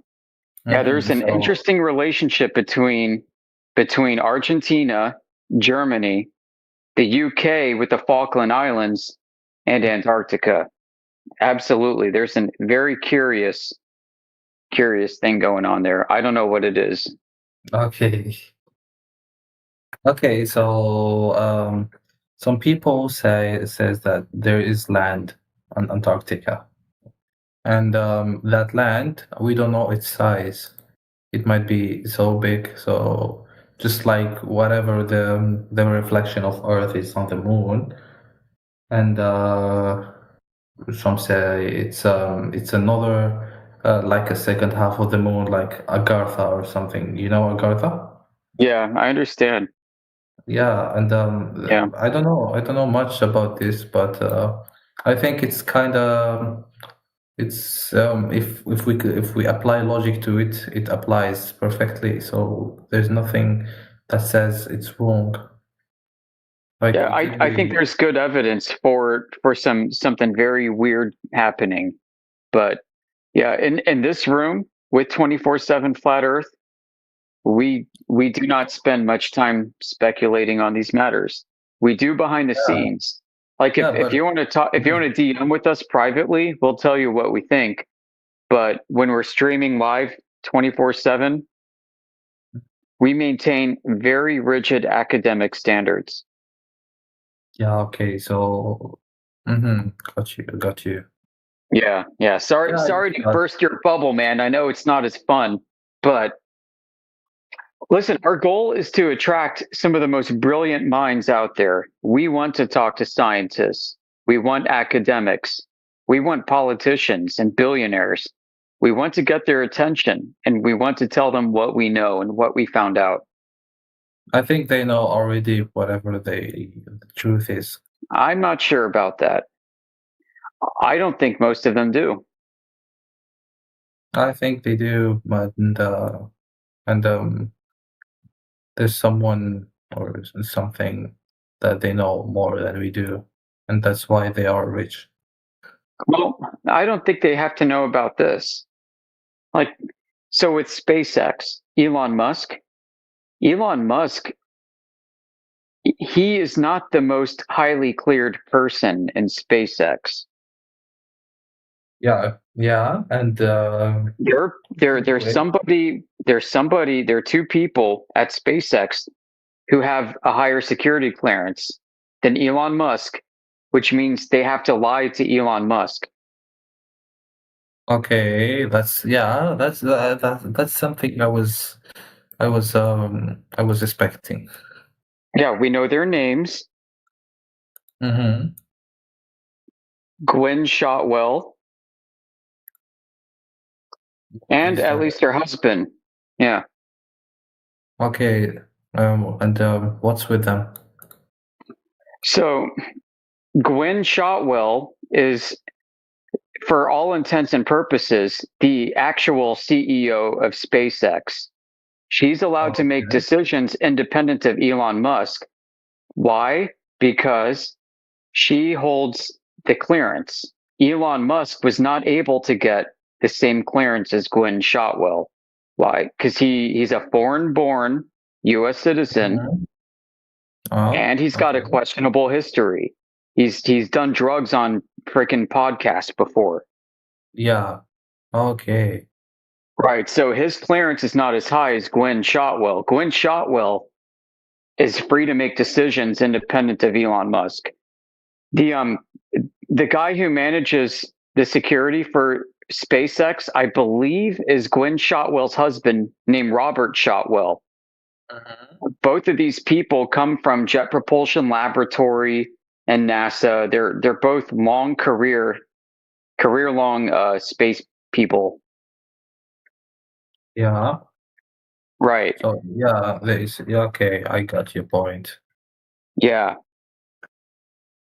Okay, so you mean that they know something for sure? Those They two know more than Elon Musk does, for sure.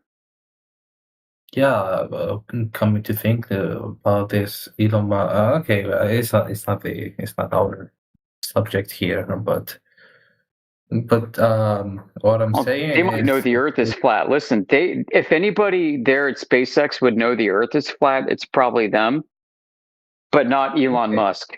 okay, but if they know the Earth is flat and it is indeed flat, then why they don't just say this to public? What's the danger there, or what's the? Well, there's a significant advantage to knowing what the true layout of the world is. So you might not remember this, but when Saddam Hussein, who was the dictator of Iraq, when he invaded Kuwait, yeah, he was shooting Scud missiles, SCUD, Scud missiles. Scud, okay. Yeah, these missiles, for some reason, were wildly off course. I'm giving this to you as an example. This isn't. I'm not claiming this is true, but what if these missiles, their guidance systems, had a globe in it, and that's why they were off course? Oh, okay, I got your point. Right. So there's significant power in knowing what the true relationship of the land masses and countries are on Earth might be. So, what about other governments? Do they know? I think some of them do, right? Because it seems like anybody that figures out intercontinental ballistic missiles gets to join the space program with NASA. Oh, okay. It's like, oh, okay, now you guys know. Now you can join this program, and we are all going to blackmail each other to make sure nobody talks. And we will call this national security. No, we'll call this international security for a peaceful world. Okay, so everyone agrees on this, even if they have their own differences, like even China, or even North Korea. It's possible, man. This is a working theory. Yeah, it's possible, but I don't know if it's true. Yeah, it's possible, and we don't even know who to believe anymore. But this is pure speculation. But I mean, this is, people ask for reasons. This is just one. I can come up with 10 other reasons. Yeah. Okay. the most like impactful one? Is there any? Well, I mean, it can get pretty. I mean, this can get theological, Mm-hmm. metaphysical, even. You know, it's like if God exists, I believe he does, and if Satan exists, I believe he does. What if Satan convinced human beings that the Earth is a globe in order to pervert the beautiful creation of a flat Earth that God made? Okay, but some people know that the Earth is so. But there must be some people that are helping Satan for sure. Yeah. What if aliens are actually demons? Yeah, that's a very solid evidence. I think about it a lot. Yeah, me too.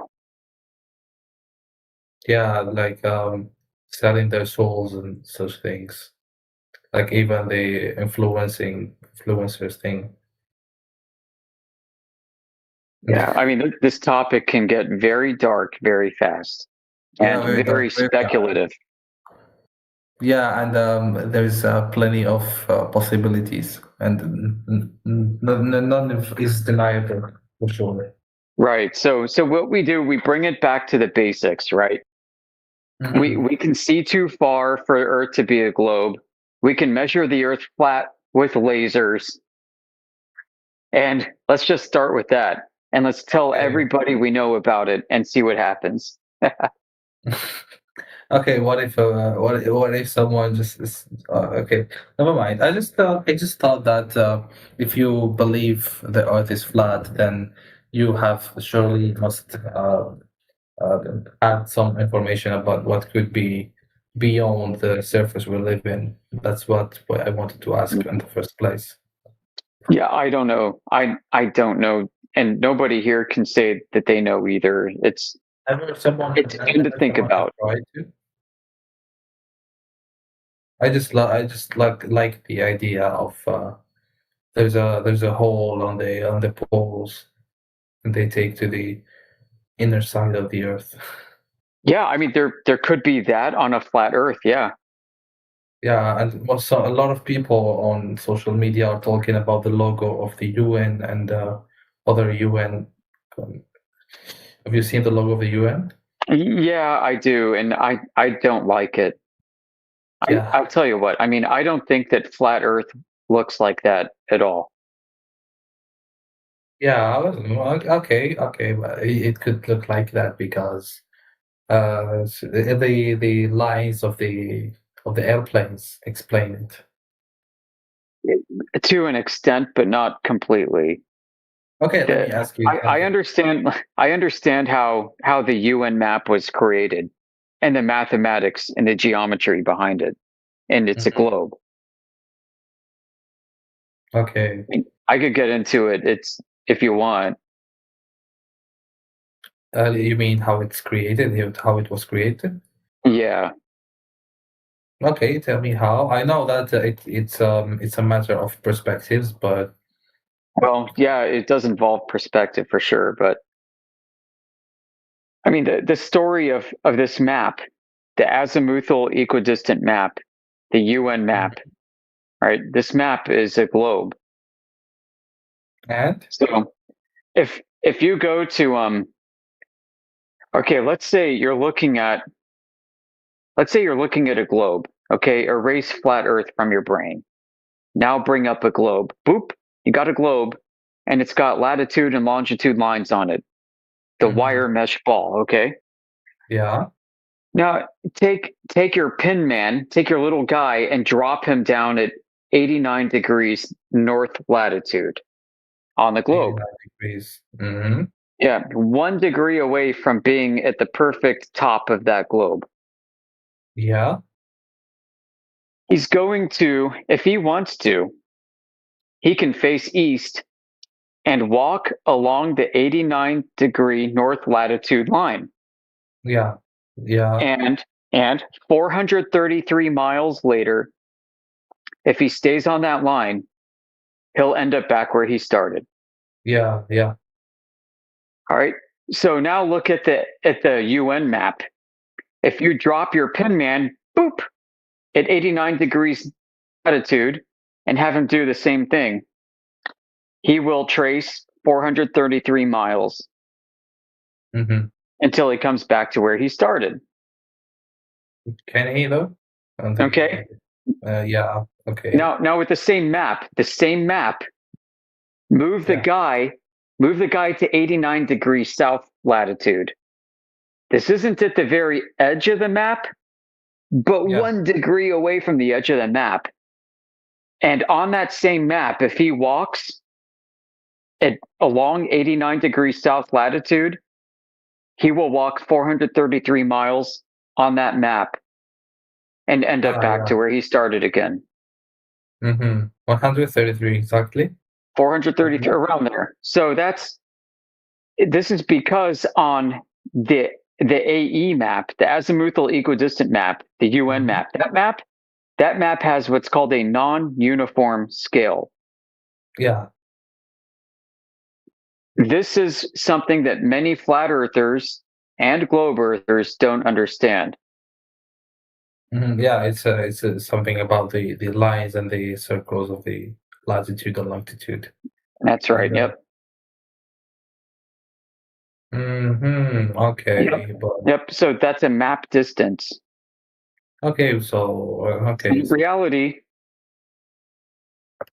But if Earth is flat, then how do you imagine it like exactly? I don't know, dude. I really don't know. I think it's I'm at a loss. How do you explain then the time differences, like when it's morning in the Europe and it's night on Japan or something? How does it work? Well, I mean, I know that the sun is over different parts of the earth at different times throughout the day and night. I don't know exactly how the sun behaves, but I can watch it in the sky, and I can measure how it moves in the sky. Yeah, but and it doesn't make a globe. The sun? Yeah, like when I measure the sun through the sky over the course of days and months and years, it doesn't mean that Earth is a globe. Yeah, obviously that way. I never tried to, but yeah, if you study the data, you'll come to the same conclusion if you're honest with yourself. I can give you one reason why this is the case. You probably haven't heard this before. Yeah, probably. I mean, surely. What is it? Okay, so here you go. Let's say you are underneath the celestial equator. Let's say you are in the country of Ecuador. Mm-hmm. All right. And it's the equinox. So this means the sun is rising 90 degrees to the east in the morning. Yeah. I'm going to take a big stake, a big pole. I'm going to use a hammer. I'm going to smash the pole into the ground. Mm-hmm. And as soon as the sun comes up and starts to cast a shadow on the pole, we mark on the ground from the pole. I'm gonna measure exactly where that shadow is on the ground. I'm gonna put something there. Mm-hmm. All right. So now I'm gonna wait. And I'm gonna count the sunrises. 365 sunrises later. Yeah. The sun rises in the same place and casts a shadow on the same place. Yeah, same place and the same day after we hear. Yep. The next year, okay, I'm going to count the sun ups and sun downs. I count them 365, and it ends up in the same place. All of them? Or just once a year? Yep, I will count 365 sunrises, and the shadow ends up in the same place that I did 2 years ago. I can do it again on the third year, and I'm going to count 365 sunrises, and the sun will rise and cast a shadow exactly at the same point that it did for the past 3 years. Yeah, but On the fourth year, I'm going to count 365 days, and the sun rises, and it doesn't cast a shadow on the same point on the ground at that time of year. Why the fourth Right. year? On the fourth year, I have to wait another day. Yeah, okay, gotcha. Yeah, How does that work? How does that work with the solar system? Well, I don't know. Maybe the distance between Earth and Sun. They call that a leap year, right? They call that a leap year, and they say, well, because of the way the Earth turns against the sun versus the stars, you have like 1/4 of a day that needs to be accounted for every 4 years. But that's not what actually happens. What actually happens is you don't actually measure 1/4 of a day. You actually measure an extra day, a whole extra day every 4 years, not 1/4 of a day every year. You actually measure and witness Okay, got you. an extra day every 4 years. And that day is not on the same day as a leap year. That day actually happened in the year 2022. And it happens every 4 years. Yeah, and it happens every 4 years. What was the last leap year? It was, well, the last leap year I think was 2024. Okay, so it's I don't know. It was one of those years. But the day that the year that this actually happens is not the leap year that we actually use, and the manner that it happens is not the way that you're taught. The way that you can experience this yourself is not the way that you're taught. The way to experience a leap year is to measure the sunrises. Yeah. And when you do this, you don't get 1/4 of an extra day every year. You get actually a whole extra day every 4 years. Yeah, but how do you explain that if the Earth is flat? So I mean, how you explain it is you say, look, dude, the sun is a freaking mystery. Yeah, Right? yeah. Okay, so that's it. So you know that the Earth is not round, but we don't know. Yeah, because we measure the Earth flat, and we know that every 4 years there's an actual extra day. So where did they come from and how the sun actually works is a mystery. And, It's freaking weird, dude. Okay, so whatever we heard about and we studied is not right, but the right thing we don't. You can't study the sun. Okay. Yeah. Listen, Ren, it gets weirder and weirder. I can go on for days, potentially weeks, giving you all the problems I found with the globe and with the heliocentric solar system. So we have just scratched the surface. I can talk for hours and hours and hours and give you more mind-blowing problems.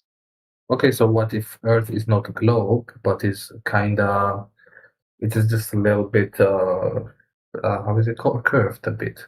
Yeah, well, then NASA's still lying, and all of the institutions of the world are wrong, and all of humanity has gotten it wrong, and we are right.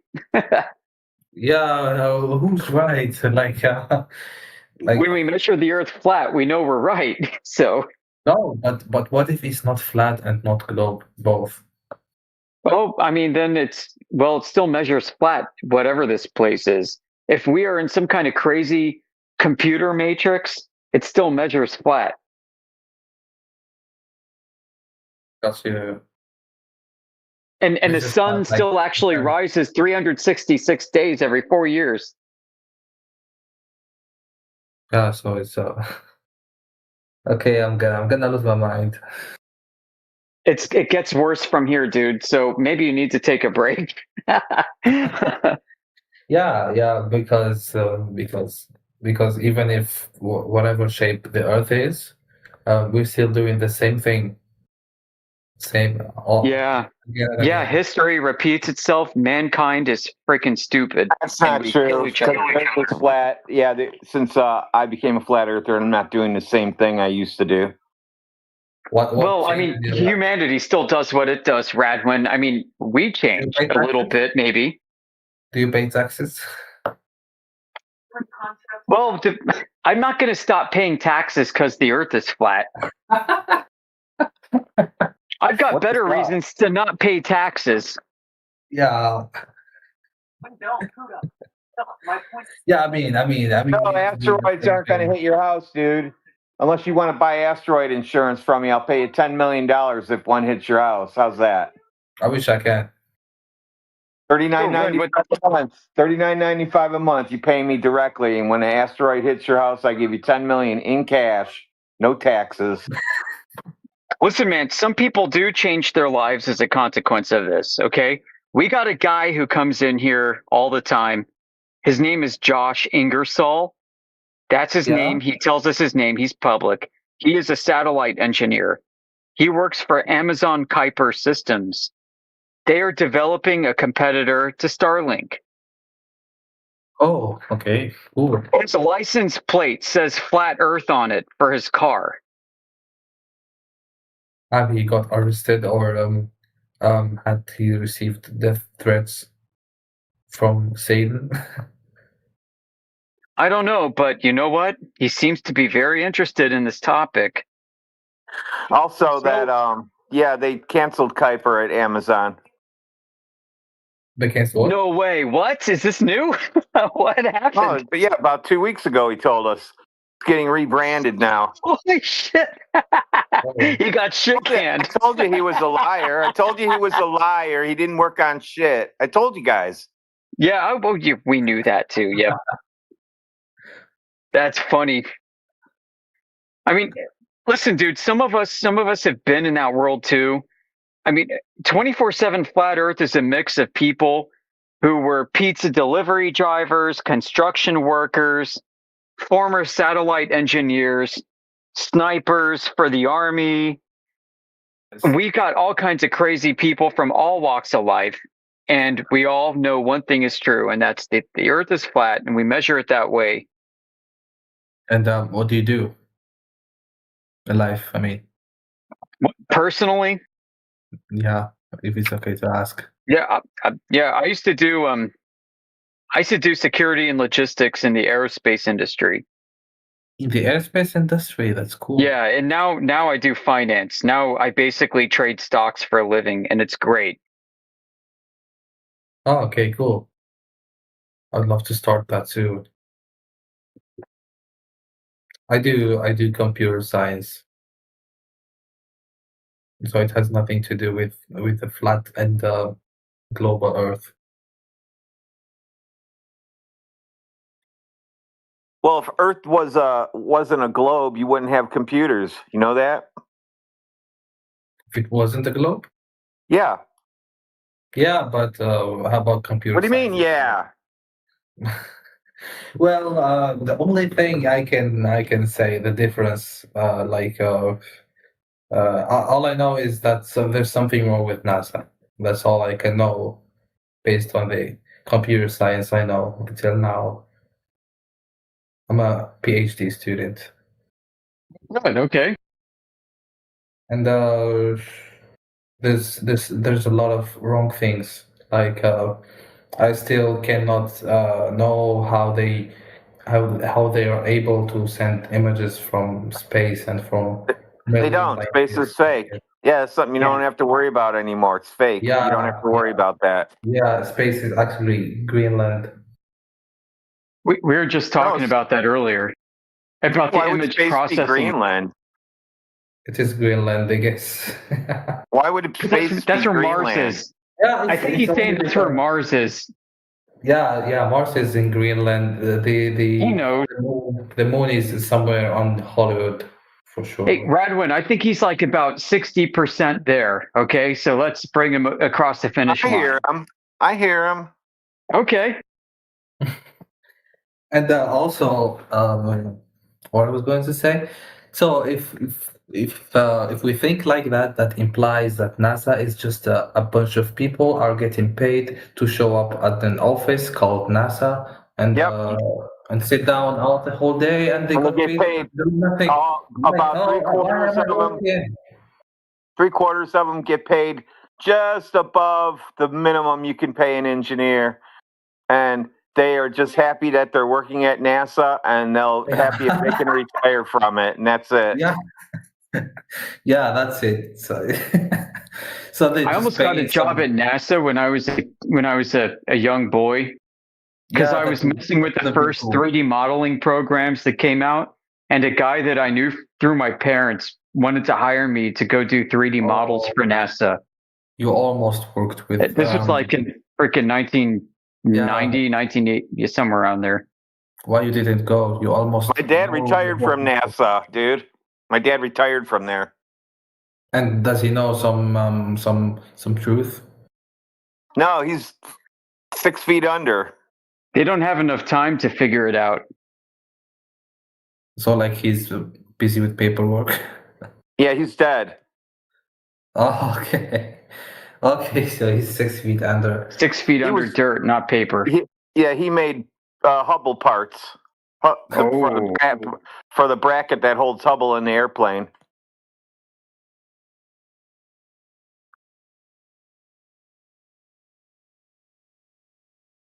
What the hell's this guy in chat saying? See that guy, Edward? Edward. What kind of language has numbers in it? I know this. It's the same language I speak.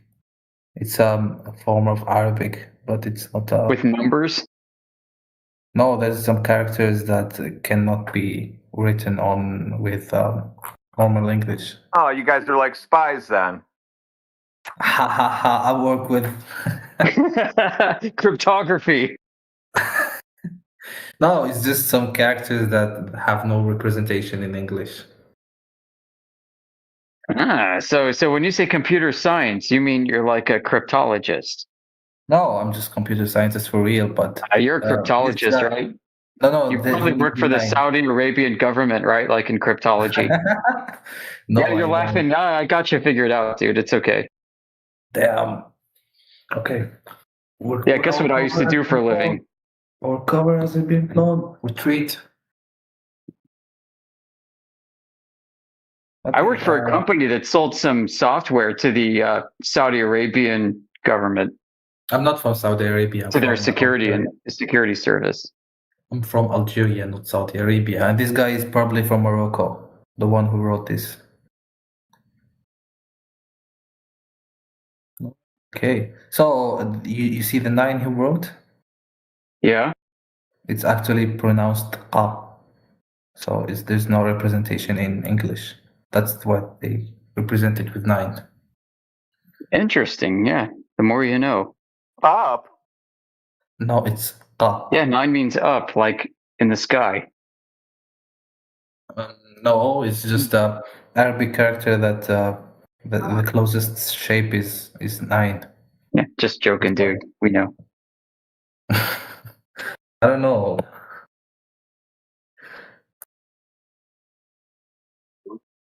Trying to pass your special characters and your secret codes through Discord, I see. Yeah, and he wants us to believe he's from Algeria. Yes, I work with Satan, and he sent me to know if you know really truth or not. How many Germans visit Algeria for vacation every year?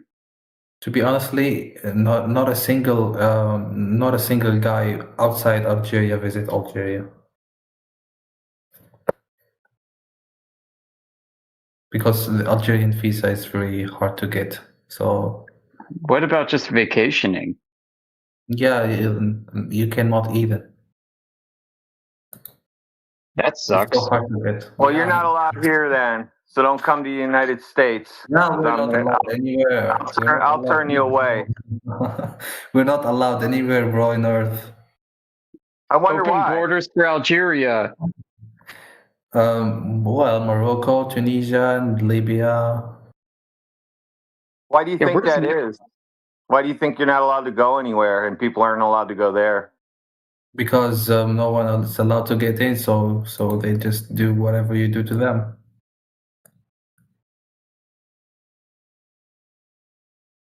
What are they hiding?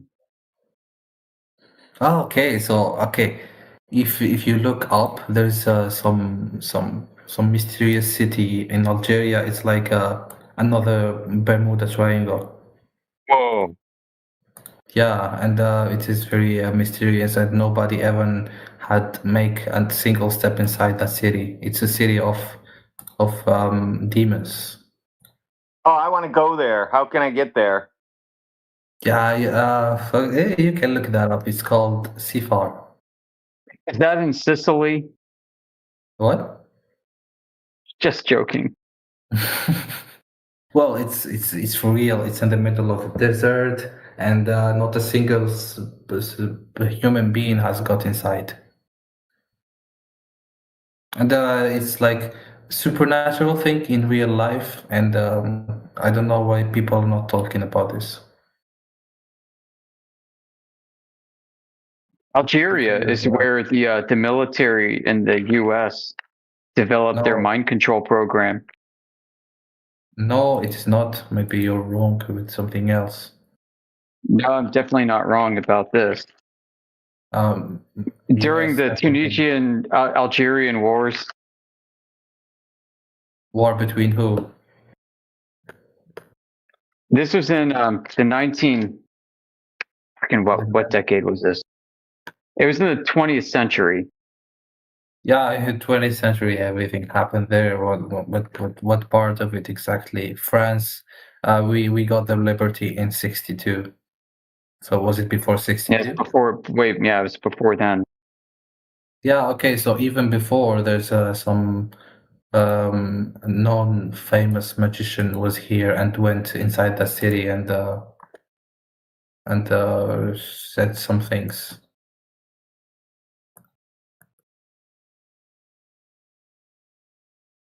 You can look it up.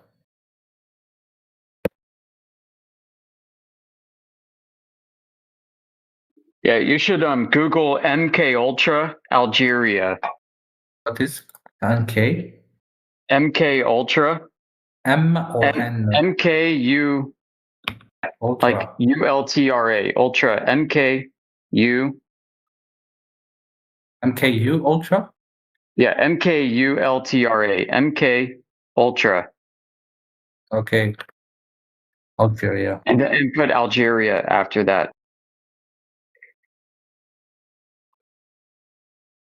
MK Ultra. Can't find anything. NK. No, there's nothing. M like mouse. Yeah, both. I tried M and N. MK Ultra. Oh, why can you set the link of Google's results? Oh, okay. CIA mind control birth of MK Ultra. Let me read this.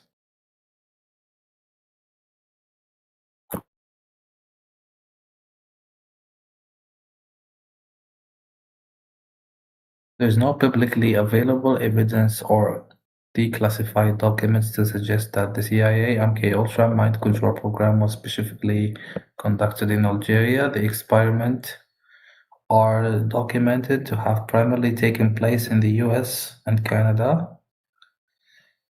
Okay, CIA activities in Algeria. While there is no link to MK-Ultra, the CIA was involved in other covert activities in Algeria during the Cold War. The agency reportedly encouraged a failed '61 coup by French generals who opposed President Charles de Gaulle's plan for Algerian independence, as the US concerned about a political for a communist government in independent Algeria. Okay.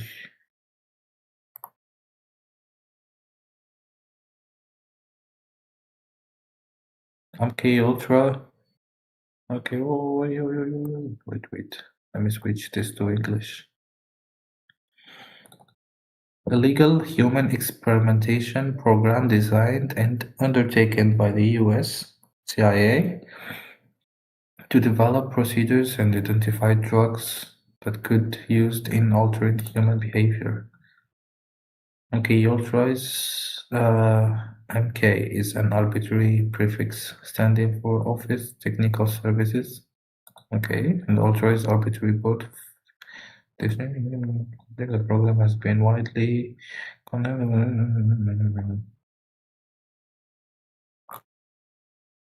you heard of sodium pentothal, the truth drug, true serum? No, I haven't even heard what you said. Again? There's a drug called sodium pentothal. And what's wrong with it? What's wrong with it is when you inject it into people, they lose their inhibitions and they tell the truth when they're asked. Oh. This drug was refined during the Algerian War. Yeah, those French bastards did a lot of things.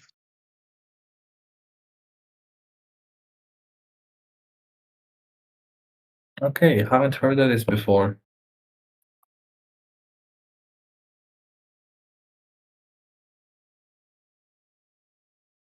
Yeah, if you want to go down that rabbit hole. Yeah, I'll surely go because I'm that guy that goes into rabbit holes all the time.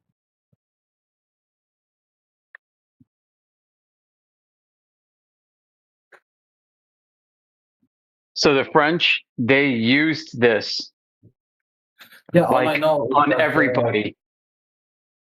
I know that the French used a lot of nuclear things, and there's a place known in Algeria that have a lot of people with disabilities in their genes and in their DNA because of some activities. But that's all we know about this, and there's nothing about this. Okay, Ultra. Oh, look at that blue jumper in the text chat. I'm going to add some levity to this. Thank you, blue jumper. Freaking Anthrax. There you go. Is that a song? Yeah, just check it out. Google it. The song or what? Anthrax was a band, like a hard rock quasi metal band in America. That's C11H17 and 2O2SNA. Is that the formula of the thing you told Yeah, about? type it into Google and then see if you get arrested. Okay, let me try. Okay, we'll see when the police gonna come. MK Ultra is a CIA secret program that tried to study mind control, interrogation, behavior manipulation. They use drugs like LSD, hypnosis, sensory deprivation. Most of it was unethical and illegal, and it was exposed in 1970s in the US. So CIA plus Cold War plus experiments on people. That's MK Ultra. What does it have to do with Algeria? Almost nothing directly, but there are small and direct links. Listen. Mind control drugs were developed preceding the Algerian War. I didn't realize it was so late in history, but you're right. And was used in order to succeed. Succeed against who? Well, both sides, I guess, what? used it. Even the Algerian side used it? Yeah, like, and Wow. it's not unusual, right? Like, because the assassins, like Islamic hitmen used hashish. Yeah. So hashish is some kind of LSD or I mean, it was used. Yeah, it's why the word assassin exists in English, because we're like, oh, those guys are on hashish. Mm-hmm. Yeah. Active. So the CIA was heavily watching global conflicts. During the Algerian War, the French military used interrogation and psychological torture. Some historians note similarities with CIA psychological methods, but there are no official link to MK Ultra. CIA interest in Algeria after independence. The US, including CIA, mentioned Algeria's political direction, but again, no MK Ultra specific. Yeah, okay. You, as an astute researcher, knows exactly what that means. It means you need to dig further. When like Wikipedia says there's absolutely no relationship whatsoever. The only thing I can truly do is to cry because there's no internet anymore. Like, do you know that Google has removed like 90% of the results that you can find ever on the internet? The only thing Yeah, they do that to Flat Earth, man. We have a video from within Congress. Okay, so let me backtrack a bit. In America, there's a TV station called C-SPAN. C-SPAN, okay. Yeah, C-SPAN, all they do, they've been doing this for like 50 years. All they do is they set up a camera and record what Congress is doing. Mm-hmm. And we have a recording from C-SPAN where Congress had subpoenaed so Congress told the executives from social media companies to come testify. That is to say, Congress told social media executives to come here and answer some questions. And in this video, Congress is asking the head of Google and YouTube, what are you doing to censor Flat Earth? And what they said? They said, well, we are initiating all these. The person described how they bury search results and put up a notification to educate the public that Flat Earth is stupid and crazy and so on and so forth. That basically she described the active measures that they were taking to suppress the Flat Earth information from getting out.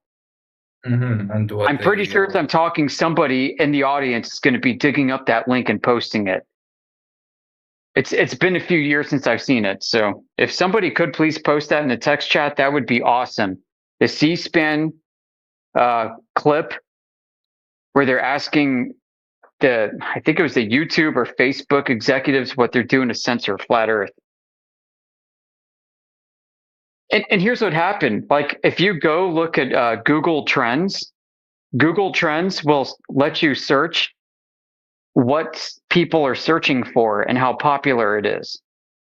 And you can see on Google Trends, Flat Earth is becoming more popular than Donald Trump, more popular than Justin Bieber, more popular than everything. And right after that moment, Flat Earth does a nosedive. The trend goes straight down to zero. After it's climbing and climbing and climbing and climbing on the graph, boom, it drops to nothing. And it stays there.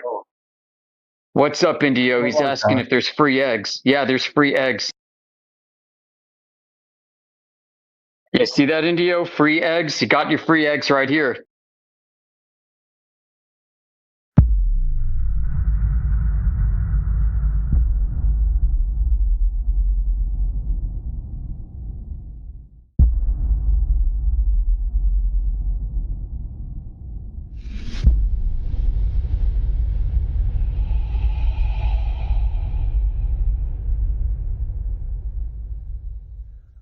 I haven't been in this server in probably 5 years. But I a couple weeks ago I came on to either I think it was in politics, and someone on there, we were talking about the Walter Bislin website was down, and I think we were talking about like how much curvature you could see at different level at different altitudes, and I got frustrated because the Walter Bislin site was down, and so I decided to make some visualizations, and so I made a little website that I could share with some things. How come you need Walter Bisling's website to Well, now I know don't. how much globe there should be, or see the globe? Now I don't. Yeah, you made your own website? That's kind of I cool. did. Let's see it. I did. How do I post it? Voice What chat, do you, go to what the do you think? bubble, Is the and best, then live stream what, do voice you, text. what do you think is the best evidential justification of this curvature that the likes of Walter Bisling are claiming exists?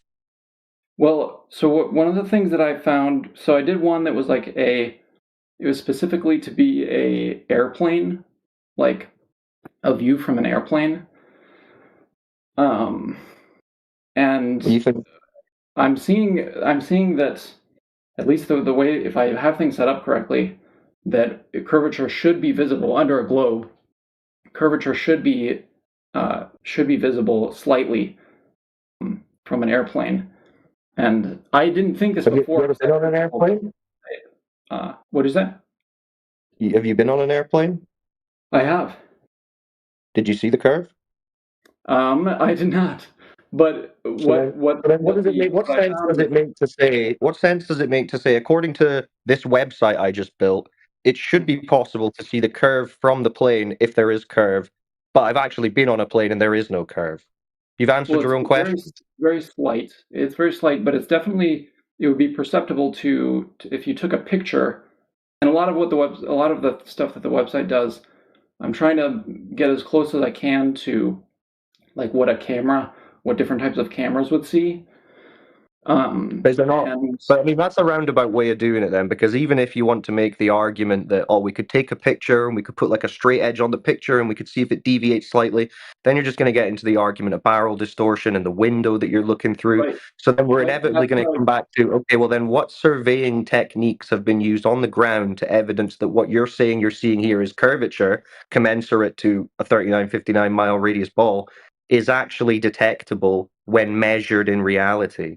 Because the high altitude stuff is can be argued either way till the cows come home. So what I tried to do is build all of that into the visual. So if you look at the airplane one, I include refraction in the airplane window, and then you can also select in the airplane window, the FOV and the projection type of the camera. And see what different effects would have, and then you can change whether it's a flat or a globe Earth. All right. But outside of simulation and all of that, why has no one been able to detect this curvature through measurement of the surface? Well, I think so. What I'm seeing with this thing that I made is that there's a certain curvature that the globe model would predict, that the globe model predicts from a plane. And when you look at images that people have taken from airplanes, on good days with good visibility, it matches the curvature that the globe predicts. Stop the and it does not.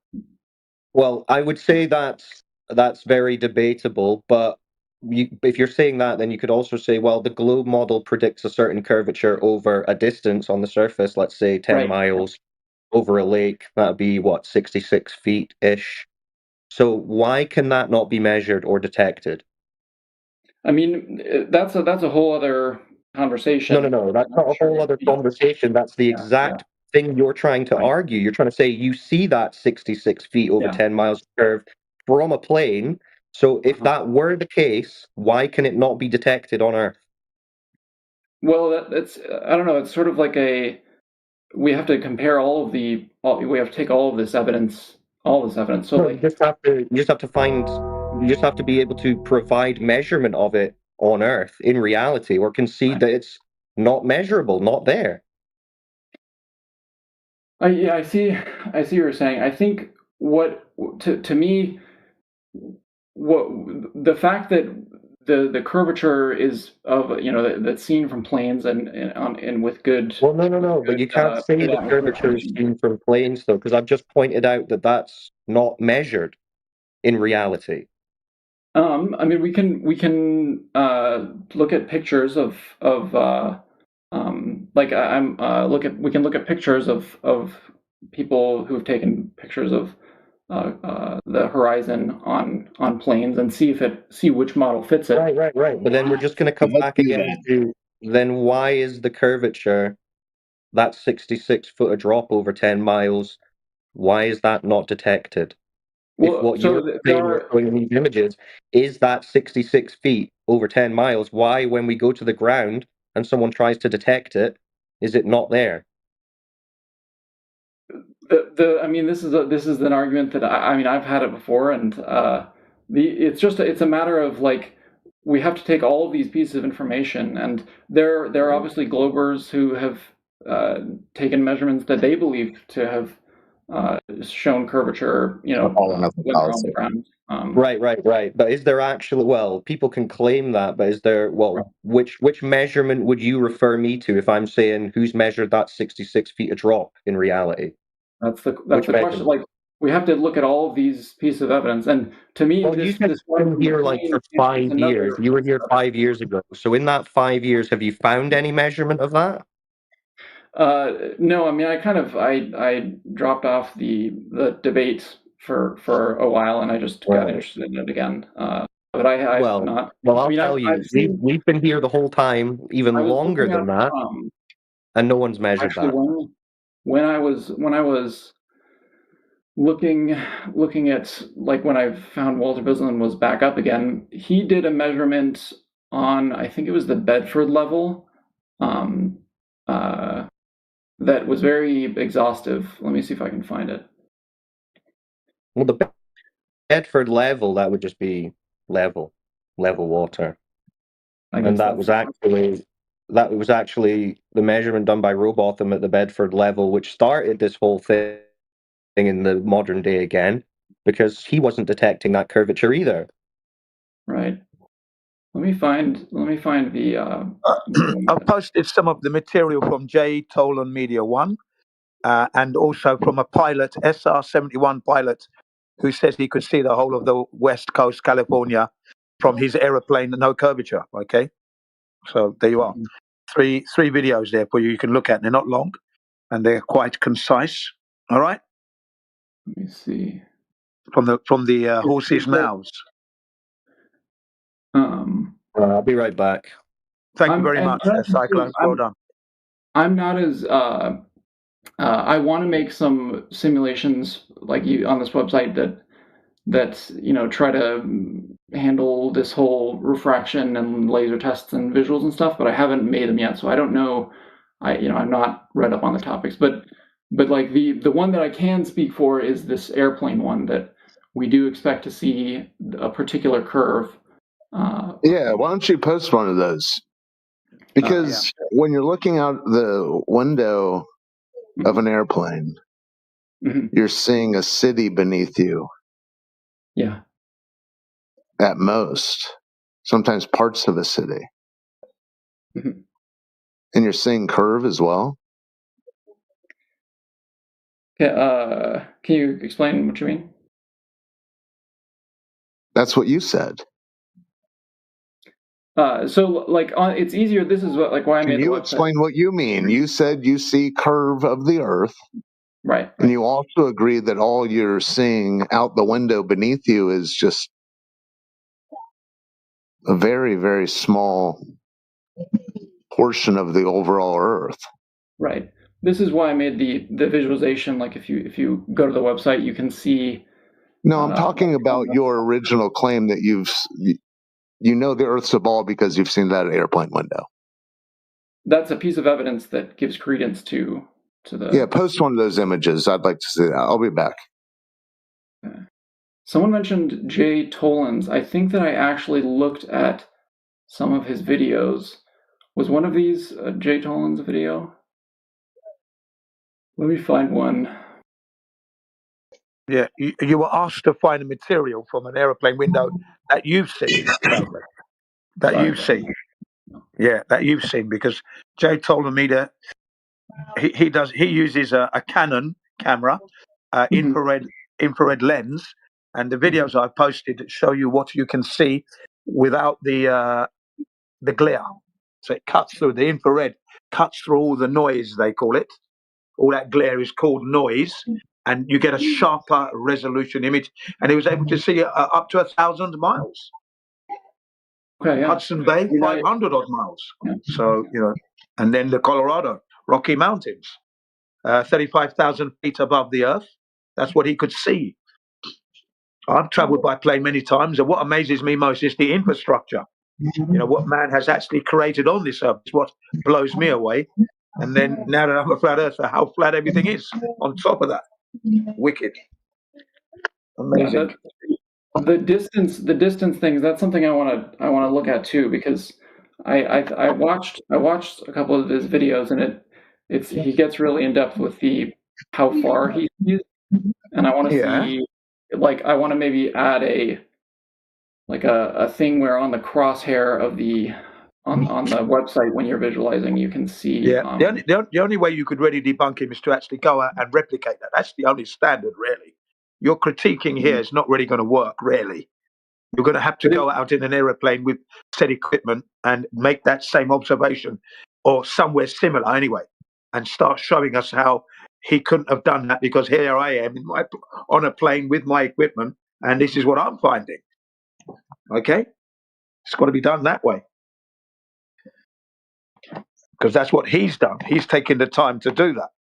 And we're looking at it and we're thinking, amazing. Okay? Now, and that goes with what we find. We're measuring Earth flat, you see. That's what you must remember, that we're measuring Earth flat. So if you want to say there's curvature, then you're going to have to prove that, show us what you've got. And there's Neil deGrasse Tyson has stated that you wouldn't be able to see curvature from 24 miles off the Earth's surface. That stuff is flat, he said. And I mean, that's the kind of stuff that's because what with the visualization that I made, I'm seeing that we should definitely have visual curvature from planes. I'm still trying to find. I'm looking through Jay Tolan's videos. I want to get a screenshot. Apparently, even from the ISS that we know is not up there, when they show the curvature, they show you something that's incorrect, because what they show you is far too much curvature, actually, from the ISS and the images they give us. Apparently, we should only be able to see 3% from that 250 odd miles from the Earth's surface. We should only be seeing 3% of the Earth, right? But they show us far too much curvature there. Right. So there's discrepancies all over the place, right? What I found when I do the math in this visual is that we definitely should see curvature. So whoever was saying, but can you not apply the maths to the surface of the Earth? Can't you do that? That's the standard, isn't it? To actually go to the surface of the Earth and use your methodology and measure the surface of the Earth. That's going to be the most accurate, isn't it? At the end of the day, because you haven't done that yet. You haven't done that yet. That would go a long way to helping you understand how the curvature is not there. You haven't made that measurement yet, have you? Have you made that measurement? But I mean, if I post, I didn't hear your answer. Have you made that measurement? I haven't personally made a. No, well, then that's what you're going to have to do, then, aren't you? You're going to have to go out personally and make the measurement, because all of us here have done that. See, when you've gone out and actually endeavoured and spent time trying to find that curvature, it strikes home much harder than all the critiquing and all the maps that we have.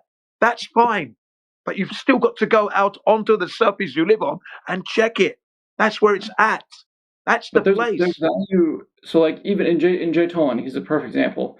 He does a lot of work after his videos, analyzing them and comparing them to maps and things. And there's value in, even if looking at someone else's observation and trying to interpret it and see. So I just posted a link to a video of Jay Tolan's where it's one of his pictures on a very good day with one of his infrared cameras, and the curve that's seen there matches the curve that my visualizer has for unfortunately, I'm not going to be accepting that as a flat earther. What I will say to you is this: I will accept you measuring curvature. That I will accept. You spending time actually going out there on the surface of the Earth, doing what I've done and what all the other flat earthers have done, and then bring that stuff to me. I'm willing to look at that. That's what I want to see. I do have a link. Yeah, that's what I'm waiting for. Sorry? I do want to go try some. Yeah, some please do that, because that's all I'm going to accept as Gin CBR1. That's the standard I put down upon you. Go out, measure the curvature, show me that. I want to hear you critiquing a man of integrity and his work, and then some other video you've watched that states you should see curvature. Not interested in that stuff. That's not my interest. I have no interest there at all. I'm interested in what you can do. I was what complimenting you've him. done. Yeah, because that's very important. He's done some. I mean, he's done a lot of work. He's put a lot of work and thought into these. He spent a lot of time and money and effort. You haven't done no such thing as yet. You're doing a lot of effort critiquing, but you haven't done anything yourself. And that's easy for you to do, because the outdoors, just open your front door. There's great outdoors. Get out there. Plan a weekend. Take some friends. Rent it. Don't even buy equipment. Rent equipment if you need it. Go rent the equipment. So you don't waste any money, because you may not use the equipment ever again. So go out and make a good day of it. That's what you've got to do, you know? I agree. I should have done it. Exactly. What are the... Is it if I tried to do measurements during the fall or the winter over like a lake? I live in the Midwest. What are there any tips? I would suggest that, if you can, do it through all the seasons if you can, in different places, and then see what results you get. Yeah. Really. See, that's what I would suggest. I can critique J. Ptolemy and stuff because I've gone out to see the Earth and I've seen it as flat. You haven't done that yet. So to be critiquing when you haven't even checked, because actually checking drives home the fact that the Earth isn't a globe. That's why I'm suggesting you do that. Okay? It's a must do for every person on Earth. Must do. That way you know. I made some. I want to make more, but I wanted to show the things that I've made. So the other thing one of the other simulations that I've made so far has to do with something that I didn't see it wasn't a common argument when I was here a while ago, but there's this very reflective lake in Bolivia. Yeah. Specular highlights, they call those, I think, where you're seeing a reflection on the lake that is a mirror image, which proves that lake is dead level, because if it wasn't, then the image would be distorted. Yeah. Right. So what I did is the simulation I'm using, it's a ray tracer. And so I actually just made a mirrored sphere and then a layer of clouds on top. And you can change the height of the clouds and you can change the size of the sphere and see what distortion you see. Yeah. In all my life, I've always seen distortion of any image. It could be a car bumper, a chromed car bumper. As I'm cleaning it up, I see my image, it's distorted. It doesn't matter what curved surface I've seen. I've never seen a perfect mirror image ever. Not from a curved surface. Never in my life. A mirror, that's the back side of the mirror, that's chromed. The mirror itself is showing me lovely picture of myself, but when I look on the back of the mirror, it's distorted because it's chromed and it's got angles and curvature. I don't see a perfect image of myself. I see a distorted image on any curved surface. This is what's so good about God's earth. Simple. The lies just don't happen. It is what it is. A curved surface will never show you a perfect image of yourself. Can't, because the surface is curved. So that's what he was about to say is, yes, it's a mirror image, but we would expect it to be in a mirror image on a ball. So not quite. Wait, so aren't you? Yeah, close enough. Aren't you? You're the guy who said, but you started by this whole thing by saying you saw it curved from an airplane. I've never taken a picture and compared it to this from an airplane. And I think you're the same guy who said his best Earth ball evidence was you've seen it from an airplane, right? No, Hawk. I got him to clarify on that. Remember, he said he'd never seen it. I had to go away. Okay, I missed 20 minutes of it. I shouldn't have. Okay. He said he'd done a simulation which said, according to the globe, we should be able to see it from a plane. And then I said, well, have you been on a plane? And he said, yes. And I said, well, did you see the curve? And he said, no. So I said, well, there you go then. Oh, okay. I'm sorry. I had to go away for a few minutes. No, that's fair, though. It's a fair assumption. The way he's arguing, you would think he has seen it from a plane. Yeah, I feel like we're getting back to that.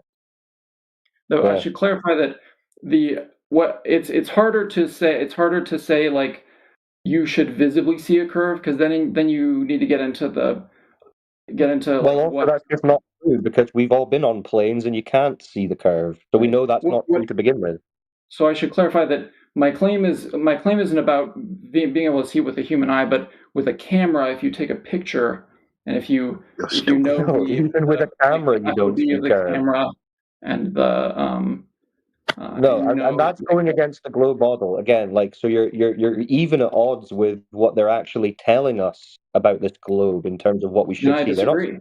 because Because the simulation has all that all of the like math for what you should see baked into it. So if there are people claiming that curve, Yeah, but that's where I was That's why I was getting to the point where what you see from the plane is a city beneath you or a portion of a city. Okay. And you're seeing the curve of the Earth when you pull out your camera? City or a portion of the city. I mean, it depends on where you are. Maybe there's a city. Yeah, you said like a 35,000 altitude flight, 35,000 feet altitude flight. I don't know what you mean when you're talking about like a city. Goodness gracious. What do you mean? A city is where people live.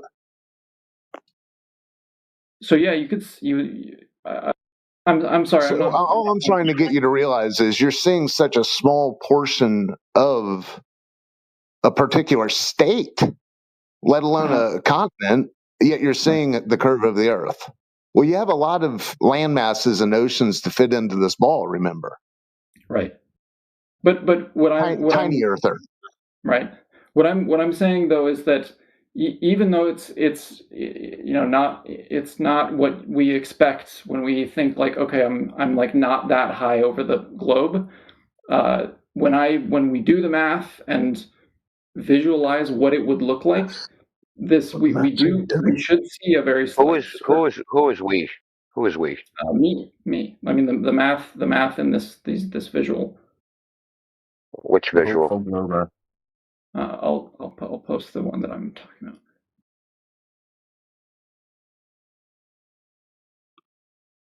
So strange. So Entmonk, how do you think the code is open source, so you can look at the code for each of the visuals to see. Yeah. Can you think that Neil deGrasse Tyson, who is the PhD planetarium guy, they put him on TV, he hangs out with the astronauts. How do you think he messed it up so bad where he's saying, no, you can't see curvature from even 120,000 feet? Do you not think that's a bit odd? I think the realistic answer is that he just did it wrong. I think that a charitable answer was that he was talking about like where you could visually discern it with your eyes. But the claim I'm making here is particularly about cameras that you could take. But they had a camera. It was the camera that he was talking about where he was saying, no, this is just a portion of the land. Right, but that's what I'm saying though. So how is it that they've messed up so badly that they've got this guy who's PhD planetarium director, he's on TV, he's teaching children all across the earth, he's hanging out with astronauts, but you think he can't do the basic math to figure out when the globe should be seen or not? Like, that doesn't make sense. That's a good question. I don't. I mean, has anyone called him out on this? I mean, have you brought this to the attention of the people, NASA, or him? Like, who's calling him out on this? Are you the only one, or what? Sure, is this under review? I don't know. I would say that this is kind of like a side thing. If the math sort of will stand for itself. The code is the math. There. You keep just saying the math. What is the math? Yeah. What are you using for a coordinate system? So I'm just using this visual is just a sphere. It's just a camera. How is the image being created? With ray casting. In what coordinate system? We don't really need a coordinate system. You don't need a coordinate system, so you're not using homogeneous coordinates. What is that? Oh, Jesus Christ. So you have no idea, you don't have a fucking clue about 3D rendering. is what you're telling me. So can you explain it? Maybe I used it and I didn't know that. Homogeneous coordinates, a coordinate system. It's a generalized geometry coordinate system for creating images where you have a projection plane and then you have a 3D scene, and the points in the 3D scene get projected through points on the plane, and the plane is your image. Yes, that's what I'm doing. Yes. So, yeah, that is how we're. So what radius value are you using? So how does that predict what a camera sees versus what a human eye sees? Because what's the difference? The difference between a camera and a human eye is the diameter of the lens. So, can you the diameter of the lens, right? The human eye is like 10 millimeters. I whip out a P1000, it's something like, I don't know, 4 inches or something. The diameter of the lens. I don't know why you don't understand this. Is this your app? Yes, I made this. I guess I'm just trying to figure out what the. Did you use like pre-made libraries or something? This is all from scratch. This is with WebGPU. From scratch, and you don't know the coordinates you used. Well, I mean, I hadn't heard it defined that way before. In homogeneous coordinates, it's a standard in all fucking 3D graphics. I just did it kind of just from first principles kind of thing. I don't know what all of the ways of doing it is. Euclidean geometry, then? Like XYZ? Yeah. Everything is in Cartesian coordinates. In Euclidean geometry. See, you've also got stuff like, I can see in your code, you've got use flat Earth, and the description is toggle between spherical Earth and infinite horizontal plane. Yes. So, I mean, this is. Let me go. If you've done all this yourself, fair play for the effort, but this is all just fantasy, dude. Yeah. Like, what radius are you using here? Like, I don't actually see a number for the radius. There's a constants file that has the radii of that I'm using. I'm using the Earth radius in meters, whatever that is. I don't remember off the top of my head. Right, but see, that's what's in contention, because we would point out that you don't actually have a radius of an Earth, and so this would all be, theoretical imagination. This would be like testing to see if, using the radius that they give us, what would we expect to see? That's what I'm trying to achieve. No, right. Not what we expect to see there. But if you're showing any curvature in that, then that's not what we expect to see, because we know what we expect to see when we fly above the Earth, and it's no curve. You already said that. You didn't see any curve. None of us see any curve. I didn't see any curve with my eyes, like perceptibly. But your visuals on this are showing a curve. Yes. Yeah. No, which isn't what we're seeing. By the way, if I may quickly. So how can you say this is what we would expect to see, even though we don't see it, and then you're going to depict a curve that isn't seen and say this now makes sense? Like, the whole thing doesn't make any sense. If I may, and Monk, sorry, gentlemen. Where's your code? Where'd you post it? It's linked in the website.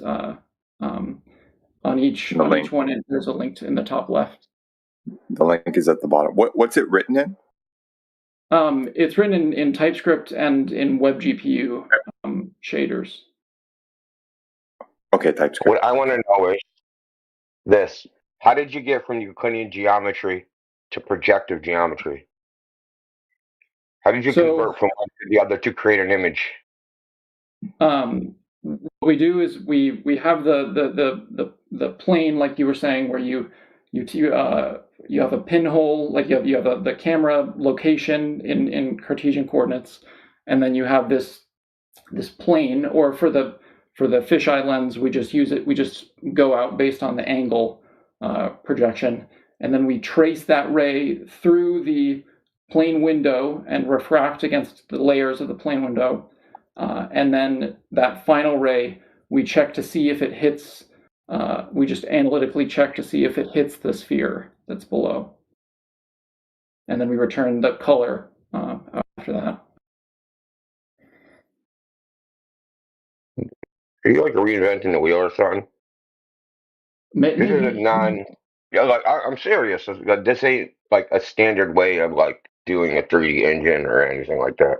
It might be, yeah. It's a standard way for ray tracing, but like, how did you get? You said you use Cartesian coordinates X, Y, Z. How did you get to the plane in the image it creates?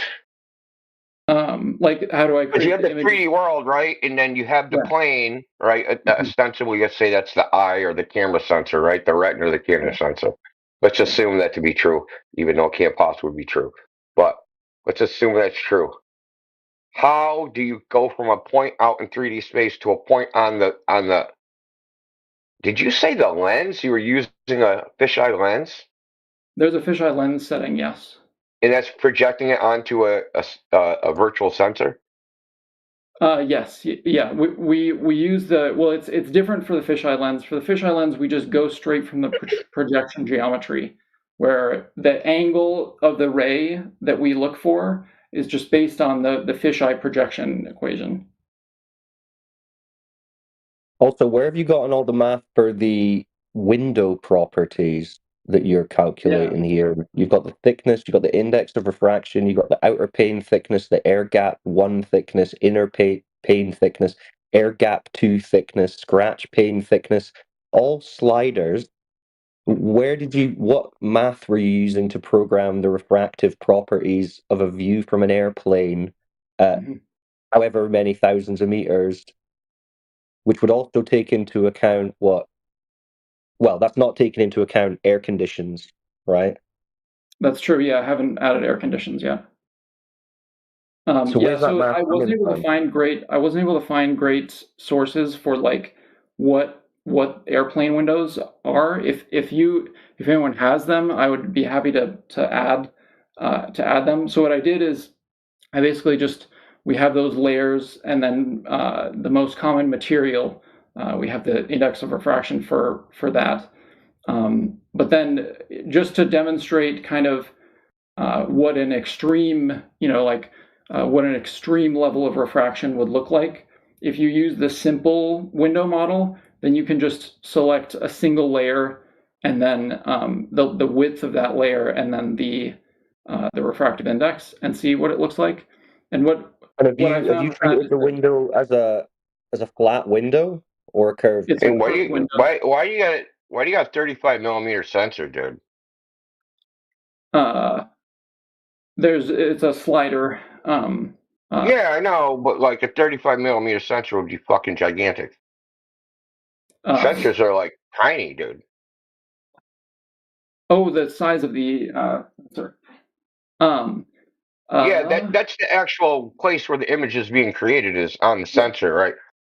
So when I move the slider, all of a sudden it stops being a curve, you know. When I wonder why that is. I cannot believe the that. advanced camera and the advanced camera things. Yeah. So that's going to change the size of the sensor. You can move it down, I guess. What are the common sizes of sensors that you'd expect? Like the size of your thumbnail. Yeah. Hopefully, if the ranges on that are not accurate. Let's see what an A4 sensor is. Oh. How long did it take you to make this? Could I ask? How long did it take you to make this simulation? I started working on it a couple weeks ago after I was in here talking to, like, when that first started. So it's taking you a couple of weeks real quick to make this. If I may add, obviously a lot of effort went into it. I'm just kind of surprised that you've gone to this much effort for this, but you're not concerned about the lack of empirical detection of this curvature that you're trying to simulate in reality. And if I may point out, dude, checking your constants files under core utils, and I don't see anything about Earth's radius, Earth's circumference, Earth specific any geometry or any geometric characteristic? Is it one of the? Do you compute that on the fly with a slider or something somewhere? Rather. Well, it said on row like 400 or something. It's something about the spherical radius in meters, but it doesn't actually give a number there. But I guess that's which file? Somewhere under the code lines. Yeah. Well, there's several files, right? So in the file source/core/util/constants ts, where I would have thought that he would have put a radius because it's a fixed value. Is under airplane. This is under airplane window. Okay, source. Under scenes, I guess. Scenes, airplane window, line 402 or 403. I'm also back. If there's any questions, I can. Are these working sliders, dude? Do these actually work, or are you adding features? System bodies. Okay, thank you. Got it. Which sliders? Yeah, index to refraction sliders don't seem to be working. Inner pane thickness don't seem to be working. Outer pane thickness, air gap tooth thickness. None of these seem to change the image. That's kind of what I found is that the panes are so thin that it's basically imperceptible, the effect that it has on the angle of the light. But I kept it in there just to test it. But the reason those sliders are changing the values. They really also, I meant to ask as well, you've got reference to a cylinder surface. We've got distance from camera to cylinder surface, radius of the cylinder. What's that referring to? Where is that? That's lines 404, 405 under the airplane window. Which file? Airplane window under scenes. It's talking about cylinder radius underneath the sphere radius. I was just wondering what you were referring to there. Okay, yeah, this must have been, I think I repurposed this part from something else. Yeah, where is this coming from? I must have copied this code over from something else, but this is just an issue where the variable is named incorrectly. Also, do you think it would be an issue that you've used? Cylinder. Never mind. The cylinder is the plane. I'm just rendering the plane as a cylinder. Right. Okay, I did wonder if that was maybe what it was supposed to be. Okay, but also, so you've got flat Earth as an infinite horizontal plane. Is that what you think we're claiming? No. It's just the way that to make it look flat. The way that the ray casting works is just that it's you take the ray and then you just analytically figure out where the hit would be, and I guess I don't know how else to do it other than just make an infinite plane. But obviously, beyond a certain distance, I mean, the angular difference between the sizes of the planes are going to be, they won't matter. Okay, interesting. Well, I mean, fair play. At least you're putting in some effort. That's more than 99% of the Globe believers are doing here.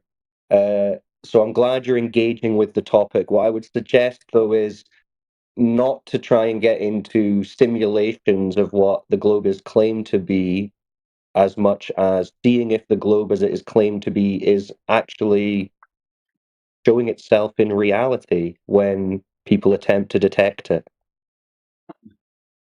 Yeah, I definitely want to make some measurements. I still have not tried measurements myself. What I'm going to do though is I'm taking a plane soon, and hopefully if conditions are good enough, then I'll try to take some pictures. Okay. And see if it matches. But yeah, so that's the plane one. I also made the mirror sphere ones, which is kind of attempting to address the mirrored surface things, because I was curious too when I heard this argument what different sphere sizes would look like when you mirror them. But they're only they tell us that they know what the size of the sphere is, right? Right. So yeah, if you pull the slider up on the mirror surface one, that max value is the claimed Earth radius. And you do, if you zoom in really far, you do see some areas where I think it's either that things in the sky don't appear mirrored at the very far distances. And so if you're able to get a mirror, like a salt, it's kind of difficult to tell with the pattern that you've put on it, because it's like an irregular pattern. It would almost be better to have like a uniform pattern to make those patterns are supposed to be clouds. Yeah. They're supposed to be clouds. You can change the scale of the clouds to make it a little easier. And if you change the density of the clouds, to make them kind of so there's fewer to deal with, and it's not as visually cluttered. Okay. Well, this is a trip. He still thinks the Earth has a radius. That's interesting. Yeah, it's baked into. But here's the real kicker, though. By the way, just want to point out, dude. I'm looking at your code and everything. Good work on this. This is really clean, and the app itself is very, very smooth. So I congratulate you on that. Okay, Cyclone was saying. Cyclone was saying, obviously you put some good work. You put some solid work into this. So kudos to you on. Okay. Thank you. Yeah, it was a blast. I always learn so much when I get into Flat Earth. I had never used WebGPU to this degree before, and WebGPU was very fun to learn. So, this spherical mirror one is like an acid trip. Playing with these sliders, it's like an acid trip. Watching these. Moving the I was actually kind of scared. I was almost considering putting like a epilepsy warning on the. On it, when you those things, it flashes at you. Yeah, you start like messing with the Earth radius, like decreasing it and increasing it. That's a real trip. Yeah, I found it in the code there. You didn't. Yeah, you had it under a different file, so that's there. And yeah, it's in meters, 6 point something times something to the e to the 6 or something like that. Yeah, it matches out to 3959 miles there. It's all good. Do you know what I like about this? You can change the unit if you on certain ones. You can change the units if you like. You want to standardize it in metric or whatever, and then convert. It's not a problem there. Yeah. You know the good thing about this, and it's something that I've thought about for a long time, is like if we made a video game of this topic, basically, and you just made it a fairly rudimentary. You'll either spawn on a flat surface or a curved surface, and you're given some straight edge tools, let's say something that simulates a laser or a line of sight with 2 points that you can make. Everyone would be able to figure it out super quick, because if it's a video game or something like that, people's logic would actually work. It's only when it gets into the real world that people tend to avoid what's obviously apparent here. But this is almost like an example of the world you'd be building, which is these infinite planes or a ball with a radius of a certain size. This is almost the start of our Flat Earth video game, end guy. So maybe you can help us out with that. Yeah, I don't have a lot of faith in this ray casting to perform super well with lots of geometries, but who knows? No. We just need to use the 3959 mile radius geometry, and then we could assume the infinite flat plane that you mentioned before, and it's like you're dropped onto the surface, and both of them might look flat to your initial observation, but you can plant, let's say, an observer at one point, and then you can move him across the surface to, let's say, 20 miles away, and you can swap between the two views and see what it is, and say, well, if I'm not seeing the laser coming from that initial point that I set up, and I can see the laser going over my head at this distance, I can say this map that I'm on is a sphere of this size. But then if it doesn't do that, they would say, okay, well, this is a flat surface. And I just imagine that a lot of people would intuitively get that right, because it's a video game and there's none of the high stakes involved like what we're talking about here. Because people's logic and reason tends to work well when it comes to a video game, but when it comes to reality like this, they just can't get it. But anyway, interesting stuff. Thank you for sharing.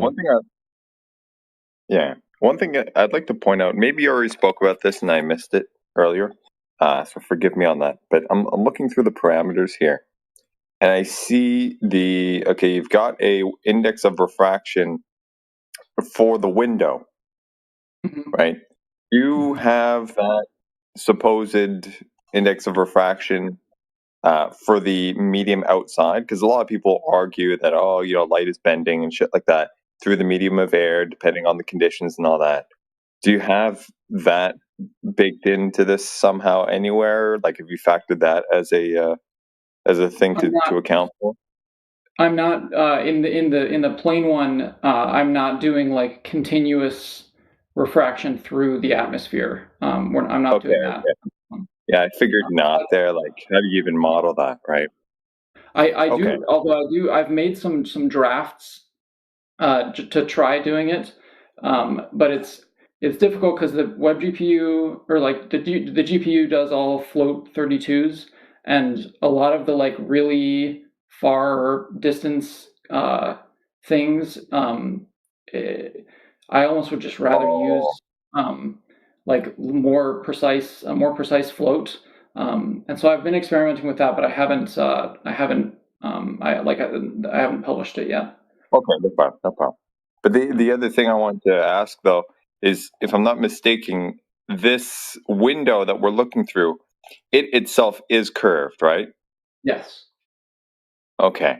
So how do we distinguish between the results that we see, the curvature that we see, being a direct result of the window itself being curved, especially if you're, considering a window index of refraction and all that, as opposed, so the window being the responsible agent in creating the apparent curve, as opposed to there actually being curve outside.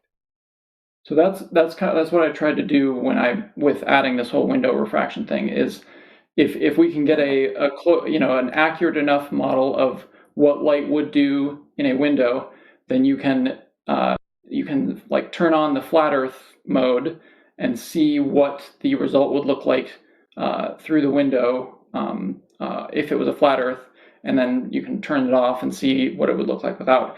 But the underlying the basic result that I've found after implementing the refraction through the window is that it's for a normal, like for the model that I have for the thin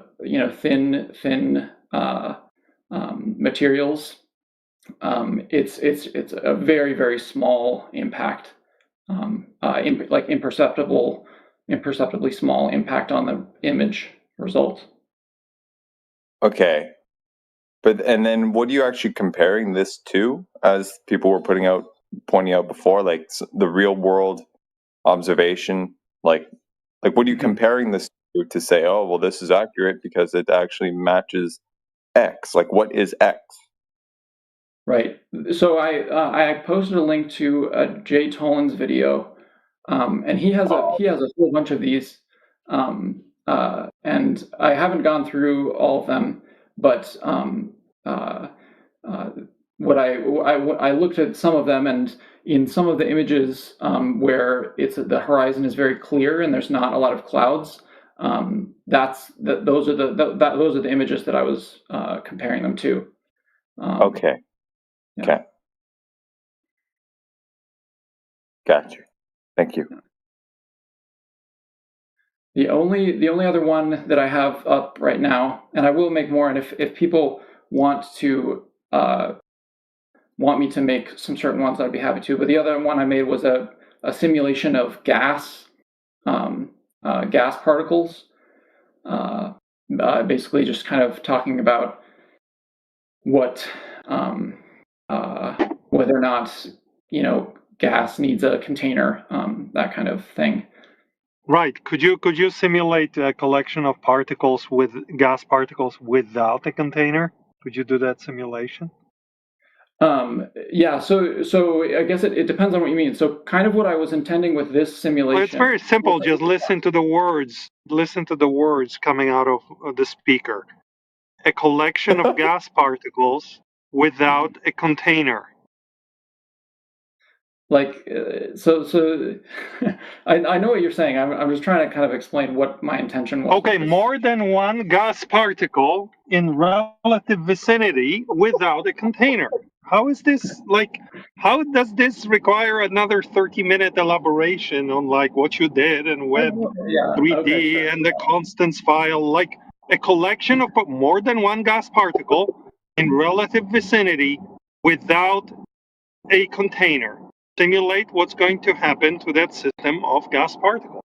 You could. Are they going to coalesce into a sphere? If Newtonian gravity is applied, then yes. Right. So you could have different switches, right? Turn it on, turn it off. Do maybe some double in Einsteinian with a little bit of tensor calculus, right? Yeah, sure. I love tensor calculus. Who doesn't? I love it, man. I breathe it actually for finance. Yeah. What is tensor calculus? Of course, in your wet dreams, you do. Multi-dimensional matrices. Yeah, in your wetless dreams, you and Pamela Anderson from the 90s are doing tensor calculus together and killing on the stock market. But let's come back down to reality. So the gas simulation that I have, I'll post it. You can create particles, and then you can what is happening? And then you can turn on or off gravity, and then you can turn on or off a top boundary for this container. And again, it depends on what you qualify as a container. But there are I just wrap it around. So on a flat Earth, I guess what I'm trying to claim to is that physical container, right? A physical container. I think everybody understands what that means. What I want to try to say is that even on a flat Earth, if you just have downward little g acceleration, you don't need a top to the container. It can be an open lid, and it would still work. So this is not necessarily even a globe versus flat, thing. This is just saying that. Yeah, we know this. We know that you can contain gas particles using electromagnetic fields, for example. So we know that. That's not new. This is. I think that's true. You can contain it with electromagnetic, but what I'm trying to say is that even with just little g gravity, you don't need a lid to the top. Right, but don't worry about this. The definition of gas pressure says it's a normal vector of the force exerted on the walls of a container, right?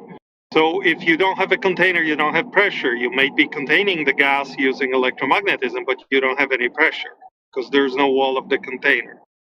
So anyways, just show us what happens when there's a bunch of gas particles without the container in your simulation, right? And then let us flip different switches, Yeah, it's there.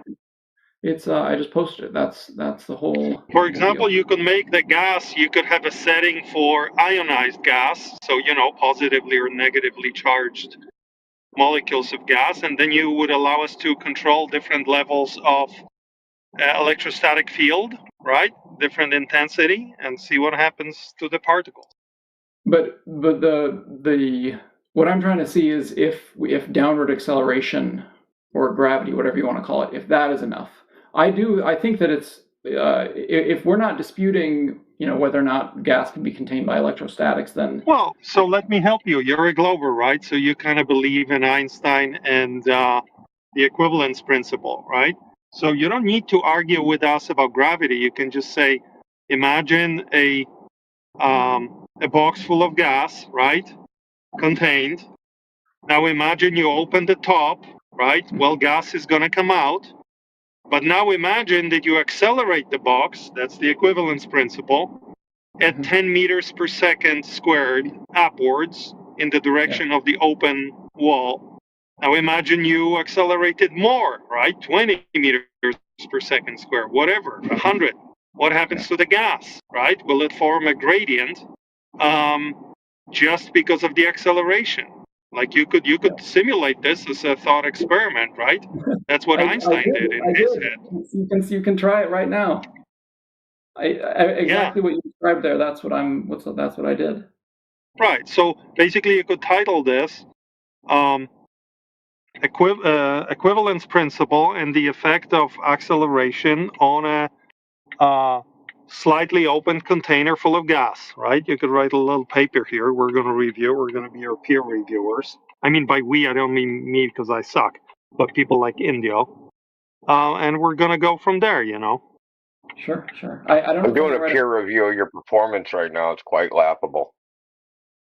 It is. I'm laughing my balls off. Peter's a fake flat earther trying to pose. He's actually here to run interference so that we don't talk to you and that he freaking gums up the works. He thinks he's clever, but he's not. The person who I'm talking right, to is Peter? not a real flat earther? No, he's not. Oh, shoot.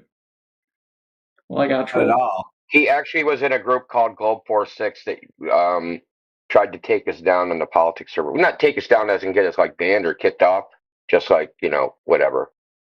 Defeat us or whatever they thought. I see. Yeah. He's not just a globe earther. He's an anti-flat earth globe earther that has spiraled so bad. Now he runs around pretend to being a flat earther. So his reasoning is he is sick of bad flat earth arguments. And since he is a newly minted flat earther, he's trying to fix everybody's arguments. I see. That's his I was suspicious. That's the last stick I heard. When he brought up the upward acceleration thing, because wasn't that something that was on like the Flat Earth Society, that they thought that the Earth was accelerating up at 10 meters per second squared? Yeah, Einstein wrote about it apparently, that the Earth would be equivalent to a disk accelerating up at 9.8 meters per second squared. That's kind of where that comes from, that idea. But nobody here believes that shit. Yeah. This is always a question that I've had. Do you think little g is real? Like, what do you think of? Yeah, I think swallow that's real. Yeah, sure. Okay, yeah. You know that empirically. We don't need any theory to know that. Right. So do you think that means that we don't need a lid to the container of the Atmos then? Well, see, that's where it gets crazy because if you look at the kinetic theory of gases, there's no G in any of those formulas. So when we try to predict using physics what gas behavior is, we don't use G. We ignore it. Right. But the kinetic theory of gases is accurate on small scales, but if you want to predict gas pressure at large scales, and like if you want to predict the gas pressure in the atmosphere, then you need to incorporate the hydrostatic equilibrium, and in order to get the. Who told you that? An astronomer? No. This is just like the way we. You see the problem there, though, right? Is that hey, in the lab we can do all these things. Oh, we can't do that, and our theory that we've gotten from empirical experiment, it can't extend to explain the atmosphere. So we're going to come up with a different theory. But we can explain, but we can test the accuracy of like the barometric formula or other more advanced versions of it, because we can test air pressure at different altitudes. Yeah, but it varies, so it's kind of. But it does vary. It does vary with temperature and things. But like airplanes need to know, like, so airplane altimeters use barometric pressure to know how high they are. So they need to know with high degree of accuracy. And it turns out that altitude has a much greater effect than temperature at higher scales, and that's because of the barometric formula. High degree of accuracy. I would say they need to know it good enough for practical purposes. I wouldn't want to test your theory of barometric pressure flying an airplane. How accurate is it? What's the precision of our model? Oh, 10 meters, crash. But obviously, if you're not testing it to that level of accuracy, buddy. I mean, there'd be a lot of dead pilots. But if you're close to the ground, then you are going to be using other measures other than like you're going to be using other measures than just your barometer to know your altitude. But when you're really high and you can't see the ground, then it's useful to use barometric pressure to use like the standard understanding of the pressure in the atmosphere to tell how high you are. Well, I think they would know from the performance of the aircraft how high they are. Yeah, but within a pretty degree of certainty, a difference of 1,000 miles at 50,000 feet or 1,000 feet, right? The accuracy. Say you don't know within 1,000 feet how high you are. That doesn't really matter at 50,000 feet. You're in no danger of like smacking into the ground or hitting a meteor. They need to know it precisely because it will impact performance. Like it's good to know, like, okay, we are at 35,000, we should stay here. And that's what the altimeter is for. And the altimeter is based on, it's like the idea of... Yeah, I understand. I just don't think the method is that precise. Okay? I just think it...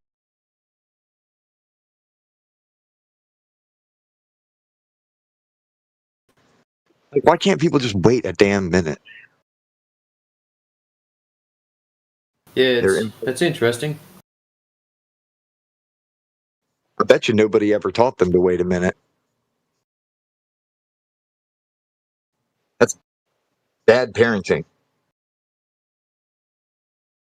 Just interesting. We just get the complete extremes. You know, like, it'll be total silence. They'll come in, oh, it's quiet. Well, I won't talk. When they've got the best opportunity to just go for it. And then on the flip side, there's people having a chill convo and they have to talk. It's like, dude, just shut up and let the other ones go. Just, you'll be right. No one wants to talk until people are talking. I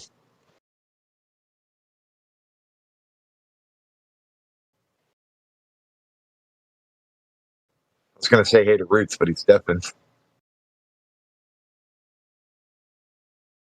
He's probably sitting there thinking to himself, geez, it's quiet in here today. Yeah.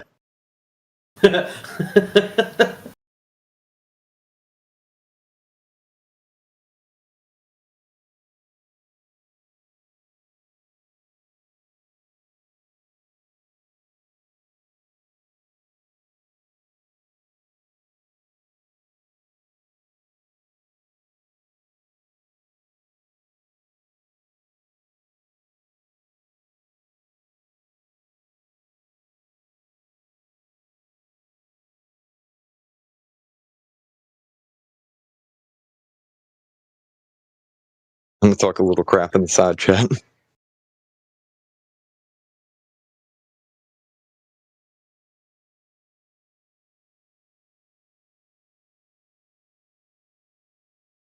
Well, heck, it's Sunday. We should have a bit of activity today.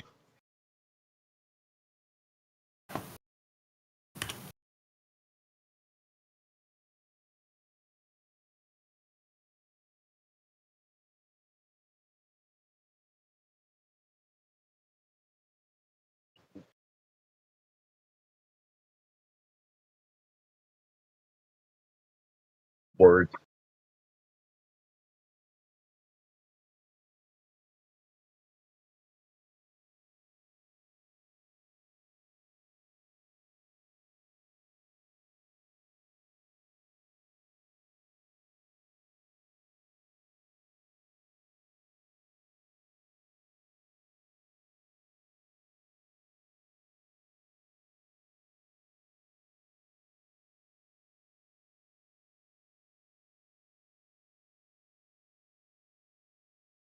The other day we had a kid come in here and he kept on just laughing his ass off. He wasn't listening to anything. Just had a bad case of the giggles or some shit. And I mean, that's the number one thing that really grinds my gears about this. I can have conversations with most anybody here, but if somebody's just laughing the whole damn time, that's not worth our time. I was just waiting for the dude to go.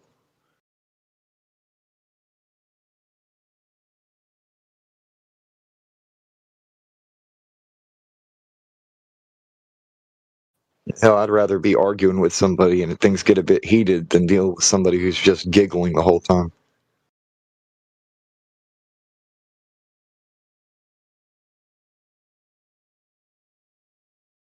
Yeah, well, the least they could do is share it around.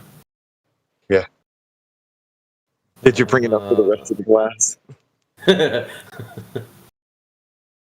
Bucky, welcome. And the other one left. And you can't blame me. Oh, I did speak. Yeah. I wasn't talking If anybody to him, has any questions, feel free to ask. We'll do our best to answer them.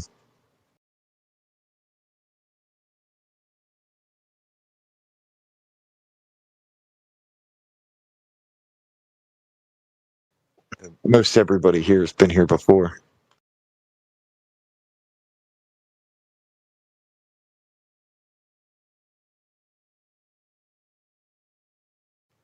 Welcome.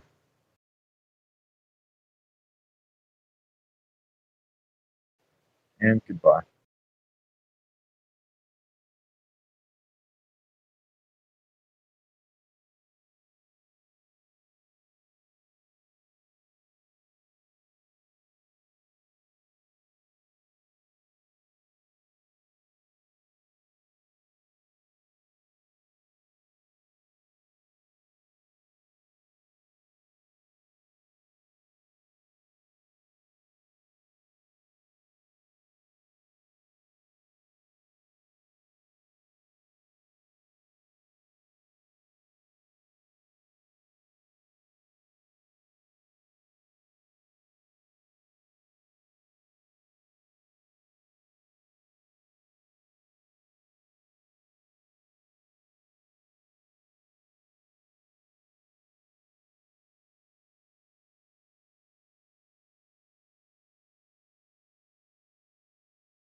Welcome.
Hello.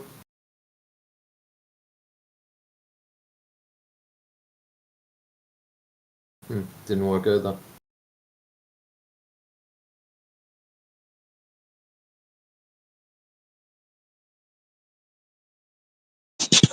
Oh, we got the bot back.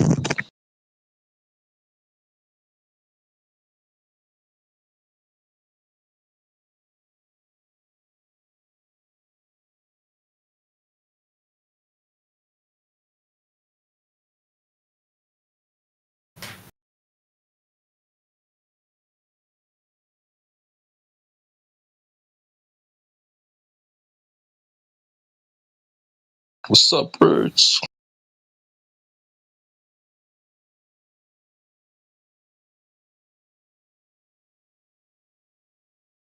Morning, players. Morning. Was that T-Dub? Say hello. Yep. Yep. Hey, Roots. Hey, what's up, guys? I should say evening, really, for you guys.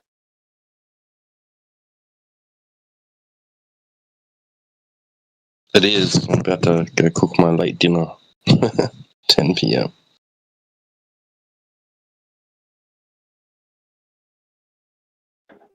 Nice. I'm just doing lunch.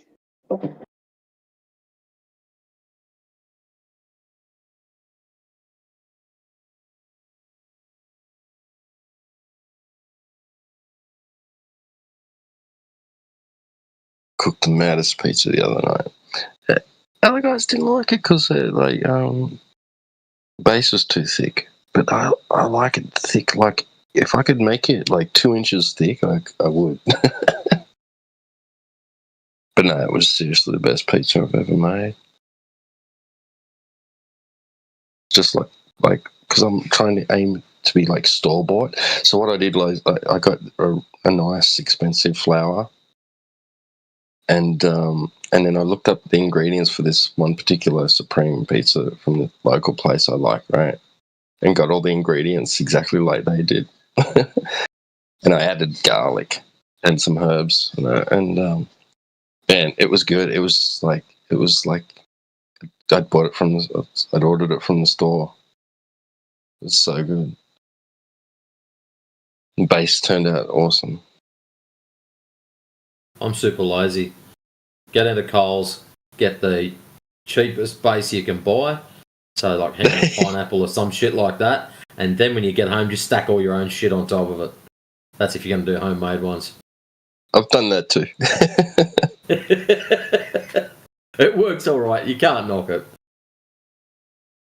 Oh man, no, but like seriously, the bass, like, because I fail at the bass so much, right?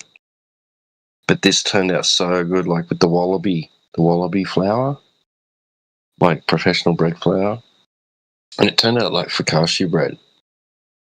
Oh, it was right. so good. Yeah, nice Nice and light soft and fluffy, inside with a but good crust. yeah. Yeah.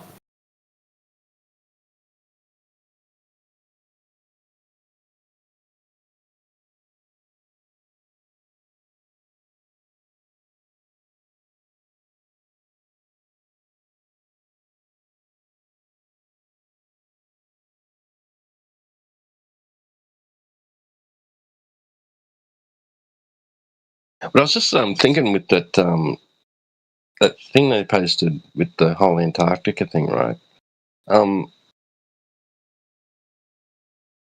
How was he still streaming after they took the thing off him? Well, he still would have been filming with his mobile phone or whatever shit that he had. He just wouldn't be able to broadcast without his Starlink thing. But he was streaming. He was live streaming. Or recording, and he's played it back later on. On Kick. So what I watched on Kick was like with the live chat and everything. So when it was live for them, it was actually a recording, but it was a live record, like so. Right. Because I thought that they were like, I thought he was actually replying to people in that chat live, but yeah. So whether it was okay, probably not live on Kick and he was showing them the video, this is what happened, or what? Yeah, I'll have to go through the whole lot of it, find out. Yeah, but that is strange. Like, okay, that's weird, but that would have only been on the ship because he said it's on the ship, right? But if he's on land, he's left the ship. He should be able to like use that shit, right? I mean, he showed the phone. Starlink was saying, "Welcome to Antarctica. We're gauging your orientation right now." Blah blah blah blah, and giving all the details of his position and everything. So yeah, I don't know. Like, it doesn't seem like Starlink thinks anything bad about people doing that. But the ship itself, the captain said he had to confiscate it off him.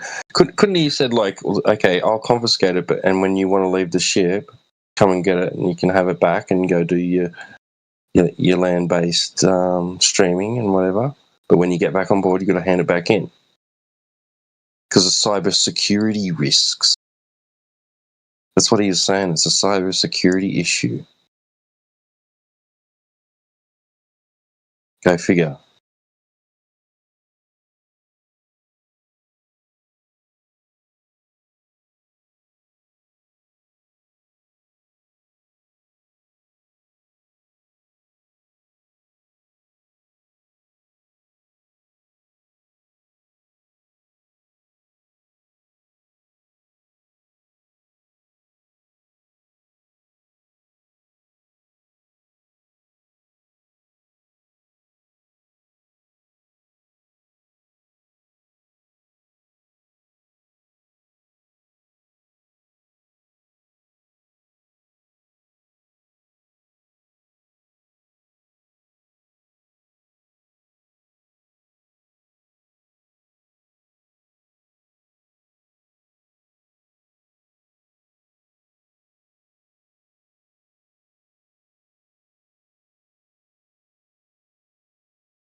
Right. Okay. Thanks, Iago. Yeah, helps.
Yeah. Yeah, that's a good point. What is there to be hacked if there's no internet? I mean, like the ship captain, the crew, whatever, they must have some sort of access to the internet.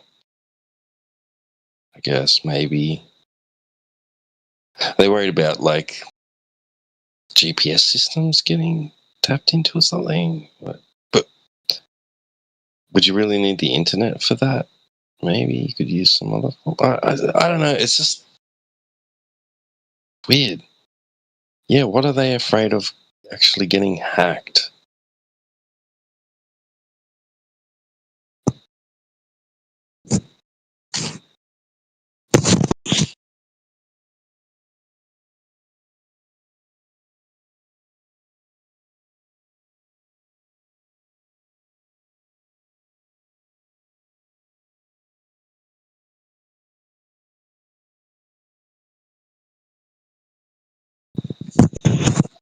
And someone tell me what all the green shit was on the ground. Surely it's not grass. Is it algae? Is it algae or something? Some of that shit is really bright green.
Welcome.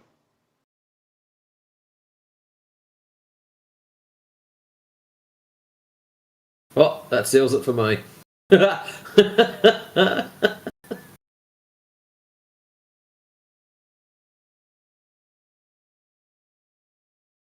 Oh.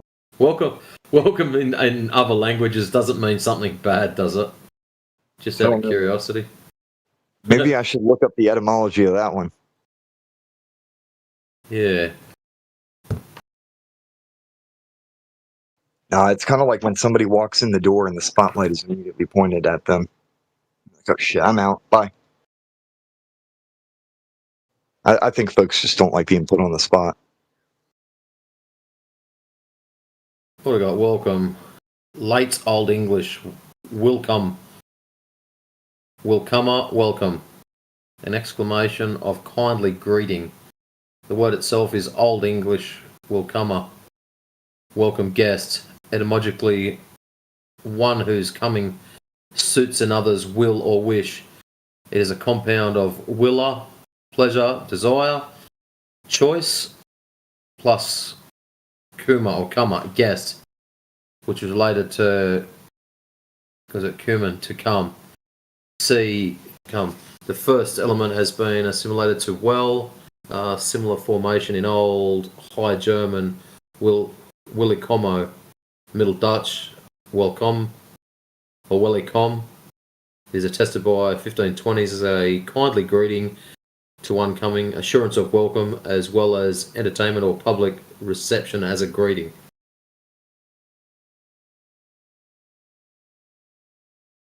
The surname, also welcome, etc., is attested from 13c, presumably from adjective in many cases, but the Oxford Dictionary of English surnames also points to place names. Welcome with a B, and 13c form, see the point well kemmed, well kept, or well kempt, with a well trimmed beard, as Lovekin, however you say that, and notes the nickname was not uncommon. Oh, there you go. So they're just... So, not bad. Enjoy it. It sounds like hospitality just makes them uncomfortable. Yeah. I was thinking that the other day, that it might be something bad in another language. Like, it'd be funny if it was. Here we are saying, hey, welcome, we're friendly. And it actually is, yeah, something really nasty. But no, it's a greeting in pretty much everywhere. Yeah, I figured it was good.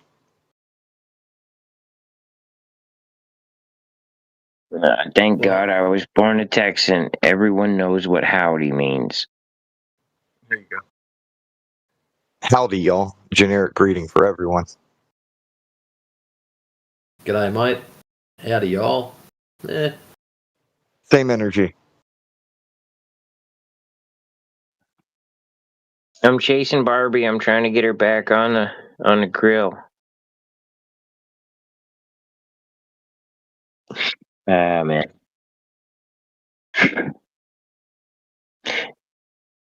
A lot of interesting phrases around the world.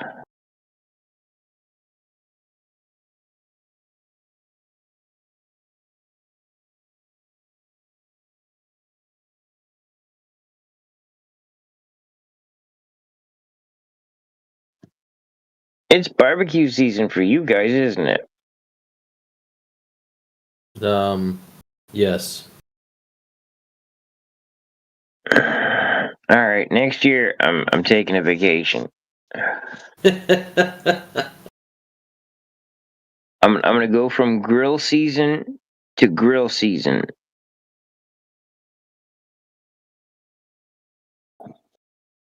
I'm just gonna skip winter completely.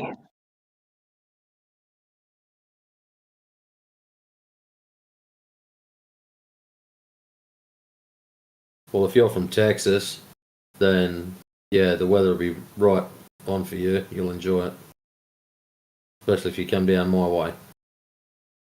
Well, here's what's funny, bro. Like, you don't really see snowbirds the way you see them other places, like in the middle of nowhere. in the desert. You see them out in the middle of nowhere.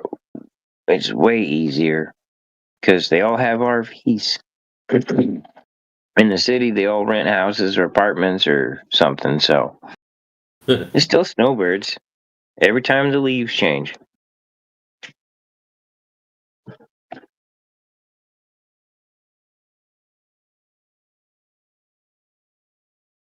Alright, well, that's done it for me. Unless Mike's going to start talking to us. Give me a reason not to go to bed. Mike, are you a talker or a typer?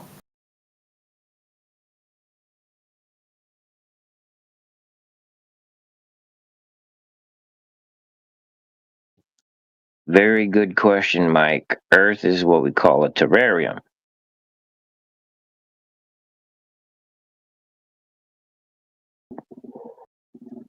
Your picture there, Mike, is a bit of a fail because it's showing Earth as a pizza in space. This is incorrect.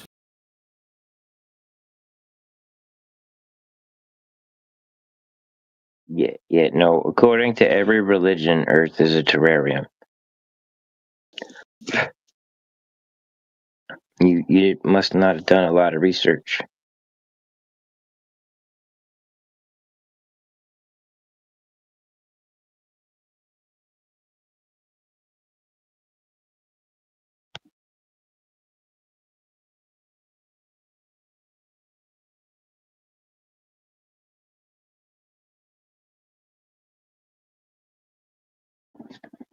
Well, a globe doesn't even make sense because you need drop over distance. You need deviation. So you got a problem there, Mike.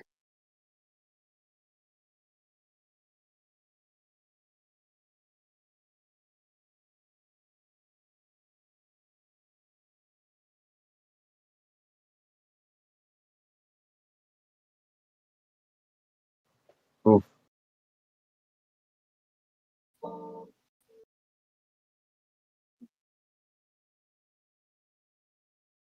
Well, if you have any questions, feel free to ask.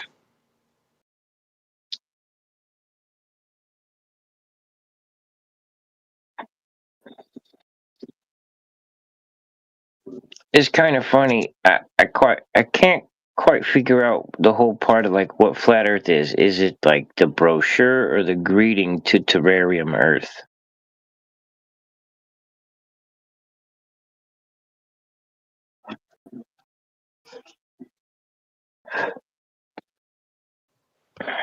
Earth is Earth shaped, and flat is a property that shapes may or may not have.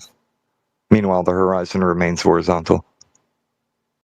Well, I mean, terrariums have all kinds of properties like gas pressure and sustaining life and ecosystems. A big enough terrarium, you'll have little pockets like we have, where you have entire ecosystems that are different from the weather around it, like an oasis in the middle of the desert. I've never left the North American continent, so I wouldn't know. I mean, there's so many people that take cameras all over the world. You don't really have to leave much anymore, huh? Well, bring back tripods and proper cameras. I'm sick of people just taking cell phones places and not getting a good shot.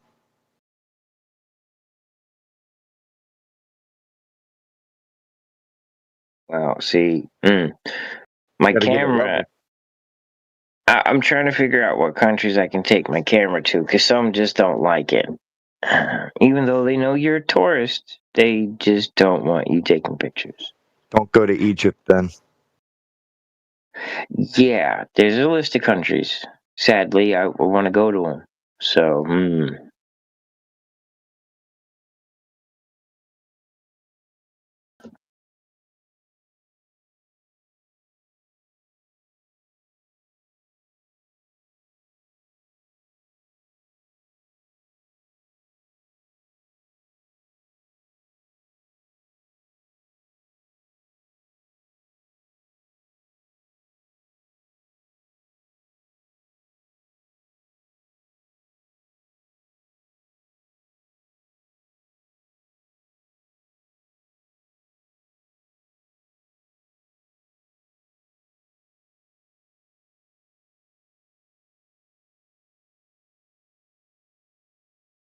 It is fascinating, though. If I'd asked Mike to show me somebody landing on the moon, he'd have given me a cartoon. If I showed him, if I asked him what I thought he thought flat Earth was, yeah, man, he's gonna give me a cartoon. Why is it everybody always gives me cartoons?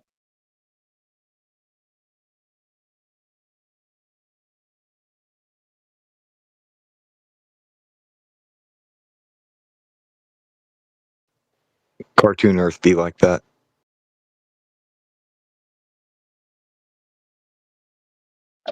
I'm kind of thinking that, like, cartoon people, man, just like, I know what's on TV is not real. Cartoons, them jumping in the air, none of that's real. So then why would I think anything else on It's fascinating. I don't know if the news stations.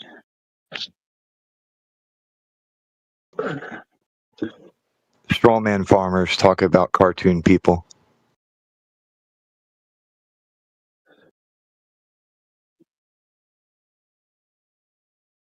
I'm just trying to think if I ever remember the news channels even being honest. Huh.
Okay. How's it going?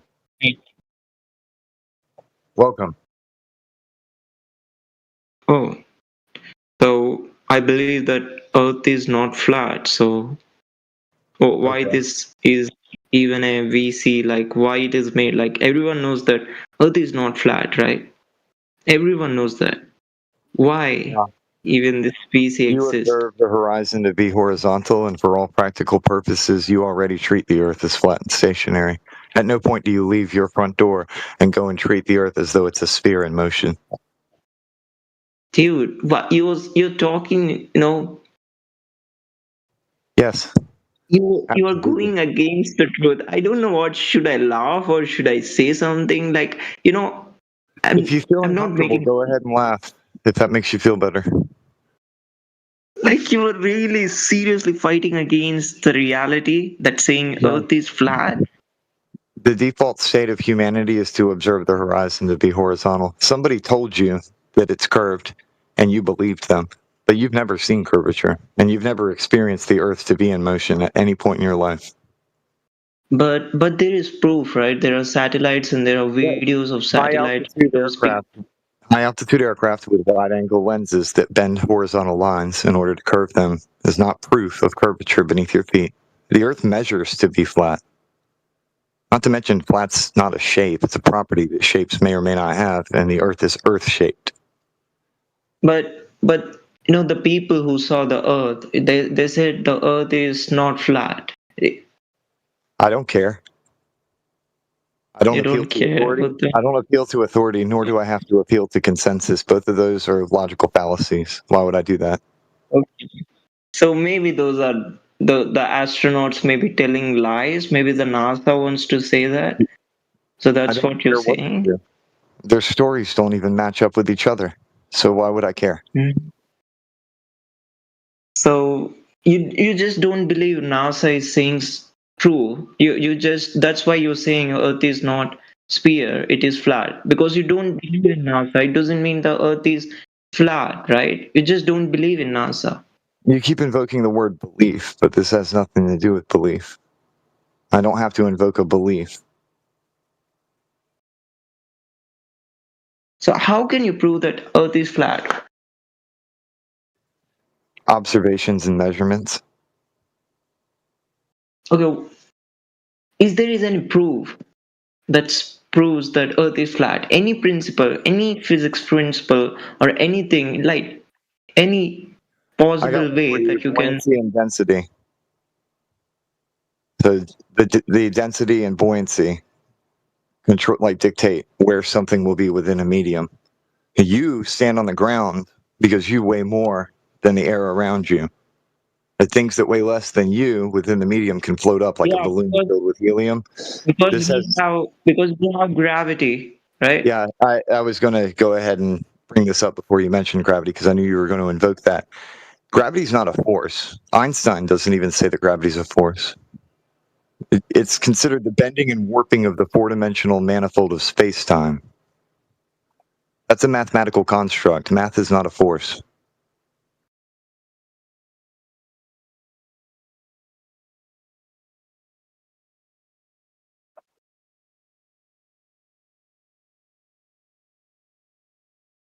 Well, if that's true, then satellites won't be in the orbit. Like GPS, it's actually.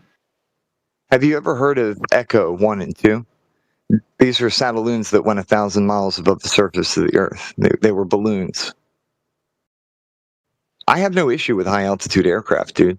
And just because I don't understand the proprietary information related to a company doesn't mean that I don't understand high-altitude aircraft. Things can go up and stay up for very long periods of time, and there's a variety of ways that one can do this. What about this? The SpaceX Falcon actually uses the orbit to reach, to launch the rocket. So it's actually uses the orbit. That's a mathematical framework based on a non-inertial reference frame. That doesn't mean that nor does it mean that the Earth is in motion. Like, it doesn't mean that there's curvature, nor does it mean motion for Earth. The Earth is actually always considered to be the inert frame of reference.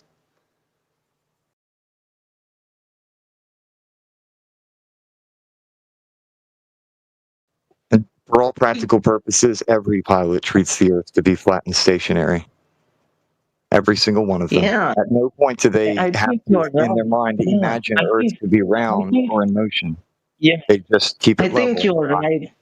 You're intelligent, man. I think you're right. I think the Earth is flat. I think I can I can just drive become a captain and drive a ship and go to the edge of the Earth and just fall into the space. Yeah, Yeah, I should do why that. would it?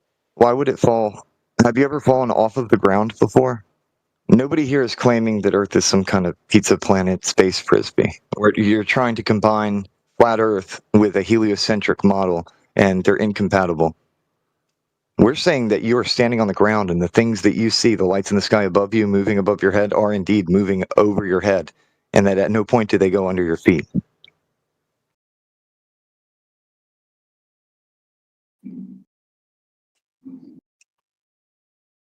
So what you point? Like Earth is flat, but not exactly flat, like pizza. Now, there is a piece of paper. If you were to put a piece of paper underneath a microscope and look at it, it's not flat either, even though when you just look at an ordinary piece of paper with your eyes, it certainly seems like it is. So you are saying Earth is not sphere and Earth is also not perfectly flat. Of course, there's surface topography, but overall, it is flat and level, especially when you take into consideration the horizontal horizon. And it remains horizontal regardless of altitude unless you have a wide-angle lens on. And every one of those videos that you see with that, you can tell that they're using such a lens because it'll shift between being convex and concave.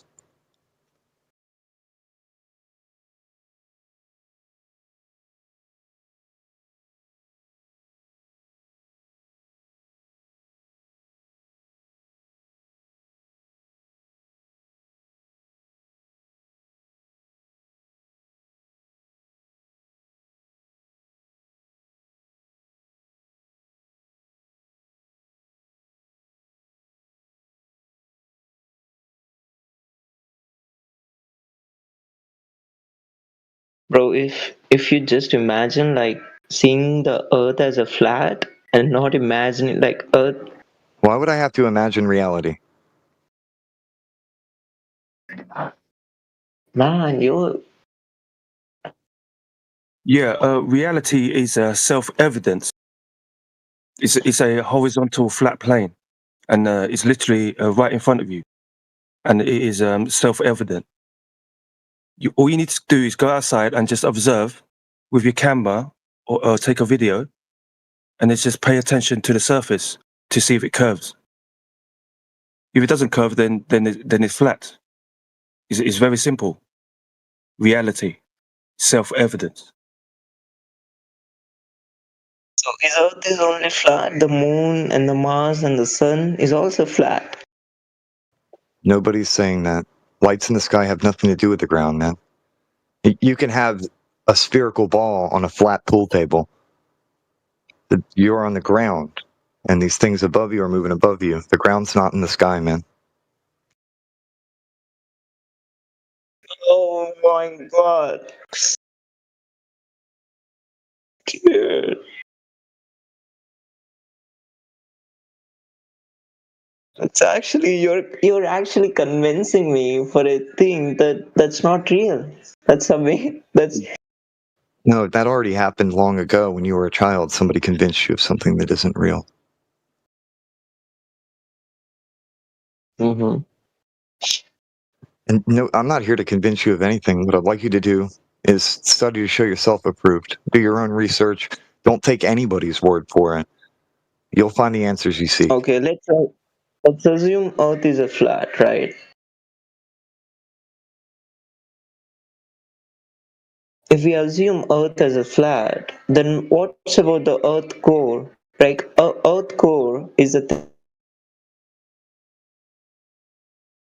which makes gravity, right? They wrap data points around a graphical user interface that suits their needs. And that interface is round. That does not mean that the Earth is round.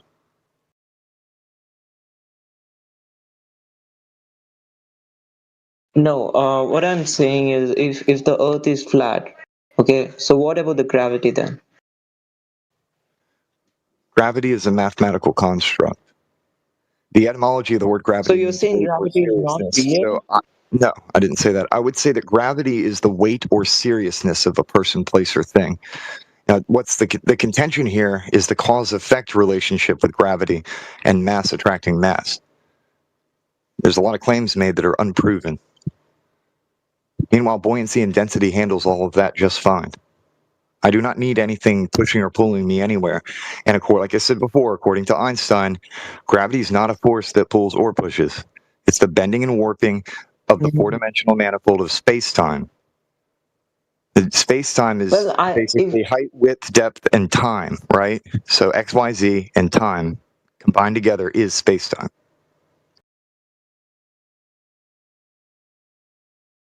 So if you make a slope in if you make a slope in the road, like you can drive a car without any effort because there is a gravity.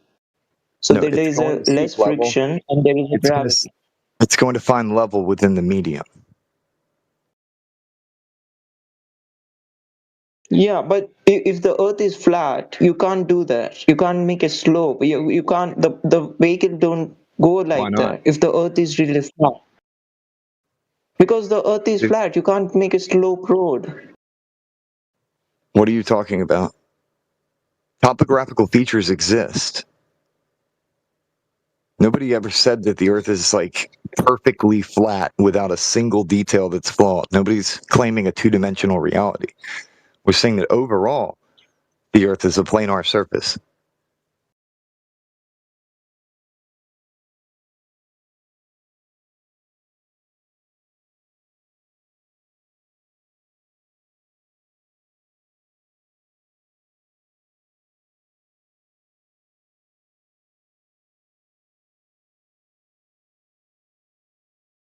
So then you must see the other planets from Earth. If the Earth is really flat, The earth is not then a you planet. must see the planet. The earth is a plane and the planets are above us.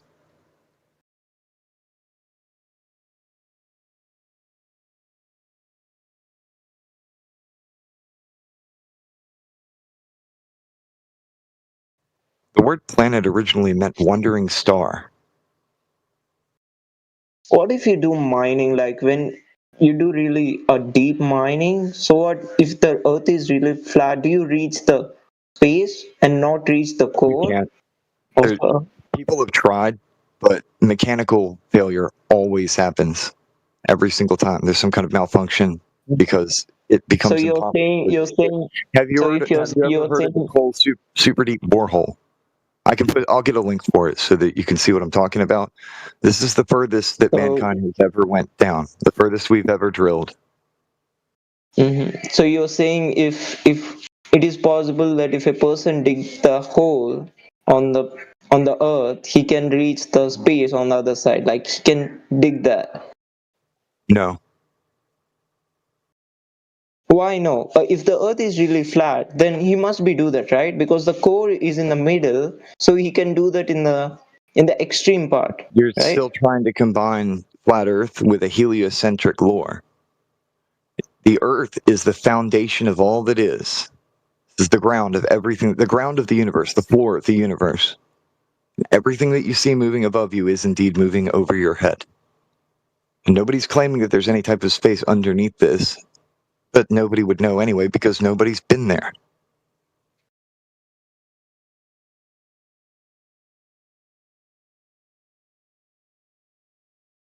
But there are astronauts who are out of the space, right? They saw it with their eyes and they recorded it in camera. What about that? Wide angle lenses curve horizontal lines.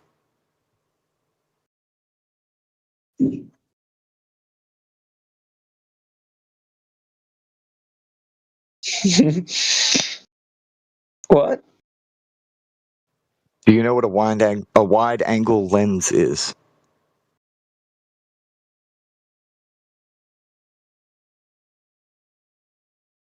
Yeah, I got you. I'm going to show you a video. Let me go grab it real quick.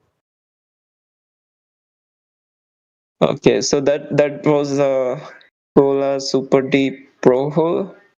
That's the Russian, the deepest mining that humans have ever done, 40,000 feet.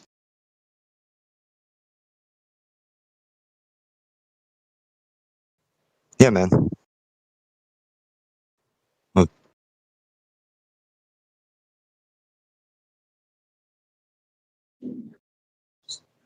Their equipment began to malfunction. They couldn't go any further. If that's true, but Earth is not sphere, if whatever you're saying that is true, then the things I learned in my school, in my college, is just a waste of.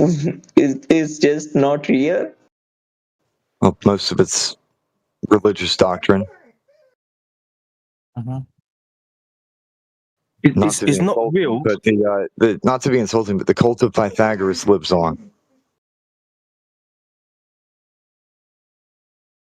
I mean, you know, the architectures, the architect people, the engineers, the people who made the building actually studied the, you know, gravity and force and friction, and they use it in the, you know, architecture.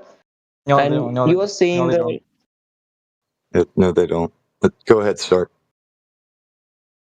Yeah, like I have a friend who is an engineer. He said like they don't account for curvature for at least 500 kilometers, so it doesn't matter.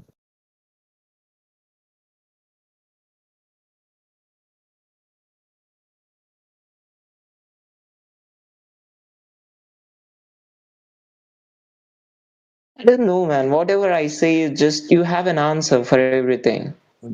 So it Yeah, feels well, like a lot of us have been doing maybe this for I do. 10 years, man. Like, we've been doing this a while. Yeah, maybe you're expert in this. Like, I don't do this all the time. So maybe you're good at this. Yeah. Well, I'd like you to watch this video. It's called The Jump of the Red Bull. It has this guy named Felix Baumgartner who jumped from a very high altitude, and this other dude named Neil deGrasse Tyson, and he's talking about that jump. So you just watch that. I didn't edit anything out of it. I just cropped the exact videos directly into it. So what he said I hope I at the gave end you of good the context too. I tried to put it within context in a reasonable way, so that I don't take either of them out of context. He said. So what he said the Earth is flat. He said that you can't see the curvature of the Earth from that altitude. A lot of people believe that you can, but you can't. Maybe he can't see it because he's wearing those glasses, right? No, the altitude's not high enough, even according to their mainstream lore. And he was trying to explain that to people who believed that they could see curvature, but it's a wide angle lens doing that. But this is a glober saying that. This is not a flat earther speaking about it.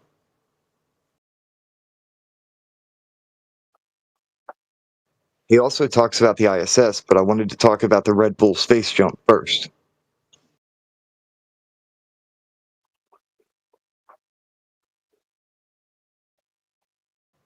Feel free to watch that, man. It's not that long of a video.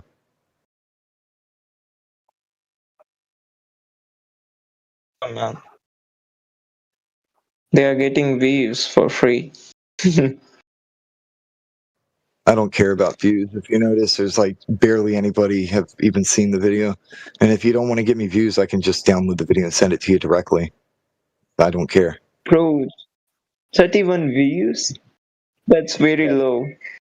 It's because I'm not trying to promote a channel like that. I only share it when I'm having a conversation with somebody. You get me? It must.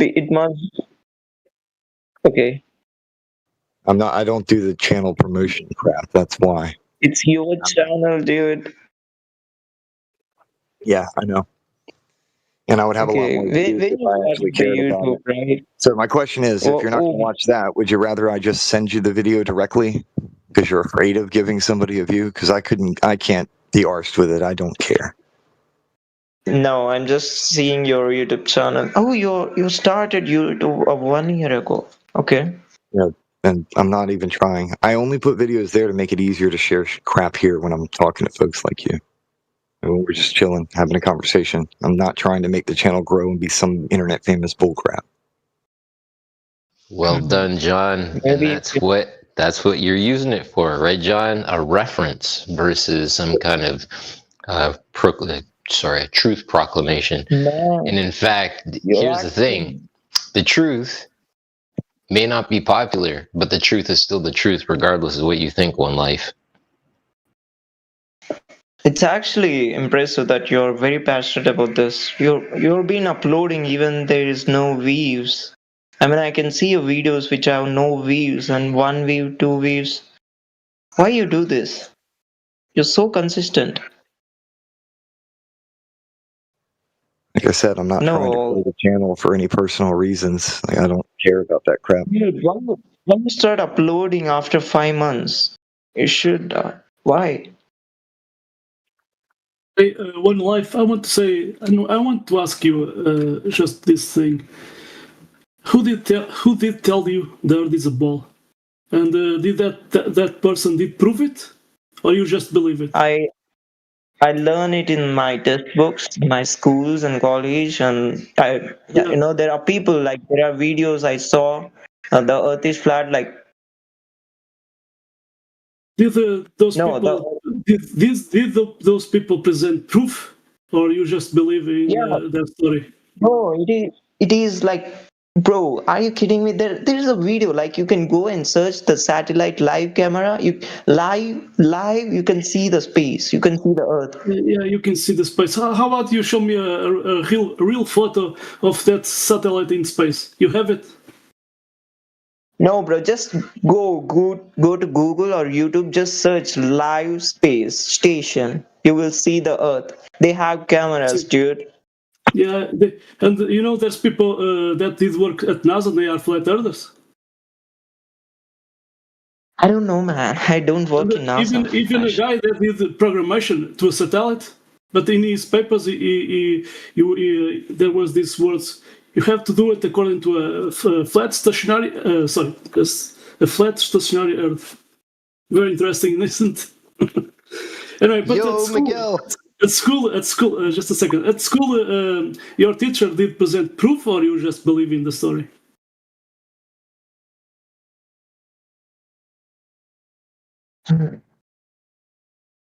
You see, there's a big problem there. You did believe it. You know, you did believe it. Your teacher did send to you some information. You just believe it. She never No, we have information, right? We have information. We have photos. We have people, astronauts who saw the Earth, and no one said Earth is flat, right? Like, I just said that there's astronauts, that people that did work at the NASA, even an astronaut. There was one guy that spent 1 month in his home, and the guy is a pilot, and he is an astronaut. And he did said to that guy? From above, you don't see Earth has a ball.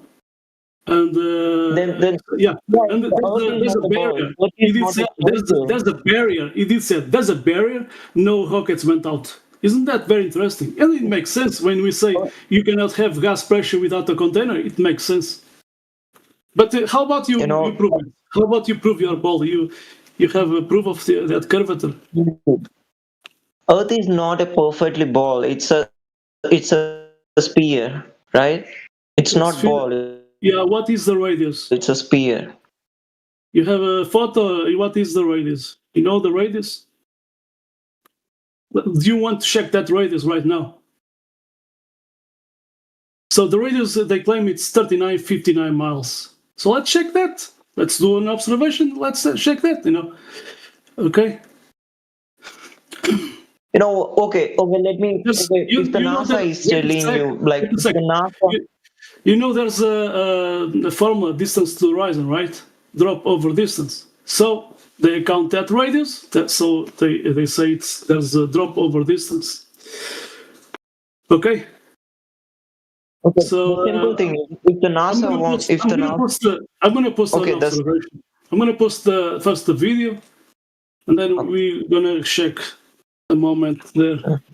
So this is the original video. So there's two algorithms there. If the NASA saying you that Earth is not... No, I don't care about NASA. I'm just talking about reality. Let's prove reality.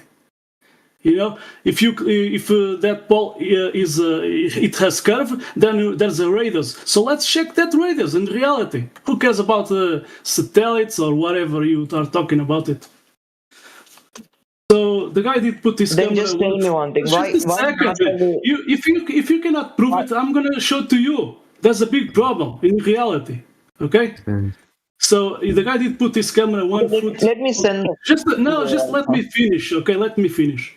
The guy did put his camera 1 foot high, and you see 12 rigs. And I'm gonna post another one.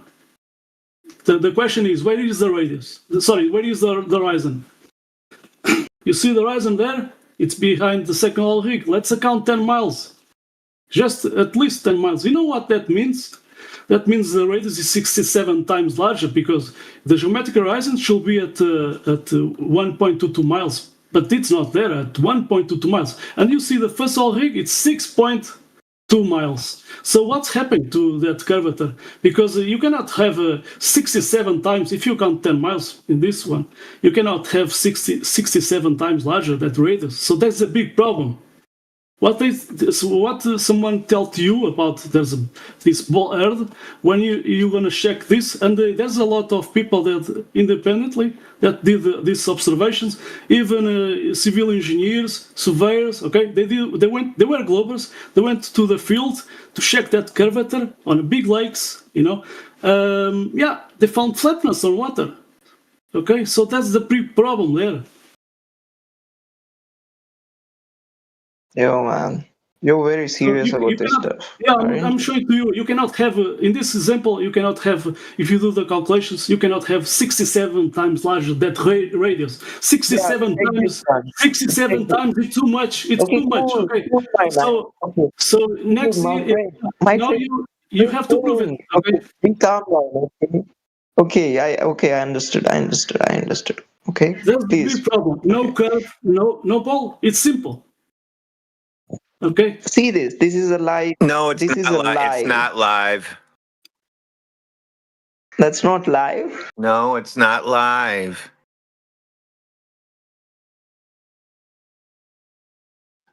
Sugar Triangle's in here. It's on now. Let's go. It's not live. That's your best proof? A YouTube video? Like, what's wrong with the YouTube video? It's not live. Do you think YouTube video?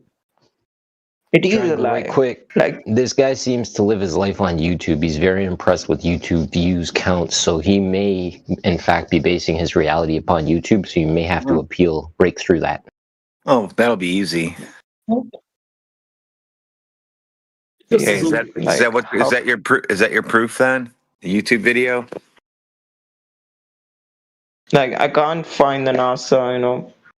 I can find the NASA's photos. Well, let me tell you about NASA. Before you keep using NASA as your best example, in September of 2025, Trump reassigned them as a spy agency. They're now an intelligence agency like the CIA. So they don't count anymore. So all your propaganda you're trying to show us doesn't work. They got renamed so they can't get in trouble when they say we didn't really go to the moon, and that'll be coming up before 2030. Dude, but you can't ignore the facts, right? They launched the satellites, they launched the rockets. They're a spy agency now. Now they're a spy agency, so you can't tell me anything they did really happened because they just lie to people. Do you understand that? But the launches are not lie, right? That's What happened. launches? Everyone saw them. I never saw a launch. Did you?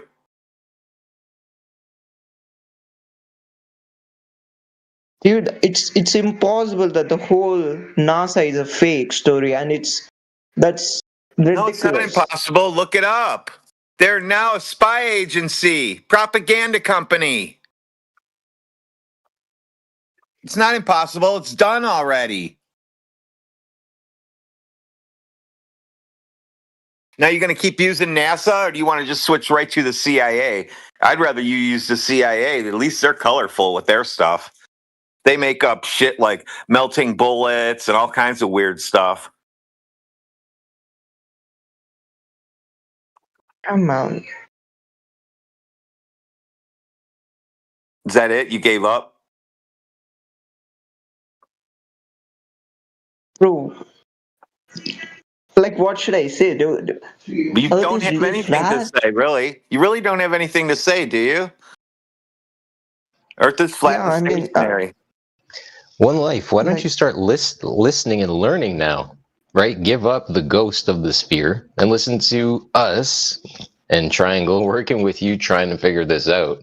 He's got the reality ready for you, brother. but the people uses this. If I say someone the Earth is flat, they think I'm dumb person. Like everyone believes the Earth is not flat, and everyone believes it. I don't know, like the proof. The proof. I mean, the people who goes to the space, they are the one who Space exactly is know fake. how the Yeah, Earth we're looks. just going to ruin you right away so you can. I want to see you cry a little bit. Space is fake. Nobody went there. That's TV show. A lie is a Wow. lie, even if everyone believes it, and So the truth is the truth, even though nobody does.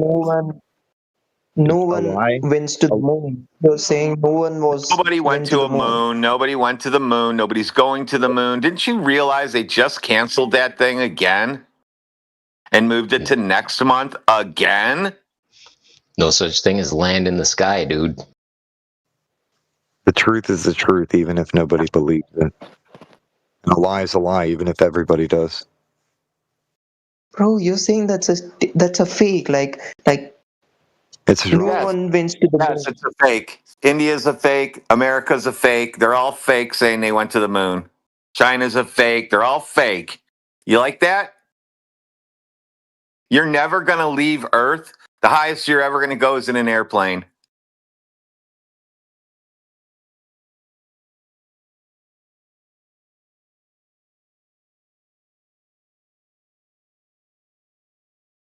Bruh. Hey, One Life. This astronaut is saying that they are going to the moon for the first time. Isn't that amazing? The first time? What a joke. I mean, there are people who went to the moon, and you're saying No, just there isn't. don't. Why are you telling me there's people that went there? I just told you no. And now you're telling me they went there anyway? That's like saying you went. That's like saying you went into the bathroom, you looked in the mirror, and then you went in the mirror, and then you did a bunch of stuff, and then you came out of the bathroom and told me about it. And when I went there, I couldn't go into the mirror. How come? Bro, you're just not believing it. That's Right. all. That's right. I just don't believe in Santa Claus anymore. You still do. No. Yes, you do. That's called Santa Claus.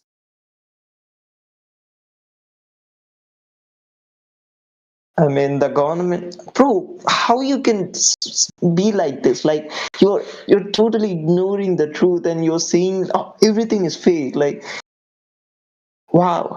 I think you're totally ignoring the truth and everything is fake. Seriously, dude, that's seriously me. Okay. You! Yeah, you're ignoring the truth. Isn't that funny? Wow, your laugh is such a big laugh. It's called maniacal. Mm-hmm. That sounds like sarcastic, though. Well, you don't know Yeah, Apollo I'm level. laughing at you because you're finally figuring out that you've been lied to and everything is fake. Remember, you said it finally. You finally figured it out. That's why I'm laughing. It's just you yourself making the statements. Maybe it's Apollo level has happened. Listen, people were trying to be nice to you before and they talk real slow and nice. And I like to just tear the Band-Aid right off and tell you the truth and not even skip. I don't like to give you flowers or anything. I just want to tell you the truth and let you wander around in that for a minute. And now you figured it out. You've been lied to. So okay, so no one went to the moon. It's all fake. It's all That's right. TV Yes, show. it's all fake. Keep saying that over and over, and it'll finally sink in. No one went to the moon. It's all fake. No one went to the moon. It's all fake. If you keep saying it over and over, you won't want to watch moon videos anymore.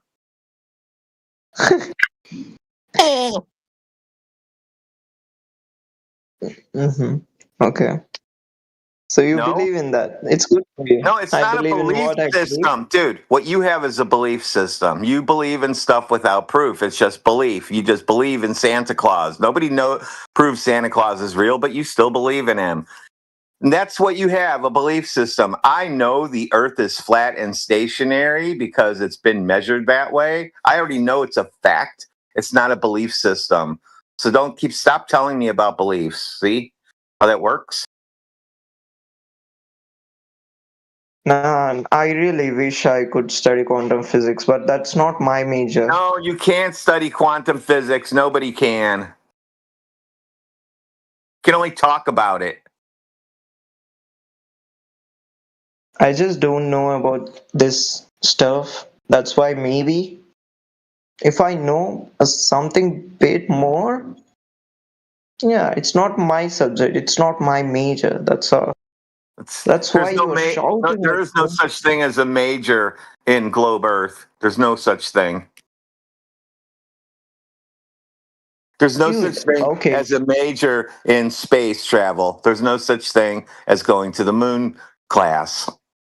This is all shit they taught you in school, and you believe them. Well, what about the moon rocks? Like the astronaut bought the moon rocks, right? Fake. Petrified wood from Australia. Yeah, they already identified them. They're petrified wood from Australia. No, like the chemicals were different from the earth rock. That does not contain any water or organic material. The ones they brought back, the ones they so-called brought back, are petrified wood from Australia. Now you keep saying no and denying it, and we're going to have to get all the proof again, and you don't like it when we bring out the real guns. So I'm not going to do all that with you today because you already know our shit's real. I mean, not gonna lie, I don't believe in the flat earth, but what he's saying about the moon rocks is true. Nah, you got another one trying. So I'm just saying they lied about the moon rocks. Oh, maybe they just didn't want to maybe they forgot him on the moon and they had to make up a story, dude. That makes sense. That makes more sense, doesn't it? Or does it make more sense that they never really went there and they just played a play on TV for you guys? Does that make more sense? Or do you think they went there and forgot the moon rocks on the moon? Dude.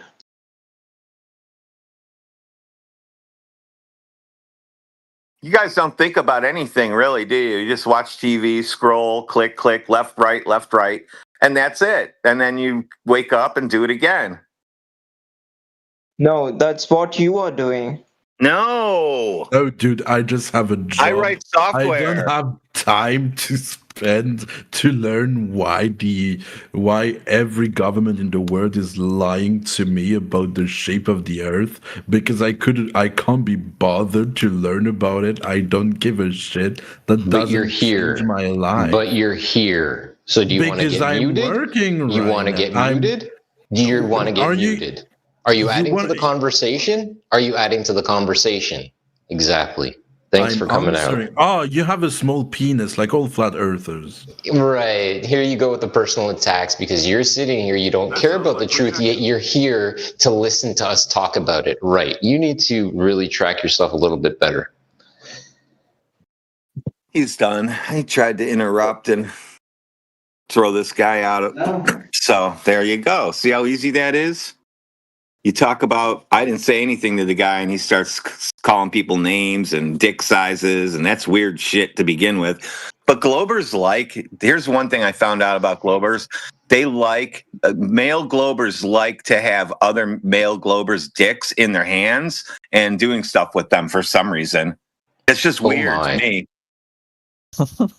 And let's just be honest. Let's observe it for what it is. This guy's going to come in here, state that he doesn't care, yet he's in here using his bandwidth, listening to the conversation. That makes zero sense. Go spend your time effectively researching or listening to things that you actually care about versus things you quote unquote apparently don't.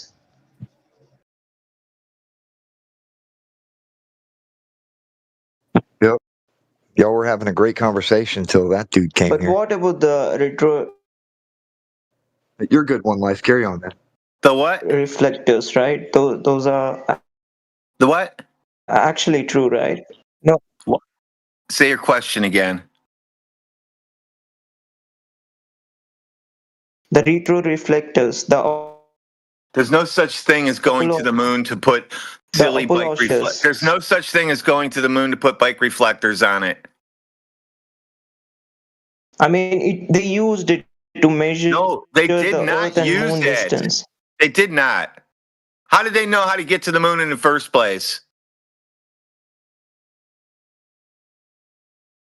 What?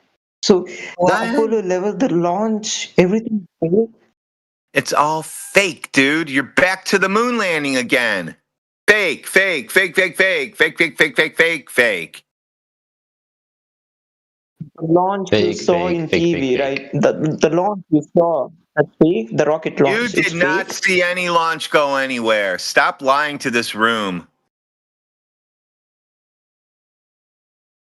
Bro, I can show you the video from YouTube right now. I can just. No, we're not watching videos, remember? We already debunked your video. Triangle, remember when I said you got to break through that video cognitus he's sitting in? That's where he's sitting. We're already through that. He hasn't brought up a video yet until just now. But you're saying the launch itself is a fake. That's not true. What launch? Apollo level, man. No, yeah, it's a fake. Yes, fake, fake, fake, fake, fake, fake. That's a very big statement. Well, I ruined your movie too. Your Apollo 11 movie. What else? Apollo 13, that's a movie. You got all kinds of movies that I'm ruining for you. None of that shit's true, dude. It's sci-fi. This is my favorite part about Sundays. Like you guys, like it's like real religious for some people and they're real calm and stuff on Sundays. I come in and tear Band-Aids off people's faces for a living now. And he uses geometry doing so. Triangles. Oh my. Go ahead. So what else you got besides a video that's not live? A not live video from a spy agency. What else do you have besides spy agency videos? If I went to the KGB in Russia and asked them to give me the videos of them hunting dinosaurs and they gave it to me, would you believe that it was real? No, that's not, you just, that's not real. We all know that. But there are billions of people who believe in this launch. And that's true. There's because billions of people who believe dinosaurs are real too.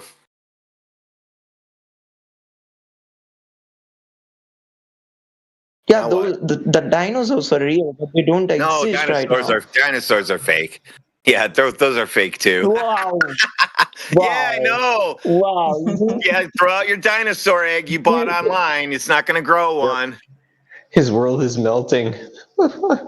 This is the best part of my day. Dude, things just got bigger. Dude, I'm smiling from ear to ear right now like you wouldn't believe. What else you got for me? Now don't say that time is fake and the sun is fake and the gravity is fake and the orbit is fake and the galaxies are Gravity's fake. Gravity's fake. Yeah. I already told you what gravity is. You didn't listen. He's listening now. What else you got? Things fall down, go boom. Down only happens on a flat Earth. There's no such thing as down on a globe. See the video, man. No videos. That is Apollo 11 launch video. No, we're not watching TV shows. Can you tell me why mayors of cities during that time were contacted by the U.S. government and told them to get a hold of shop owners and if they would please kindly turn all the televisions towards put televisions in the windows so people on the street that don't have them can watch the moon launch and landing? Can you tell me why the government would do that? They want everybody to see this happening. Do you know why would they want everybody to see that? 9/11. I'm going to change your name to 9/11 too. Go ahead. Tell me why. Why? No. We'll get to that later.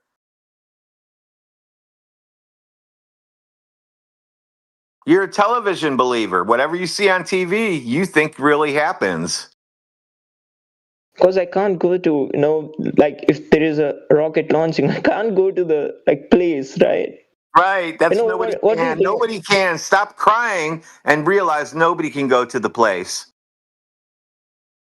Dude, the SpaceX, the Falcon and the Starship and the Fake X. And they're not a private company. They're trying to go public. So they're trying to get bought out now. Isn't that funny? Okay, so you're saying that even the SpaceX is not real. SpaceX is fake. Okay. The ISRO, the Chandrayaan 3, it's fake? What, the India one? Yeah. Yeah, that's completely fake. In fact, that looked like they did it with an Atari 800. It almost looks like they used 8-bit graphics on that one. So what's the China space stations and the American space stations, the Russian space stations? There's no such thing as floating space stations. Okay, so there is no space station. Space stations are also fake? Yes. Take the word space and replace it with fake. And then you have everything. Every time you say space, say fake. And eventually you won't say space anymore. Eventually you won't say it. You'll start deprogramming yourself. Try it. I want you to try deprogramming yourself with me. Ready? Say space is fake. Dude, wait a minute. Is satellites are fake? Like if you are saying that. Yes. I'm just gonna tell you everything's fake. Now I want you to start with space is fake. Repeat after me. Space. No, wait. If you believe satellites is fake, there is no. You can't fight me on this. There is no you can't fight me on this because I can get another cup of coffee and go stronger. I feel like I'm a cult camp trying to deprogram you fuckers. You're funny, bro. I'm funny. Oh, be calm, okay? Yeah, you can talk. You can stop laughing. Okay, cool. Is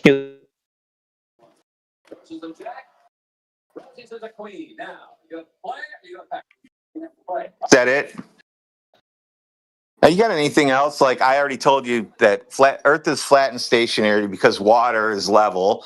When it's at rest, when there's no wind, water is just perfectly flat on top. Isn't that crazy too? Or you don't believe that now?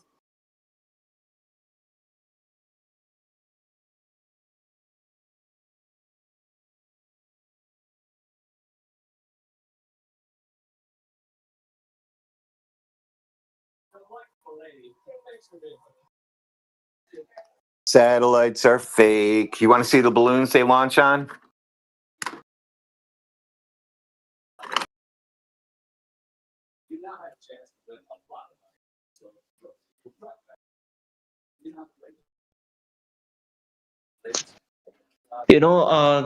I love this quote. Like people say that you can argue with a person who don't know anything, and you can make him to trust your words. It's proof that if I argue with you, you won't learn anything. It is proof. It's true. But you're not making me stupid. You're not making me stupid. Do you realize that? You don't make me stupid because I already forgot about all that fucking retarded fake shit. So I can't be stupid anymore. So now what do we go from there? Yeah. So, but you can't tell a person who knows half knowledge and just. I can prove to people truth, though. I can prove to people, and if you don't want to believe the truth, that's up to you. You can figure out if it's believable or if it's something you can prove. And when I give you the truth, it's provable. You can't convince the knowledgeable, the knowledgeable person who is claiming a false statement because he's not gonna give up. That's his belief. If he give up, his perspective about the things that's gonna break. So you're not going to do. It's an endless conversation. The thing where I actually started to believe that Earth maybe not perfectly circle. But after listening to you, like satellites are fake, launches are fake. Because the proprietary That's information you're actually not given. true. No, they're not going to tell everybody everything about it. It's proprietary information. It's a need-to-know basis, and they're not going to give everybody all their info. So the I want fake to hear part him. comes I in want to from hear what him. people imagine about that I want to shit. hear him get it all. I want to hear him get it all out. Go ahead, get it all out. I actually started to believe that maybe Earth is not perfectly circle, but when you stated that even the satellites are fake, So if I show that's you how they completely work, if I logic. show you how And the space satellites stations work, are fake, if that's I show you how satellites work, are you going to stop talking about them? yeah. So if I show you how satellites work, you're not going to mention them anymore. Yeah. All right, I got to go to my computer. You're really aggravating me because if you're not a flat earther in 5 minutes, I'm going to be mad. And I haven't gotten mad yet.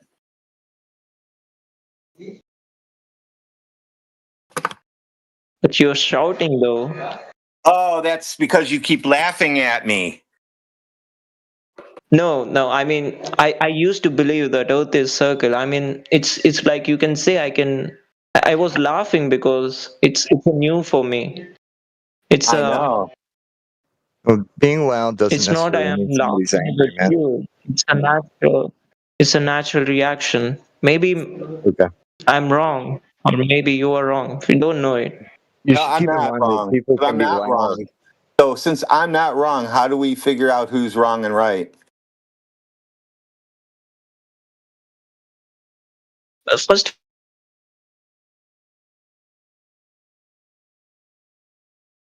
but if the launches are fake, there would be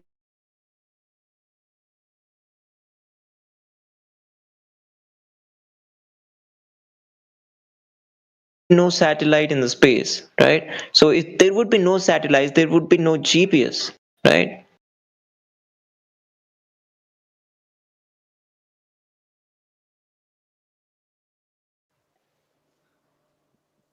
It's ground-based. Okay, I had to switch systems.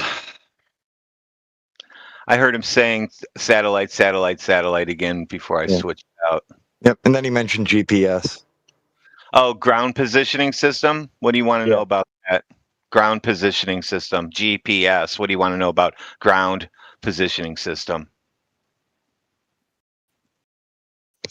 Say that with me too. Say ground positioning system.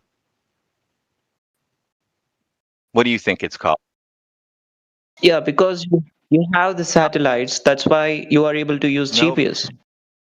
Let's look at what satellites are. Here's a satellite in the ocean. This is for boats. Here's a boat satellite. Here's one that didn't make it. This one landed in somebody's yard. Here's one being launched. This is from Antarctica where they have grass. This is a NASA site. Bro, This is a NASA site. Stop talking over me. That's a NASA site. Now here's how the military launches them. This is a little car they pull around. You see the little camo on the side of it, and they launch those. This is how they do pretty local communication with the sky. And here's two satellites talking to each other. You're going to like this. This is how they stay in alignment so that they don't go away from each other. They can actually just move by themselves. They're autonomous. They don't have people controlling them. They have sensors. Like I build robotic shit for a living. I can make robots follow each other without us ever touching them. They know what they're looking for. So here's the very first one from NASA. This is from NASA. That's the very first satellite ever, and that's from the 50s. That one, and here's a video of it. That's Echo 1. Bro, that looks like an edit, you know. You're not a flat earther. You're gonna make me mad. There's a video of them building Echo 1. There's a video of them building Echo 1 of your fake video you said doesn't exist. So what about the space station? They didn't launch the space station in a big minute. No, there's no such thing as a space station. Your space station is not real? No. Yeah. How many times are you going to ask me that one? Dude, his heart is breaking, Triangle. Holy smokes. I hear it. I mean, there are astronauts who's post the video in the space station. Oh, let's look at astronauts in the space station. That's fun. Do you want to see the one in the gorilla costume, or do you want to see the transporting teddy bear Martian teddy bear? Which one do you want to see? Flying in a gorilla outfit or gorillas in the ISS? Which one? Because they only have time to fuck around up there. Because there's no such thing as science in a pretend movie studio that's called the space station. So you got to pick one. Pick teddy bear. That's probably easier for me to pull up. Okay, let me send you this video. No, we're not looking at your videos. It's fake. No, it's not my video. It's a YouTube video, bro. I know. I'm not watching it. I've seen them all. And now my shit's slow, so you're not seeing it from my end. See that thumbnail. He's an astronaut, Chris. Oh, yeah. That's just in a studio. Yeah, look down below. Look underneath the one you have. Look, they sent a camera crew up, and they all sat in chairs while they did the interview. And then when the interview was over, they all floated around. They turn on the gravitron so they can do interviews.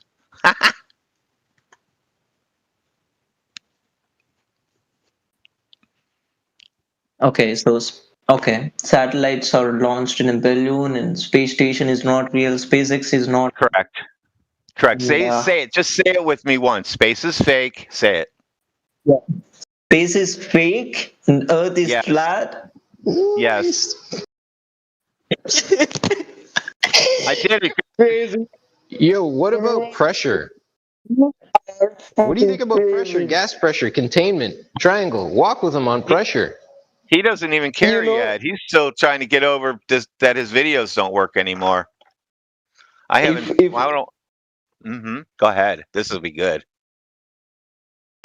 If.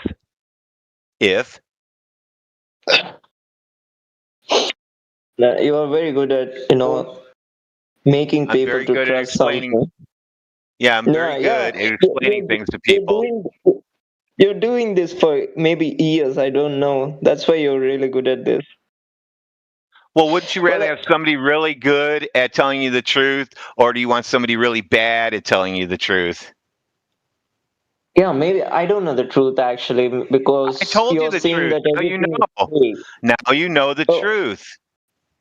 Well, when you're saying everything is fake, how, like, whatever I know, everything is fake, then there is no option than trying to say that I don't know the truth. Yeah, you do. You know Earth is flat and stationary, and anything that goes against that is a lie. So you can figure that much out now. And now you can spot liars you can spot liars like that. You can see them on TV as soon as they say, and we're going to go in 10 years, we're going to go do that. You say, he's a liar. You don't even have to, you can turn the channel now. Yeah, he's a liar. You don't have to listen to him anymore. Just like that. It's that easy. What about the billions of people who believe on all this stuff? Like, government spend billions on the space rockets projects. Yeah, they're still gonna buy T-shirts. They're not going anywhere. They're gonna buy T-shirts though. They'll buy whatever the commercial on TV tells them to buy when they're watching the space show. Do you know how advertising works? Yeah, rocket launches again for the 25th time are not happening for you. Wow.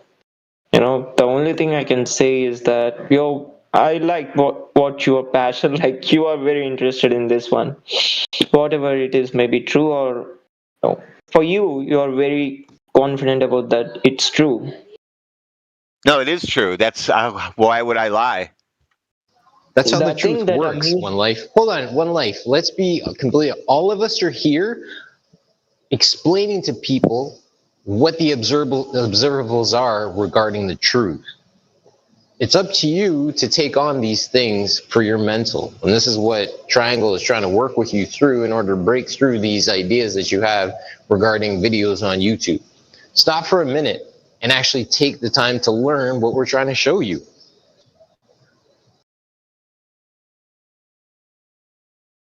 You guys must enjoying this thing. I said Sunday's my favorite day.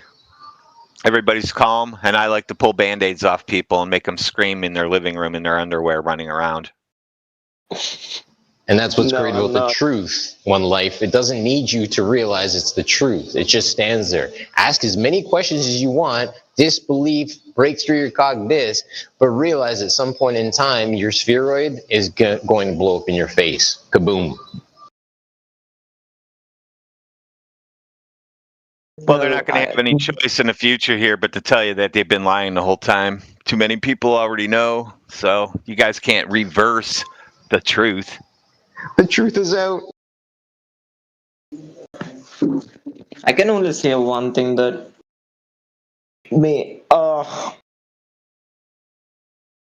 if the government spending millions and billions of their money on rocket space projects, it must be true, right? Like they are spending money. Who told you they're spending that much money? Their budget, their financial statements, their budget. Yeah, that's on a piece of paper. I make them all day long too for the end of the year. So who told you they're spending that much money, and where's the receipts? The financial ministry, like No. Ministry. No. They're part of it. Okay, why they get people away do with this? shit? How do you think? Why do people lie for money? Because they lie for money. So the whole, aerospace industry is about money. It's all What fake. industry? Name an aerospace industry that has anything to do with going to outer space. Oh shit. Dude, SpaceX, ISRO, NASA. SpaceX doesn't create anything. They assemble stuff. They assemble the parts that were made by the lowest bidder on a government contract. But the Starlink, they launched the Starlink. No. I told you about that. We're not playing that game. You saying, okay, Starlink gives you internet, right? Let's do this real quick. Ready? Starlink, when it's over your house, gives you internet because you can see the string of lights over your house. That's Starlink, right? Is that Starlink? Let's look at a Starlink launch.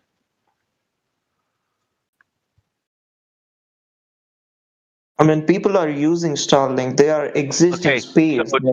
So is it a string of lights like I posted? Is it a string of lights like that? Or is it you don't know where the internet's coming from because it's a cellular antenna?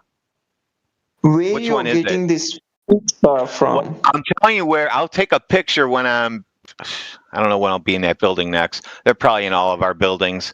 Anyway, I'll take a picture of what a Starlink backup system looks like. It's got two cellular antennas. That's how our backup internet works for our emergency systems. Because we have quite a few different internets at our company. We won't go down. We have our own. We are our own internet also. So if the whole internet goes down, we still function like everything's normal. We just can't Google anything. So why people are lying about space and the Earth is round, Earth is not flat? If whatever you're saying is true for a minute, if we assume whatever you're saying is true, then why people are lying about this? Religion. For money. For money? Mm-hmm. Yeah, if you tell me I want you to take pictures of Uranus for me. And I say, all right, it's going to cost, for me to take a picture of Uranus, it's going to cost you $500 million. And then I'm going to give you a picture of Uranus. And you're going to say, okay, and then I'm going to take 500. I'm going to take $499 million and put it in my bank account, and I'm going to take $1 million and give it to 10 people and say, give me a picture of Uranus, and then give it to this guy, and they're going to do that, and we're all going to walk away happy. Now you have a picture of Uranus, and you paid $500 million for it. Now where did all the money go? Tell me how that works.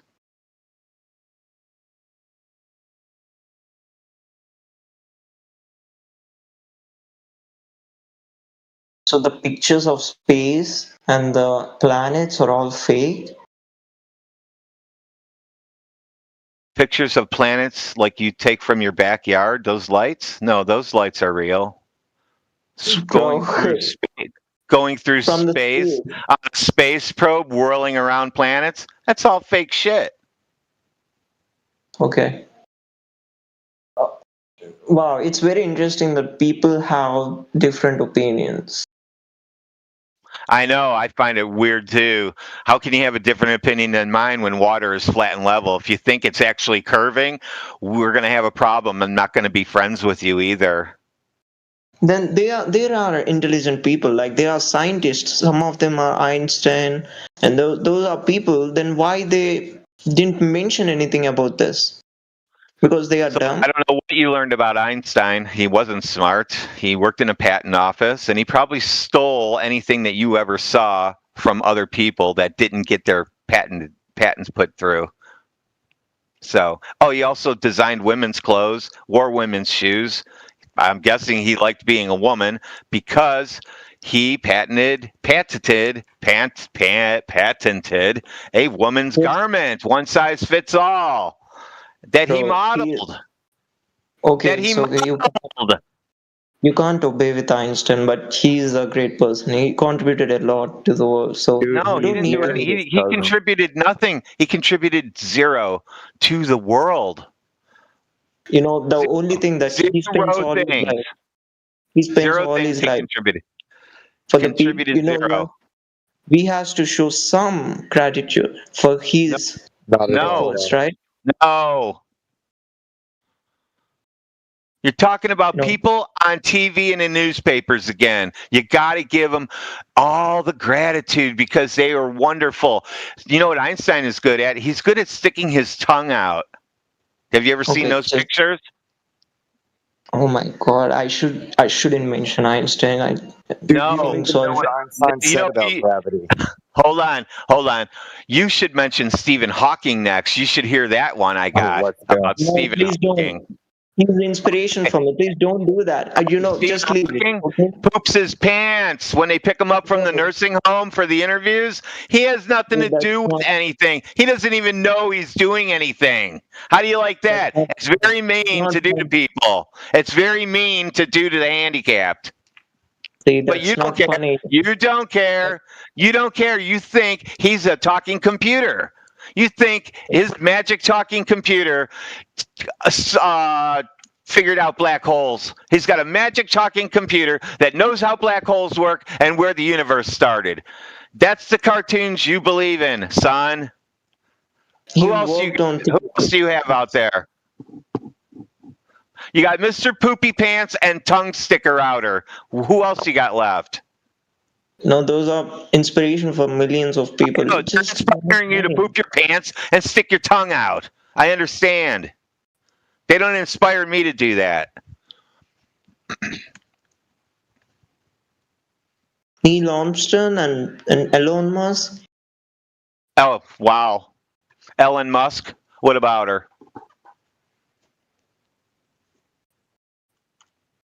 He wants to make the Mars like a multi-species planet. Why can't we live here where it's already green and there's water and air that we can breathe? Why would you go to a pretend light in the sky to do that? Like we can spread the life, like we can expand the life. Yeah, well, you can't expand it. I bet you can't expand life to a lava-covered island that doesn't have any trees on it. I bet you can't expand life over to that. But We can build it by using the technology. Elon Musk can. He's got a magic wand. He flies over Mars, and they sprinkle Earth dust over Mars, and then a month later, trees start growing. Is this a story you learned? That was an episode. That was an episode of Star Trek, by the way, called Genesis or something. The three Come on, most. Triangle. You know, Elon is a real man of genius. Sorry, go ahead.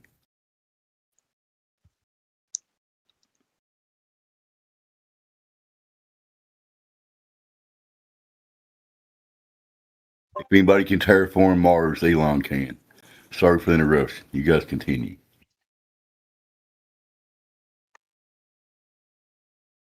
You're just criticizing the three most very influential and hardworking people I know. Just criticized him. Just saying whatever. Who's hardworking out of that group? Bro, everyone. The three of them. So the wheelchair guy getting pushed around with a talking computer next to him. That's hard work. Got it. Because he's pooped his pants and now he's got to look up at the nurse like with this one eye look like, are you going to change my poop pants? And that's all he's got going for him because he can't talk or do anything because he's not an actual scientist or a professor of anything. And you know it. You just want to believe that he's some magical person that behind the scenes floats in a room and tells stories to people. And then when public, he gets in a wheelchair and gets all cramped up. Dude, why? Why you are like this? Why do I tell the truth? Because you have to know it.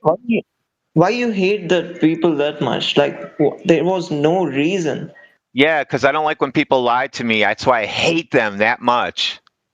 I don't like Stephen Hawking. I hate him because he's a fucking liar. He's a meat puppet. And whoever's operating the meat puppet is even worse than he is. Mm-hmm. The dude, he's not coherent at all. They really, or he wasn't. He's dead now. But there's videos out there where, man, they abuse that dude, parading him around. That was messed up. So what else you got for your? These are the people that you look up to, dude. You look up to these guys. You look up to guys who tell space stories. I tell you stories about the truth, and you don't like it, but you like space stories. Can you tell me why that is? What? Can you tell me why you like the guys who tell you space stories? They stick their tongue out, poop their pants. You like those guys versus me who tells you the truth. No, those are the people who made the theories. Like Einstein, he was the one, right? Yeah, but if his theory would have been that, let's see, what's a good theory? That it's actually unicorns that swirl around the Earth, the big ball Earth, that keep everybody on the ground. It's big swirling unicorns. You would have been fine with that, and we would have been in here debunking swirling unicorns till we're blue in the face. But we're not, because nobody's come up with a reason for gravity or quote gravity yet. I know why things move up and down, but that's too advanced for you guys. One Life you doesn't people, even believe what Einstein said. He doesn't even believe Einstein. He keeps invoking One Life. You invoke Einstein, but you don't believe what Einstein said about gravity.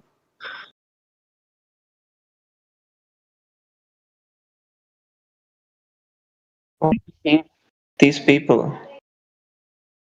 He said it's not a force. It doesn't push or pull. But you don't believe him.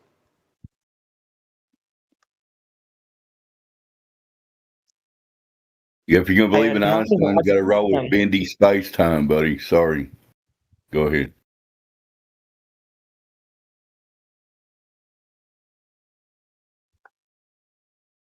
Wow. If I were you, I would go call your friends today and tell them the Earth is flat and get it over with. You know, they see like me as a crazy person if I do that. Well, then tell them to come in here. Tell them to come in here, and they can enjoy the haunted house just like you did. And I'll spook them again, just like I spooked you. It's really like no one is talking here. Like, dude, maybe I don't know about the space and the quantum physics, but because it's not my Quantum major, can you physics. even know about this? Okay, quantum physics is like talking about sparkling unicorns, not just regular unicorns, sparkling unicorns. So which is it? Unicorns or sparkling unicorns that you're going to try to study? Bro, you're saying that no, the quantum physics is just like a unicorn, like it doesn't exist. It's an imaginary hypothetical. Yes, it's still something you only talk about. Okay, now you're saying quantum physics is not even real. Don't you love me? Wow. Okay. Well, you don't have to worry about ever going to a university to study that. You can't even handle the fact the Earth is flat. So quantum physics is going to be a mind blower. Now say that. Now say that. You know the space, the expanding space. The space doesn't expand. Say that. Oh yes, space is fake. It's not expanding anywhere. Wow. Now you say it. Now you say that there is no black hole, there is no galaxies. It's all fake. Right. That's right. All your ideas of that shit is all fake. Your ideas are all wrong. And say that we don't fly in space. There is a gravity in space. Space is fake. Somehow, every time you say space is fake, you go right back to space. You're going to be a rough one, aren't you? We're going to have to take your space pajamas off and put on big boy clothes. And say that sun is a planet. We can live in planet. We can live in sun. Sun is not a planet. Sun is a light. Don't you know that? What? Is that? You don't know that the sun is a light? Oh, sun is a light. Yeah. Where would you get a planet from? Yeah, I mean, I thought you were saying that everything is fake. I thought the sun must be a planet. Why? Because I thought you were going to say that. Oh, you want me to ruin the sun for you? Yeah, let's see what you think about sun. Is it flat? Sun is flat? Oh, here, let's help you out. So, space is fake, kid. And the sun is supposed to be a gas ball on fire in a vacuum. That can't happen in a vacuum. I own a vacuum chamber, and you can't make fire burn in a vacuum chamber, and you can't make space balls out of gas in a vacuum chamber. You can't make gas balls, you can't make fireballs, you can't do anything in a vacuum. What do you think of that? Then if you are truly this much intelligent, then why you don't fight against the NASA and the people who said the... Why would I fight against NASA? They gave up. They heard us for 10 years now. They got defunded. They changed their whole perspectives. Now they're a spy agency. They put out propaganda. They're finally admitting it. Why do I need to fight them? We already won. Then why don't you say to all the people in the world that everything is fake? I did. We're on YouTube streaming live right now. I tell it every day. And more people come in here. I see new names all the time, and they just stay in here. And they believe what you're saying? No, they know it's flat too because they look for themselves.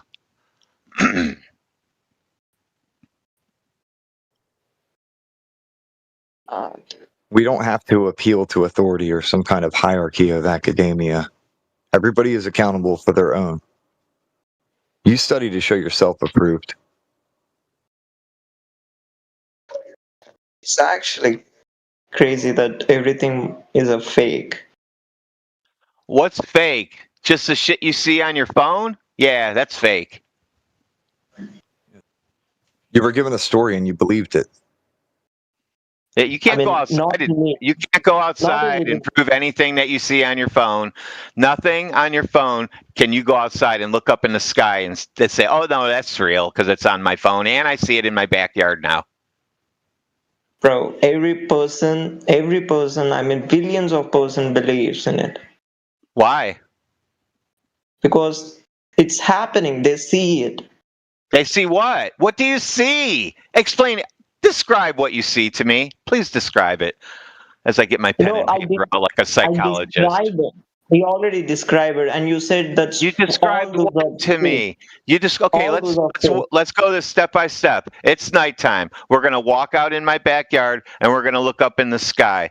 What is happening? Like first of all, you said the rocket launches are fake, and Okay, the we're gonna go satellite back to rockets stations are again. So fake. you're like a swing set, back and forth with like 8 swings on it, going all different directions. Some are fun around each other, some are over the pole, all kinds of shit's going on in your mind. Okay, come on. What I'm saying, well, I'm just summarizing it. Okay, what you said, I don't I'm just need a summarizing. summary. I summarize this shit every day. I know exactly what we talked about this whole time. So yeah, so the people believe in those stuff, and you said all those stuff is fake Tell me why they believe in it. because they saw it. Are you Where kidding me? did they The see people saw the it? rocket Where did launching. they see it? Break it down for me. Where did they see it? When the rocket launched, ISRO rocket the launch, Chandrayaan-3, every person saw it on TV. It's live telecasting, and It every was on person. TV. Right, you're right. It was on TV. You're right. It was on TV. And the people, some of the people are actually went to the launch site. Who? Who went there? The normal people and the prime minister and the employees and the workers. You're talking about the India crap? I don't think anybody even went to anything. I think the 3 dudes who made that video were embarrassed when they had to hand it over, personally. What about what about the China, right? It has launched the space stations, and you're saying that space station isn't true. No, it's not. It's fake. It's a video. It's a video on a loop. It's a video on a loop every 90 minutes you watch.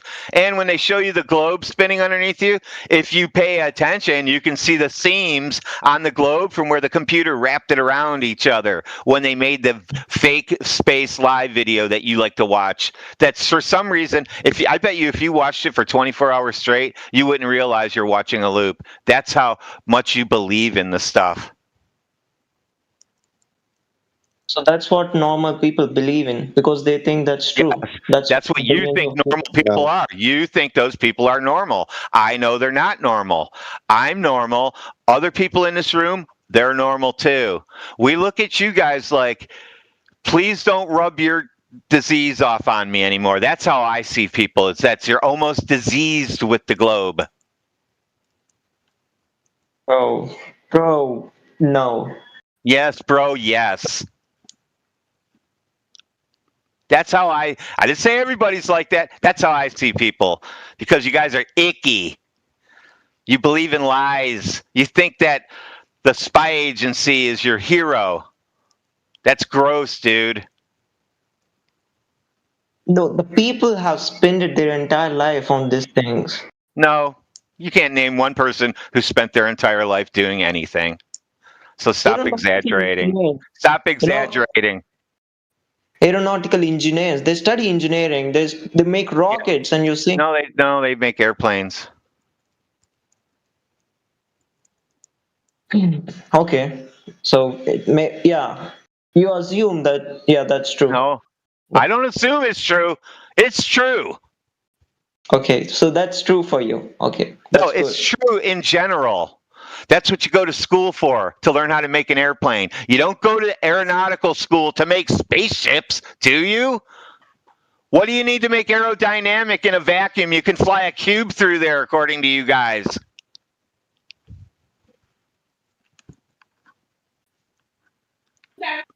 I don't know, man. I didn't study it, actually. Well, there you go. You didn't study it. And I did. Yeah, maybe I study it when I get the time because it's not my major. That's why. What is your major? My major is finance. Oh, well, then you don't have to worry about anything.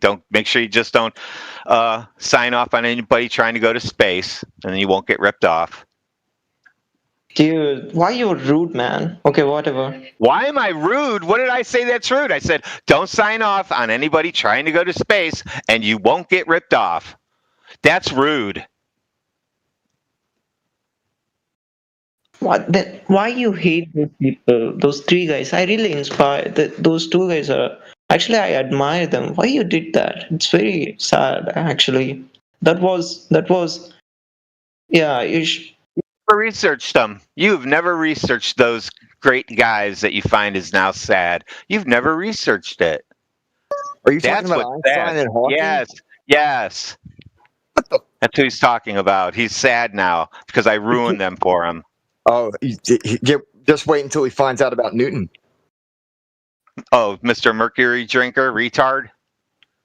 Yeah. Hey, take that back.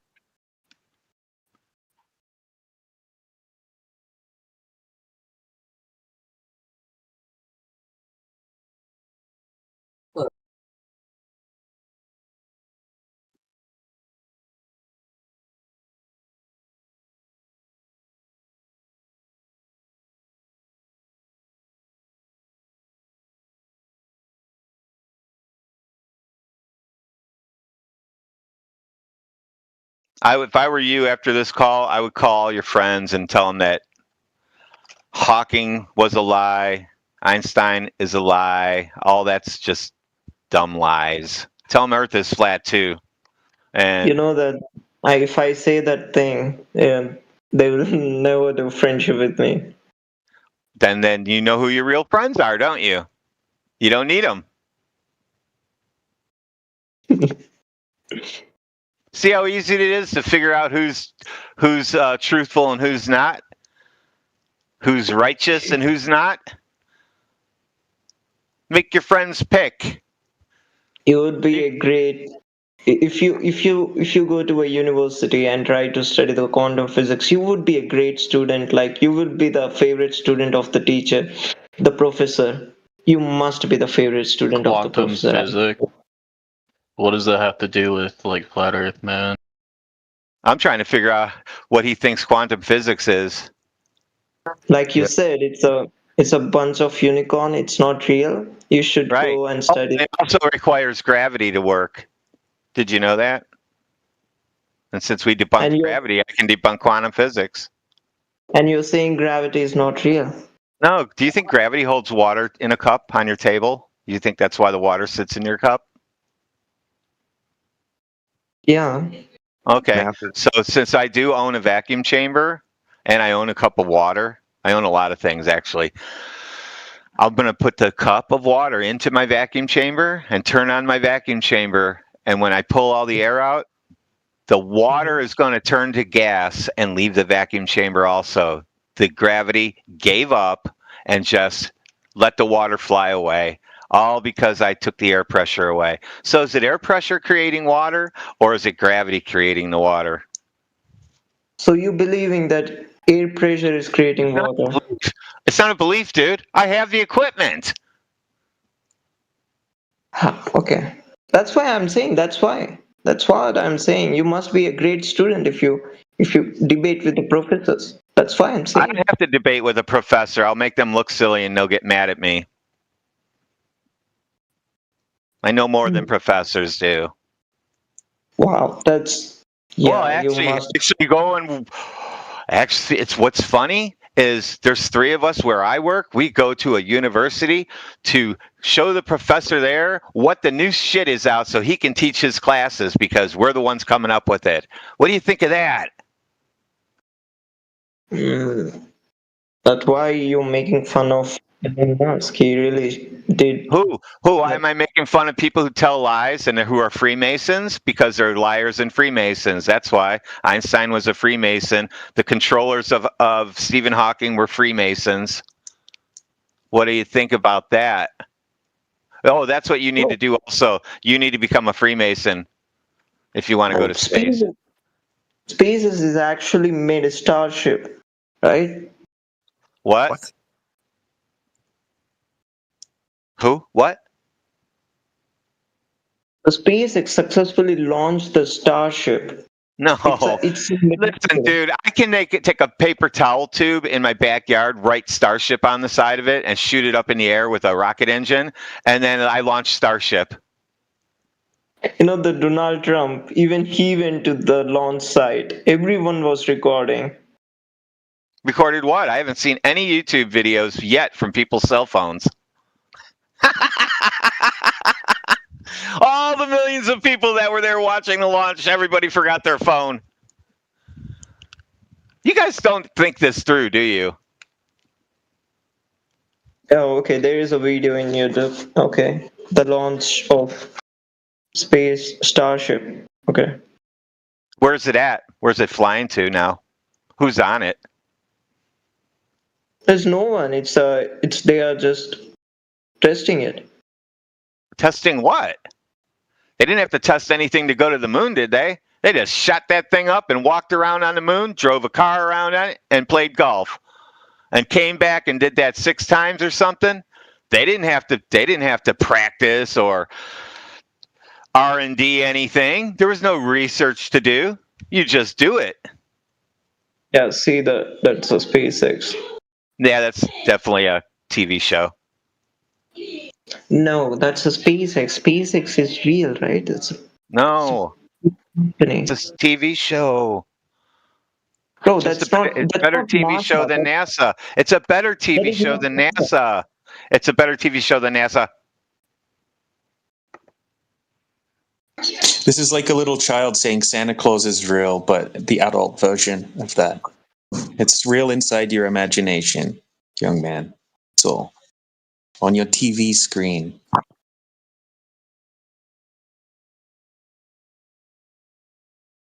And on that note, the scary man is out and the nice people are here.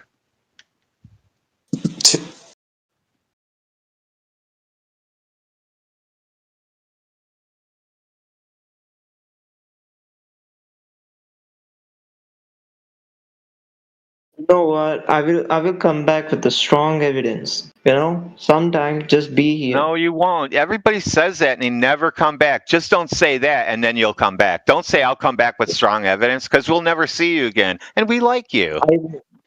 I will, man. I will come to this. I will come to this. Trust me. Oh, so This is what happened to all of us. One Life. This is we were like, we heard about this. We're like, this is crazy. I'm going to come back with some strong evidence and debunk these flat earthers. And then the more you look into it, the more you realize it's just a fake. Maybe I should learn something before I can even talk, because I can use online resources, but if I don't really learn it, I can't confidently say it. So I will learn what is necessary and then I will come back, right? Yeah, that's good, right? And then we can debunk all of those explanations that you memorized. Because that's all you're going to be able to do online. You're going to read explanations, and then you're going to memorize the explanations, and you're going to come back here and repeat the explanations like a parrot talking. Mm-hmm. The only thing, maybe whatever you said may be true.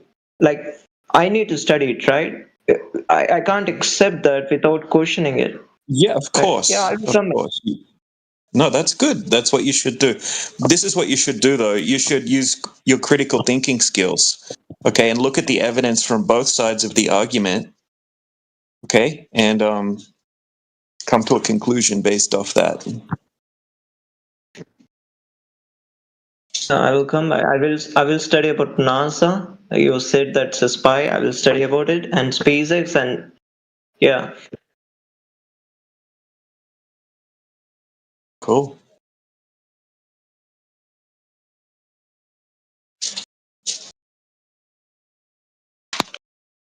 You took his hopes and dreams away from him, Professor Triangle. They're gone. He's gonna have a rough day today.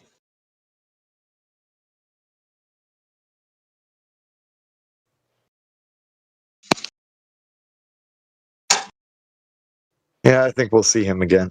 He'll be around.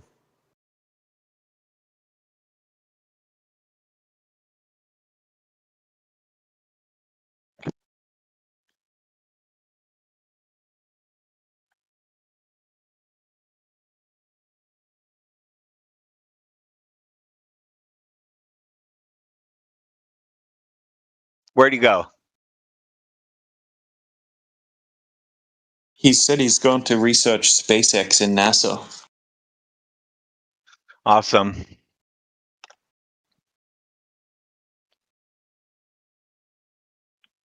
What a good day. Yep. Yeah, that was pretty good. And the day has just begun.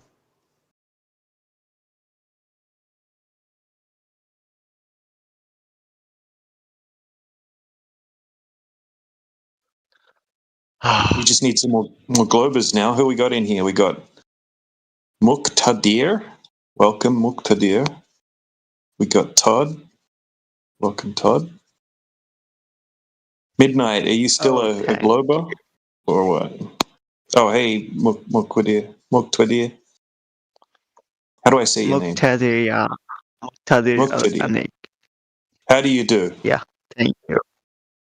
Okay. I'm outside on my home.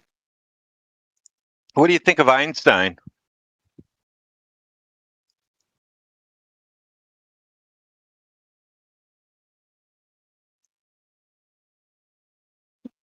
That made that dude implode, didn't it?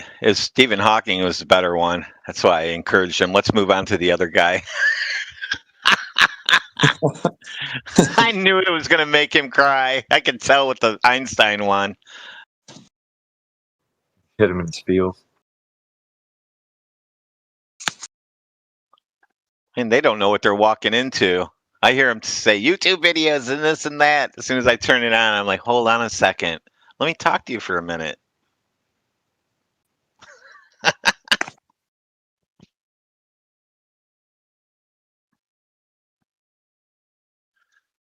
What about you, Midnight? Are you still a Glober or what? Or you're on the fence? It's okay if you can't open your mic. He's wearing his banner proud. Glober. Or Glober?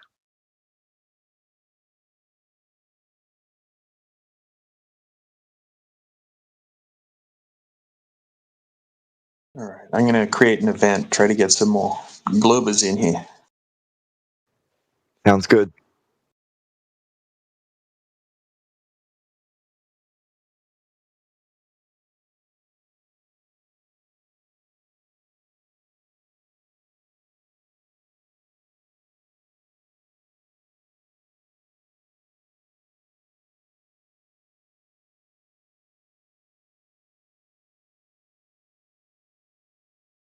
Welcome to 24/7 Flat Earth Discord. Please try to remain civilized and cordial. Gravity is not a force.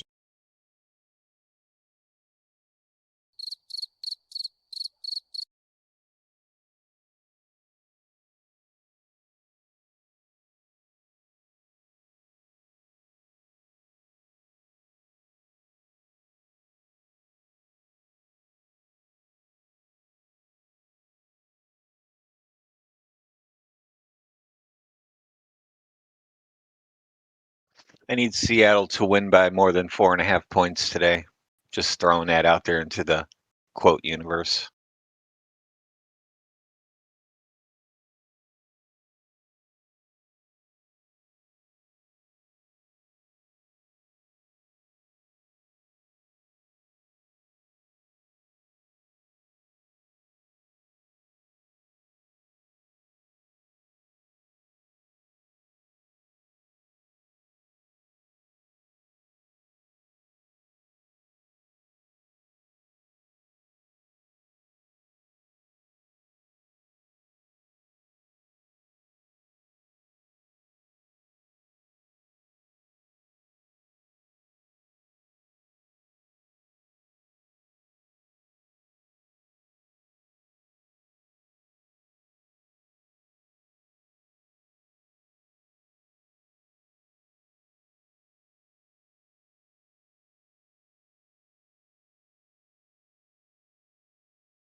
Welcome.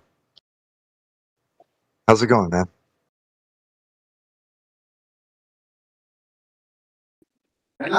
Good. How about you? Doing pretty good. What brings you here?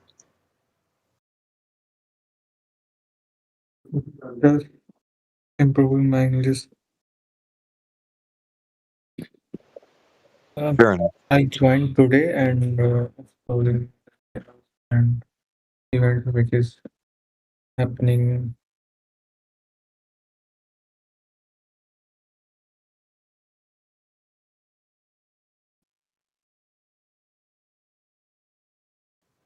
Well, if you have any questions, feel free to ask. So, is there any guide? Because I am a beginner, so how to start take 100% from this Discord? Sorry, I Anyone didn't guide me? said, man. Whoever was speaking in the background spoke over you, and I couldn't. Sorry about that. No worries. Whenever you get a chance, try again. It's okay.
Welcome to everybody who just joined in. I hope everybody's having a great day, and feel free to ask any questions you may have. All right, the event started as well. It's called Breaking News. NASA is now officially a spy agency. Nice.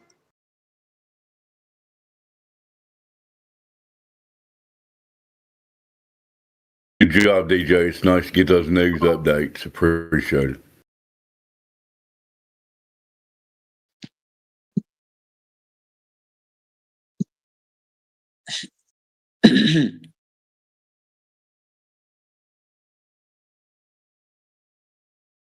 How are you guys? Doing good. How's it going? Hello. Kareem, welcome.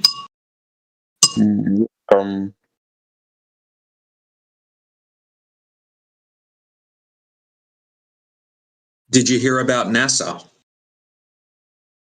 NASA? Yep. Yes. So the American government has now officially classified NASA as a spy agency, right? Like an intelligence agency, kind of like the CIA or FBI. What do you think about that?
Well, DJ, you got a lot of new people here. Does anybody want to talk?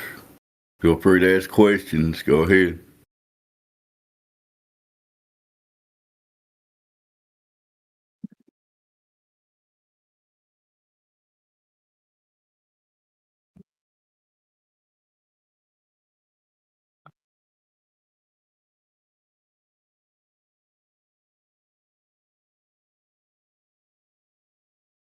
Yeah, there's a bunch of new people have joined. So welcome everyone new that joined. If you have any questions about the channel topic, Flat Earth, or about the event title, let us know.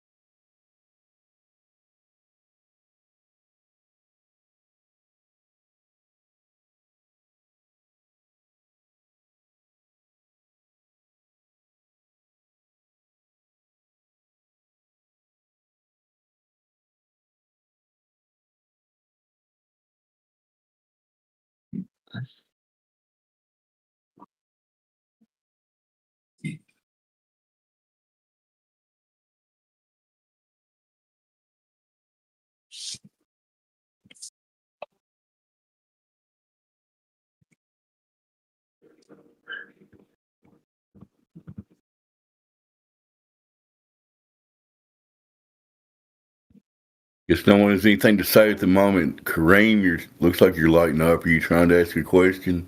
Hello? Hello. Welcome to the server. Do you have a question about anything? You're welcome. I'm just searching about NASA. The abbreviation of this word is National Aeronautics Space Administration. That's correct. Right? Good job. Go ahead. Okay. It is the United States government agency. Yes, that's correct also. What else do you know about NASA? Okay. Why do you ask about NASA? Well, the title, if you're talking about the title that DJ put, back a few months ago, they officially classified NASA as an intelligence agency. Do you know what that means? Like a CIA or somebody like that? Means they can legally propaganda. You know what propaganda is? Are you an American person? Am I American? Yeah. I'm not sure your level of English. I might be over to. Am I saying I'm words happy, you don't understand? Go ahead. I'm happy to meet you. Nice to meet you, sir. How's your English? Do you understand what I'm saying, or you need to talk to somebody else? I try to learn English, and your language is very smart. Well, I'll shut up. Somebody else will engage with you here. This is more like an advanced English room, but I'll shut up.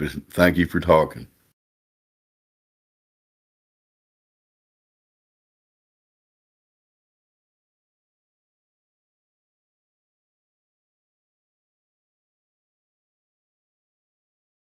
Anyone else want to try to talk to him? DJ, you at your mic. In your opinion, what is the fast roadmap to learn English? The best way to learn English is to go to one of the beginner rooms. You understand what I mean by beginner room here on this server? No, we have a way to deal with beginners here. Hello, beginner. We're going to teach you some English words for the first time today. Go ahead, Professor. Okay, thank you. Okay, you ready? Who am I talking to? Kareem Gamal. Yes. Okay. Me. Now we're going to learn a welcoming sentence. This is a sentence you want to say to people when you meet people, and they'll have a conversation with you after you say this to them. Repeat after me. Earth is flat. Say that. Earth is a sphere. No. Earth is a What? sphere. It's not flat. No, I want you to say, we're in beginner's English. I want you to learn these words. These are the beginning words you're going to learn. Ready? This is just class. Earth is flat. Say that. No. Earth not flat. Okay, so I guess you're not understanding what I'm saying to you. So this is like English 1. This is English 001, not even 101. This is 001. Earth This is spherical. Earth is flat. Say that. Earth is spherical. Define spherical. Yes. Yeah, tell me what a sphere is. A sphere is an XYZ axis. It has 3 axes. It's like a ball. That's what a sphere is. That's the Earth. That's the shape of every planet in our galaxy and our universe. Stop acting very smart, bro, because you're going against the physics at this point, okay? That's a different guy coming in, Triangle, just to let you know. Sorry. Yeah. I agree with XYZ you. axis. XYZ axis, they never lie, bro. Trust me. Wow. All right, so go ahead and prove your XYZ access. You see, do you have a ball? Have you ever played No, you football said before? you live on a ball. Remember, you said you live on a ball. No. There you go. You're misconcepting already a sphere and a ball, bro, which is very skill issue at this point. Are they the same thing? No, they're not the same thing. You're actually What are they? What's the difference in them? A ball doesn't have the z-axis. A sphere does have the z-axis. Wow. What yeah. imaginary land do you live in? Thank you. I think you missed the mathematics class in high school. What imaginary land do you live in? Bye. Have a nice day. XYZ always lives. Bye. Have a nice one. Force, dude.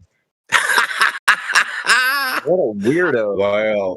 All that guy needed was an XYZ axis, and he's good to go. All right. Yeah, I trigger him pretty easily. All right, Kareem, you ready? Your first words. Earth. Say that. Earth.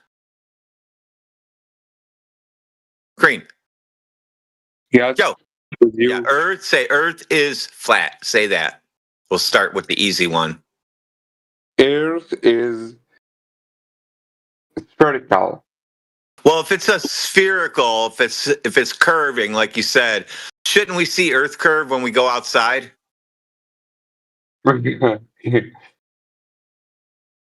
Huh? No. No, so Earth is a ball, Earth is a flat ball. Is that what you're telling me? Earth is a flat ball. Why? Why is the flat ball? That's what you're saying? A flat ball? Is that what you're claiming? Earth is flat, but it's a ball?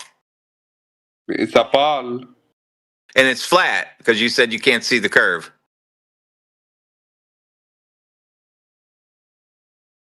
You sound confused. You guys get so confused when you come in here. You don't know what's happening anymore.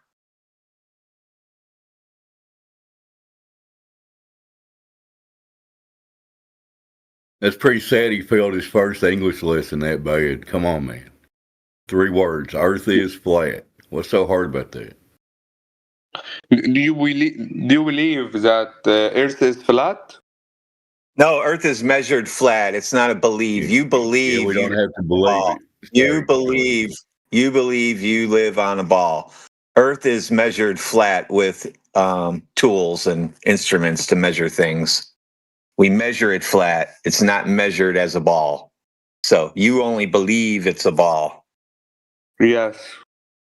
I believe that. Yes, we agree. We agree. You're just a ball believer. You love the ball. Okay. Yes. Yeah, we can agree on that. We found some common ground there. Now give us some evidence that the Earth really is a ball. That's what he's asking you for. If we go outside, we should be able to detect the curvature. Go ahead.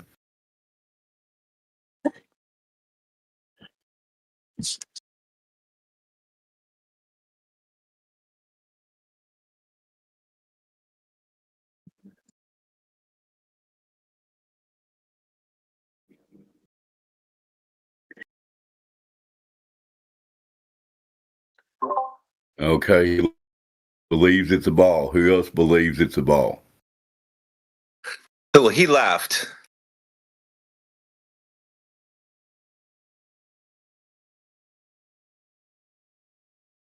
That's the sad part about this. That's all you can do is believe it's a ball. There's nothing empirical to tell you that the Earth is a ball. I'll shut up now.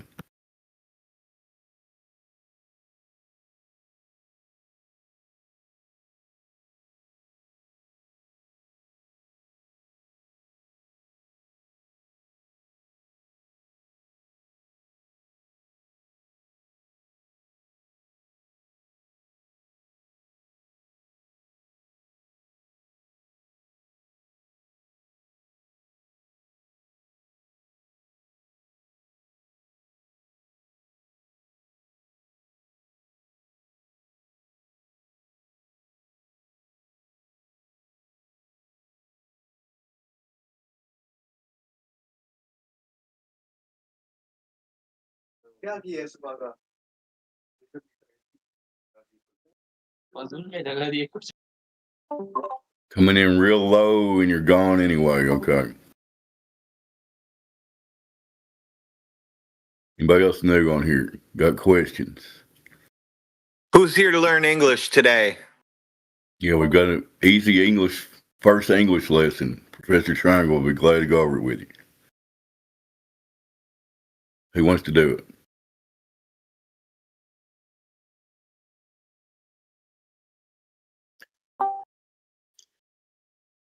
There's people popping in and out. Nobody's talking right now, so I'll shut up.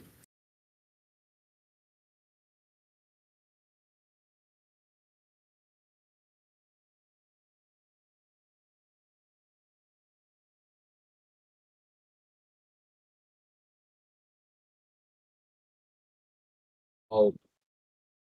Oh. Hello, Mr. Fexar. Welcome to the server. What say you? Okay, we're going to learn English today. Here's your first word. Say earth. Earth. Say earth. Earth is flat. Nope, it's not flat. You can't say that word, can you? I can't say the last word, man. It's hilarious. All right, the world is flat. No shit. All right, wait. Let me connect my. Connect Welcome your to global. Flat Earth. Snacks in the bag. Connect your global computer up.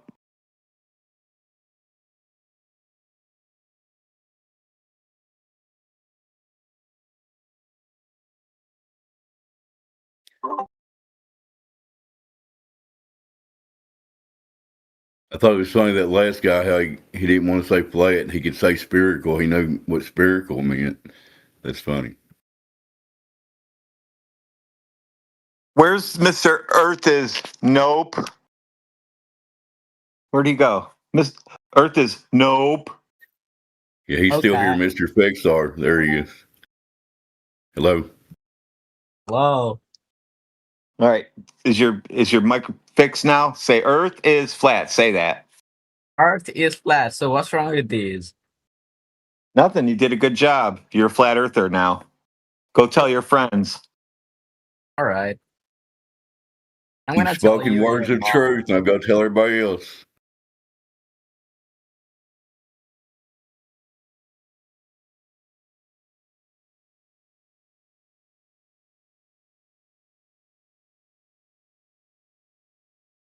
All right, listen. Enjoy your last 24 hours of your life. Bye. Wow.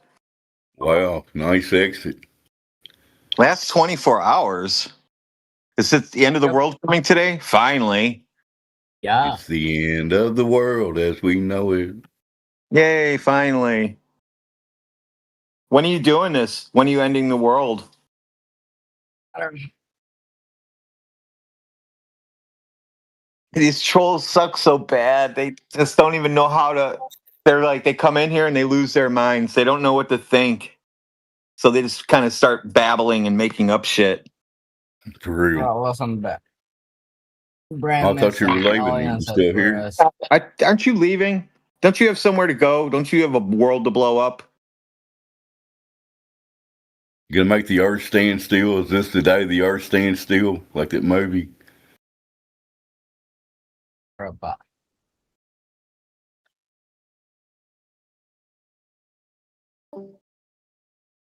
Well, if you're gonna hang around, well, he's gone now. Never mind. Anybody else new on here? Feel free to ask your question. So hey, it's not refraction. But what about all that wibbly wobbly light? Look, I'm not here to fight. I just wanna know if it's not refraction, then what the heck